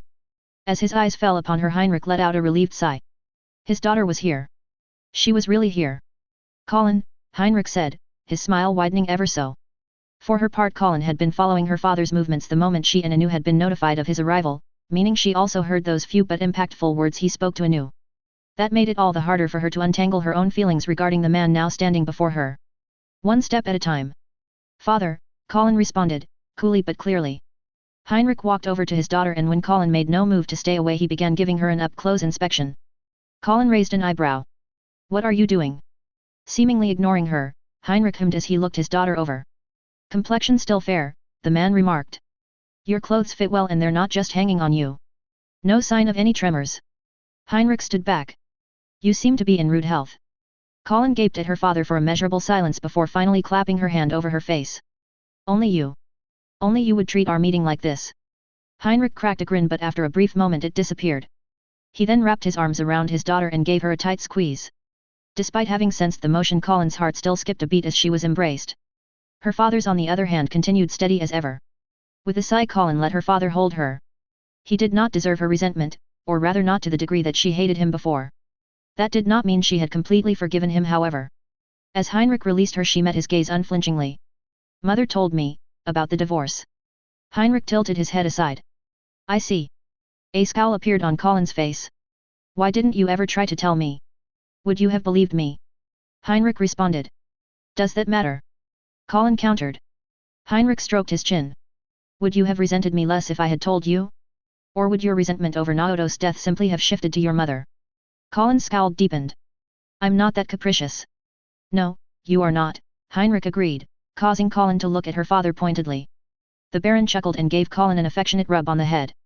Hot-headed, quick-tempered, but lacking all the capriciousness one might expect of a noble daughter. Despite herself, Colin felt her face flush. Don't think I'm just going to forgive you just because I know the truth now. Heinrich chuckled gently. It is a parent's duty to receive the resentment of their children, and forgive them for it. At that, Colin felt some of her irritation subside, or rather become subsumed in a flicker of shame. Her parents really had tried their best, and for all these years out of sheer stubbornness she kept trying to push them out of her life. Maybe she too was to blame for the chasm that had opened up between all of them. Something to at least ponder, though at a later time. We should sit down, Colin said. No point being uncomfortable while we talk. Heinrich nodded and joined his daughter around the table. When seated, however, he waited for Colin to speak her piece. You said to Kuroba-sensei that you wanted to get me out of the country, Colin began. You told Ogai that you were willing to support my dream. Which is it? A little of both, Heinrich responded.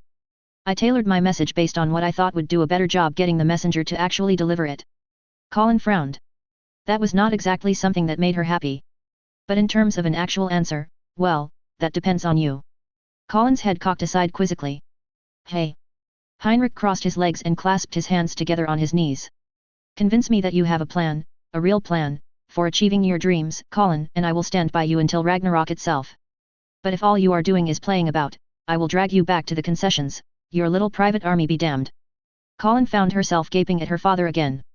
You really think you could pull that off? She said disbelievingly. Colin, Heinrich said levelly. Have you ever seen me promise something that I could not make good on? In actuality, Colin could not really recollect much of anything about her father's integrity or lack thereof. The steady beating of his heart and the levelness of his breathing, however, made clear that Heinrich at least did believe he could take her back to the concession if the need arose. Not easily perhaps, but her father still considered it within his means. Colin took a deep breath. There was no point in being roundabout about any of this anymore. I have a plan, she began. It might not be a very good one, but I think it has a definite chance of working. Heinrich nodded to indicate he was listening and would not interrupt. The government doesn't know it yet, but the Japanese Liberation Front and a big chunk of their support structure has been suborned by a foreign party, a party that intends to try to eliminate the viceroy and the marshal. To do that, they're planning an open attack on Tokyo itself. This time Heinrich's silence was not out of politeness, the man found himself genuinely speechless, if only momentarily. Are they mad? Colin grimaced. Maybe so, but it doesn't matter. This party wants to see the princesses dead, and it's prepared to see the entire Japanese resistance movement wrecked to achieve that goal. And when that happens, any chance we'll have of achieving our independence, or even just regaining our dignity as a people, dies. I will not let that happen. Heinrich regarded his daughter, waiting for her to explain just how she intended to prevent this. You already know about Akatsuki, Colin continued. You call it my little private army. Well, you're not wrong. There's over 1,000 of us and we're entrenched in the Shinjuku district. By the end of June we'll have Shibuya and Toshima stitched up as well. That got her father to raise an eyebrow. That of course did not mean he was satisfied yet. And the Akatsuki has basically been acting as a makeshift police force, Colin said. The Brightonians still aren't providing any actual law enforcement, save outside of the immediate area around KO and the other hospitals that they're starting to help reopen. That leaves a lot of area uncovered, and even though things are getting better, there are still a lot of desperate people who think they need to steal instead of trying to ask for help. We've been busting up the rackets that were starting to form, and we've also redirected those people who can change to legal, safer means of making ends meet. At this point we might as well be Shinjuku's government, and the Brightonians won't be able to push us aside without causing a lot of ill feeling, something that I'm pretty sure the Viceroy will be hesitant to do unless absolutely forced to. And that hesitation will give us an opportunity to negotiate for conditions that will restore our people's dignity and rights. Heinrich pursed his lips. I admit, I am impressed. And you are right, while you have a chance I would not judge it a good one, normally. Colin's eyes narrowed. You know something. The crux of your problem is how to get the Princess Euphemia's attention and make her take you seriously, not as a potential threat that she needs to put down, but as a potential partner that she can work with and whom she would not discard at the earliest convenience. That's true, Colin agreed. Which is what the Akatsuki is for. Quite. But I doubt Her Highness knows, or can be certain at least, that you are behind Akatsuki. Even so, she has been trying to get a message to you, a very discreet message at that. Oh. The Princess Euphemia wants to meet with you, Colin Stotfeld, the Red Knight, in person, Heinrich explained, causing Colin to inhale sharply. She told you this? Directly and in private, Heinrich said with a nod. Colin pursed her lips. I don't suppose she said why. I was hoping you could tell me just why an imperial scion would take such a direct interest in a child of mine, Heinrich responded. The way she approached the subject made it sound extremely sensitive, or very private. Did you somehow become entangled in the politics of the court while I was away? Colin frowned as she thought it over. There was really only one thing she could think of that might have the princess so on edge as to want to meet with her directly. Maybe, Colin said. Did the princess have a suggestion as to how to manage this meeting? Instead of answering, Heinrich spent a moment silently regarding his daughter before sighing heavily. Would it have been too much to ask that you restricted your risk-taking to only playing vigilante? An eyebrow rose on Colin's face. You're more worried about me getting entangled in court politics than getting shot at out in the ghettos. Colin, Heinrich said flatly. The imperial court is a snake pit. The so-called game of court is a bloodbath.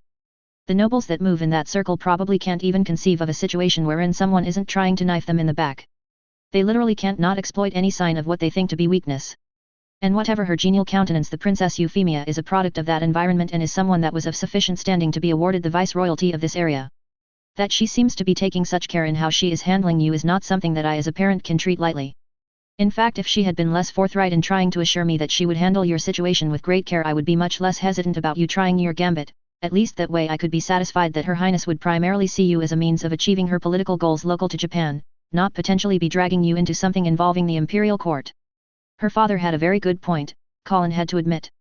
In fact, she was also prepared to admit that she was glad to be having this chat with him. Heinrich Stotfeld was still a peer after all, and so possessed at least some direct experience of what it was like dealing with the court. That perhaps meant he could offer some insight into some other tidbits Colin had picked up about the princess. Father, what do you know about the Ashfords, both before and the circumstances involving their disgrace? Heinrich looked at Colin quizzically but answered nonetheless. The Ashfords are an old family, heavily involved in the sciences and with a respectable interest in manufacturing. Their foundation was the one that perfected the control scheme for bipedal mesh which underpins the Empire's modern nightmares. They have not benefited much from their work, however, as it was effectively stolen from them in the aftermath of the Empress Marianne's assassination, their primary patron at court. And despite their official disgrace and loss of noble standing, Reuben is highly respected in some circles for getting his family out of that mess without losing any of them to the fallout. Colin nodded slowly. What if I said that the Ashfords were re-entering the fray, this time in support of the Princess Euphemia? That's not difficult to infer with Reuben's appointment as Her Highness Chief of Staff, Heinrich responded. True, Colin conceded, drumming the armrest of her chair. All right, what if I said that the reason the Ashfords are getting back in is because they think the network that they were building with the Empress Marianne might once more become a reality, this time centered around the Prince Schneeisel with the Princess Euphemia in his camp. The sigh from Heinrich this time could be charitably termed as merely exasperated. And why is it that you know about this, Colin? Colin smiled slightly. Because through some strange contrivance I'm friends with Millie Ashford. Heinrich said nothing for a minute or so as a thoughtful expression replaced his seeming exasperation. It still reverted into a frown when he began speaking once more. None of that explains why the princess is interested in you personally. Everything that you have told me can be inferred in some manner or another from publicly available information, so it is not as if you know something that Her Highness feels makes you a liability or a potential asset. The frown deepened. Or is there something else that you know? There was indeed, but Colin was not prepared to break faith with Euphemia, or Millie for that matter, to that of an extent. And besides, Nunnally had suffered enough already. Seeing the lengths that both Euphemia and Millie were going to keep their mutual little sister safe, Colin was not about to do anything that might endanger her. I have a few ideas, Colin said instead, but I can't go into much detail about them. Heinrich muttered something under his breath that Colin was obviously not intended to hear but did anyway thanks to her sharpened senses. Bloody court politics. The girl gave her father a sympathetic smile before reverting to a more businesslike visage. So, I guess it all boils down to, are you willing to help arrange a meeting with the princess? Heinrich's lips twisted in obvious dissatisfaction at the turn of events, but he finally nodded. I will speak with Her Highness and help make arrangements for a meeting on neutral ground. In fact, the princess has already made the suggestion of the KO hospital. I'm sure she did, Colin said dryly before shaking herself. KO'll be fine, it's in the middle of Shinjuku, so it's dead center of Akatsuki territory. Note that she made this suggestion before your little private army appeared. Colin chuckled dryly. If Her Highness really wants to reach a peaceable resolution to the insurgency, she's going to need to learn that true dignity requires her to accept the possession of genuine power by someone other than her and her allies. Heinrich regarded his daughter flatly. To be frank, you probably stand a better chance toppling the entire Britannian Empire than successfully teaching that particular lesson to a member of the imperial court. Perhaps so, Colin said solemnly, but when I consider the blood that will be spilled in breaking the empire wholesale, I find that I cannot at least try to effect change via less costly means. Heinrich held his hands wide in weary acceptance. If that is your dream, then I will give you what meager support I can muster to see it become reality. The smile that Colin gave her father now was a genuinely grateful one, not just for his offer of support but also for the fact that they might well be reconnecting as an actual family after so long. Now that that is settled, there is another matter of some importance that we need to discuss, Heinrich began again. Colin gave her father a beady, suspicious look. The signs were there, the man was suppressing a grin quite thoroughly, but the signs were there. What? The girl said flatly. It has come to my attention that you made your debut into high society while I was away in the homeland, Heinrich said. Colin almost choked at that. I admit some hesitation upon hearing of this. You are the Stottfeld heir after all, and so you are responsible for ensuring the continuation of the line and title, but as your father I will not brook any mere dalliance. Any man whom shall seek your attention had better be of sound character and ability and carry himself with impeccable courtesy in his courtship. If Colin was not too busy simply gaping at her father incredulously, she likely would have been able to spare the attention to glare at the wall behind which Anu and Ogai were laughing their asses off as they listened in on the conversation. This Cole, Heinrich continued, seems to be a respectable young man. I am familiar with both his parents and have every expectation that they were able to raise a fine son. Whether he is of sufficient caliber for me to accede to a closer intimacy between yourself and him is however an open question. As you accepted his offer to escort you to the school dance in my absence, I will therefore require of you a full, detailed report on all of that evening's happenings that were conducted in Cole's company, including any pre- and post-festival activities. It took considerable effort, but Colin finally managed to get her mouth shut. She took a deep breath before giving her father an absolutely beatific smile. Father. Yes, Colin. I hate you. You didn't have to come all this way yourself to see me off, Yuffie, Cornelia said, though the smile made clear she appreciated the thought. I know, Euphemia responded with a smile of her own. And I know you won't be gone for too long, but still. Cornelia gave her sister a gentle squeeze on the shoulder to let her know she appreciated the thought. Unfortunately, some things require a personal touch, but Andreas should be more than capable of minding matters while I am away. And Margrave Gotthold has been performing his duties with admirable competence. Perhaps he is ready for greater responsibilities. The younger girl nodded. Someone would have to take up the post of senior military officer for Area 11 after Cornelia moved on to another duty station, and while as Viceroy Euphemia was officially the commander-in-chief of all military forces within her domain, she was not a soldier and knew it. Ultimately, Euphemia would need to select someone to replace the deceased Major General Asprius, though in all likelihood that someone would not be the Margrave. There were 3 other officers stationed in Area 11 that outranked Jeremiah, the 2 major generals that commanded the Marine and Armored Divisions stationed at Okinawa and Hokkaido respectively, and the Brigadier General that commanded the forces in western Japan. Even assuming Jeremiah's promotion to Brigadier General was confirmed by Parliament, he would still be junior to the other generals.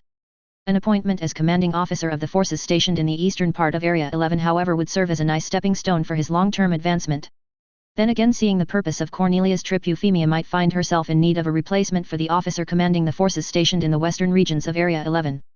I will make sure you are kept apprised of my progress in Western Area 11, Cornelia said. If the JLF really has based themselves out there, then I will root them out and put an end to this insurgency once and for all. That was optimistic, from Yuffie's perspective. Not that she did not doubt her sister could crush the JLF if she set her mind to it, but the notion that it would end the wider insurgency. While the JLF was the single most powerful resistance faction and its defeat would undoubtedly be demoralizing to the wider liberation movement, the others were not likely to just give up the fight simply because the JLF had fallen. Still, removing the JLF from play might get some of those other factions to start seeing reason and come to the negotiating table. Victory could be achieved via means other than force of arms after all. Yuffie of course said none of this aloud. Instead she simply nodded. I wish you swift victory, sister. With one final squeeze of the shoulder, Cornelia turned about to climb into the waiting jet with Gilbert in tow. It was only an hour flight and Cornelia intended to have plenty of daylight left to get started on her inspection tour. Once the hatch was shut, Euphemia made her way back to the waiting car and it sped away towards the base's exit. As they crossed the threshold, Euphemia noted the saluting guards and, down the block, Sozako seated at a cafe with another man. Before Euphemia's eyes could focus on whomever was sharing a meal with the private, her cell phone rang. The girl pulled it out, paying the outside scenery no more mind as she answered. Yes.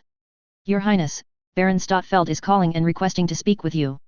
Euphemia's eyes narrowed. Please put him through. Yes, Your Highness. The line went silent before a click sounded. Baron, Euphemia said once the connection was made. Your Highness, Baron Heinrich Stotfeld responded courteously. My daughter has recovered sufficiently that she can entertain a visit. Shall we see upon a mutually agreeable time and place? Yuffie's expression remained impassive, out of habit rather than any desire or need to hide her reaction, seeing as no one was here to see it. Inside her, however, the young woman felt a rapid anticipation that had only occurred a few times in the past. Yes, that would be desirable, the girl answered with remarkable poise. Out of consideration for Colin's health, should we arrange for the meeting to take place somewhere medical assistance can be on hand? An acceptable proposal. When in your schedule do you expect to have a sufficient opening to make the appearance? A good question. Then again, perhaps this was an opportunity to kill multiple birds with a single stone. Assuming of course the brigadier did not do some killing of his own once he found out about this. I have been meaning to schedule an appearance at KO to demonstrate my support and express my gratitude to the people who have worked so tirelessly to restore the hospital, Euphemia said. I believe a week should be sufficient to allow for the security arrangements that will satisfy the captain of my guard. A specific time can be worked out once I have had a chance to coordinate with the relevant parties. Very well, Your Highness, I shall pass on the news to Colin. Thank you, Baron. I sincerely appreciate your cooperation in this matter. We shall see the extent of our respective appreciation in time, Your Highness, Heinrich said before hanging up. Euphemia allowed herself a slight smile. Brusque as ever despite his formal politeness. It was a remarkable breath of fresh air relative to the stifling formalism and double talk that permeated the court. The smile disappeared. Colin was willing to speak with her. Assuming the Baron was telling the truth, and Yuffie found it hard to believe that he would try something so blatant as to lie about it, she would finally have the chance to settle things with the older girl and maybe, just maybe, get closer to the truth regarding the Empress Marianne. The princess began dialing another number. There was work to be done. Lelich gazed out at the roiling ocean, hands clasped behind his back. The expression on his face was serene and composed, with just a hint of apprehension. Few who did not intimately know the young man would have picked up on it though. Charlotte on the other hand had little difficulty in doing so. All the pieces are in place, the young woman said. Come Friday the Viceroy will visit KO and the JLF will launch its attack.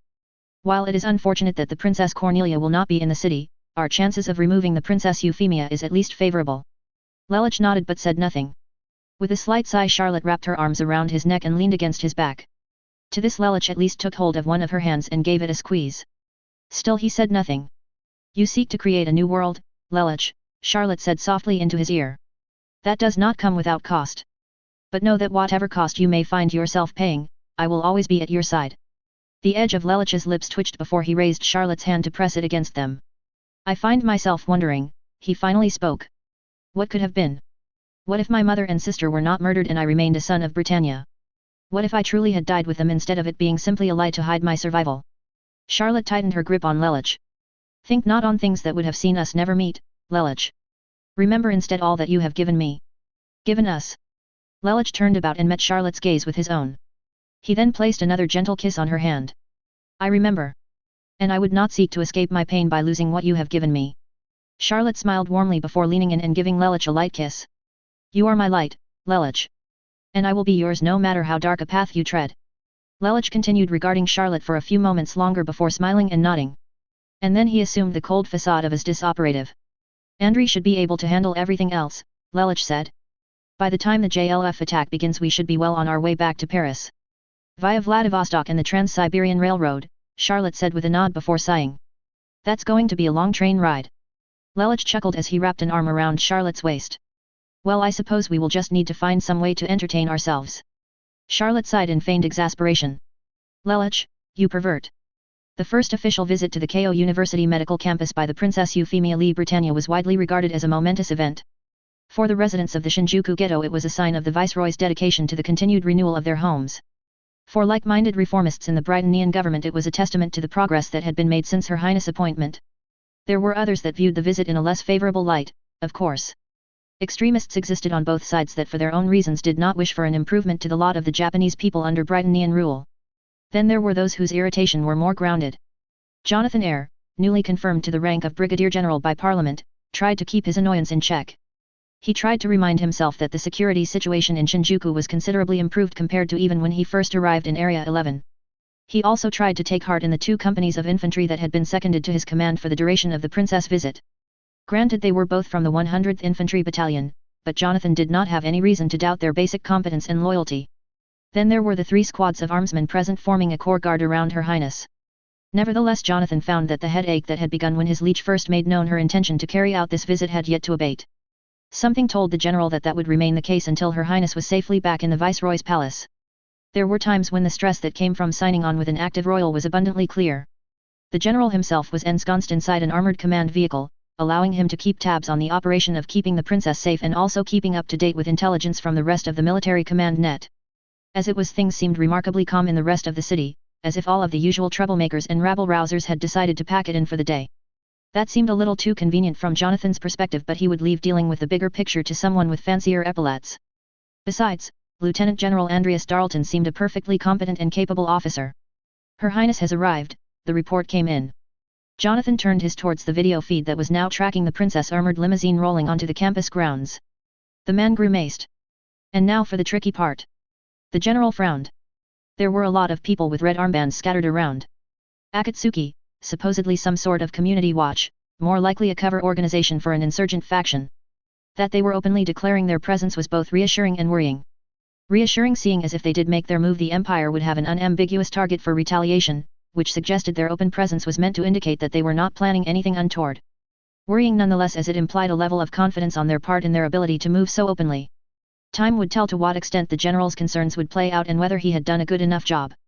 As Euphemia stepped out of the limo she was greeted by a deafening cheer. The young woman smiled and waved to the crowd and received a response as enthusiastic as their initial greeting. It looked like the effort to set all this up had been worth it, even the long and arduous discussion with her sister after Cornelia was informed about Eufy's plans.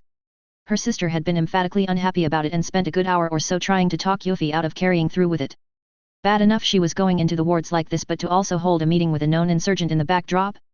It was a wonder Cornelia had not insisted on returning to personally oversee Eufy's security detail, regardless of how much of a snub that would be to General Eyre.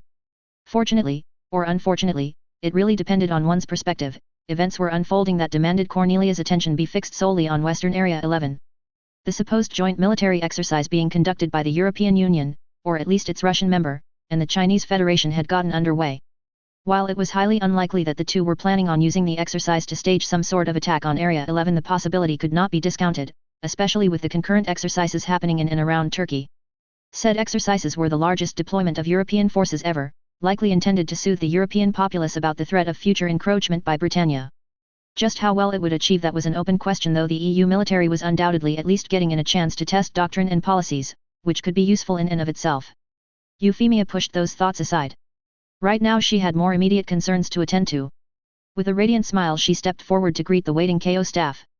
At their head was Dr. Kuruba, the man she had heard much about and even spoken to a few times. The doctor bowed deeply.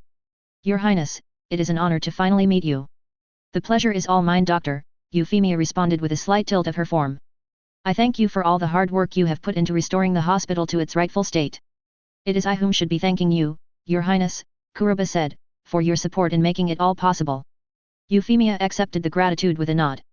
Well then, shall we? Of course your highness, the doctor said. The princess began making her way to the entrance of the main building. It still looked somewhat run down, but the blemishes were mostly cosmetic. Certainly all of the visible windows were whole and looked to obviously have been replaced recently. And then there were the faces that lined up on both sides of the path. Faces on the whole filled with smiles and hopeful gazes. As Euphemia came to the entrance, she turned and regarded the crowd quietly. The noise started dying down until everyone was waiting with bated breath for the princess' words. She did not disappoint. The past is immutable, the losses and pain that we each experience leaves an indelible mark on those of us left behind, Euphemia began solemnly. I will not ask any of you to forgive or forget those scars. To do so is an insult to the perseverance through which you have endured and the dignity by which you have borne them. Nods and a few grunts sounded from the crowds, but most remained silent, drinking in the princess' words. Most could make out the underlying subtext, and this was literally as close of an acknowledgement of the empire's brutality as any high-ranking Britanian official had ever given. There was still no apology, and some would not be satisfied even if one was given, but for others they saw a glimmer of hope in these words. A ruler is a steward of her people, Euphemia continued, and a steward is only fit to rule if her people's needs are seen to. It is not merely a matter of food and shelter, but also in a people's need for a sense of self-worth, of dignity. The princess took a deep breath. It is a need that should have never been denied, and one that I hope the fulfillment of will be accepted by the Japanese people. The plaza went deathly silent, not even the rumble of engines and the whistle of wind seemed to penetrate the hearing of the men and women present. Here and there a child made a noise to get the attention of their stunned caregivers, but even the reactions that elicited was more instinctual than actually conscious. Never, not once since the occupation of Japan and its transformation into Area 11, had any Britanian official referred to this land's people as Japanese. They were always 11s, or at best former Japanese, and those that did let slip the term accidentally would always correct themselves and even apologize for the mistake. But now Princess Euphemia Lee Britannia, third princess and fourth in line to the throne, Viceroy of Area 11, had called the people Japanese intentionally and without any ambiguity as to the intent behind that word. It took a while for the implications to fully sink in. When it did, the crowd outside KO erupted once more in thundering cheers and applause. Euphemia gave the crowd a beaming smile and a wave before turning and nodding to Kuruba. The doctor returned it with a wide smile of his own and held out an arm to invite the princess into the hospital. The cheers were still going even as the doors closed. The mood however remained jubilant and people began chatting excitedly to one another about the possible implications of the viceroy's address. Hope, they had all come here in hope. None had expected to be coming away with an even greater sense of it. The tour through the hospital itself went smoothly. Euphemia was introduced to the many doctors and nurses that once again staffed it, ranging from the Japanese practitioners to the Britanian military medical personnel that were still here to provide support. With Colonel Fraser having arrived earlier to make sure everything was in order, the princess found no cause for complaint or critique. Problems of course still abound, including the group of patients that were effectively prisoners due to their refusal to swear oaths to the Empire and become honorary Britanians, but the purpose of Euphemia's visit this day was not to resolve such issues, and so everyone involved tactfully avoided bringing it up. Come lunchtime, the princess joined the staff for a meal in the hospital cafeteria and was offered a traditional meal of tonkatsu. While the armsmen trailing her might have looked askance, Euphemia did not let their reservations prevent those that wished to approach her from doing so, and the princess was surrounded by dozens of patients and hospital staff. The one concession made to security considerations was Colonel Fraser and Lieutenant Blanche being the ones seated on the immediate flanks of the princess, with Kuruba across from her and the armsmen positioned right behind. After lunch, Euphemia was introduced to Naomi Inu. Here Kuruba and Samantha excused themselves to return to their duties, leaving Euphemia in the woman's care for touring of the back-end infrastructure that kept the hospital running. The princess tried to steady her heart. The moment of truth was at hand. I never had a chance to express my gratitude for your assistance in the refrain matter, Euphemia said once they were, relatively, alone. Thank you, Ms. Inu. It was my pleasure, Your Highness, Inu responded. Such poison needed removing from the streets, and I am glad to have played my part. It was a very substantial part if what Euphemia inferred from the intelligence provided by Inu herself was all correct. Still, the woman seemed to have a clear sense of priority and a willingness to work with Britanian interests when they aligned with her own. That would make her easier to deal with than the hardcore ideologues at the least, especially if some arrangement was reached between herself and Colin. The group reached an out-of-the-way office that was in a surprisingly empty hallway with only one person, an obvious guard wearing a red armband, standing watch. The trio of armsmen that were accompanying Euphemia today were all fairly tense. When Anu opened a door and gestured for them to enter, one of the soldiers stepped in first and gave the entire place a thorough scan. Only after he was satisfied that there were no unpleasant surprises lying in wait did he nod. Clear. Anu rolled her eyes and Euphemia found herself almost chuckling in amusement. Then again, that would not have been very polite to the men and women sworn to defend her life with their own if need be, so the princess kept her own reaction limited to a slight smile before following into the room. Waiting on the other side was a red-haired young woman wearing a flak jacket with a large combat knife strapped to it but otherwise seemingly unarmed. The presence of the blade was sufficient to draw wary glances from the armsman. The door closed behind Anu as she too entered and walked over to Colin's side. One of Euphemia's own guards had remained outside, leaving the princess with two armsmen at her side. The princess gave Colin a mostly genuine smile in greeting. "Colin. I'm glad to see you are well." "Your Highness," Colin responded politely albeit curtly. Gone was even the feigned courtesy the older girl used to address her with. The princess's lips quirked slightly. "Cole has been asking after you, quite insistently. I hope you appreciate the effort it has taken to reassure him of your status without eliciting alarm." At that Colin frowned before nodding. "Please pass on my apologies to him. And my regret that I could not accept his invitation." Euphemia raised an eyebrow. Cole had made no mention of any sort of invitation to her, though then again that was likely a detail that would not have mattered. "Perhaps you will be able to apologize to him in person," Euphemia said instead. "And even accept his invitation." Colin regarded the princess levelly. "So you think the two of us can cut some sort of deal?" "I sincerely hope so.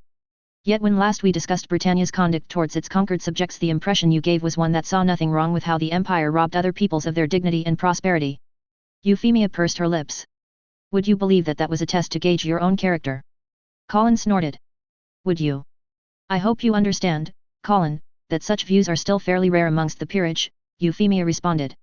"And in the past there have been those who falsely espoused it in order to advance their own political agenda. As a princess of the realm I must take care to not allow such persons to gain my confidence." "And is that because of the harm they might do to the Empire at large?" Colin's eyes narrowed, "or the danger they pose to your own personal station?" "There was that point again," Euphemia mused. "You believe I am too concerned with personal power. I believe you don't see the inherent dangers of concentrating power." Euphemia frowned. "And what is the alternative?" "A dispersal of power that sees competing interests constantly fighting amongst themselves to protect their own interests. That is exactly the state of the Britannian court right now, and it fuels the abuses suffered by many of the Empire's subjects." Colin scowled. Would the court be able to subject people to such abuses if power was not so concentrated within it? Would that result in anything besides the bloody politics of the court enacted on a nationwide scale? Euphemia countered. "Is any change possible at all if your own mentality remains one that interprets any difference of interest as a direct personal threat?" Euphemia blinked at the statement. "I do not consider myself to hold this mentality." "But you do," Colin said forcefully. "The only time you accept an assertion of power and authority not on your own terms is when the power possessed by the other eclipses your own. And your immediate reaction to such an occurrence is to plot how to gather more power so that in the future you can be the one that dictates terms." Euphemia's eyes narrowed. "That is contradictory. Why should I accept imposition of terms by others when you yourself indicate that is your primary objection to my conduct?" "Because if you can show yourself able to accept such limits to your own authority, then I can have confidence that you will respect my rights and dignity as a fellow human being to wield such authority."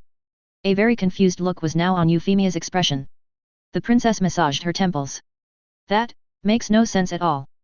"Begging your highness pardon," Anu spoke up, "but your inability to grasp that point is at the root of the conflict between our peoples." Euphemia's gaze shifted over to Anu. "And exactly what point is it that you are trying to make?" "That a paradox provides the answer to resolving the conflict here in Japan." Anu smiled sadly. "Humans are not logical creatures, your highness. We have conflicting impulses that drive our decision-making process, and it is only in reconciling them that we are able to function in society as anything but a sociopath." Her expression hardened. "And right now the manner in which the Britannian court conducts itself can be regarded as borderline if not outright sociopathic in its obsessive drive to accrue power." The two armsmen stiffened at the subtle slight against their liege. They had enough self-control however to let the princess to decide for herself whether to take offense. "You would include me in that court," Euphemia said. "You are a formal member," Anu responded. The princess rubbed her chin pensively. "So this is a matter of trust, you are not certain I would keep to any agreement struck today?" Colin and Anu exchanged looks. "That's the thing," Colin said. "We do trust that you'll stick with anything you'll give your word on. The problem is, are you keeping your word because you believe in the whatever bargain we strike, or are you doing it solely for your own personal self-satisfaction?" Euphemia stared at Colin, her body stilled and her mind echoing those last two words. Self-satisfaction. That was the same charge she had levied against Suzaku not so long ago, and it was now being laid against her. And in so being charged, Euphemia finally grasped a hint of just what Colin and Anu had been trying to get at in their previous statements regarding power. The princess took a deep breath. A too self-absorbed mentality possesses considerable danger, for not only the person herself but for those around her, all without that person realizing it. I believe I begin to understand your concern, just as I believe a gap yet remains in that understanding. The princess's gaze swept across Colin and anew. Nevertheless I do and will continue to take pride in the honor of my word, a pride that I do not judge to be wrong. Once more the other two women exchanged glances before Anu cracked a slight smile and nodded. Colin returned it before facing Euphemia again. It seems I have been somewhat discourteous thus far. Why don't we have a seat while we discuss a mutually beneficial resolution to our differences? Euphemia smiled and gave the other girl a nod. Yes, let's. The mood seemed to lighten slightly as all three sat down even though there was likely to be plenty of contention and hard bargaining yet. So, Euphemia said as she clasped her hands before her. I presume you have terms you wish to ask for and something to offer me in exchange for my agreement. Indeed, Colin said. And don't worry, I'm not going to ask for the impossible like having Britannia withdraw from Japan. Euphemia acknowledged the major concession that represented with a solemn nod. Then please, allow me to hear them. Colin took a deep breath. The bottom line is, we want equal treatment of the Japanese people. No legal restrictions that Fulbrightonians are not themselves subject to, and the same right to participation in government. The princess gave Colin a level look. You understand that it is actually not within my power to grant you this. It is, and it is not, Anu said, drawing the princess' attention to her. Most of the policies that institutionalize discrimination within the empire is a direct product of the central government, and for that matter, the crown. Your Highness however possesses extraordinary leeway as viceroy to set your own policies in the area you govern. As such in fact you could decline to enforce the laws that place limits on our freedoms. Euphemia raised an eyebrow. That hardly seems a long-term solution, nor does it account for the possibility that I might be recalled if I pursue such a course of action. And how politically feasible would it be for the Emperor to recall you after you bring an end to the Japanese Liberation Front? Colin said. Euphemia's eyes narrowed as she looked back over at Colin. You are willing to sell out your fellow insurgents? There have been developments that have transformed the JLF into a threat to our dream of freedom instead of a vanguard, Colin said flatly. The princess blinked. What? The attack on Ashford, Colin said darkly. It was orchestrated by the French Service de Documentation Extérieure et de Contre-Espionnage, whom have also set the JLF on a course that would destroy any hope for peace in Japan. Euphemia said nothing for a minute or so, her mind racing with all of the calculating process her Geass granted her. The Ashford attack had been carried out using a modern anti-tank missile.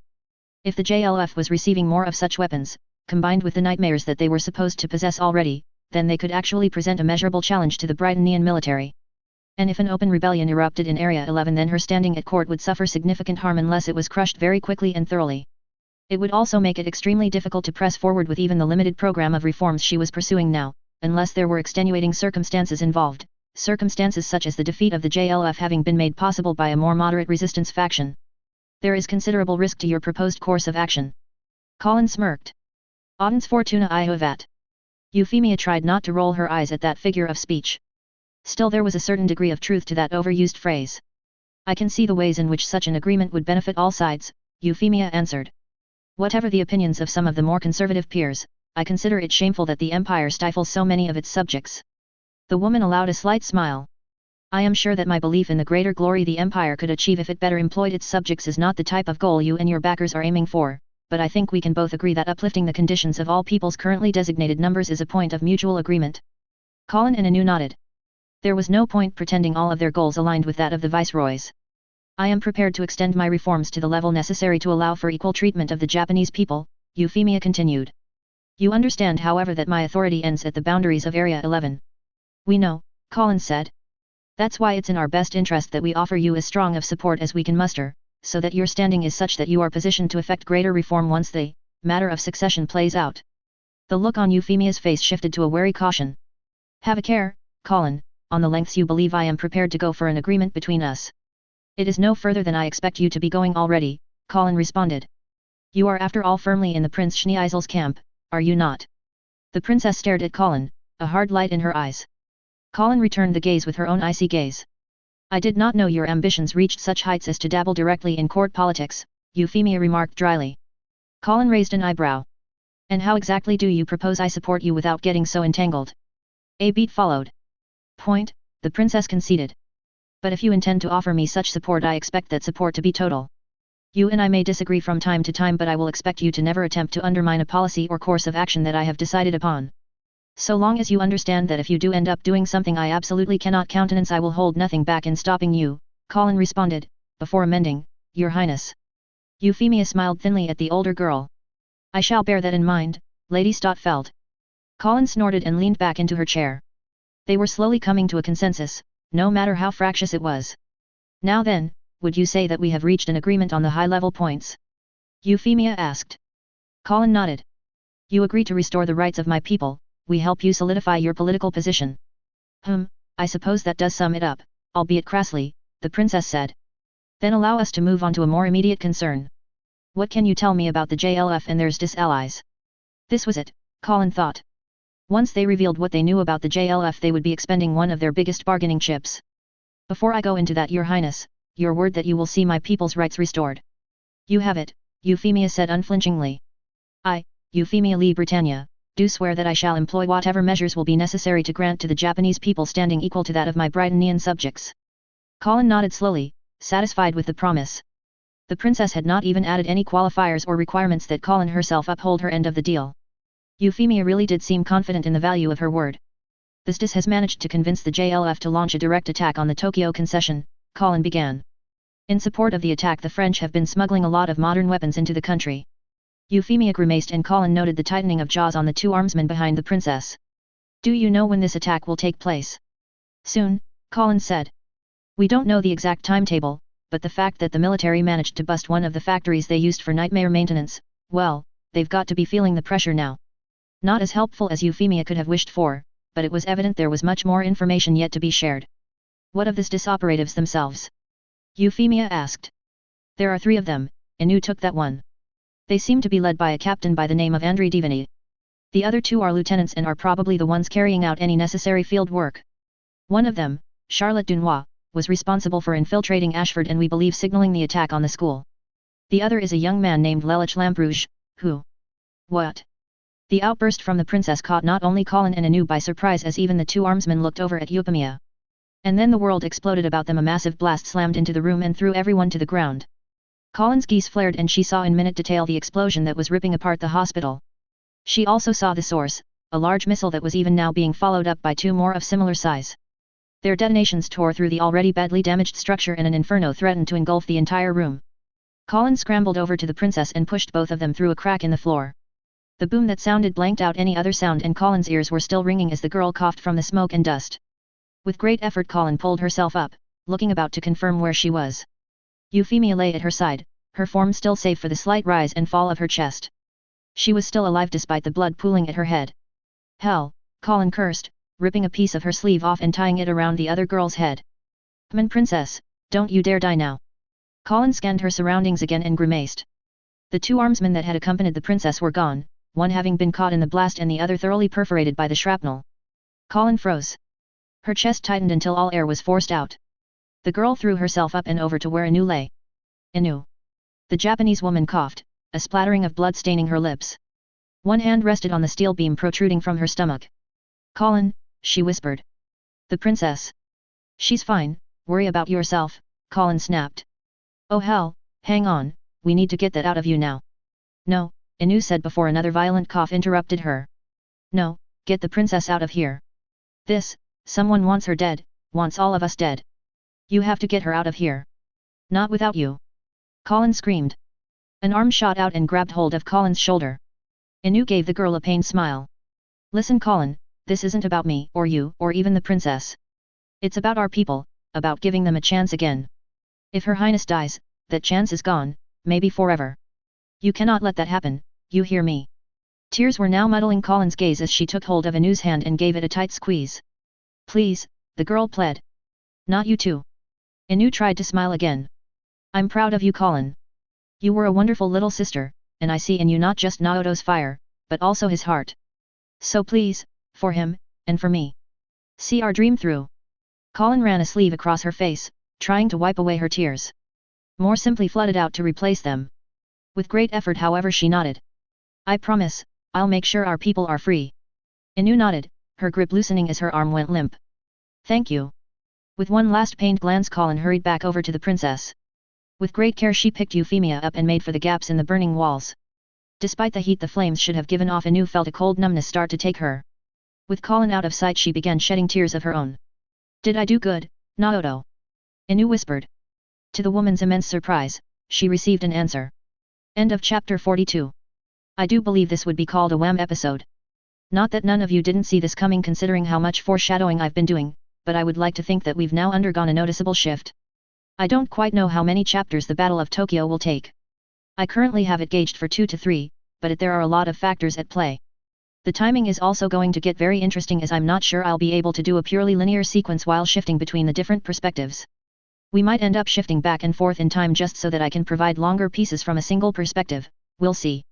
In theory I could have split this into 2 separate chapters. We're pushing 10k words in this chapter alone and I actually did have material I could have used to pad out the remaining 2k each separate chapter would have required. I decided not to because I'm getting mildly sick of all of the setup work that's been happening the past 7 or so chapters. Considering the story thus far has 42 chapters plus a prologue, having 8 or 9 chapters just for the immediate run up to the Black Rebellion would have seen me spend basically a fifth of the entire story on just that. My level of endurance is not that high. Maybe in a remaster I will add in all the stuff I've cut. I'm sure there will be some of you unhappy with me killing off Inu. On a personal level I enjoyed writing her and I'll miss her as a character. Her death was something I thought about at length, including whether I wanted to kill her off at all and what form her death should take. In some respects this death was a lot cleaner than some of the other possibilities. Ultimately though I decided that she had fulfilled her purpose and her death would be more useful to me than her continuing to play in her current role. And as has been pretty obvious, she will not be the last named character killed off, not by a long shot. We will now be moving into what I'd like to call the story proper. We are now finally done with setup and going into the wider story that truly tells the tale of how Euphemia became Empress.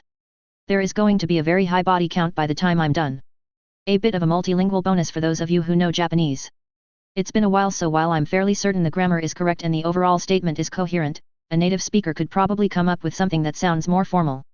One of the reviews last chapter made me laugh. Yes, the build-up has taken quite a bit of time, but ultimately this was the absolute minimum I considered to need to have happened to get us to this point in the story. There are in fact a few scenes that I ultimately cut because I didn't have the energy/will to write them. One of them involved an anti-Britannian protest/riot at KO. Another would have involved coal. Maybe in the remaster. I generally try to answer all questions in the reviews. If I don't, it's almost always because I forget about the question when writing the author notes. Seeing as sometimes I'm writing said notes at like 1 or 2 a.m. in the morning, I think that's not surprising. Anyway, I'm pretty open with the fact that I'm borrowing characters from other franchises. If you think you recognize a character from another franchise, you can pretty much assume that yes, it is the character you are thinking of. In the rare cases where a reader's inference is incorrect, I will generally make a point of correcting it in these notes. Code Geass is not what I would consider to be a character-driven story. The characters were changed and forced into whatever roles the plot dictated needed filling. Therefore there is not really an answer to the question of, how would the plot have changed if the characters had been portrayed more realistically? The point of the characters in the canon anime was to support the plot and to fulfill that role. There was no room for the characters to have any influence that would have changed how events ultimately unfolded. I look forward to the strong opinions regarding the turn of events. Chapter 43. Snippet spoiler, this is not a spoiler. The other 2 statues commemorated individuals whose lives were lost in the opening stage of the Great War, whose deaths would have a lasting impact on not only Japan but the empire at large. One was of a remarkable woman, often regarded as a sister figure and the invisible hand that helped ensure the KO hospital remained operational during the desperate times that followed the Britannian invasion. Few could find fault in her compassion and none her dedication. Her loss was an especially painful blow to the close-knit community of the hospital and unequivocally set many who knew and loved her against the JLF and those insurgent factions that supported its attack on Tokyo. This was likely not the legacy Naomi Inu intended, but her death helped set the stage for a reconciliation between her people and the Holy Britannian Empire. Fallen on the 15th day of June in the year 1962 CE. Toward a new dawn, the rise of Euphemia I. Chapter 43, Premia Virtutis Honors. Weapons hold, weapons hold. Jonathan shouted into his radio. All units acknowledge, weapons hold. Even as those acknowledgements came in, mercifully promptly at that, Jonathan was busy issuing additional orders. Spotters, where the hell did those missiles come from? Due north from here, sir. A voice reported. Out of Los. Jonathan allowed himself a single expletive before getting back to business. Is Her Highness beacon still functional? Yes sir, and it's moving, an operator reported. The general did not quite breathe a sigh of relief just yet. Nothing said the princess was moving under her own volition right now, especially after an attack like that. Eagle to nest, Jonathan spoke rapidly into a different channel altogether. Attack on KO, heart missing, requesting reinforcements. While Jonathan could not see it, the general knew that his call would send those receiving it into a flurry of activity. The speed of the response was proof of that. General, this is Major Nu, the response team is gearing up, ETA 10 minutes. Jonathan nodded to himself. Weapons hold coming in Dame Nu, we have civilians and potential friendlies here. Yes sir, Valletta acknowledged. That done, Jonathan switched channels again. MacArthur Central, this is Air, I need my command net patched into eyes in the sky. General, this is Central, MacArthur just got hit by a bunch of missiles, our runway is trashed, no air assets can be deployed. That was not the response Jonathan wanted, but he knew better than to take it out on the operator. General Air, another voice cut in, this is MacArthur Actual. Is Her Highness secure? Negative, Jonathan responded. I've got men trying to get through the rubble to find her, but I have no way of knowing if there might be follow-up attacks. Understood, Darlton said. I am dispatching ground forces to your position now, I leave their deployment at your discretion. Thank you, General. Sir, Her Highness.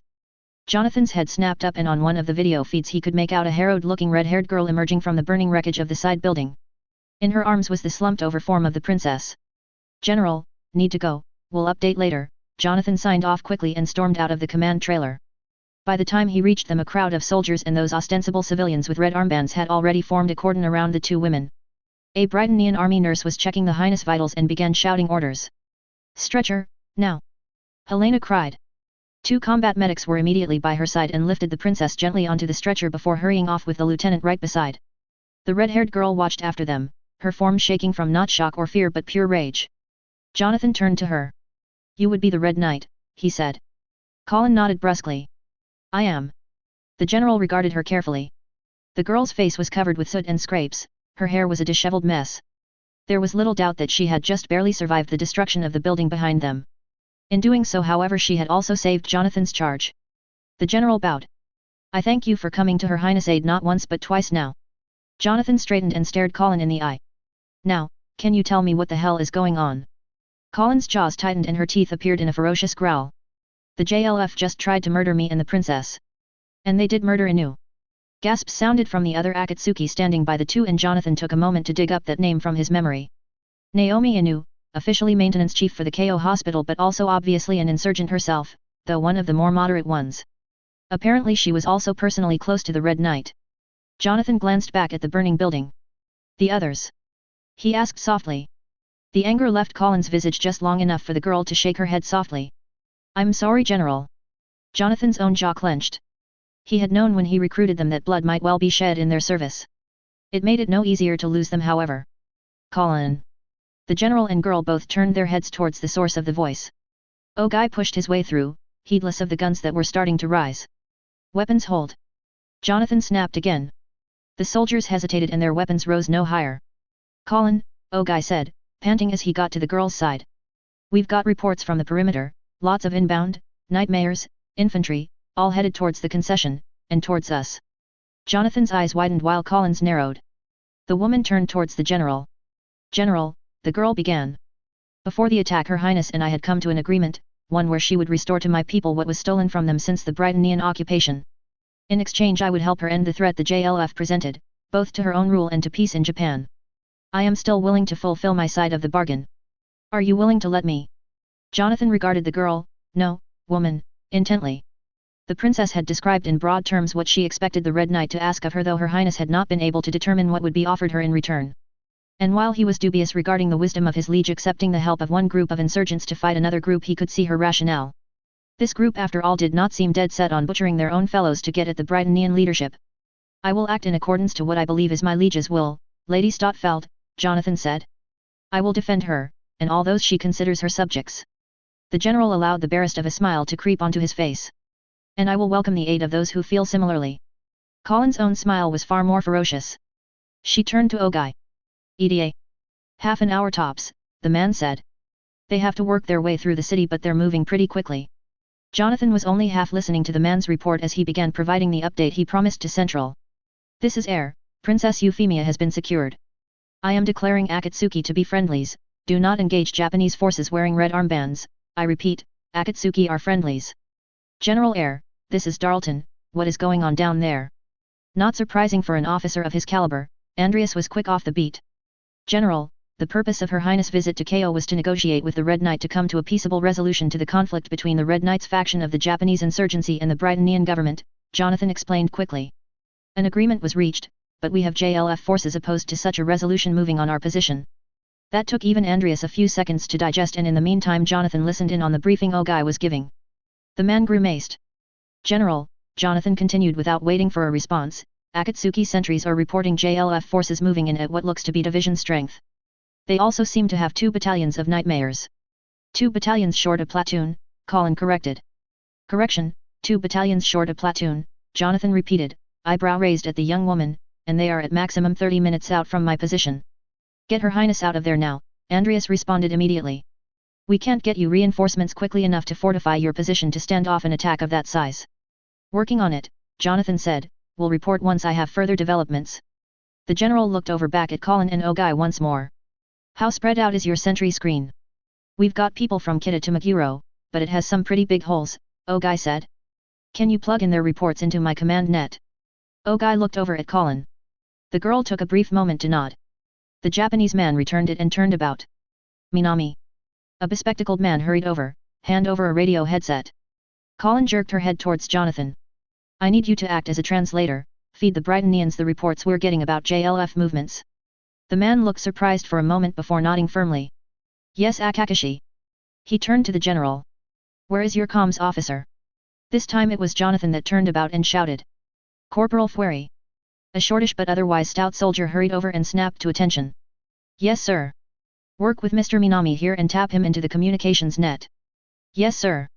The 2 men hurried off and Jonathan looked back at Colin curiously. The girl raised an eyebrow. What?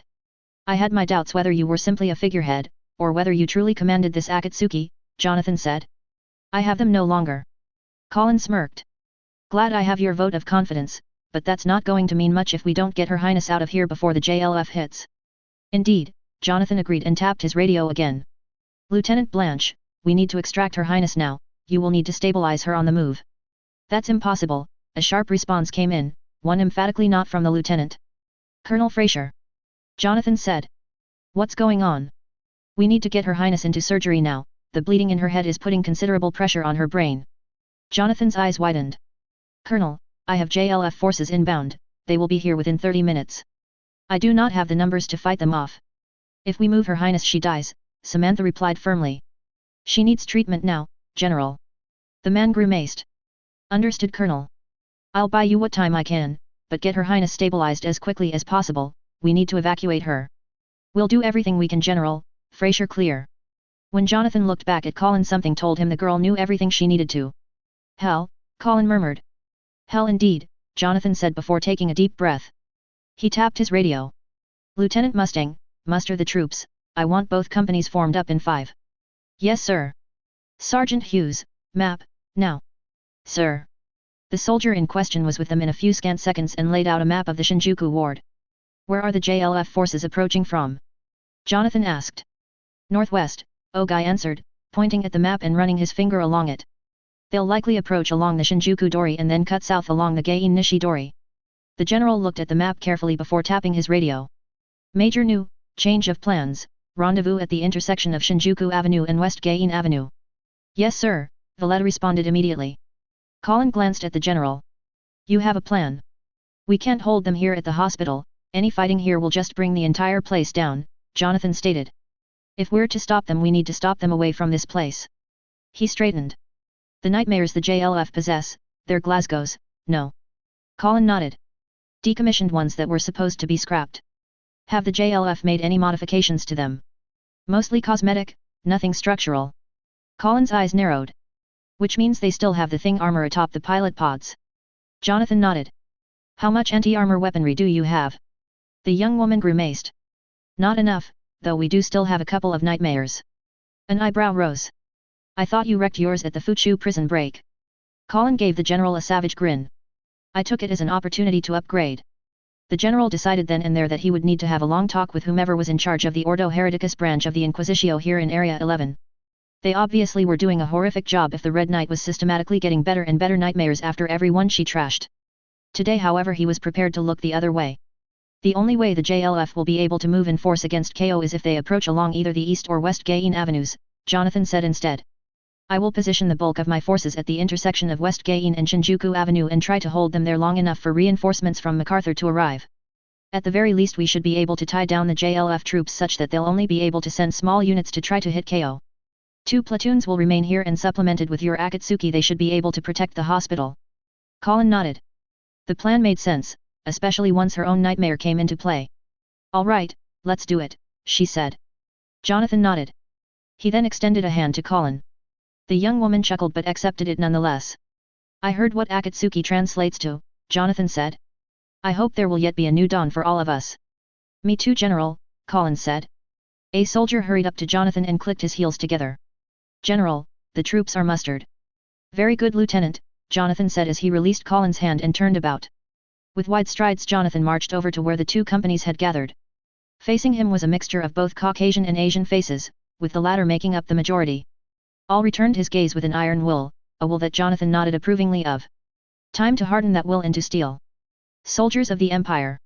Jonathan's voice boomed, somehow carrying over all of the frantic activity and causing everyone's attention to fall upon him. Our liege, Her Highness, came to KO this day to declare her support for the good work done here. She came to offer her hand to those whom have suffered, indeed been forced to suffer, at the hands of our own empire. You all saw the honor with which she was welcomed, the acceptance of her hand. Now this place, this hospital, this very place of healing and nurturing that the princess hoped to build has been bled. Her Highness herself has been bled. Yet the charge she laid upon us remains, defend all whom she has deemed to be her subjects, defend all whom sought care and shelter within these walls. Will we fail that charge? A roar sounded. No. Jonathan drew his sword and raised it skyward. And when this day is won, I would have you receive my thanks, whether here on these grounds once more, or at the gates of Valhalla. Soldiers of the Empire. We go into battle, for the honor of our liege, for the honor of our blood. We shall not be forsworn, and we will prevail, in Her Highness' name. For Her Highness. Came the thunderous response. The general nodded in satisfaction and sheathed his sword. 1st, 2nd, and 4th platoons, both companies, saddle up and prepare for deployment in 5. Sir. The soldiers in question surged towards the vehicles that had brought them here. 3rd platoons, you will remain here to defend Her Highness' person under Lieutenant Mustang's command. Sir. Jonathan turned to the lieutenant. Mustang, coordinate with the Akatsuki in defending the hospital. Listen to their advice, they know the lay of the land and have much better on the ground intel than we do right now, but do not be afraid to make known your own opinion. Yes sir. The general watched as Roy peeled off the 2 platoon commanders and hurried off to confer with Colin. The young woman gave a nod to Jonathan before getting back to business. Jonathan allowed himself a brief chuckle before he walked over to one of the Humvees starting up. Alpha Company platoons, move to the East Gain and Shinjuku Avenue intersection and establish a hard point there, Jonathan ordered. Bravo Company platoons, with me to the West Gain intersection. His orders issued and the troops rolling out. Jonathan checked into the command channels again to provide and also get an update. He grimaced. Things were bad. Very, very bad. It was not just Tokyo getting hit, Chinese and Russian forces were actually moving to threaten Okinawa and Hokkaido respectively. The grimace grew darker. There was no way the Russians would be involved without the rest of the EU backing them, and if the EU was in some sort of alliance with the Chinese then the Empire was now at war with the last 2 great powers, a truly world war. That war would be long and bloody and Jonathan felt a chill run down his spine as he contemplated the final death toll on both sides by the time it ended. When the forces he was accompanying arrived at their destination the general wasted no time snapping out more orders. I want heavy weapons teams in buildings there, and there, all 4 corners of this intersection. 1st platoon, create a barricade out of line of sight of Shinjuku Avenue, 50 meters south on Gain Avenue and button down. Hold fire until I give the order. 2nd platoon, defensive position along that side street crossing Shinjuku Avenue. Engage the enemy at will. Grinding wheels screeched behind Jonathan and as he turned about he saw a nightmare trailed by 2 more armored trucks arrive. More soldiers in Euphemia's colors piled out and Jonathan nodded to the towering mech. Major New, glad to have you join us. Awaiting your orders sir. Jonathan pointed westward. Initiate contact with JLF forces and try to draw them towards this position, Major. When you approach give us separation time between you and your pursuers. Yes sir. The nightmare rolled out without hesitation. The general turned back to the soldiers hurrying to their own positions. The stolen Glasgows still have the same weakened armor on the topsides of the pilot pod, Jonathan said into local command channel. Heavy weapons teams in the southwest and northeast buildings, you are to hold fire until enemy forces are in the center of the intersection. Southeast position, weapons free the moment the enemies enter effective range, get their attention and hold it. Acknowledgements flowed back to the general. Jonathan himself was busy making his way into another building and climbing the stairs to get a better vantage point. Akatsuki, he continued, what are the JLF forces using to move their infantry? Commandeered trucks and the like, came a clipped response. Nothing armored. Sharpshooters, aim to disable the trucks the JLF are using to transport their infantry, Jonathan said after switching channels again. Do not let any get past and flank us. The general came to a locked door and stepped aside. Corporal Havoc, if you would. Yes sir. A single shot sounded and the door creaked open as its pulverized lock gave way. The corporal gave it a solid kick and sent it flying open the rest of the way, checking to make sure all was clear before stepping aside for the general. Jonathan strode out and surveyed the view before him. It would not be long now. Right on cue the radio crackled. General, Valletta called. I'm inbound due west, 2 platoons of nightmares are giving chase and there are at least 8 trucks full of infantry trailing behind. Separation, 10 seconds. ETA, 2 minutes. Swing north and flank the infantry transports once you cross the intersection, Jonathan ordered. Yes sir. The minutes counted down and Valletta's nightmare was soon visible, along with a considerable number of enemies chasing her. The Sutherland weaved about the wide avenue, dodging the shots from the modified Glasgows behind. Valletta did not bother trying to shoot back, instead focusing solely on making the intersection. Without slowing she shot out a Harkins into the building to her left and used it to swing about north. With her out of their line of fire the soldiers of 2nd Platoon and one of the heavy weapons teams let loose. The oncoming nightmares shrugged off the small arms fire with contemptuous ease and used the most of their mobility to avoid the heavier weapons that might have managed to penetrate their armor. And then they crossed into the kill zone and a torrent of fire came crashing down upon them. The 4 nightmares in the lead were engulfed, the mechs tumbling in fiery wrecks. The 2nd Platoon of nightmares avoided the lead element's fate, barely avoiding crossing into the intersection. They began pouring fire into the buildings, trying to neutralize the threat the heavy weapons teams posed to them. Returning fire from the Britannian soldiers slackened as they scrambled for cover, though with 4 different positions laying it on the Japanese nightmares were not exactly in the clear either. A lucky shot nailed one of the enemy nightmares atop its pilot module and it keeled over. Even as the others began retreating to move out of the line of fire of the Britannian forces, explosions suddenly rocked them from behind. Valletta, having swung about, nailed 2 more pilot pods before ducking back behind another building. The lone enemy nightmare panicked, spinning about trying to fight enemies on all sides. Its efforts were soon rendered moot as another missile slammed into its leg and shattered the knee. Immobilized, it lasted a few seconds later before its energy cell and ammo cooked off from the withering fire poured upon it. General, the JLF troops are disembarking from their transports, Valletta reported. They are attempting to maneuver around your position. Flank them from the south, Jonathan ordered. We have to keep them from moving on KO. Yes sir. General, another voice crackled over the radio, this is Lieutenant Darlton, the Glaston Knights and the Lancelot are inbound to your location, ETA 10 minutes. Lieutenant, swing north and sweep westward. Keep the JLF forces from making a concentrated push at the Gain strong points. Yes sir, we'll be there the hell. An explosion sounded in the background before the transmission abruptly cut off. Lieutenant? Lieutenant? Damnation, does anyone have eyes on the Glaston Knights? Negatives flowed back to Jonathan and the general grimaced. Then another voice crackled. General, this is Minami, I'm getting reports from our sentries that 4 Sutherlands were just taken out by the Lancelot. What? It's headed towards the Gain Higashi, I mean East Avenue. It was probably a good thing Jonathan's radio pickup was muted considering the string of expletives the general let loose. Valletta, get to the East Gain position now. Jonathan shouted. Lancelot has gone rogue. Yes sir. Came the immediate response. The Sutherland zoomed through the intersection from the west again, arcing north and disappearing in a flash. She would almost certainly beat the Lancelot there, but Valletta by herself would not be nearly enough from what Jonathan knew of the White Nightmare's specifications. MacArthur Central, Lancelot has gone rogue, I need something to help me stand it off. A hiss of static answered Jonathan. MacArthur, do you copy? Again all he got was a burst of static, and then a voice cut through.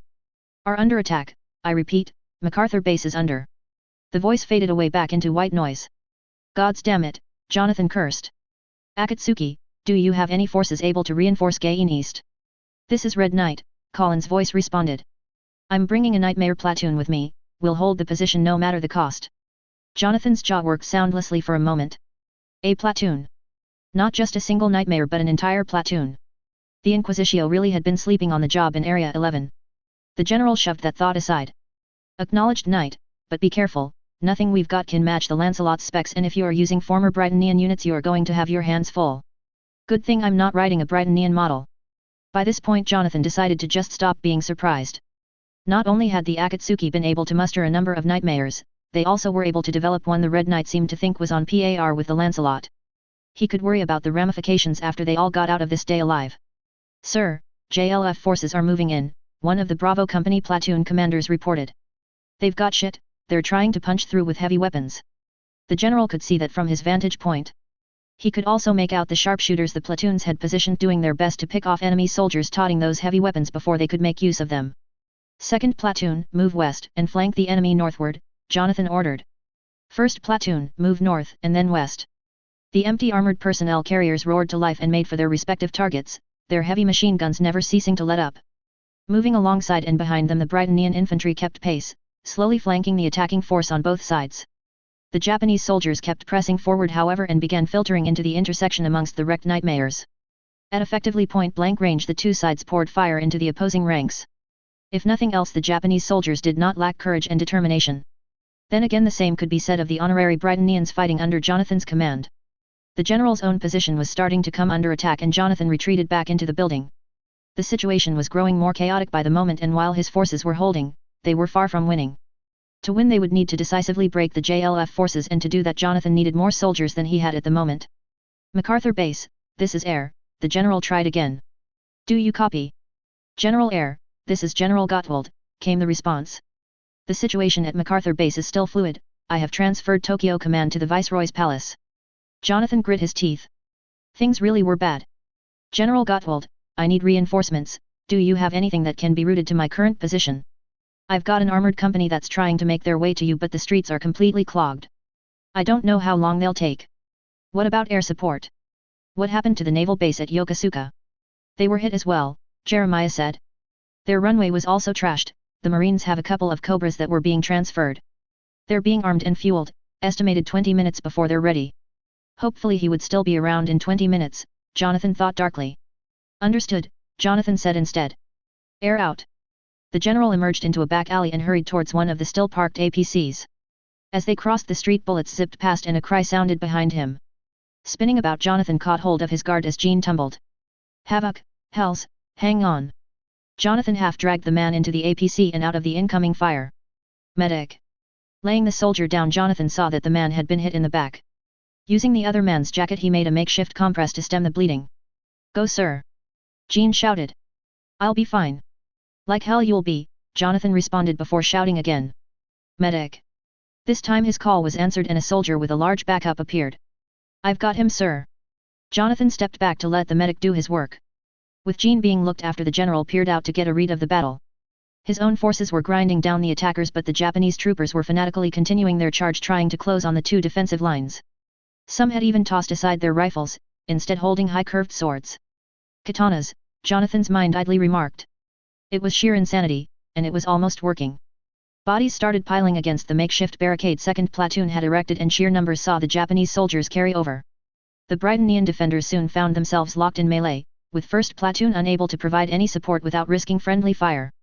One enemy soldier caught sight of Jonathan, gave a crazed scream, and barreled forth. The general had with him his trusty sword, and also his pistol. A quick trio of shots dropped the attacker. Jonathan proceeded to empty his clip into other targets, smoothly slapping in fresh ones as he expended them one by one. Only once he was completely dry did the general unsheath his sword. By then the Japanese charge had mostly been cut down and only one enemy had the honor of falling to Jonathan's blade. In the momentary lull Jonathan took a deep breath and switched over to the command channel again. Repeat, we've got another platoon of nightmares incoming from the west, they're cutting through the Shinjuku National Garden. Jonathan looked southwest, seeing hints of green between the mangled buildings. The gardens were essentially open ground, perfect for maneuvering nightmares. Infantry caught out in the open would be easy fodder for the mechs. Nevertheless if they were not stopped they would have effectively a straight shot at the hospital, and Her Highness. The general looked around. There was only one APC, the others having been taken to perform the flanking maneuver on the JLF attackers. The number of soldiers holding the position was also down to about a dozen or so. They would have to do. Second platoon, Jonathan shouted. The soldiers all snapped to attention. The general nodded to the APC. Get on board, we have new targets. Sir. Jonathan knelt down by Jean and gave the man a pat on the shoulder. Sorry Jean, you'll have to get off here. The man smirked. Ah that's all right sir, I can always ride shotgun with you another day. Jonathan chuckled. Good man. Jean was gently lifted out by the medic and another soldier, after which the hatch to the tightly packed APC slammed shut. Get us south, there's a side street that cuts directly to KO from the garden. Yes sir. First platoon, Jonathan said into his radio. Reconcentrate and take up positions held by second platoon. Yes sir. A few minutes later the APC rolled to a halt at its destination and the soldiers piled out. Hurrying about were other Britannian troops along with clusters of Japanese wearing red armbands, all armed. Not that rifles were going to be of much use against a nightmare. Sir. A lieutenant said, smartly not saluting in the middle of a combat zone. Where are those nightmares? Before the officer could answer, an explosion rocked the buildings to the west. Jonathan glanced over to see 4 of them holding position on the greens, pelting the buildings with fire. Apparently they had learned not to let themselves get drawn into a kill zone. What sort of weapons do we have? Jonathan shouted over the din. Not much sir. The lieutenant cried back. Unless we can hit the bastards from above, we've got nothing to punch through their armor. Perhaps he should not have dispatched Valletta to reinforce the eastern position after all, Jonathan thought grimly. There was no time to recall her however. Jonathan looked at the partially wrecked buildings. On the other hand, maybe he would not need another nightmare to counter the Japanese ones. Sergeant Hawkeye, Jonathan called into his radio, do you have los on the enemy nightmares? Yes sir. Knock on their door please. With all the weapons firing about, it was impossible to hear the sergeant's shots. The anti-material rifle the sergeant used were also well short of being able to penetrate even the weakened topside armor of the stolen Glasgows. The shots did however seem to give the Japanese pilots some pause, as each one momentarily stopped firing whenever a round bounced off their unit. Second platoon with me, Jonathan said to the soldiers that had accompanied him. Lieutenant, keep me updated on the nightmare's movements. Sir. The group hurried towards the shot-up buildings, having little difficulty getting inside and climbing up the stairs. By the time they got to the 3rd story, the general's radio crackled. Sir, the nightmares are starting to push, we can't hold them from this position. Are they coming in between the 2 buildings they shot up? Yes sir, that's what it looks like. Good, pull your troops back to the east side of the avenue. If this doesn't work, do whatever you can to stall them there until reinforcements arrive. Cease fire when I give the order. Yes sir. Good luck sir. Jonathan peered out from the thoroughly wrecked wall and saw the nightmares advance. All right, get rope out and secure yourself to something, the general ordered even as he began doing the same. There's another weakness in the Glasgows, specifically between the neck and the pilot pod. If you can hit the thing just right, it'll sever the data bus between the pod and the control unit for the upper stage. If you're really lucky, it'll even trip the auto-ejection system. We're going to jump onto the nightmares, stick what grenades we have, and then use our lines to swing back into the building. The soldiers looked at him incredulously. Sir, none of us have ever trained for that. Jonathan gave them all a grin. No? Well, any of you that pull this off, I've got a spot in Her Highness Guard for you. That got eyes even wider, not least because over half of the soldiers with him were honorary Britannians. Jonathan gave his rope a tug, causing the others to hurry with their own preparations. The general leaned out again. The nightmares were almost under them now. He fired off assignments for which one the troops should aim for. Ackerman, with me on that last one. If any of you miss, cut your line and get the hell out from under there, he said. Ready. Sir. Jonathan tapped his radio. Lieutenant, cease fire now. Even before the weapons fire died down, Jonathan was starting to make his run. He threw himself out of the building and dropped onto the rearmost nightmare, landing with a thud on its head. Wincing, Jonathan rolled onto the pod just in time for Ackerman to hit. The young woman was able to stick her own landing more gracefully, sliding off onto the shoulder even as the nightmare began thrashing. Pulling a pin, Jonathan shoved a grenade into the crack between the nightmare's neck.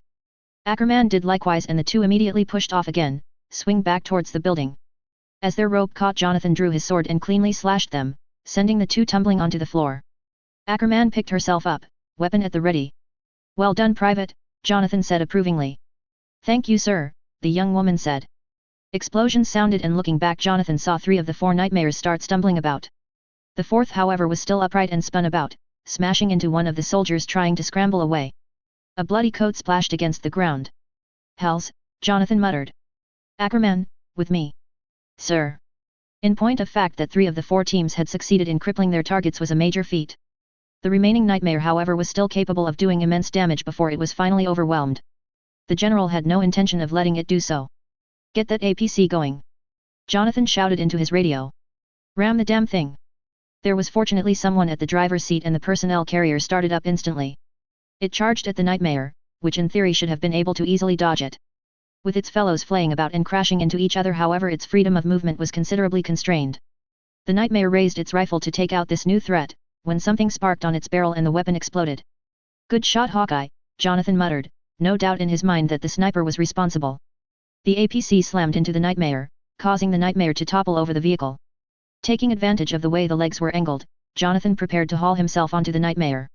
To his surprise, Ackerman beat him to it, leaping into the air and landing neatly atop the pod. Grenade, sir! Jonathan lobbed one up, the private catching it deftly, but before she could pop the ping, the Nightmare rolled over. Gah! Ackerman! Jonathan jumped, somehow finding the strength to grab onto the pod himself while simultaneously grabbing the private. And then he screamed as the Nightmare's hand slammed into him, crushing his legs.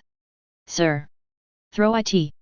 The private popped the pin and masterfully landed the grenade in the crevice of the Nightmare's neck. Jonathan gave the young woman an approving smile. Well done, private! And then his grip loosened, a moment before the grenade went off. End of chapter 43. A shorter chapter than the last one, but we're moving along. It hints at things that will be revealed in detail next chapter when we shift perspectives. By the time the Battle of Tokyo is over and we've gone through the perspectives of the various participants, you guys should have a fairly complete view of what's going on.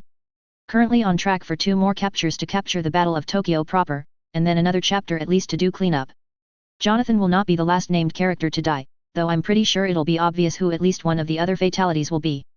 Also, I technically never gave names to the 3 armsmen that were accompanying Yuffie to the meeting with Colin. Inu seems to have had her fans, wonder whether Jonathan had any.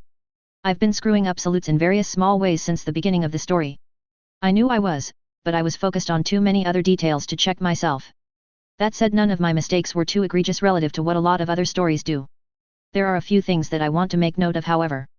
The biggest is the saluting of Euphemia by members of the military in the instances where they're not bowing.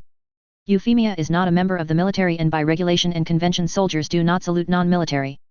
There are however reasons why it is appropriate that she be saluted, some obvious and some not so. The first obvious one is that she's a member of the royal family, and traditionally such members are accorded the respect of a salute on formal occasions. The second is that in the Britannian Empire all persons accorded the title of prince or princess holds a ceremonial, but still real, commission as the formal head of their own royal guard. Note however that said rank is completely outside the chain of command of the Britannian military proper and only has formal authority over his or her own royal guard. So Euphemia actually is also now a brigadier general, if in name only. She draws no pay from it, or rather the pay, or allowance granted to her for her position, is completely used up in the upkeep of her armsmen. The third reason Euphemia would receive a salute is due to her position as Viceroy of Area 11. As Viceroy, she serves as the Governor-General of an area, emphasis on the general part of that role. She is ultimately responsible for setting policy, both military and civil. As such, she is accorded another ceremonial rank, one that does put her into the formal chain of command but is limited only to her domain. Most of the mistakes I've made with respect to the salutes is generally having characters salute when they shouldn't or don't need to. For example, a lot of chapters back, after going through a training exercise in the palace, Valletta runs into Jeremiah and Samantha and salutes them. As they are indoors, there is not a reason for her to actually do so. I believe I've avoided the common mistake of having someone outright saluting the wrong person at least. Whether I'll bother cleaning these minor issues up in the remaster, well, we'll see. Another thing that I've been doing incorrectly is how I refer to the military companies. I should be using letters like A, B, and C, not numbers. That will be remedied this chapter and onward, and probably corrected in my master draft as I find such references during my edit sweeps. One aside regarding Cornelia. Technically, as the highest-ranking uniformed officer in the Britannian military, she shouldn't be in Japan overseeing its military forces, nor should she have personally been leading the campaign against the Middle East. She should be back in Pendragon managing the Britannian military as a whole, and if I was truly insistent on realism, that's what she would be doing. That's obviously not going to work due to the nature of any story set in Code Geass, so all I can do is try to mitigate the consequences. Namely, in practice, a lot of Cornelia's time is spent dealing with stuff sent to her by the general staff in Pendragon, and Andreas is the one that's actually doing the majority of the running of the Area 11 forces.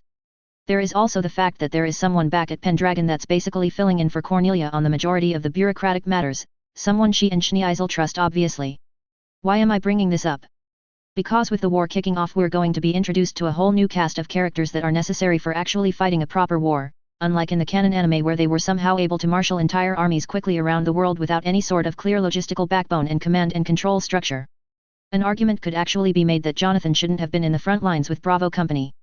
In this case, however, he was already literally on the front lines, and a guard captain, even one that holds flag rank, is generally required to be a lot more hands-on with respect to field operations. This was one of those situations where things really had gotten so bad that a general being in the thick of combat isn't neglecting his proper duty, since Jonathan's immediate and only concern is keeping the JLF away from KO. He's judged that the best way to do this is to personally direct the forces actively engaged against the enemy and so puts himself as close to the action as he can while still allowing him to issue orders as necessary. The consequence of that decision is unfortunately his death, but the battle that he was immediately responsible for was very much a do or die with no in-between, and if in dying he can do, it's a sacrifice he's willing to make. Yuffie knows about CC and her association with Colin. It's through CC that she expects to be able to learn more about Marianne's murder. And Colin and Co would have been told about Lelich and the others' disagents by Todo and the JLF defectors he brought with them. Kaguya would also have shared what she knew with Colin. The only thing that I'm really hand-waving here is Colin not inferring that Lelich Lamperouge might be Lelich 6 Britannia, since Colin knows Marianne's maiden name thanks to Millie and is also aware that the death of at least one of Marianne's children was faked, so why not both? People are free to borrow my interpretation of Colin's family situation. I don't really consider it that unique per se, it all comes down to how you craft the interactions between the characters. If one doesn't take the effort to give the characters actual personalities, then they will be dull and uninteresting regardless of the backstory. I know that in the past I've had retired Navy read my stories. Do I have any Army readers? Cause there are some things I would like to ask in terms of terminology and procedure. I.e., Jonathan's been killed. How would the next person in the chain of command be notified of this? Though granted, I suppose someone who served in any of the branches might be able to answer.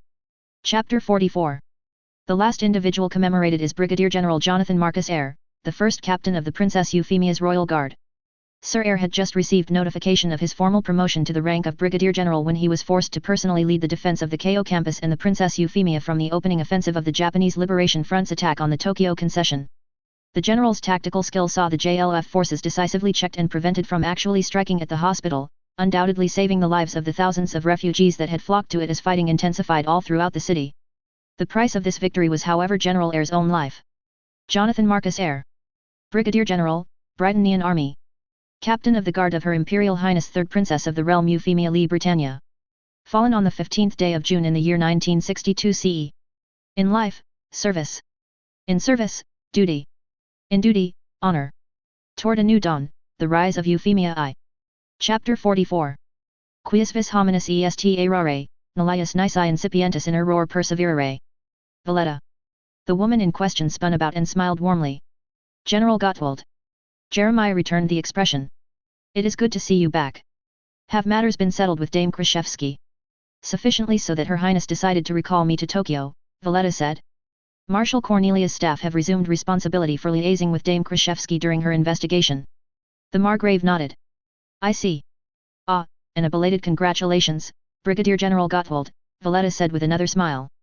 I have every confidence that you will excel in your new duties as you have with past ones. Thank you, Valletta, your confidence means much, Jeremiah said sincerely. The man coughed, seeming uncharacteristically unsure of himself. Incidentally, upon learning of my promotion, my sister arranged the delivery of a bottle of Merlot from my family's vineyard. Would you care to join me sometime in sampling it?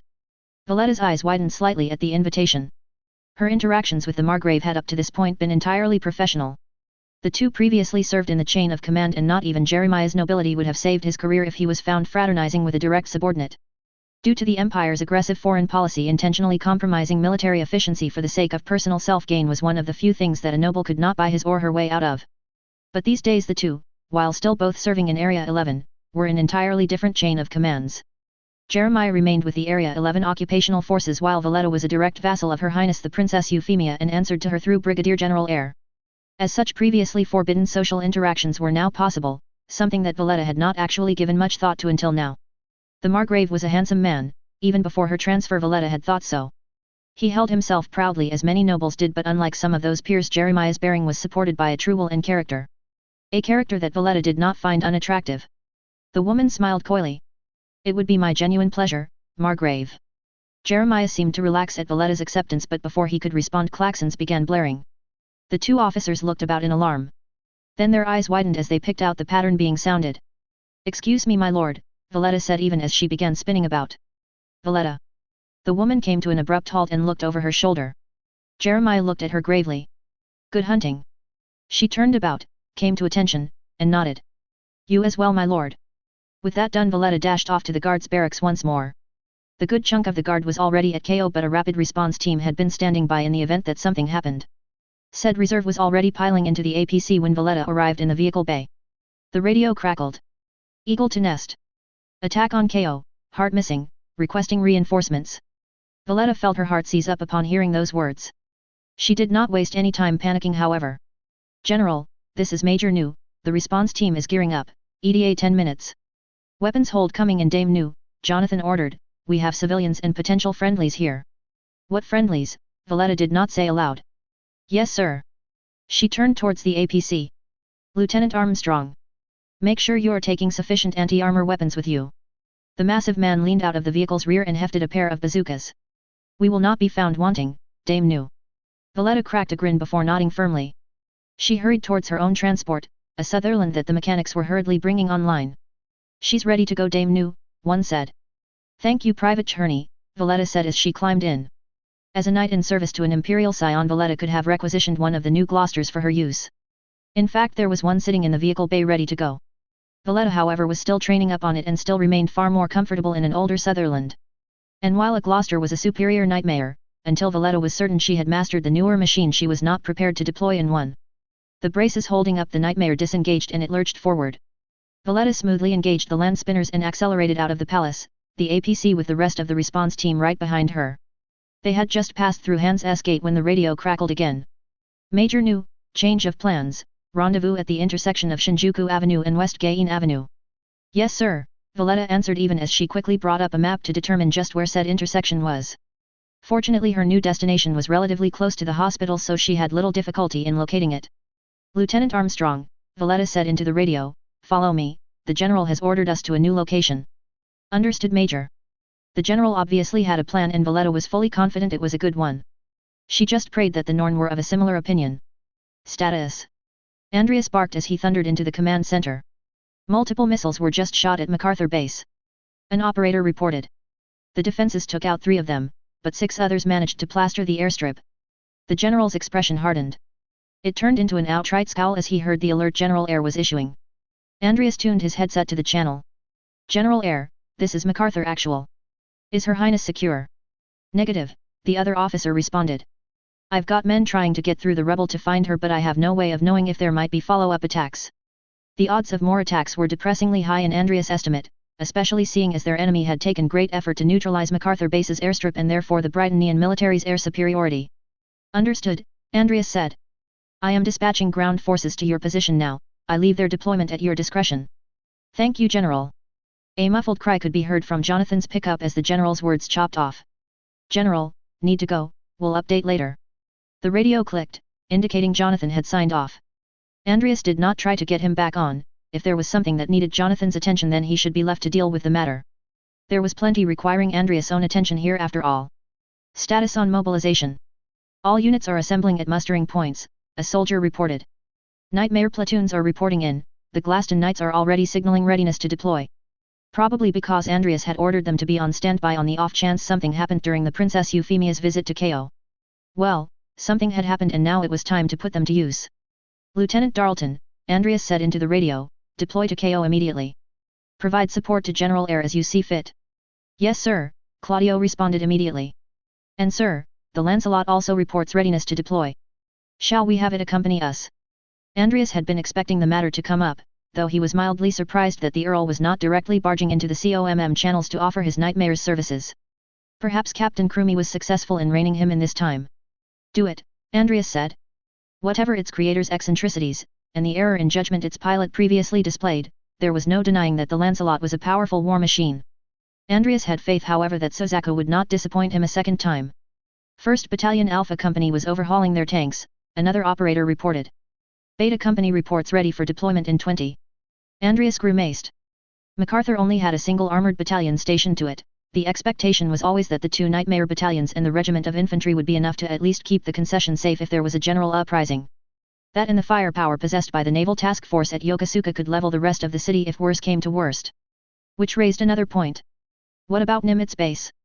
Nimitz reports that their airfield was also bombed, came the response. All of their jets are on dry land right now and the carrier is not prepped for operation. Not surprising since under the original deployment schedule there was supposed to be another 6 months before 7th Fleet intended to rotate its carriers. Deploy our infantry based on condition Zulu Alpha 5, Andreas ordered. Stand up all gendarmerie companies, full tactical loadout. Yes sir. Zulu Alpha 5, one of several contingency plans drafted by the Britannian military to defend Tokyo should it come under attack. When the Brightonnians first drew up the borders between the concession and the rest of the city, they had made judicious use of the rivers that ran through Tokyo to act as natural barriers. While the Arakawa River to the east was wide enough to serve as a natural defense against a large-scale attack, the western border was much more porous despite the best efforts of the Brightonian government. The wall that was erected might have inconvenienced petty criminals and smugglers, but a nightmare or even a sufficiently large truck could be used to punch holes in it. The Brightonian forces stationed in Tokyo did not have nearly enough troops to cover the entire perimeter, and trying to fight purely defensively behind strong points would have simply left the initiative to the attackers. As such doctrine called for Brightonian forces to seize said initiative by launching immediate counterattacks on the incoming enemy, to use their superior firepower and better operational intelligence gathering to the fullest. A significant portion of that better operational intelligence, however, came from the Empire's aerial assets that right now were stuck on the ground thanks to their opponents having the foresight to target the airfields. Without their eyes in the sky, the Brightonian military would need to rely on good old-fashioned field reconnaissance, which meant getting soldiers actively scouting. That was what Zulu Alpha 5 was, forward deployment of a good chunk of the mechanized infantry stationed in Tokyo to aggressively reconnoiter the opposition with nightmares and tanks while keeping the infantry mobile and ready to pounce on any large enemy force the scouts might find. The first step to the plan was to get all of the deploying assets out of MacArthur Base into the city. As Andreas watched APCs, tanks, and nightmares pouring forth, the command channel clicked again as someone connected. "This is Air. Princess Euphemia has been secured." Andreas breathed a sigh of relief. Perhaps he would yet be able to face the Princess Cornelia in the aftermath of this debacle. "I am declaring Akatsuki to be friendlies," Jonathan continued. "Do not engage Japanese forces wearing red armbands. I repeat, Akatsuki are friendlies." A frown reappeared on Andreas' expression. "General Air, this is Darlton. What is going on down there?" "General, the purpose of Her Highness' visit to KO was to negotiate with the Red Knight to come to a peaceable resolution to the conflict between the Red Knights faction of the Japanese insurgency and the Brightonian government. An agreement was reached, but we have JLF forces opposed to such a resolution moving on our position." Andreas' frown deepened. As one of the senior officers in Area 11, he was one of the few who knew the identity of the Red Knight and the appearance of Akatsuki.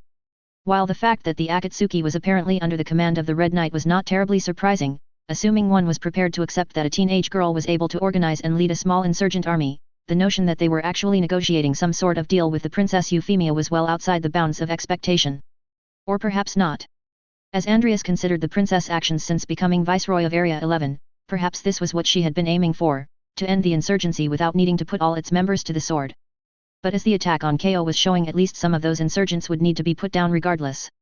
"General," Jonathan's voice sounded again, "Akatsuki sentries are reporting JLF forces moving in at what looks to be division strength. They also seem to have 4 battalions of nightmares." Andreas thought he picked up a feminine voice in the background. "Correction, 4 battalions short a platoon," Jonathan continued, "and they are at maximum 30 minutes out from my position." Andreas' eyes widened. "Get Her Highness out of there now.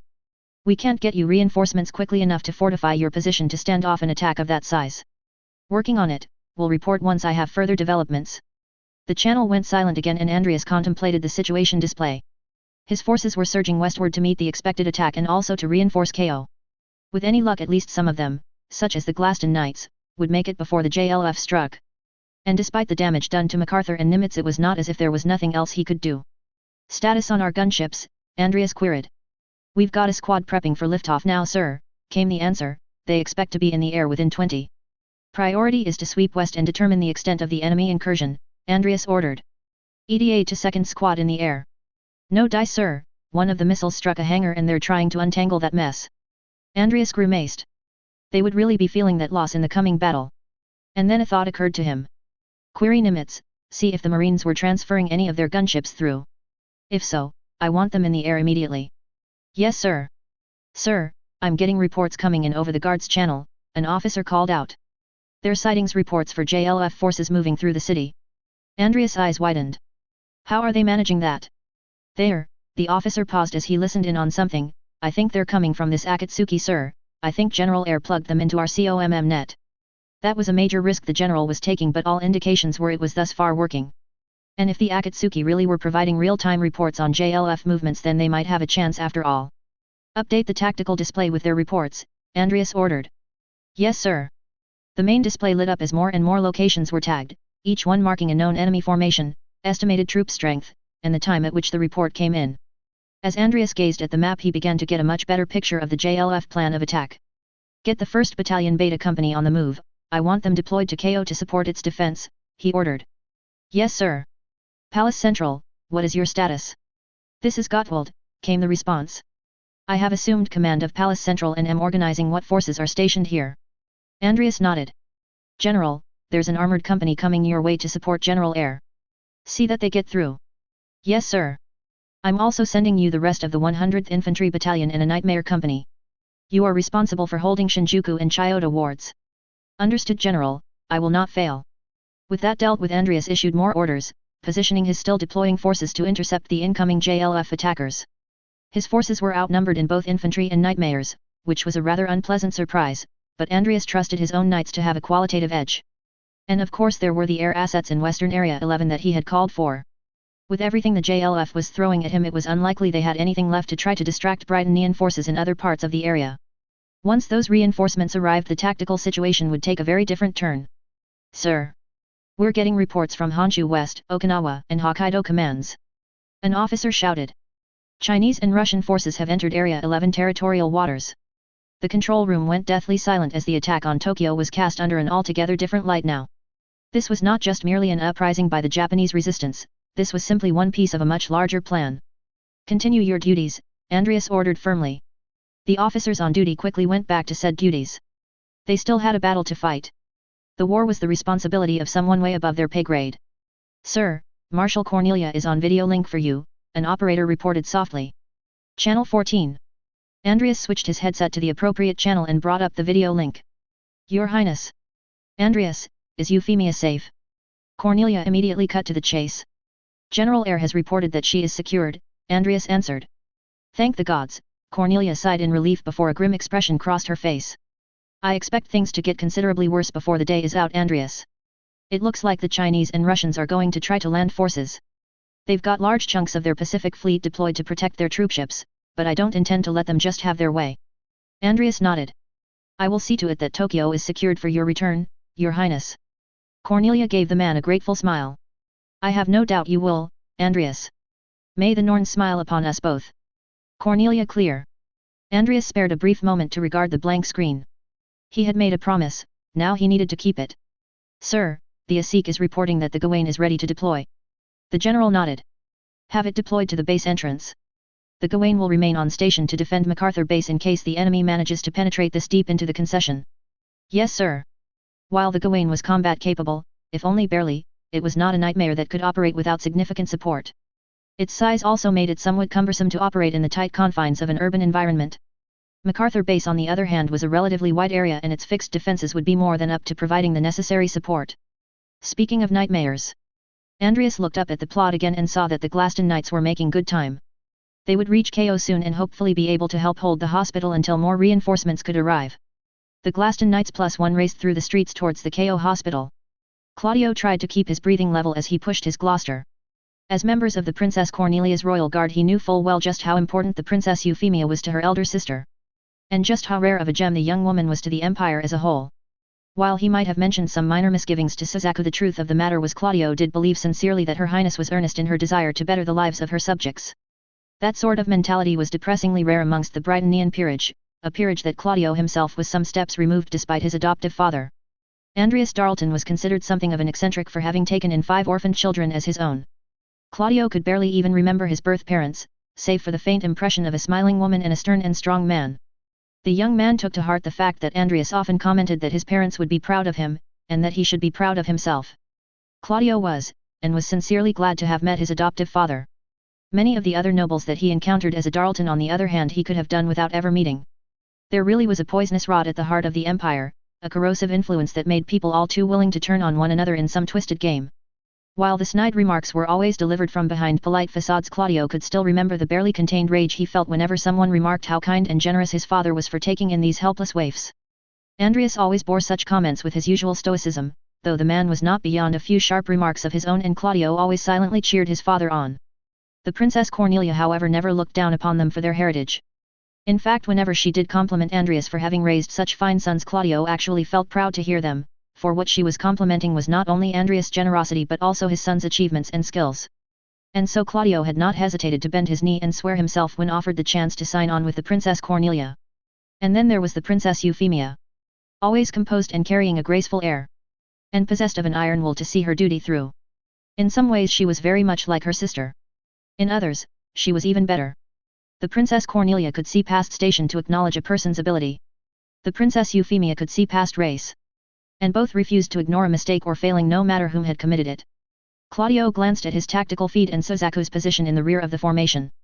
He still did not know exactly what the young man had gotten into trouble for, just that it was serious enough to warrant a formal panel be convened, a panel his father was a part of. Andreas however had remained silent on the matter and Suzaku was equally tight-lipped. That Suzaku was ultimately returned to duty and remained Lancelot's pilot, despite his demotion, suggested his superiors thought the young man was salvageable. And while Claudio himself was disappointed that Suzaku had managed to get into that much trouble to begin with, he was prepared to let the young man earn back his good opinion. That Suzaku was so obviously disappointed with himself for letting down his superiors was a step in the right direction. The nightmares rounded another corner and Claudio activated his mic. "General, this is Lieutenant Darlton, the Glaston Knights and the Lancelot are inbound to your location, ETA 10 minutes. Lieutenant, Jonathan's voice responded, swing north and sweep westward. Keep the JLF forces from making a concentrated push at the Gain strong points." "Yes sir," Claudio answered, "we'll be there." An explosion slammed into Claudio from the left as Bartholomew's nightmare exploded. "The hell?" A split second later Edgar's went up in flames as well. "Edgar!" Claudio spun about, and saw the Lancelot's rifle angle towards him. For one brief moment he froze. That moment was one moment too many. Claudio's body jerked aside as his nightmare was suddenly shoved aside, only for another Gloucester to enter the Lancelot's line of fire. A third nightmare exploded. "David! You son of a bitch!" Alfred sprayed the white nightmare with his rifle, all of the rounds impacting against the green barrier. Seemingly without effort the Lancelot charged the other nightmare, sinking its sword into the mech. As it spun about, the motion dragging the burning nightmare along, the Lancelot once more took aim at Claudio. His own nightmare on its knees and unable to get up in time, the young man reacted instinctively. He punched the ejection button, and watched in horror as the last of his brothers was consumed in flames as both their nightmares exploded. Claudio bounced about inside the pod as it tumbled around on the ground. Once it finally skid to a halt the knight pulled himself up. Pushing open the top, he peered out to see only burning wreckage, the Lancelot nowhere in sight. His fist slammed down onto the frame. "Alfred! Anyone?" Silence answered him. There was not even static from his radio. The next word came out in a hiss. It might as well have been a curse. "Suzaku." As an engineering and research group the ASEC the majority of its personnel were not frontline combat troops. Its collection of engineers and technicians were however very competent at their professions and had been incorporated into the base's overall damage control protocols. As a consequence 2/3 of them were away helping in dealing with the aftermath of the airfield strike. The rest were monitoring the Gawain and Lancelot as the two nightmares, Cecile and Lloyd amongst them. Or at least that was what they were doing when the screen suddenly all went berserk. "What?" the woman exclaimed. Lloyd's hands went flying over the keyboard. "Someone's initiated a system purge, we're losing all of our data."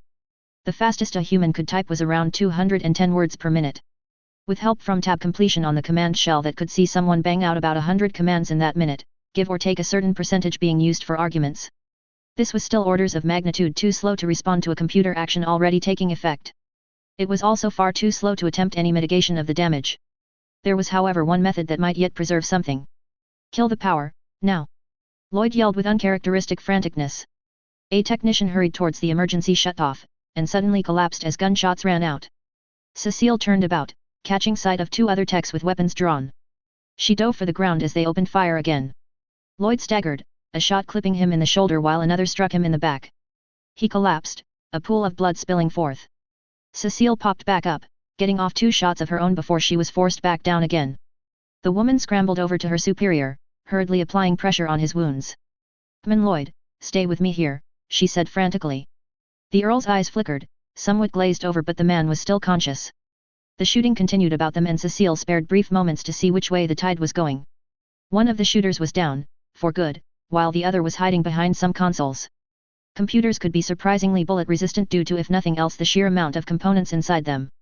They were still pretty poor cover for a gunfight however, and with the balance of forces, the number of people shooting at the technician versus him being alone now, made the conclusion inevitable.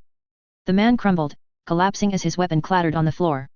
The other techs and engineers eyed each other warily, not sure who else amongst them might start shooting again. And then the building rumbled as a not too distant explosion sounded. Andreas had only a single moment to notice the Gawain was facing towards the main building when its chest opened and the particle weapon mounted on it flared. The next, he was thrown off his feet as the hadron cannon carved a hole through the command center. Screams and cries filled the air, some more coherent than others. Someone managed to hit the panic button and soon klaxons were blaring. Over the ding Andreas could make out a few of the operators frantically trying to alert others of what was happening. MacArthur Base is under attack, I repeat, MacArthur Base is GA. The massive black nightmare had fired again, this time vaporizing a good chunk of the room thanks to the path its first shot cut. All personnel evacuate. Andreas shouted. Men and women scrambled for the exits and Andreas himself was no more composed. His radio was by some miracle still working however and he needed to take control of the situation quickly. Gawain is designated as hostile, terminate with due prejudice, he ordered. All personnel, MacArthur Base has been compromised. Initiate lockdown procedures. As Andreas emerged from the building he saw a few of the soldiers outside opening up on the Gawain with what weapons they had. The Black Nightmare was however a sturdy construct and the small arms and even the few man-portable anti-tank weapons leveled at it were proving completely ineffective.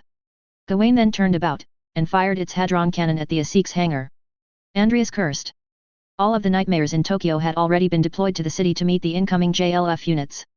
No one had considered the possibility that the enemy might have infiltrated their own ranks, though perhaps they should have in light of what happened with the gendarmerie.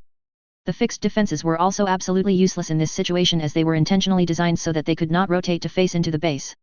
A precaution against their being seized by malcontents to turn against MacArthur, now a limitation that allowed the rogue Gawain to have free rein. Andreas' eyes wandered over to one of the still intact hangars. No, not quite free rein. Stall the Gawain, he ordered. Take it down if you can but keep it away from the vehicle hangars.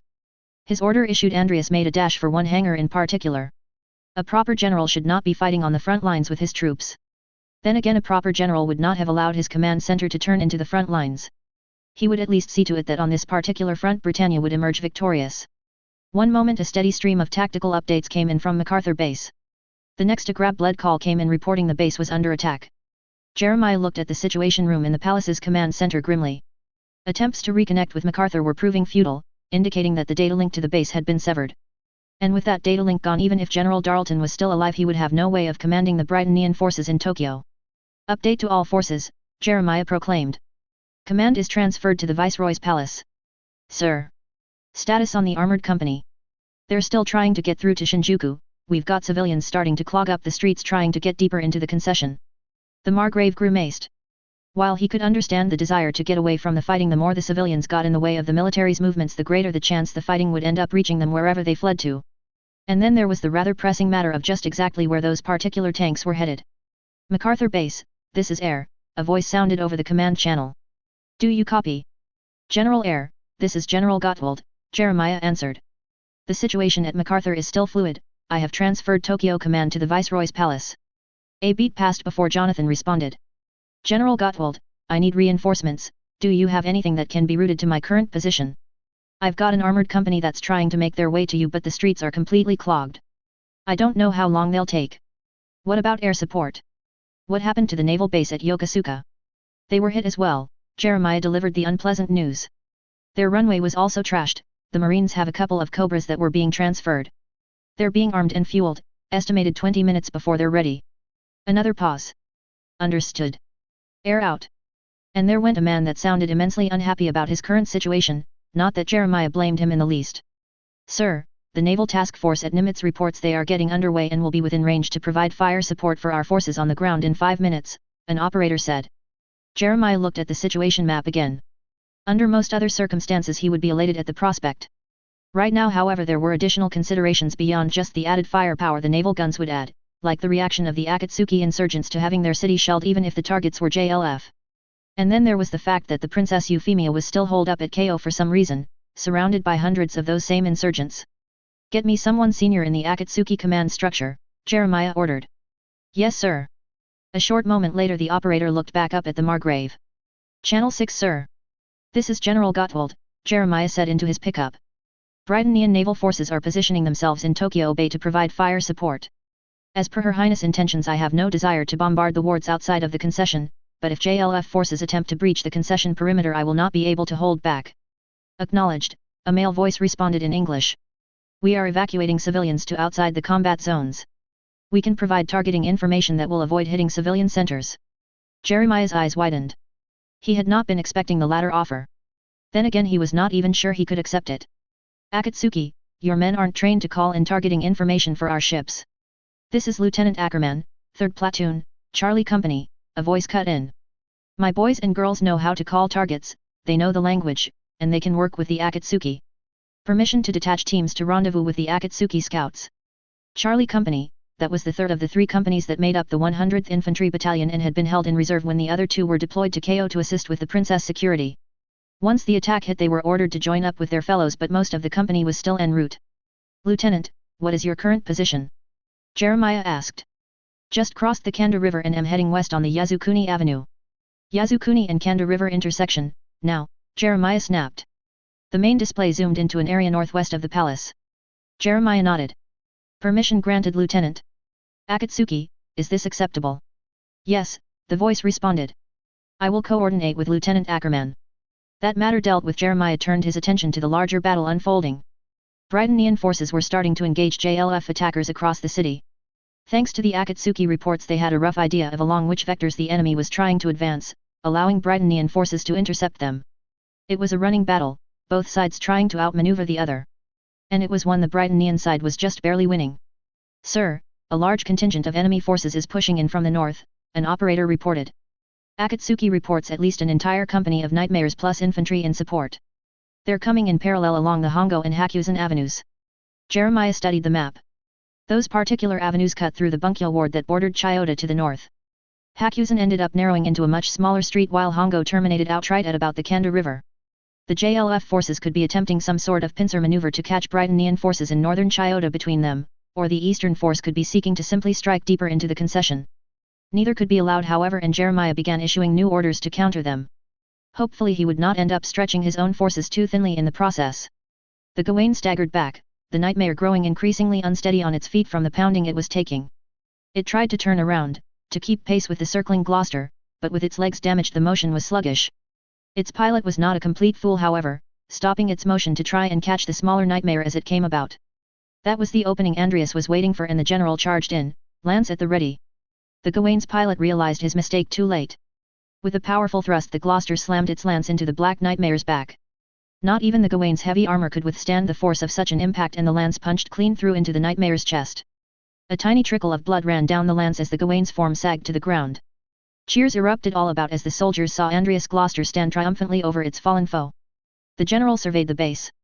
A good portion was thoroughly wrecked, as despite its limited range the hadron cannon mounted on the Gawain was a potent weapon.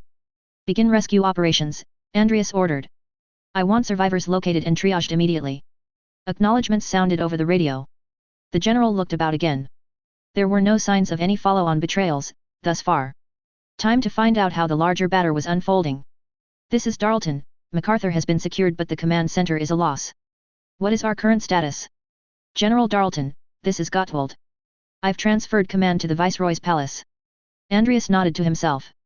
A sound response with MacArthur being removed from play. General Eyre, Andreas continued, has Her Highness be moved to a secure location. A brief moment paused before an answer came. An answer that caused a chill to run down Andreas' spine. This is Lieutenant Mustang. Her Highness is still in surgery and we cannot move her yet. A lieutenant. A lieutenant was the one answering, not the general himself. A terrible premonition flashed through Andreas' head. Lieutenant, he said softly. Where is the general? The silence that followed lasted much longer. I'm sorry to report, sirs, came the answer. General Eyre has fallen. Andreas' jaw tightened. Ever since meeting the man he had regarded Jonathan as a competent, and of equal importance, determined officer. When Jonathan was selected as the captain of the Princess Euphemia's guard, Andreas had every confidence that the man would carry out his duty diligently and with dedication. Now General Eyre had demonstrated the highest dedication his calling could have demanded, the sacrifice of his life to carry out his duty. A tremor ran through Andreas' body, one that the general did not even realize immediately. With that realization, however, came awareness of the anger that boiled within him at having a brother in arms fall. Acknowledged, Andreas managed to grate out. Major New, what is your status? A husky voice answered. Lancelot has been neutralized, sir. I am on my way to KO to assume command. Andreas' eyes widened. What? What happened with the Lancelot? It turned on us, sir, was the reluctant sounding response. I'm sorry, sir, but we still haven't ascertained the status of the Glaston Knights. For a long moment Andreas' mind simply froze. He should have considered the possibility, what with the Gawain going rogue, that the Asik's other nightmare might also be turned against them. Yet even as he fought the Black Nightmare, the thought never entered his mind. Never occurred to him that Suzaku Kururugi might actually be a traitor, not after everything the young man went through to try to prove his worth and dedication. Certainly he made mistakes, but they were mistakes of inexperience, not malicious intent. But if he really had turned against them, turned against the Glaston Knights, there was no ambiguity in his actions. He had forsworn himself to the Empire, to Her Highness, and to Andreas himself. The shaking in the general's body came from more than just mere rage and anguish. It came from pure shock. And then the radio crackled again. "Hello?" A panicked feminine voice sounded. "Is anyone out there listening?" Andreas' head jerked up. Under other circumstances he might have sounded less brusque. As it was, his response was more of a bark than a question. "Who is this?" "Oh, thank the gods!" Whomever was broadcasting exuded relief despite Andreas' tone. "Yuffie gave me this radio, said I could use it to call for help, and I'm calling for help." The confusion of all the officers listening in was now quickly mixed with concern. Yuffie was obviously the Princess Euphemia, and only a few people would dare be so familiar with her. "Young lady, who are you?" Jeremiah asked for all of them. "Millie Ashford," came the answer, "and we need help.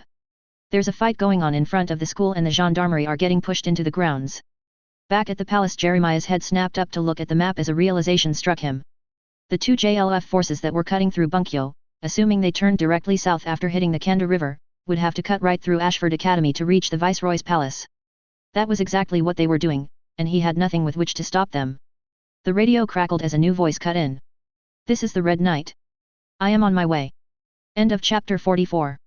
Not quite to Colin's part yet, that will be next chapter and will serve as the climax to the Black Rebellion arc. I think I'll keep it to 3 chapters and then have cleanup take place afterward. Which means in theory I'll have kept to my target of 50 or less chapters for the R1 arc. Only 1 or 2 people seem to have figured out just where I got Jane and her uncle Jonathan Eyre from. A shame. OneDrive has been singularly uncooperative today. I think they're actually suffering from some infrastructure issues.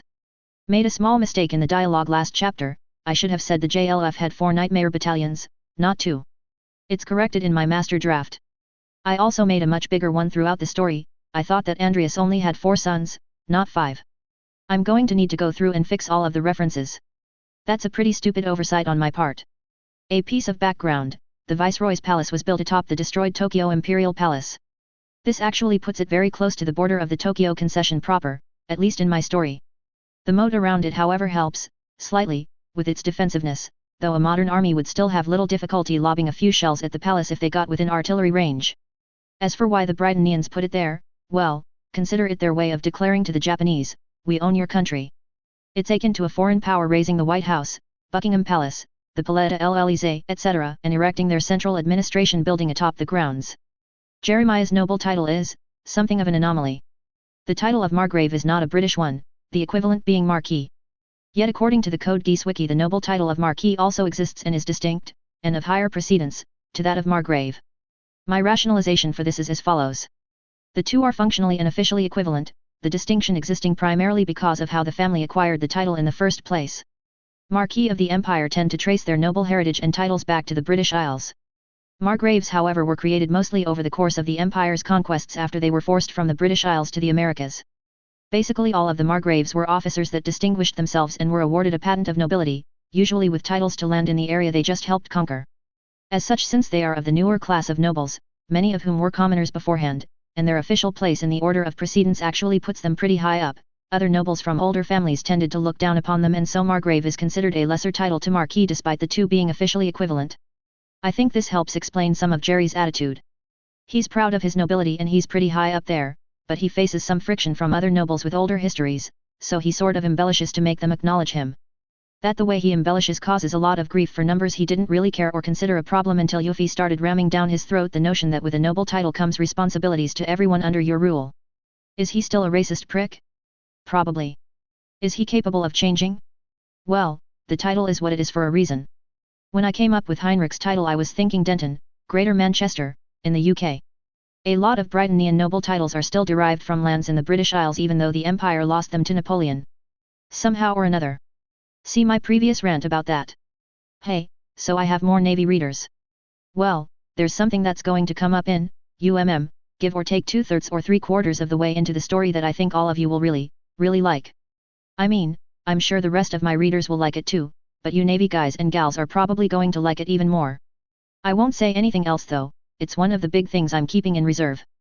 And we're anywhere from 40 to 50 chapters away from that point. Right now I'd count the story as 1/3 of the way through. I have literally no idea how someone is getting any hints of Lelich x Colin in this story. My version of Colin very much wants Lelich dead. He's been responsible for 3 direct attempts on her life thus far, the missile attack on Ashford, the gendarmerie attack right after that, and finally another missile attack on KO. So far Lelich has gotten many of Colin's classmates and now a new killed. If Colin manages to get her hands on Lelich, his death will be quick and painful. Quick because Colin is not going to take any risks with someone that obviously dangerous and she's not a sadist. Painful because she is pissed as all hell at him and wants him to suffer at least a little bit in revenge for everything he's done to her. Note also that very few people have plot armor that will see them through to the end of the story. Yuffie herself is one, and if you read between the lines Millie also has it. Colin can be inferred to have one, sort of. The characters that I have not provided such armor for in the opening snippets are all fair game. Chapter 45. The Great War, a conflict that stretched across much of the globe as the Holy Britannian Empire fought against the Chinese Federation and European Union to determine whom would hold hegemony over the world. To the surprise of many at the time it was the Europeans and Chinese that fired the first shot, launching simultaneous attacks on Japan, the Middle East, and the Philippines. While European forces were successful in driving deep into the Middle East and forcing Britannian forces to withdraw all the way back to Kuwait and Chinese forces striking at the Philippines were able to establish a beachhead on Luzon Island, the combined Chinese and Russian attempt to seize footholds in Japan in conjunction with the uprising by the Japanese Liberation Front fell well short of its objectives. Chinese forces found themselves unable to overcome the stiff resistance put up by the Marine Division on Okinawa and what forces were landed were quickly overcome. The Russians fared slightly better, putting 2 battalions on the shores of Hokkaido. Unfortunately for the invaders the Britannian 7th Fleet was soon able to expel the Russian Pacific Fleet from Japanese waters, stranding their forces and forcing their capitulation. The JLF uprising in Tokyo also failed to seize control of the city, with Britannian troops supported by the Akatsuki resistance group led by the Lady Colin Statfeld Kaujiki successfully checking their advance and ultimately destroying the JLF in detail. With the empire so roused its political and military leadership set itself to the greatest challenge their nation had ever faced, confronting and conquering the rest of the world. This was a daunting task even for a nation as powerful as Britannia, but its people were not dismayed or discouraged. Many in fact welcomed the outbreak of hostilities, and the opportunity to pay back the European nations that had laid low the old kingdom so many years ago. This was a sentiment that Her Highness the Princess Euphemia not once acted to rein in. Toward a new dawn, the rise of Euphemia I. Chapter 45. Ens petit placidam sub libertate quietum. Todo listened into the radio chatter, his visage grim. He had known that the JLF was no longer what it once was, but to think that they would strike at a hospital, one that served the needs of their fellow Japanese in the Shinjuku ghetto. There was no excuse for such dishonor, such sacrilege. The JLF that he had sacrificed much for was no more. Only a hollow wraith that danced to the strings of those foreign spies remained. His heart ached at that loss. Sir. The man turned aside to see Chiba standing behind him with a grimace. What do we do now, sir? Do we fight our former comrades? Was the unspoken question. Todo sighed. It was a question he could not put off any longer. We prepare to deploy, he said with a heavy heart, and defend the citizens of Tokyo. All of them. A pained expression twisted Chiba's face but she nodded firmly. Yes, sir. The woman hurried over to where the 5 customized Bureikais technicians were already swarming over them, making sure every hatch and port was buttoned down. Akatsuki's internal communications lines were robust if nothing else, and they found out about the attack on KO almost as quickly as the Britannian military command. Standing off to the side overseeing work on one particular nightmare was the Indian woman, barking off orders in English. Sensei, Todo approached her. Raxhata glanced over at the man and addressed him in the English shorthand of his proper rank. Colonel. How quickly can the Gurren be moved? However long it takes Colin to get back here, was the answer. Sensei, Todo repeated. We do not yet know if Colin survived the strike on KO. If she has fallen, we cannot allow the Gurren to fall into Britannian hands. Raxhata raised an eyebrow. You seem very quick to just write Colin off. I have some inkling of the weapons this dis smuggled to my former compatriots, Todo replied. If they really did employ missiles to strike at the KO hospital, Akakashi-san's chances of survival are not high. The Indian woman gave her pipe a thoughtful puff. If Colin's chances aren't high, then what of Her Highness? If the princess was also killed, then there is nowhere in Japan that we could run and hide. The engineer had a point, Todo knew. If the Princess Euphemia was also a victim in the attack on KO, the Princess Cornelia would tear apart the entire area to avenge her. In some ways the lieutenant colonel was still conflicted on what the best course of action was. With this blatant an attempt on the viceroy's life, the Britannian military might discard all restraint and the Akatsuki would be forced to fight them as well as the JLF. If that was to be the case, however, then it might actually be better to fight alongside the JLF, to try to decisively defeat the Britannian forces in Tokyo. But the JLF attack on KO had almost certainly set Akatsuki implacably against it, and any suggestion by Todo to ally with his former comrades would be met with suspicion if not outright hostility. And then the decision was taken out of his hands. "Akakashi's alive!" someone shouted. The other members of the Akatsuki flocked around the man operating the radio. The princess is alive too. And she accepted the deal." Gasps and murmurs sounded, and Todo pursed his lips. Guarded elation and a poignant sorrow mixed within him. If the viceroy really had agreed to the bargain the Akakashi proposed, and assuming she was able to actually keep her word, then the Japanese people would once more be restored their dignity. All it would cost them was the JLF itself. Todo strode towards his own nightmare. Colin did not take much longer to arrive herself, and cheers sounded as the young woman hopped out of the vehicle. "Is the Gurren ready?" she cried. Raxhata smirked and nodded. "She but awaits you to lead her to the dance." Colin nodded. She then turned towards Todo, who was suited up and standing with the rest of his swords. "Lieutenant Colonel," the young woman said. "I intend to support the Britannian forces defending my city from the JLF attack. I need you to choose, now, whether you are going to sit out of this fight or help me in fighting and killing your former comrades." "You believe that the viceroy will keep her word?" Todo asked. A firm nod answered him. Euphemia has too much pride as a noble to break her word, but more importantly she is starting to recognize that attempting to satisfy that pride at all costs can cause suffering. Todo raised an eyebrow. "She is starting to." Colin's eyes darkened. "We had just gotten to that point when the missiles hit KO and nearly killed both of us. And did kill Inu." The Akatsuki members surrounding them gasped at hearing this. All of them knew Inu, whether it be because they were part of Ogai's original cell or one of their closer allies. Even those that only met Inu after joining Akatsuki were taken aback at the news of the young woman's death. The reaction of some however went well beyond taken aback. "Those bastards," Tamaki growled. "We're not gonna just let them get away with that, are we?" "I'm not," Colin said in a harsh tone. "What of you, Lieutenant Colonel?" Todo regarded Colin. "This cannot be about vengeance." "No, it's about making sure the only viceroy that's ever given a damn about our people survives politically to keep giving a damn," Colin responded. "But that doesn't mean I won't take some serious satisfaction from in what I'm about to do." While that was not quite the answer Todo was looking for, at least the girl was frank with her honesty. And ultimately the man could not blame her. He allowed himself a slight sigh. "I will fight, I will defend this city from my comrades whom have so strayed." Colin nodded, and then glanced over at the other four swords. "We follow the Lieutenant Colonel," Chiba said resolutely. The edge of Colin's mouth quirked up for a brief moment. "So you do." She looked back at Todo. "Let's get going." By the time the six nightmares were in the streets, the fighting had already spread over much of the city. Plugged into the Britannian communications network as they were, the Akatsuki was able to determine how the Britannian military was positioning its forces. Combined with their own reports of the routes the JLF were taking, they were seeing some success in getting civilians out of the line of fire. Unfortunately, Akatsuki's manpower was being stretched thin and countless refugees were actually converging on KO itself, perhaps hoping that the forces there could protect them. In the past it would have been unthinkable for Japanese civilians to be heading towards the Britannian military in search of safety.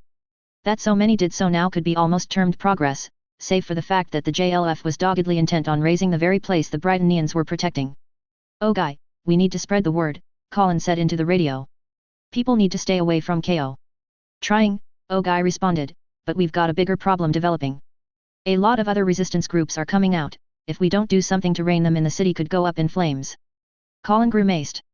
She should have anticipated that possibility. Even if Akatsuki was now the single strongest insurgent faction in Tokyo, it did not actually control the other groups that had not been directly folded in. "Get our contacts to hit everyone they know," Colin said. "They need to stay out of this fight." "Already on it, but I'm not sure how many of them will listen." The girl made no response, instead shifting her attention to her own surroundings. There was a platoon of enemy nightmares racing through the streets along a perpendicular vector. Time to test out just what the Gurren was capable of. She picked up speed. "Swords, keep straight, strafe enemy units coming in on the right on the next major intersection." With her orders issued, Colin herself took a sharp right turn and disappeared into one of the side streets. She could pick up some grumbling by one of the former JLF pilots, Asahina, but none of them disobeyed her outright.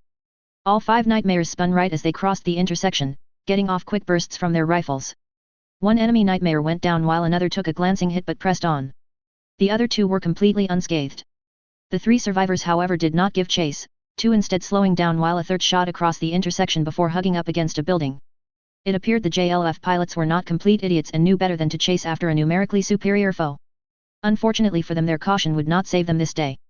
The Gurren shot out onto the main street and Colin fired a tightly clustered burst from her autocannon. The rounds smashed into the pilot pod of her target and left smoking holes from their impacts. The Nightmare collapsed, its pilot dead before he even knew what hit him. The other two reacted quickly, opening fire on Colin as she plowed forth. To their astonishment, Colin threw the Red Nightmare into the air, leaping over their shots. She landed with a hard thud, but her actions were one smooth motion. The Gurren closed the remaining distance with one of the Nightmares and slammed its right claw into it. A moment later the machine erupted into a fiery blast. Colin grinned. The last surviving Nightmare began backing away, spraying Colin's location in a frantic attempt to keep her back. The Gurren was however already moving again and was never where it was when the beret fired. Colin put some distance between her and the other Nightmare, letting off 2 shots of her own. Both scored and the beret was suddenly minus an arm and its rifle. That did it. The JLF Nightmare spun about, deployed its land spinners, and toppled over as another burst from Colin's autocannon blew apart the cockpit. Targets neutralized, Colin reported coldly. We're moving on. Acknowledged, Todo responded. Colin cast her senses wide again. By now it was not just 1 kilometer that she could see, it felt more like 5 or 10. In fact, the amount of information was almost overwhelming, forcing Colin to actually focus to try to see what was going on. She backed off a bit, as if zooming out to reduce the level of detail in order to see the bigger picture. Her headache receded, slightly. And then the girl caught sight of something she was not expecting to see.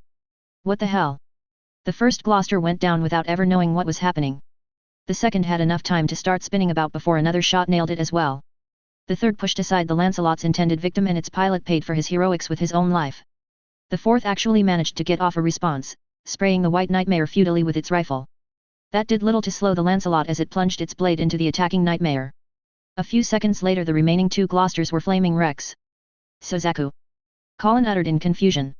What the hell are you doing? The Brightonian command channel crackled. MacArthur Central, Lancelot has gone rogue, I need something to help me stand it off. Static was the only response. MacArthur, do you copy? This time an answer came, though it was not one anyone was expecting. Are under attack, I repeat, MacArthur base is under. The transmission cut out. Akatsuki, a frantic-sounding Jonathan shouted, do you have any forces able to reinforce Gain East? It spoke of the level of the general's desperation if he was actively calling for help from Colin's forces. As it was against something like the Lancelot, Colin only had one thing she had any confidence would be able to stop it, herself. This is Red Knight, she answered firmly. I'm bringing a Nightmare platoon with me, we'll hold the position no matter the cost. Whether out of relief or surprise it took the general a moment to respond. Acknowledged Knight, but be careful, nothing we've got can match the Lancelot's specs and if you are using former Brightonian units you are going to have your hands full. Colin allowed herself a smirk. Good thing I'm not riding a Brightonian model. No response came from the general, either because he could not think of one or he was too busy dealing with all the other fires on his plate. Lieutenant Colonel, Colin said. We have a new target. The Brightonian Lancelot Nightmare has gone rogue and is about to hit the Gain Higashi strong point, we need to take it out. The Kuruiki's gone what? Colin raised an eyebrow, not that the man could see her. You know the Lancelot's pilot. I instructed him in the way of the sword when he was a child, Todo responded gravely. Colin grimaced but steeled herself. Whatever he was before, he has chosen to be our enemy. If you hesitate you will die against the Lancelot, Lieutenant Colonel, especially in a beret. Your concern is not needed Akakashi, Todo said solemnly. I have lived the battlefield many times over. Colin wasted no more words, simply acknowledging Todo's response with a click of her mic before heading off towards the East Gain strong point. They would make it before Sozaku, but hopefully the Brightonian forces would be able to hold long enough. Hope, that was really all they could offer them at this point, hope and prayers. When the sirens went off a collective groan sounded in the hall. More than one student uttered a slightly colorful curse as they put down their pencils and marched out. Bloody rotting time it is for a drill, one student remarked. Cole frowned as he emerged outside. I don't think it's a drill. The other student looked at him before following his gaze. Eyes widened at the sight of smoke in the distance. Oh bugger. All students to the shelters now. A teacher shouted. That got them moving. The attack on Ashford Academy was still fresh in their memories and no one wanted to experience a repeat of that tragedy. In the crowd Cole caught sight of a blonde-haired girl pushing her way out. Millie. The girl in question looked back as she broke out of the crowd. Seeing Cole however she waited for him to get through. Any idea what's going on? Millie's hair swayed side to side as she shook her head. None, but I need to get to my sister. I'll come with, Cole said. At the raised eyebrow he cracked a wiry grin. We're all in this together, no. Millie snorted but made no protest. Man. The two dashed through the campus grounds towards the Ashford family house. Sayoko. Millie called as they burst into the foyer. "Milady," the maid bowed, "already waiting. Sharon has secured your sister in the shelter." "Good. Do you know what's going on?" Sayoko hesitated. "An attack, on the KO hospital." Millie's eyes went wide and Cole sucked in a sharp breath. The princess' visit to KO was public knowledge and it was all too obvious she must have been the target. "Is Yuffie okay?" The maid shook her head. "I do not know, milady." Millie paused a beat. "Does Nunnally know?" "Not as yet, milady," Sayoko assured her. "Good, keep it that way," Millie ordered. "Where's the emergency radio?" Somewhere from her dress Sayoko produced a handset and presented it to the girl. "All right, let's get." Millie. Turning about, the three saw Rivals and Shirley appear through the door. "What, you guys, why aren't you at the shelters?" Millie began before blinking. "Wait, why are you even on campus?" Rivals feigned a cough. "Never mind us, why are you still here?" "And, Cole? What are you doing here?" Pondering how much harder they'll make the questions when I resit for my interrupted A-levels, the young man managed. "Though seriously, you two should be getting to the shelters." Shirley shook her head. "Not without all of you and Nunnally." "We have a shelter in the house," Millie assured her friends, "we'll be fine. In fact, since the two of you here, you should come with us." Before either of the other two student council members could respond, an explosion sounded in the distance. "Whoa, that sounded close," Rivals said. "Crap, this cannot be good," Millie said. "Sayoko, get them to the shelter." "And what of you, milady?" the maid immediately inquired. "I'm going to try to get a better vantage point, see just what is going on." "Wait, what? No way press," Rivals protested. "We should not be sticking about just to see what's happening." "Rivals is right," Cole said. "This is the military's job, we shouldn't be getting involved." Millie turned to Cole and gave him a flat look. "And what happens if the fighting drifts towards Ashford? How will we know if we need to evacuate outright if someone doesn't keep watch?" Cole returned the gaze before sighing. "We won't. Which is why I'll go keep a watch, and you head down to the shelter with the others." "Wah, Cole, you can't do that." Shirley spoke up. "I can and I will," Cole said and reached a hand out. "The radio please, Millie." The expression on Millie's face shifted from surprise to worried to finally resigned. She placed the handset in Cole's palm but did not let go.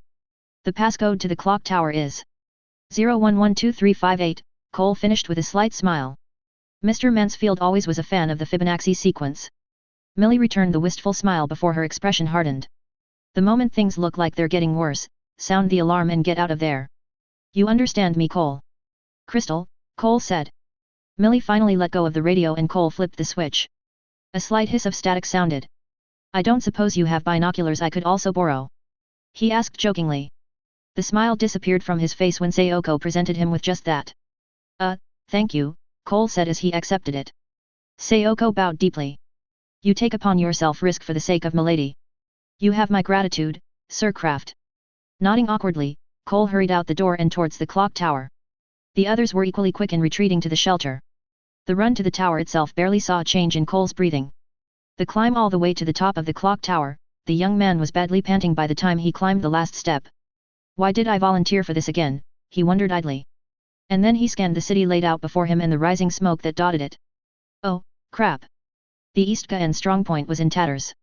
JLF forces were pressing hard and with the Lancelot supporting them the Britannian forces were being quickly overrun. Valletta cut through the Japanese troops, trying to run down as many as she could. They were swarming, taking advantage of the holes the Lancelot had blown in the defensive perimeter to try to reach the hospital. So far by some miracle the platoons of the 100th Infantry Battalion were holding, but the cost was horrendous, and all Valletta's efforts could not change that, not with the White Nightmare constantly haranguing her. As if summoned by her thoughts, Lancelot shot out from around the corner, sword swinging at Valletta Sutherland. The knight emptied her rifle at the White Nightmare but a green sheen absorbed every shot. There was no time for her to dodge, instead Valletta thrust out her rifle and used it to block the slash. The weapon predictably did not survive the impact but it blunted the attack just enough for her to spin around and emerge relatively unscathed. Escape however was not Valletta's goal. She fired her slash harkins at the Lancelot, tangling its arms and immediately began reeling in. Electricity cackled on the Sutherland's arms as she smashed the batons mounted on them into her opponent. The Lancelot shuddered for a single moment before it managed to slam its leg into Valletta's Sutherland. The force of the blow sent the purple nightmare tumbling back and Valletta found herself completely exposed as she tried to get back up. Suzaku however did not intend to give her the time to recover, raising his sword to deliver the killing blow. An explosion clipped the Lancelot as it suddenly jerked back and Valletta immediately seized the opportunity to retreat. She threw the land spinners into motion despite the awkward angle, kicking up dust and rubble as her nightmare scrapped the road until she finally got it upright. Out of the corner of her eye she saw a squad of 11s, no, honorary Brightonians, continuing to fire upon the Lancelot even as they came under attack from more JLF soldiers. They were, risking their life to help Valletta.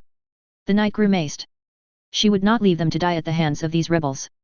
Despite losing her rifle, Valletta was not completely unarmed. She pulled out her backup pistol, ignored the Lancelot, and pounded a group of Japanese insurgents with a quick burst. Considering the sheer size of the rounds on the pistol, that and the fact that the secondary weapon was intended for an anti-infantry role in the first place, there was little but bloody pulp left in the aftermath. Valletta took aim at another group and they too met equally grim fates. A lot of things still needed to go right if she was not to share that fate as well, however. Even as Valletta fell back, trying to support her comrades as she did, Suzaku had not let up. The White Nightmare quickly closed the distance and executed a series of slashes. Valletta managed to evade the first two, but the third was simply too fast. The armor on her nightmare gave with a sickening crack as the sword drew a nasty gash across the front. Inside the cockpit the displays began fritzing as the system tried to fall back onto undamaged data links. The timing could not have been worse. Another explosion sounded, but this one caught the Sutherland instead. The nightmare came crashing down and Valletta jerked about in the crash webbing. She pulled on her joystick and could feel the joints strain as the Sutherland tried to rise. Tried, but ultimately failed. Damn it, hold together a bit longer. Errors popped up across several displays, but the main projection was finally stabilizing. What it showed, however, was several squads of Japanese soldiers advancing, with the Lancelot at the fore. Oh hell, Valletta muttered. The Sutherland was trashed, that much was evident. She might get off one more shot with the pistol, but its rounds would be absolutely useless against the Lancelot's armor, never mind its shield. She might be able to nail some of the advancing soldiers though, kill enough of them such that if she ejected immediately afterward, she would have a chance. Valletta gripped the sword at her side. She might die this day, but she would not go down quietly. And then, the Japanese soldiers suddenly scrambled for cover as a flurry of fire swept through their ranks. The Lancelot too fell back, maneuvering behind cover as suddenly 6 more nightmares appeared. 5 of them looked vaguely like Glasgow's, though obviously modified. The last though looked nothing like any nightmare Valletta had seen before. While the others sported a thick red band across their left arms, this one was a bright crimson all over. Red. A red nightmare. Valletta frowned. The Red Knight. Lancelot is backing up, Chiba reported. It's swinging north again. I'm on it, Colin said. Lieutenant Colonel, take the swords and support the Brightonian forces against the JLF attack. If they manage to break through, it'll be a bloodbath at KO. Understood, a noticeably unhappy Toto responded. It was no small thing, to ask the soldier to fight against his former comrades. The truth, however, was as Colin said, they would not stop until KO was reduced to rubble and the princess dead. No matter what, that needed to be prevented. The avenue was already a smoldering mess, wrecked vehicles dotting the road and sidewalks. In that respect at least that was a good thing, anyone that wanted to get through would need to do so on foot. Of course, being on foot also allowed them to filter into the alleys and backstreets, spreading out and avoiding the towering nightmares clambering over the wreckages. JLF forces are splitting up, Senba said. We just need to keep them from concentrating, Todo responded. Any units that attempt to rally on the avenue, scatter them. Sir. The bullets peppering the Boreas did little beyond scratching the paint, and those that dared fire upon the nightmares found the response elicited to usually be fatal. It was now the JLF attackers that were being routed as the 4 holy swords systematically decimated every position they tried to hold. The slaughter was not entirely one-sided, as here and there soldiers managed to pop off anti-armor weapons. Lacking proper coordination, however, the attacks proved relatively easy to evade. Incoming! The warning came a moment too late, however, as Chiba's nightmare came crashing down, its leg blown clean off. The Lancelot glided over the rebel, jumping into the air and brought its sword dead center on the disabled nightmare. Chiba! A crimson blur smashed into the Lancelot, diverting the sword and seeing it sink into the road instead of the downed beret. Letting its weapon go, Lancelot bounced back and landed effortlessly, taking aim with its rifle again.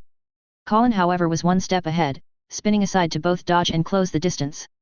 The surgear on her arm glowed and she seized hold of the rifle just as it discharged. Off in the distance a gaping hole was blown clear through a building. Immediately in the Gurren's grasp the railgun exploded as it was pumped full of microwave radiation. The loss of his rifle did not slow Suzaku down much, the Lancelot slipping to the side and grabbing hold of the planted sword. Colin spun about, trying to catch it again, but the White Knight was too fast. Chiba! Are you all right? The girl heard over the radio. My nightmare's been disabled, sir, I'm sorry, the woman responded. Get out of there and link up with the rest of Akatsuki, Colin ordered.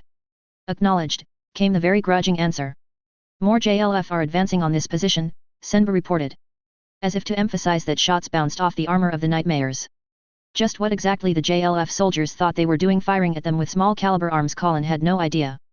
About the only thing they were achieving was drawing attention to themselves. The girl frowned. Except that was exactly what they were trying to do. The Gurren immediately took off.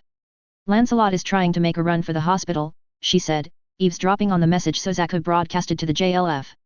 Senba, Asahina, remain here, Todo ordered. Urabe, with me. We will support the Gurren. The three nightmares quickly made a dash southward, keeping the Lancelot in their sights. The surviving Britannian forces saw them coming and frantically poured fire at the Lancelot. With its green shield however it could ignore almost everything they threw at it. Almost, as a rocket shot out from the east and forced Suzaku to duck. Two more armored fighting vehicles appeared, their guns roaring as they tried to keep the Lancelot away. Their backs popped open, disgorging more soldiers. With her sight it was trivial for Colin to see that these two were Japanese, honorary Britannians. It must have been the rest of the battalion that had been deployed as security. With its advance momentarily blocked, Lancelot swung west, trying to maneuver around the strongpoint. Colin was having none of it however, having already swung about and now smashed into the White Nightmare from behind. That should have allowed her to deliver the coup de grace. Instead Lancelot sank a harken into a building and twisted about, tangling Colin in the wire. Instead of blasting her opponent with the surge, Colin was forced to use it to melt through the cabling. That however gave Suzaku just enough time to counterattack, slashing at her with his sword. Colin threw the Gurren to the side, narrowly ducking below the swing and rolling before bouncing her Nightmare upright once more. The Lancelot remained still, as if unbelieving of what had just happened. And then it turned towards the Gurren. The radio buzzed inside the Gurren's cockpit. Colin. The girl's eyes narrowed. Fancy seeing you raising your sword against your fellow Britannians, Suzaku. Then again Colin had already gotten a good look at Suzaku, or rather the inside of his head. The arteries that ran through his brain pulsed sickeningly. The young man was no longer in control of himself. Lancelot shifted its stance, drawing its second sword in the process. You were right, Colin, he said. The Britannians don't want to change, they'll never accept us as equals, only as slaves and servants. The only way for Japan to be free is to cast out our oppressors. Colin tried not to snort. There was little point in arguing with Suzaku, his thoughts were that of someone else now. But then again perhaps she could get through to the idealistic idiot that was buried somewhere in there. Even if he was not able to break free, maybe his internal conflict would give Colin an edge against him. Funny to hear you say that, considering your JLF buddies just tried to murder the one royal that was pushing for change, Colin retorted. If things do end up getting worse for our people, guess who's to blame? The Lancelot's land spinners deployed and the White Nightmare shot forward. Colin was ready however, sliding to the side and evading the other Nightmare's stab. She fired off a quick burst from her autocannon, depleting the last of its ammo. The rounds bounced ineffectually off the Lancelot's shield but Colin caught Suzaku's grimace. Blocking more energetic weapons than small caliber rounds was obviously taking a lot of power. The princess is only one person, Suzaku responded even as he swung one blade horizontally. She is only here at the whim of the Emperor. The moment he's displeased with her, she'll be recalled and the next viceroy that is sent will reverse everything she's done. Which is why we make sure she can't be recalled, Colin said, dodging two more slashes before stepping inside Suzaku's guard. The angle was off to bring the radiant wave surge to bear so Colin had to settle for ramming into the Lancelot with her shoulder. The White Nightmare reared back but did remain steady, impressive considering it lacked the auto-balancing system more easily operated nightmares came standard with. Then again the lack of said system allowed a pilot to more quickly change its motions as the Lancelot shifted into another attack stance almost immediately. Had Colin not seen how Suzaku shifted the controls she would have likely been caught completely flat-footed. On the other hand Colin had seen exactly what her opponent was trying to do so she met the thrusting sword with her right arm, catching the blade. The surge fired off again, slagging the part of the sword it touched and shattering it in two. Lancelot jerked back, just quickly enough to evade a burst of shells from one of the swords. Colin clucked her tongue. She was pretty certain Suzaku did not have her all-seeing eye, yet the Japanese youth was seemingly able to respond to his environment almost as well. Colin tossed aside her shard of the sword. She needed to push herself, and the Gurren, to greater heights if she was to actually, truly, defeat Suzaku and his Lancelot. Boreas, Suzaku's voice sounded over the radio again. I thought that's what they were. That must mean you're JLF. Why are you fighting me? We should be on the same side. One of the Boreas lowered its weapon ever so slightly. Kururugi Suzaku. You would forswear yourself. The Lancelot came to an abrupt halt upon hearing the voice. It did not remain so for long, instead spinning about and charging at the beret in question. Todo opened fire again but Suzaku kept ahead of where the man was aiming. As the distance closed the beret drew a long black sword whose edges began to glow a hot red. The nightmare leaned back, assuming a ready stance with the sword parallel to the ground and pointed straight at Lancelot. Todo-sensei. Suzaku said in disbelief. Why are you fighting against me? At near point-blank range Todo sent his beret charging forth, the glowing sword stabbing at the Lancelot's center of mass. With a whirl the white nightmare parried with its own blade, a shower of sparks flying when their edges met. I sought to teach you the principles of Bushido, of honor, Todo said solemnly. You chose an honorless master, yet still attained a measure of honor with your service. And now you cast it all away. The beret raised its blade in a vertical stance before drawing back and executing a horizontal slash. Lancelot once again parried, its own grip shifting to be more reminiscent of wielding a katana than a longsword. Tell me Suzaku, why have you betrayed those you swore yourself to? Todo demanded. Where did I fail in your tutelage? This time it was the Lancelot that attacked, spinning about and using the momentum to add to the force of its swing. Todo grunted as he felt the impact shake his machine, but he held his ground, if only barely. Have you failed anyone but yourself, sensei? Suzaku responded. The JLF stands on the verge of victory against our oppressors, and you raise your blade against us? Against your fellow Japanese? And for what? So that you can pander at the feet of the Britannians, to ask them to deign to recognize us as a people instead of a mere number. Lancelot pressed forth, pushing Todo back as two more strikes rained down upon the beret. The older nightmare's motors strained under the blows, forcing Todo back into the intersection. Just where he wanted to be. I am sorry Suzaku. Colin shot out from around the corner, her arm alight as it prepared to discharge. The blow should have been decisive, the timing was absolutely perfect. Yet perfect fell just short of the standard set by the Lancelot with its current pilot. Suzaku swung his machine about, catching the Gurren's claw with his remaining sword. The weapon lasted barely a second before snapping outright, but in that second Suzaku used it as a pole to swing about. The Lancelot smashed into Todo's beret, taking the Japanese officer by surprise with the sudden motion. Unable to bring his sword to bear, Todo was helpless as the Lancelot seized hold of his own nightmare. A crack sounded and the beret's sword arm came loose. I'm sorry, sensei. Taking hold of the now free sword, the Lancelot brought it swinging down against its former owner. The beret kicked out, nicking the white nightmare and just managing to tip it aside. It was still not enough to divert the blade entirely, however, that was done as Todo swung the beret's other arm and let the sword catch upon it. All this was merely delaying the inevitable.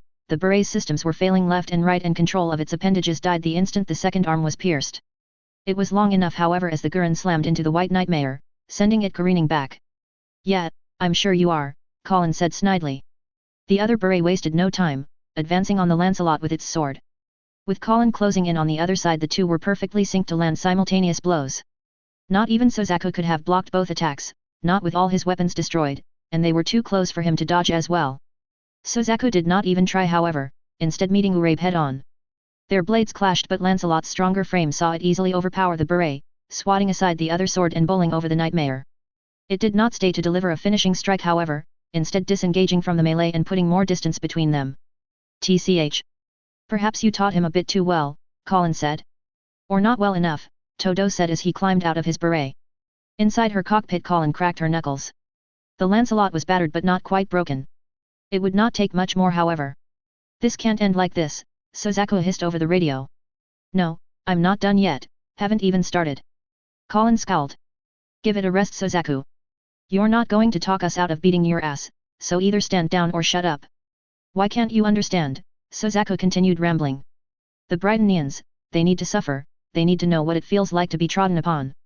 Otherwise they'll just keep stepping over others, keep treating them like dirt. The scowl turned into a frown. This was definitely not Suzaku talking, was it whoever had twisted his mind? And what will making them suffer accomplish? Colin tried. What will that do besides continue the cycle of vengeance and hatred? How many parents and siblings lost someone when the JLF hit Ashford? How many of our people are buried in the rubble at KO? Teach the Britannians suffering? You're doing nothing but bringing suffering to all of us, Japanese and Britannians. Inside his cockpit, Suzaku actually looked like he was struggling with himself. The boy clutched his head, his eyes bloodshot. The blood vessels in his brain were dangerously inflamed and Colin was not sure how much more he could take. Then again, the chances of saving him were non-existent at this point, and if whatever failsafe was put in triggered, she would not be one to protest. The Lancelot was proving to be even more dangerous than in any of their previous counters. Whether it was because of the compulsion pushing Suzaku or it had been upgraded after Colin trashed it the last time they fought, the girl was not sure. Ultimately, however, she was prepared to take any win she could get this day. The youth suddenly seized hold of his controls. Colin frowned. The next moment Suzaku let out a blood-curdling scream as he threw the Lancelot forward. He had completely lost it. There was no tactics, no finesse, to his charge, the young man was simply going berserk. Colin sidestepped, easily dodging the charge even as she gave the Lancelot's legs a good kick. The white nightmare tumbled, slamming hard against the ground. Colin made sure it stayed down as she fired the surger, melting a leg. The Lancelot futilely tried to rise nonetheless. Its efforts were for naught as the Gurren grabbed hold of an arm, twisting it and causing the joint motors to seize up. A sharp whine sounded as the two machines struggled against one another, but the Lancelot was done for.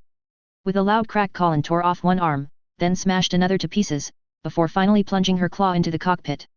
She did not fire, however, instead tearing through the metal armor and thoroughly trashing all of the controls. Bits of the frame peeled away as she pulled back the Gurren's claw, revealing a completely incoherent Suzaku still desperately trying to work the controls. The young man was definitely no longer together, blood leaking from his eyes and dripping down his face. Suzaku. Looking over, Colin saw Todo run over. He was not the only one, as several Japanese soldiers in bright neon colors were also taking up positions, weapons raised despite the Lancelot's effective dismemberment. Todo climbed up into the wrecked cockpit, taking hold of the young man. Suzaku. Suzaku remained unresponsive, still clutching the controls. Colin could hear the sound of sobbing through her enhanced senses, however. What have I done? Colin regarded the boy, finding herself at a loss for words.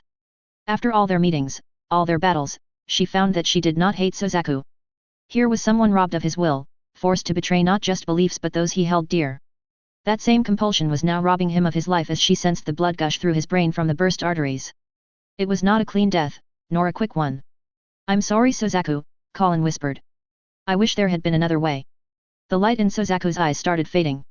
He still breathed, but there was no will behind those breaths, no thoughts that drive them. His grip finally loosened from the controls and his form collapsed into Todo's arms. Would that there have been another way, the man said. Rest, Suzaku. I pray you find a measure of peace. Colin continued staring at the wreckage, those same thoughts still echoing in her mind. She felt no triumph in this victory, no elation or sense of glory. This was war, and Colin found that she did not like its taste.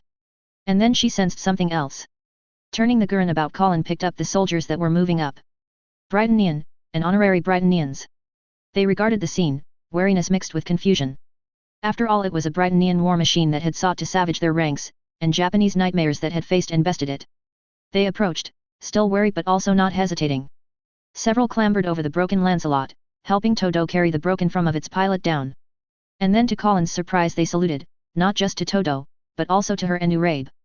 For a moment Todo and the two nightmares remained still, as if transfixed by the sight. Then Todo's arm rose and returned the gesture. Urabe joined in a moment later. Finally Colin too issued a salute. And then the radio crackled. This is Darlton, a gruff voice sounded. MacArthur has been secured but the command center is a loss. What is our current status? Colin frowned. And then recalled that Akatsuki had been plugged into the guard COMM net. Apparently whomever was broadcasting was also doing so on that channel. General Darlton, this is Gottwald, a response came. I've transferred command to the Viceroy's palace. A beat passed. General Air, has Her Highness been moved to a secure location? The response that came was not from the captain of Euphemia's guard. This is Lieutenant Mustang. Her Highness is still in surgery and we cannot move her yet. Colin sighed. That at least meant Ko was still standing. Before she could take any more comfort from that point, however, the radio crackled again. Lieutenant, Darlton said softly. Where is the general? Colin's eyes widened as she made the inference. The response that came confirmed it. I'm sorry to report, sirs. General Air has fallen. Colin stared at the radio. She had only interacted briefly with the general, but even in that short of a time she could tell he was a good sort. Loyal, dedicated, and most importantly, fair and open-minded. With him gone, would Akatsuki's truce with the Brightonian forces still hold? Acknowledged, a pained answer came. Major New, what is your status? Amongst the crowd of Brightonian soldiers Colin sensed a woman toggling her radio. Lancelot has been neutralized, sir. I am on my way to Ko to assume command.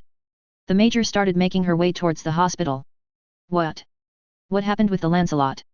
It turned on us, sir, Colin heard her answer reluctantly. I'm sorry, sir, but we still haven't ascertained the status of the Glaston Knights. And that was when Colin made another connection. General Darlton. A close aide to the Princess Cornelia and the leader of the Glaston Knights, a group of knights composed of his adopted sons. Colin winced.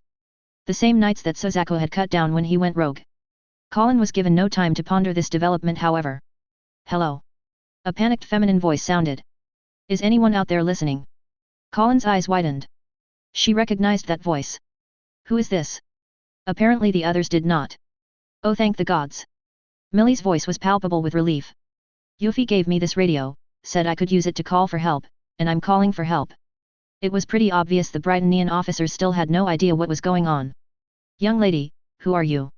Another one asked. Millie Ashford, and we need help. There's a fight going on in front of the school and the gendarmerie are getting pushed into the grounds. Colin felt her chest tighten as those words hit her like a hammer. Ashford Academy, caught in the crossfire yet again. Her grip tightened on the controls. No more, not if she had anything to say about it. The girl activated her radio pickup. This is the Red Knight. I am on my way. End of chapter 45. Okay, that went on a bit longer than I was expecting, so the Battle of Tokyo will take another chapter to wrap up. Japanese is somewhat annoying in so much as for ranks, a lieutenant colonel and a colonel are distinct. In Japanese you can't actually call someone a colonel if they're just a lieutenant colonel, there's no abbreviation like in English. It's why whenever the characters are speaking in Japanese, I use lieutenant colonel when referring to Todo. I suppose I could just be lazy and just refer to him as colonel, but it's the attention to detail that I think sets my story apart from others and I'm somewhat loath to compromise on that, even if it sounds like I'm being needlessly pedantic. CE means common era. And if you read between the lines it hints at something. Inu's passing wasn't really inspired by anything or referencing anything. I just wanted to craft a poignant scene for it and that's what it ended up as. Anyway, I'm sure there are some of you that will be very vocal about Suzaku being taken out of play. I have some thoughts regarding him that I'll share in the notes for next chapter. For now let's see what you all have to say. Chapter 46.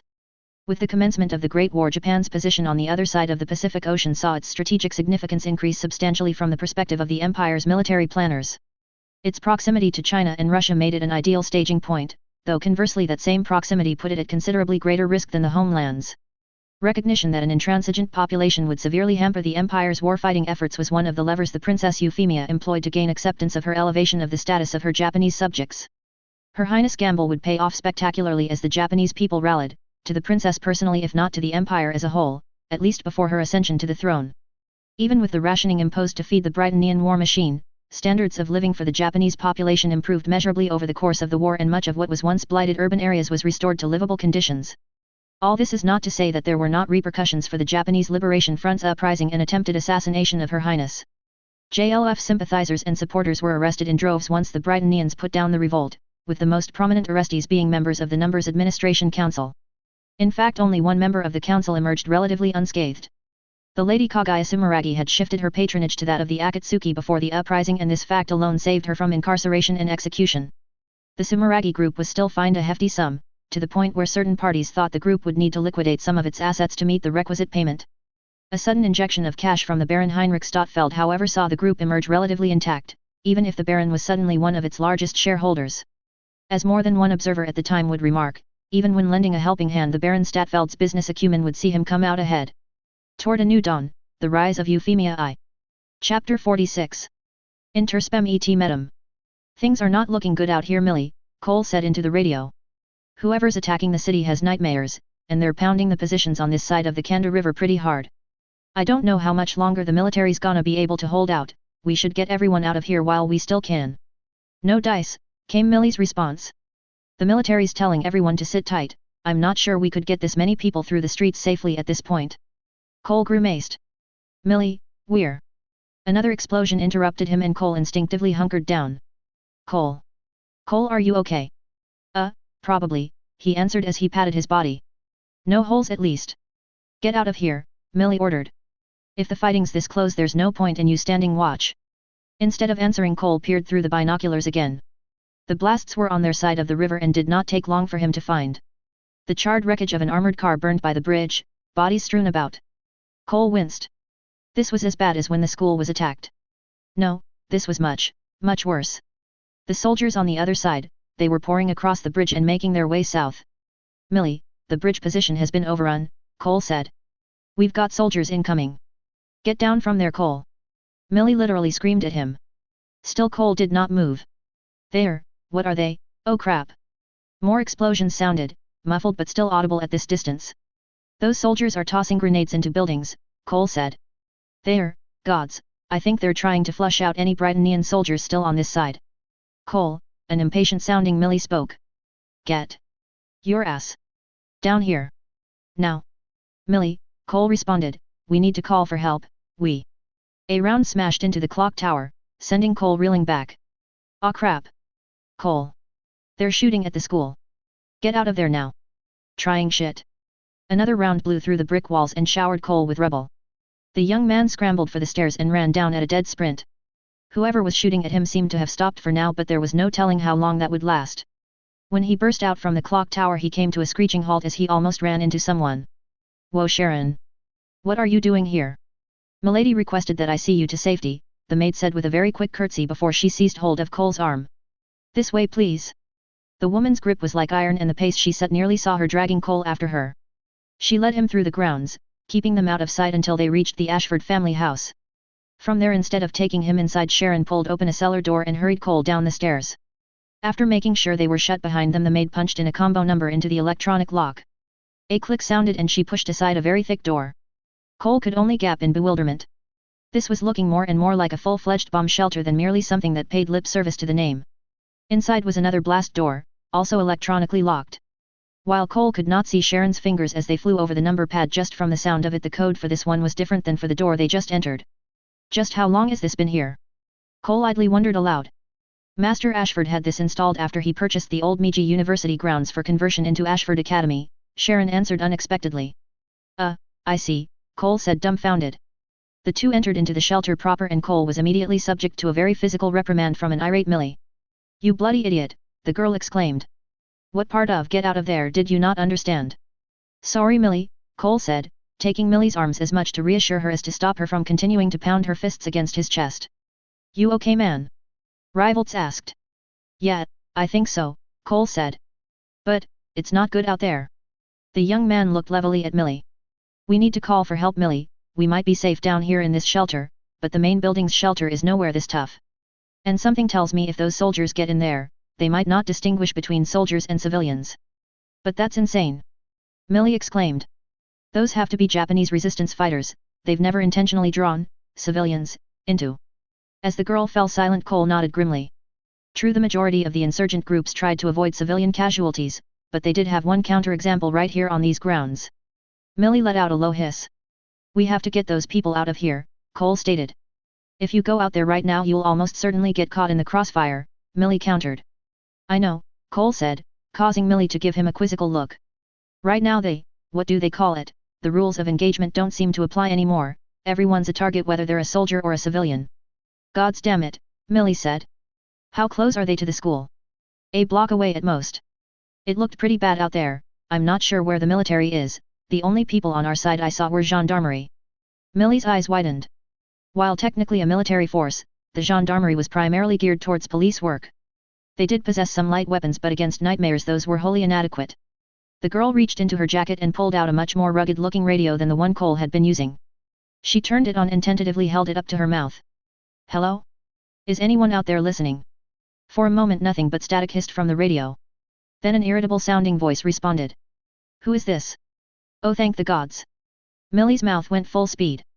Yuffie gave me this radio, said I could use it to call for help, and I'm calling for help. Again silence, whomever on the other end probably trying to figure out just what was going on. Young lady, who are you? A new voice asked. Millie Ashford, and we need help. There's a fight going on in front of the school and the gendarmerie are getting pushed into the grounds. Cole was not sure whether that would mean anything to whichever military officer was on the other end. He hoped it did, that someone in the chain of command would recognize Millie as a close personal friend to the princess and would respond. The way things were, however, even that might not be enough to get the military to send help their way. There simply might not be any help to send. And then a third voice sounded over the radio, one that all three of the students recognized. This is the Red Knight. I am on my way. Cole's eyes flared wide and he sucked in a sharp breath. His next word was a mere whisper. Colin. The distance from KO to the Ashford Academy was approximately 5 kilometers. A Brighton M60 tank could get there in about 10 minutes if it went all out. A Nightmare could do it in 6 thanks to its faster speed and overall better maneuverability. It turns out being able to take corners at high speeds is really useful.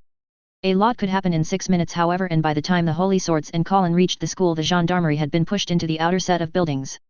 Not that taking cover in said buildings was helping their situation much, seeing as the JLF was showing no restraint in trying to root them out. Not that the gendarmerie was showing much tact in hiding in school buildings to begin with. Bloody idiots, Colin muttered as she surveyed the situation. Urabe, blow through, hard and fast. Disorientate them, then hold position until I give the signal. Roger, came the response. Colin slowed, allowing the beret to shoot past her. As the nightmare came into range it let loose a volley of rounds, smashing apart clumps of JLF soldiers trying to advance on Ashford. Without stopping, Urabe cut across the street, not even slowing for pot shots, before banking hard and slipping behind a building at the intersection. The Gurren followed moments later, barreling right through the momentarily stunned soldiers. Screams echoed as the red nightmare literally ran them over. With a punch it impaled one of the JLF berets. The others tried to maneuver around to get a clear shot, but Colin was one step ahead. The surgeon glowed a bright red in the moment after she gave her victim a hard kick, sending it tumbling towards another beret. A second later it exploded, taking out its compatriot with it. The two survivors tried to open up the distance between themselves and the Gurren, exactly what Colin wanted. Now. From the east Urabe ducked out and let loose, his shots nailing the cockpit of the JLF berets. They did not quite penetrate, but it was enough to disorient the pilots, giving Colin the opening she needed to charge in once more. One of the berets never saw her coming. The other had just enough time to realize it was alone before meeting the same fate. The initial wave defeated, Colin took a moment to examine the downed enemy nightmares. One of the rifles was still intact, so she grabbed it. Without two proper hands it would be a tad difficult to shoot accurately, but it was still better than nothing. She really needed to see if something could be done to increase the magazine size of her autocannon. "This is Red Knight," Colin broadcasted on the guards channel. "Ashford Academy is temporarily secure. Can someone get the gendarmerie the hell off the school grounds? At this point they're just inviting the JLF to gun down everyone on campus by hiding in its buildings." Without waiting for an answer, Colin switched channels. "Head north, we'll flank the JLF position at the bridges." Before she could follow the other two nightmares, however, a shrill, almost petulant voice sounded over the radio. "Colin. Is that you?" The girl froze in her tracks. No way, there was no way Millie was brash enough to use a military channel just to yell at her. But then again, this was Millie Ashford. Colin groaned. "This is not the time, Millie," she responded despite her better judgment. "Like hell it isn't. Do you have any idea how worried we've been?" "Millie, the channel you're using is the command channel for the Princess Royal Guard," Colin said. "Clogging it up right now is a really bad idea." That seemed to get through to the usually indomitable Ashford girl. That did not mean, of course, she was going to let Colin have the last word. "All right, but you owe us an explanation after all this is over, Colin. And Cole an apology for all the grief you put him through." Colin froze up. She gasped at the radio, a torrent of emotions whirling inside of her. Cole had been worried about her? No, that was a stupid question. Of course he had been. The last time they saw each other she was getting shot at by the gendarmerie. From what the princess said, he had been worried enough to go to her for answers. And probably did so via Millie. A pain of guilt shot through Colin. Millie, Cole, even Shirley, Rivalts, and Nina. Despite it all she did consider them friends. And she had been lying to them the entire time. That her reasons for doing so were good, sound ones did not change that fact. She did need to apologize to them, and she would. But first she needed to make sure all of them would live through this day for that apology to happen. Status. Jeremiah snapped to attention as Andreas entered the command center. "Our forces have managed to check the JLF advance, sir," the Margrave answered. And then added almost grudgingly. "Akatsuki forces have been providing significant support in terms of intel and also some combat assets. Assets such as that platoon of nightmares." Andreas remarked flatly as he stood beside Jeremiah. "Yes, sir." Andreas sighed. "We were careless. And sloppy." To that Jeremiah did not offer an opinion or argument. The lieutenant general was right after all, they had been careless to allow insurgents to acquire modern weapons in such numbers. As outdated as the stolen Glasgows were, they were still potent, and 4 battalions of nightmares was nothing to scoff at. Then there was the Crimson Nightmare that was obviously being piloted by the Red Knight. "The situation at the hospital," Andreas continued. "Stable. Her Highness is out of surgery and Major New is organizing a convoy to bring her back to the palace." "Does she anticipate any trouble from the Akatsuki forces in that regard?" The unspoken question, was Akatsuki hoping to use as leverage the fact that for now the princess was effectively sequestered in the middle of the Shinjuku ghetto, surrounded by their own forces? "No," Jeremiah answered. "In fact, indications are Akatsuki wants Her Highness evacuated almost as badly as we do." Andreas raised an eyebrow. "Oh. If nothing else, Her Highness' presence makes KO a high priority target for the JLF, and there are countless civilians seeking shelter on its grounds," Jeremiah explained.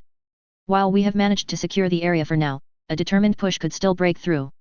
The civilian casualties were that to happen would be substantial." The general acknowledged the point with a nod. For all his stoicism, however, it was clear that he was still somewhat distracted. Brytonian forces had found the wreckage of the 5 Gloucesters the Glaston Knights used. 4 of Andreas' sons were confirmed killed in action while a 5th had managed to eject. Thus far there was no sign of Claudio however. The 2 officers continued observing the situation, Andreas getting a feel for the flow of battle once more while Jeremiah continued issuing orders. The JLF's initial thrust had managed to cut deeply into the city, even managing to breach the concession in several places. Its attempts to consolidate those gains with its infantry forces however were quickly dashed once the Brytonian navy came into range of the city and began bombarding those positions. Such actions were not without cost. The guns on the Missouri had an effective lethal radius of several hundred feet, and while the cruisers and destroyers were not quite that destructive, the use of naval fire support had seen several blocks effectively leveled. "Sir, enemy forces are starting to pull back from the Tato, Chuo, and Bunkyo wards," an officer reported. "There, converging towards the northwest." Jeremiah frowned as he studied the estimated rallying point. "There's nothing of strategic importance in that area." "No," Andreas agreed, "but there is something of great worth to the immediate south of that position. They're preparing for another push on KO." The Margrave's jaw tightened. The lieutenant general was right. By bringing their surviving forces around, the JLF could make one final push against KO. Estimates were that the enemy was down to a third of their original numbers in Nightmares and probably half their infantry. There was no chance of them militarily defeating the Brytonian forces at this point, and the JLF leaders probably knew it. Knowing it, the bastards were going to try to make the victory as bitter as possible, or so Jeremiah assumed. "This does not make any sense," Andreas said with a frown. His superior obviously thought otherwise. "Sir, their target is obviously KO, but the JLF are going to extreme lengths trying to murder Her Highness. First the missile strike on the hospital, then their deployment of an entire Nightmare company against the defensive positions General Air established. Now this? How much greater of a chance would the JLF have stood if they employed those assets against military targets?" The general had a point, Jeremiah realized as he too began to frown. Originally the Margrave simply assumed that the JLF wanted to murder Her Highness because of her position as viceroy. Except if the insurgents' goal was to force the Brytonian forces to capitulate militarily, there was no need for such vehement attempts on the princess. True, Her Highness' death might have been powerful symbolically, but all that was liable to do was piss off the Brytonian military enough to pull out all the stops and simply level most of Tokyo to ensure the JLF's destruction, civilian casualties on both sides be damned. "There is something we do not know," Jeremiah said. "Some piece that we do not understand." "Indeed. But our duty now is to ensure Her Highness' safety." Andreas leaned forward against the console. "Status on the gunships?" "We've lost half of the Cobras, sir," came the response, "both ours and the Marines. The JLF are equipped with some very good anti-air missiles and they haven't been shy about using them." Andreas grimaced.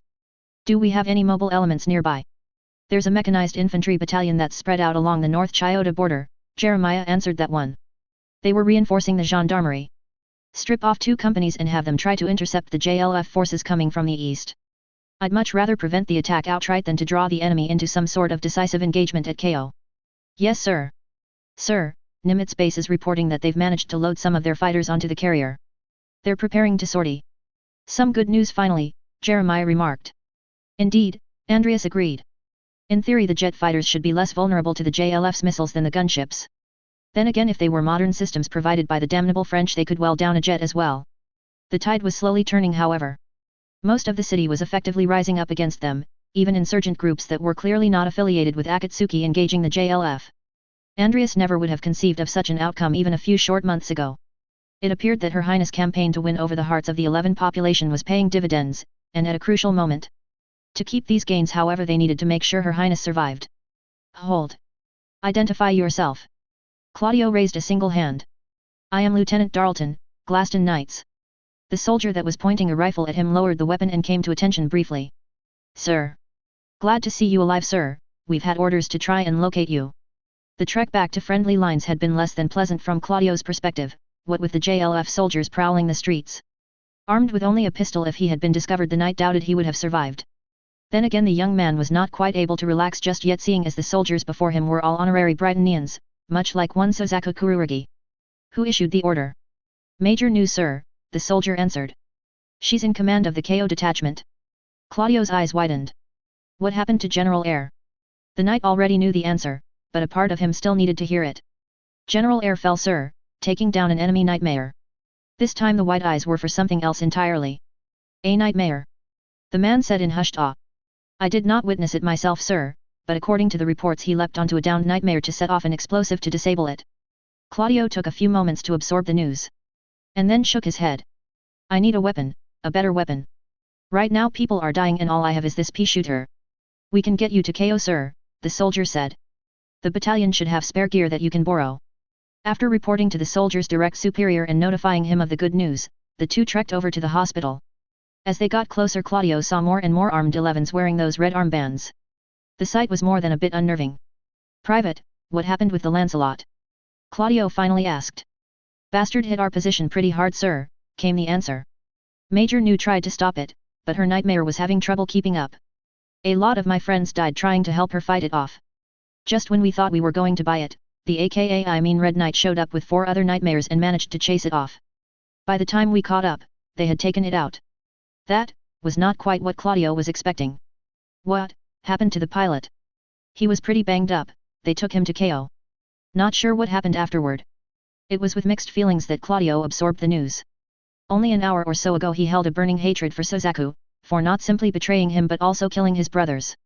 He had wanted the youth to die by his hands, or even better the hands of his nightmare. Even though the brief time since the betrayal had seen his anger diminish, if only slightly, he still very much wanted the 11 dead. Instead not only was he still alive despite having been defeated but he was being treated in a place Britonian soldiers had died trying to defend. The notion made him sick.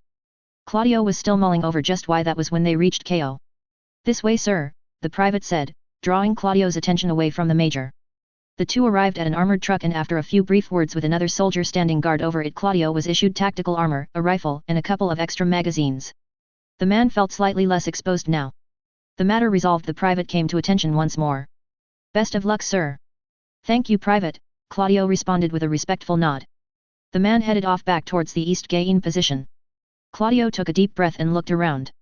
There were even more of the red-banded 11s, and it was not just small arms they were wielding, but also light weapons such as machine guns and even 1 or 2 anti-tank missiles. If he recalled correctly these people were the Akatsuki, a resistance faction that General Ari had declared as friendlies before his death. Claudio had his reservations on that point however. Giving himself a shake the man headed towards another officer in the colors of the Princess Euphemia's guard, one that looked slightly less harried than the major. Sir, Claudio said. Lieutenant Claudio Darlton, reporting in. The man's eyes widened before he nodded. Lieutenant Roy Mustang.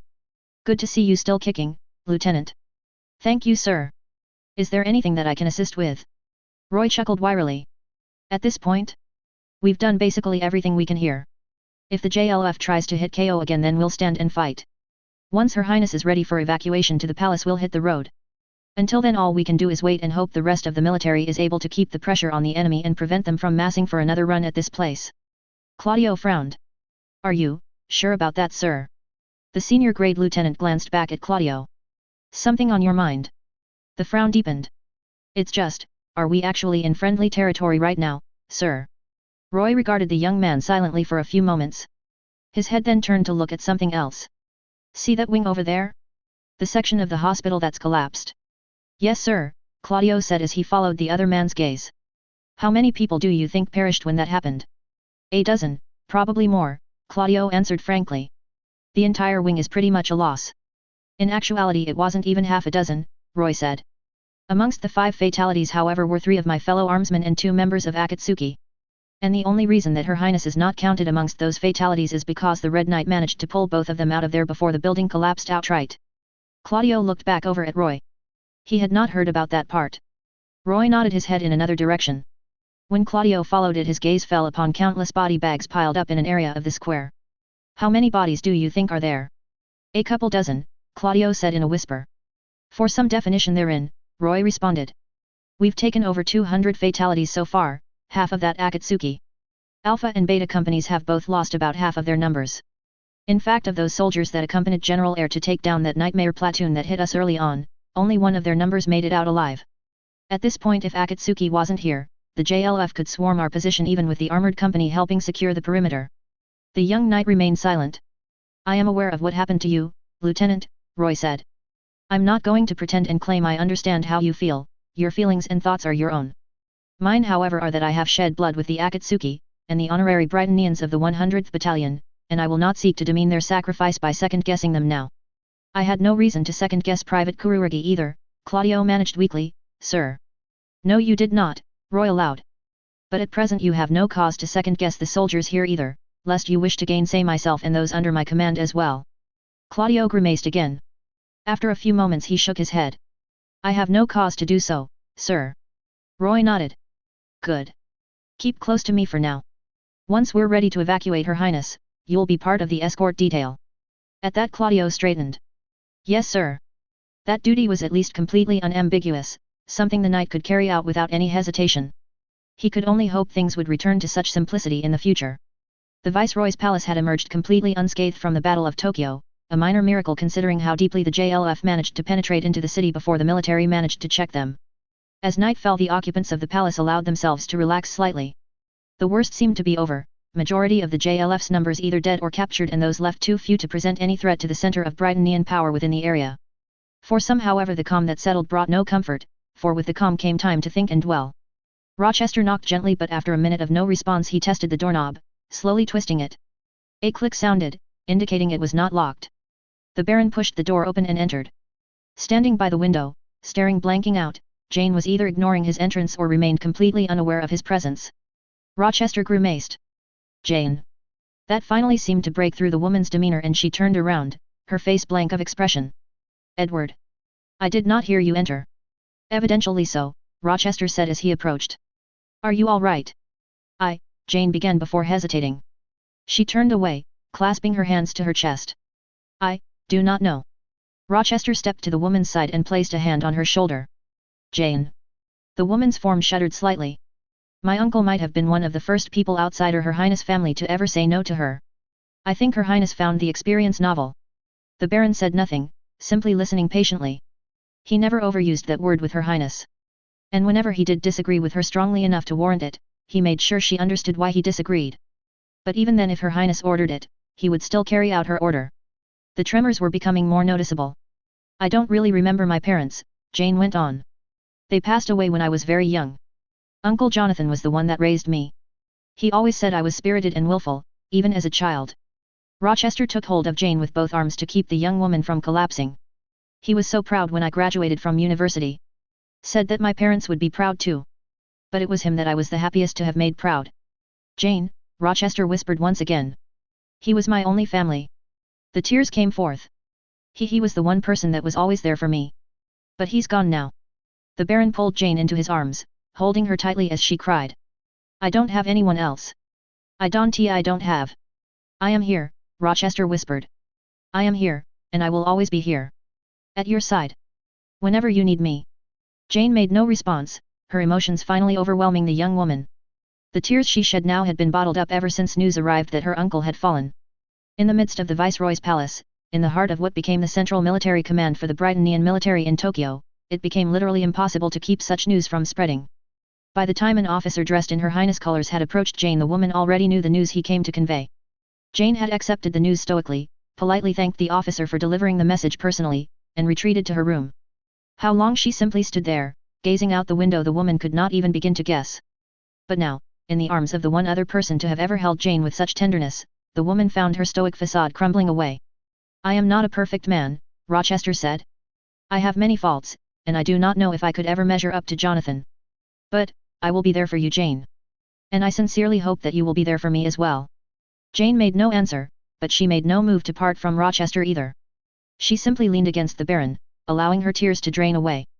They did so, but only after a very long time. Minami. The bespectacled man looked up, both of them in fact, as the guardsman working with Minami also looked up at Ogai. Corporal, Ogai greeted respectfully. Sir, Kane greeted. While the Akatsuki's own rank structure was not formally recognized by the Britannian military, the two factions were still collaborating and so a modicum of respect was observed by both sides. Both men brightened however as Ogai put down 2 containers. The smell was already leaking out. Thanks Ogai, Minami said. I was starting to wonder if someone had forgotten about us. Ogai allowed himself a smile as he settled down into an empty seat. Everything's quiet. More or less, Minami answered as he broke up the clumps of rice and mixed it with the meat and vegetables with his chopsticks. What's left of the JLF is keeping their heads down and they don't seem to have any working nightmares left. I think we're through the worst of it. The regular army is sweeping the streets with night vision gear, Kane said, looking devoutly grateful for the fork that accompanied his serving. If any of the JLF tries to approach KO or the concession, they'll be sighted before they can do any harm. Your soldiers will verify whom they see before shooting, I hope. Ogai said. The Britannian corporal nodded emphatically. General Darlton's orders. And we're also here to help cross-check things so that if our people do stumble into each other, we can provide verification. Ogai nodded. Good. The last thing they needed after all was a firefight to start up between their two sides by accident. There might be a modicum of goodwill right now, but it would be all too easy to lose that if something like that happened. You two can probably turn in after you eat, Ogai said. We can get someone else to cover for you. That would be nice, Minami said. It's been a long day. I don't think any of us expected things to turn out this way, Kane said with a sigh. But then again, you learn to deal with the unexpected in the military. Ogai regarded the soldier. He did not have the bearing that so many other Brightonians carried themselves with, that condescending pride. Kane simply looked like a regular person just trying to do his best. Were all royal guardsmen like this? Or was this simply just the caliber of persons the Princess Euphemia had attracted to her service? Something to consider. The radio sounded. This is Akakashi. What's our current status? Ogai looked over at the radio in surprise. It seemed Colin was done with her own day, or almost. He picked up the handset. By the time the Gurren rolled back to the warehouse, it was seriously running low on power. In fact, Colin had needed to arrange for a resupply in the field midway through the afternoon to keep fighting. The Surgear was a powerful weapon, but it really did suck a lot of power, so the girl was forced to rely on a beret rifle and whatever ammunition she could scavenge from downed enemies. After parking the Gurren in its maintenance bay, Colin powered the Nightmare down and popped the cockpit. The technicians Rax Hata had brought with her were already scurrying about, examining the wear on the Nightmare and plugging in various buses and ports. Colin left them to it and hopped down from the frame. A stunning debut for my child, the Indian engineer remarked, her trademark pipe in hand. Colin idly wondered if the woman was ever not smoking. There's a couple of changes I want made before I take her out again. One of them is a proper ranged weapon. Rax Hata smirked. Ah, so you do not expect the Brightonians to attempt to confiscate the Gurren now that they know it exists. I don't know what the Brightonians will do, and I'm not going to stew about indecision because of that. Fair enough. There are a few options we could explore, though the problem will always be ammunition. The woman tapped her pipe thoughtfully. Though aren't there more immediate concerns you should be attending? Colin said nothing for a moment before sighing. Yet. She turned about and walked over to where the radio terminal was. This is Akakashi, Colin broadcasted. What's our current status? Akakashi, Ogai's voice sounded, this is KO. The princess has been evacuated and most of her royal guard has pulled out. What's left of the 100th Infantry has settled in here to help defend the location for the night, however. I see, Colin said. It's too dark to begin recovery operations, Ogai continued more softly, but we expect to start digging tomorrow morning. Digging, for the bodies that still lay under the rubble of the hospital wing destroyed in the missile strike. For Anu. Understood. I'll be there myself to lend a hand. Colin took a deep breath. Have the Brightonians said anything else? Not really. A few words of thanks for helping protect Her Highness, but otherwise they've been pretty mum. Though I got some reassurance from a General Darlton that he'll continue to observe the truce between us, as long as we do. That's something at least, Colin said. I suppose at this point all we can do is wait until Her Highness wakes up and see if she's still willing to treat. Yeah, Ogai agreed. A heavy sigh could be heard over the radio. Yet. A dry chuckle sounded. Some of the battalion soldiers seem really happy to be able to eat Japanese food while out here. A little reminder of who they are, I suppose. Are you guys going to be okay for space and food? Colin asked. I saw a lot of people hunkered down at KO. We should be good for at least another day or so, Ogai said. The Brightonians actually said they were going to put together a relief convoy. And the soldiers themselves have been pitching tents on the grounds to make sure there's enough space for the civilians to pack into the wards. Those nurses are still here too, they've been working around the clock looking out for the injured. Colin nodded to herself, not that Ogai could see. Alright then. I'm going to get some rest. And you should too, Ogai, tomorrow's going to be another long day. I will, the man promised. And, Kaujiki. It was not her first name, and if the Brightonians were listening in they'd likely still have some difficulty tracking her down with her Japanese surname, but Ogai was still taking a slight risk in using it. Colin however did not chew him out for it. Yes. Well. A lot's happened today. We've lost good people. People we care about. But, don't lose sight of the future, okay? You're alive. I'm alive. If we're to make all the deaths today mean something, we have to keep living. Colin allowed herself a slight smile. Ogai might be fumbling a bit with his words, but she knew what he was trying to do. I know, Ogai, she answered. And trust me, I'll be there when dawn breaks. For Naoto. And for Anu. All right. Good night, Kaujiki. Night. Colin toggled off the radio and set it down. She ran a hand through her hair, letting out a sigh. She was being honest with Ogai, but she did feel just a bit strained. Inu was gone. One of the last connections she had to her brother, gone. Colin wandered over to the warehouse entrance and peered out at the sky. Much of the city was dark due to the power grid being disrupted by the fighting. Then again, most Japanese were used to such occurrences and generators could be heard humming away. Still, the darkness was enough such that she could clearly see the stars shining above, and the clear bright moon. It was not quite full yet, but few people without Colin's keen senses would have been able to tell with just a glance. Colin leaned against the doorway. She really should sleep. Tomorrow was going to be the moment of truth, when the princess woke up. Assuming she did. Then they would see whether she was right to try striking a bargain with Euphemia, to trade any hope of Japan's sovereignty for a place of dignity within the empire. Did I do the right thing, Naoto? Colin murmured. No answer came. Then again, she was not expecting one to. And then her cell phone buzzed, letting her know a text had arrived. The girl pulled it out. The one she used for her civilian cover was turned off and safely stowed away to keep the authorities from using it to track her. This one only the other members of her cell knew the number for. Well, them and her mother. And there it was, a message from Koton. Several messages in fact over the course of the day. Colin glanced over them quickly before firing off a response assuring her mother that she was all right.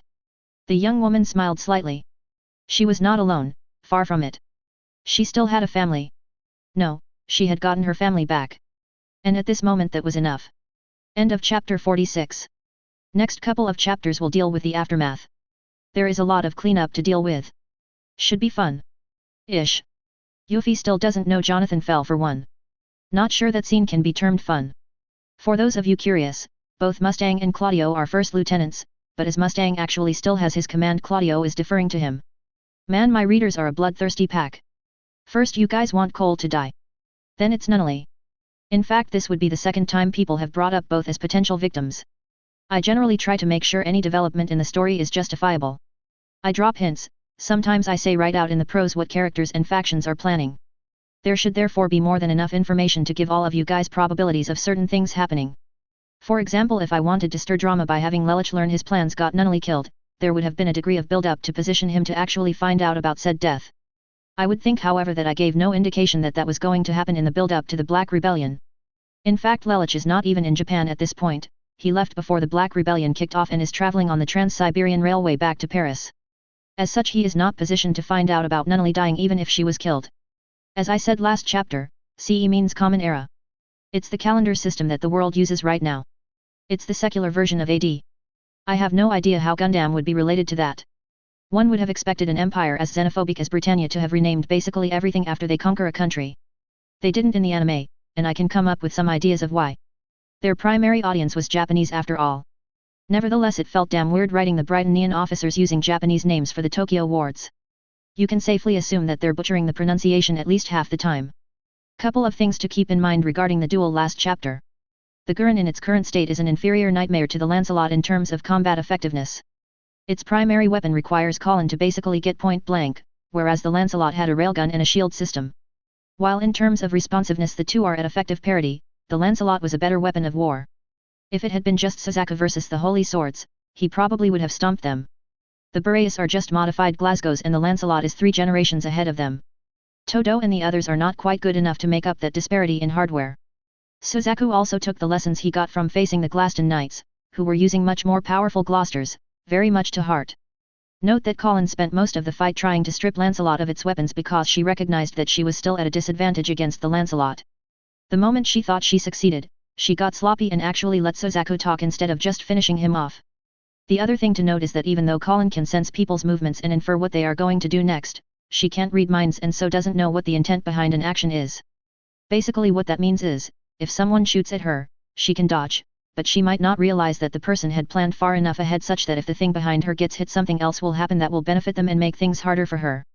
Case in point, when Lancelot pinned the Gurren against a building, Colin would have eventually gotten out of that because one of the swords would have eventually pulled Suzaku off.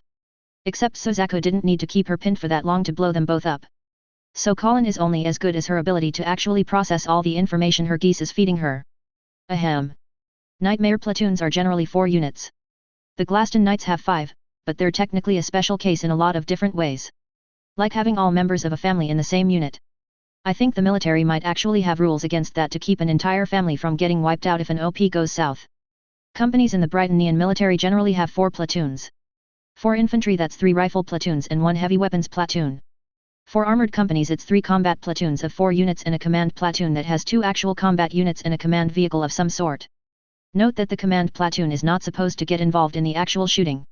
Nightmare companies on the other hand just have 3 combat platoons and forego the command platoon.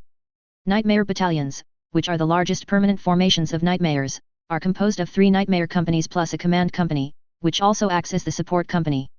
There is no such thing as a nightmare regiment or division, the Britannian military attaches nightmare battalions as independent formations to whatever commands they are deployed to. The Empire doesn't actually have enough nightmares to stand up entire divisions of nightmares for deployment to where they are needed, but like tanks the nightmares need sufficient numbers to be properly utilized. A battalion of 36 nightmares is generally regarded as sufficient for most purposes. In major combat operations like the Middle East campaign the Empire will send more than 1 battalion, of course, but they're still independent battalions that need to be basically welded together if they're to conduct joint operations. I said last chapter that I would lay out my thoughts on Suzaku. So, let's get to it. Suzaku is, in short, a pretty horrible person. I do not mean this in the context of, he's killed a lot of people, which he has, and he's basically backstabbed almost everyone he's supposedly signed on with, which he also has. My problem with Suzaku is no that I think he's a bad person, I actually do think that as well, but that he's horribly written. Suzaku at the most basic level is driven by a death wish that he has thus far failed to fulfill. We'll ignore the nuances of the death wish itself, that's a whole other problem. Anyway, because he desperately wants to die, the fact that he has thus far failed to die causes a significant amount of existential angst for him. If he is still alive, then it must be because there is some meaning to him continuing to live. Without that meaning, then his continued life is a crime of sorts, or so his messed up mental process would conclude. And so Suzaku is hypercritical about his actions and conduct. He has to be, if not perfect, then any failures he encounters cannot be because the goal he is working towards is wrong, otherwise all his insecurities about why he's still alive will surface full force and probably subject him to a nervous breakdown. And what is this goal Suzaku is trying to achieve? Peaceful coexistence between the Japanese and the Britannians. Except, his definition of peaceful coexistence amounts to outright collaboration in enforcing the Empire's oppression over its numbers populace and even helping the Empire expand its domain to make more people its unwilling subjects. To satisfy his own emotional self-assurance, Suzaku willingly acts as a tool to oppress his own and other peoples and kill those that dares rise up against the Empire. The worst part about that? He justifies his killing of these people by telling himself that, if only they would lay down their arms and stop fighting, he would not need to fight and kill them.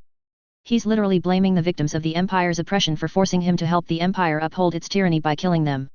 Now, all the above should just make Suzaku a loathsome person. Perhaps even a sympathetic person depending on how much you personally are prepared to forgive. After all, it's pretty obvious that Suzaku is a person who needs a lot of psychiatric help, who might even be salvageable in the long run. The problem in the writing comes in where the other characters basically ignore the fairly obvious signs that Suzaku is mentally unfit for military service and keep either promoting him or, even worse, handing him the controls of a weapon of mass destruction and trusting his judgment on whether and when to deploy it.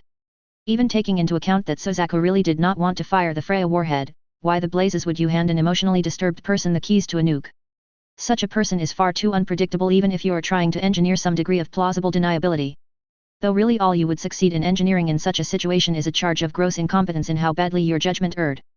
Any sympathy I had for Suzaku's emotional trauma pretty much went out the window over the course of R2 after the writers kept insisting on putting him into situations that no rational or responsible authority would have put him in. The end result of each incident was pretty much a foregone conclusion, and the usage of such a character in such a sloppy and cheap manner just pisses me off, because there can be no believable redemption from the continued stream of cock-ups that ensue. Any one of his screw UPS in R2 should have seen him dismissed or even lined up against the wall. Instead his failures and attempts at outright treason are hand-waved and ignored. I don't care how stupid the geopolitics are in the Code Geass world, if you want me to suspend my belief enough to enjoy the show, you do not allow a person to drop a nuke that kills tens of millions of people without serious, visible consequences. Like the entire Japanese people baying for his blood and Lelich's selection of him as his Knight of Zero killing any chance of him earning any goodwill with anybody. To be frank, Suzaku is not the first anime character to suffer from these issues, nor the last. Shinosuke from Gundam Seed Destiny probably had an even worse case and Slain Troyard from was just as bad. Generally whenever any series has a character with those traits I start having problem with suspension of belief because the amount of leeway they need to be given to continue serving in the role the writers want them to is so far beyond what any real-world organization would grant that it's just not believable anymore. I would recommend readers not try to ascribe levels of importance to characters in this story based on how important they were in the canon. The ability of a person to decisively tip the scales one way or another in my story is drastically curtailed compared to canon, where Colin or Suzaku in their nightmares can pretty much tank an entire army and come out on top. As such, from an in-world perspective, a character's tactical prowess will never reach the level of strategic importance, which means that no matter how skilled a nightmare pilot is, they will always be of considerably lesser importance in the grand scheme than say a member of the NAC or a Brightonian general. And since this story is trying to realistically portray the grand scheme of things, the people that move at that level need to actually merit being able to stand at that level. Much as a general will not consult a rifleman on how to organize a major operation, Yuffie and her advisors are not going to tap a mere nightmare pilot for his or her opinion on how to run Area 11. They are however prepared to consider the opinion of the leader of one of the biggest resistance factions in Tokyo, which was why I spent something like 40 chapters building Colin up to that point. As a nightmare pilot, Colin was of the same level of relevance, or irrelevance, as Suzaku. As the Red Knight, leader of the Akatsuki, she is someone they cannot afford to ignore.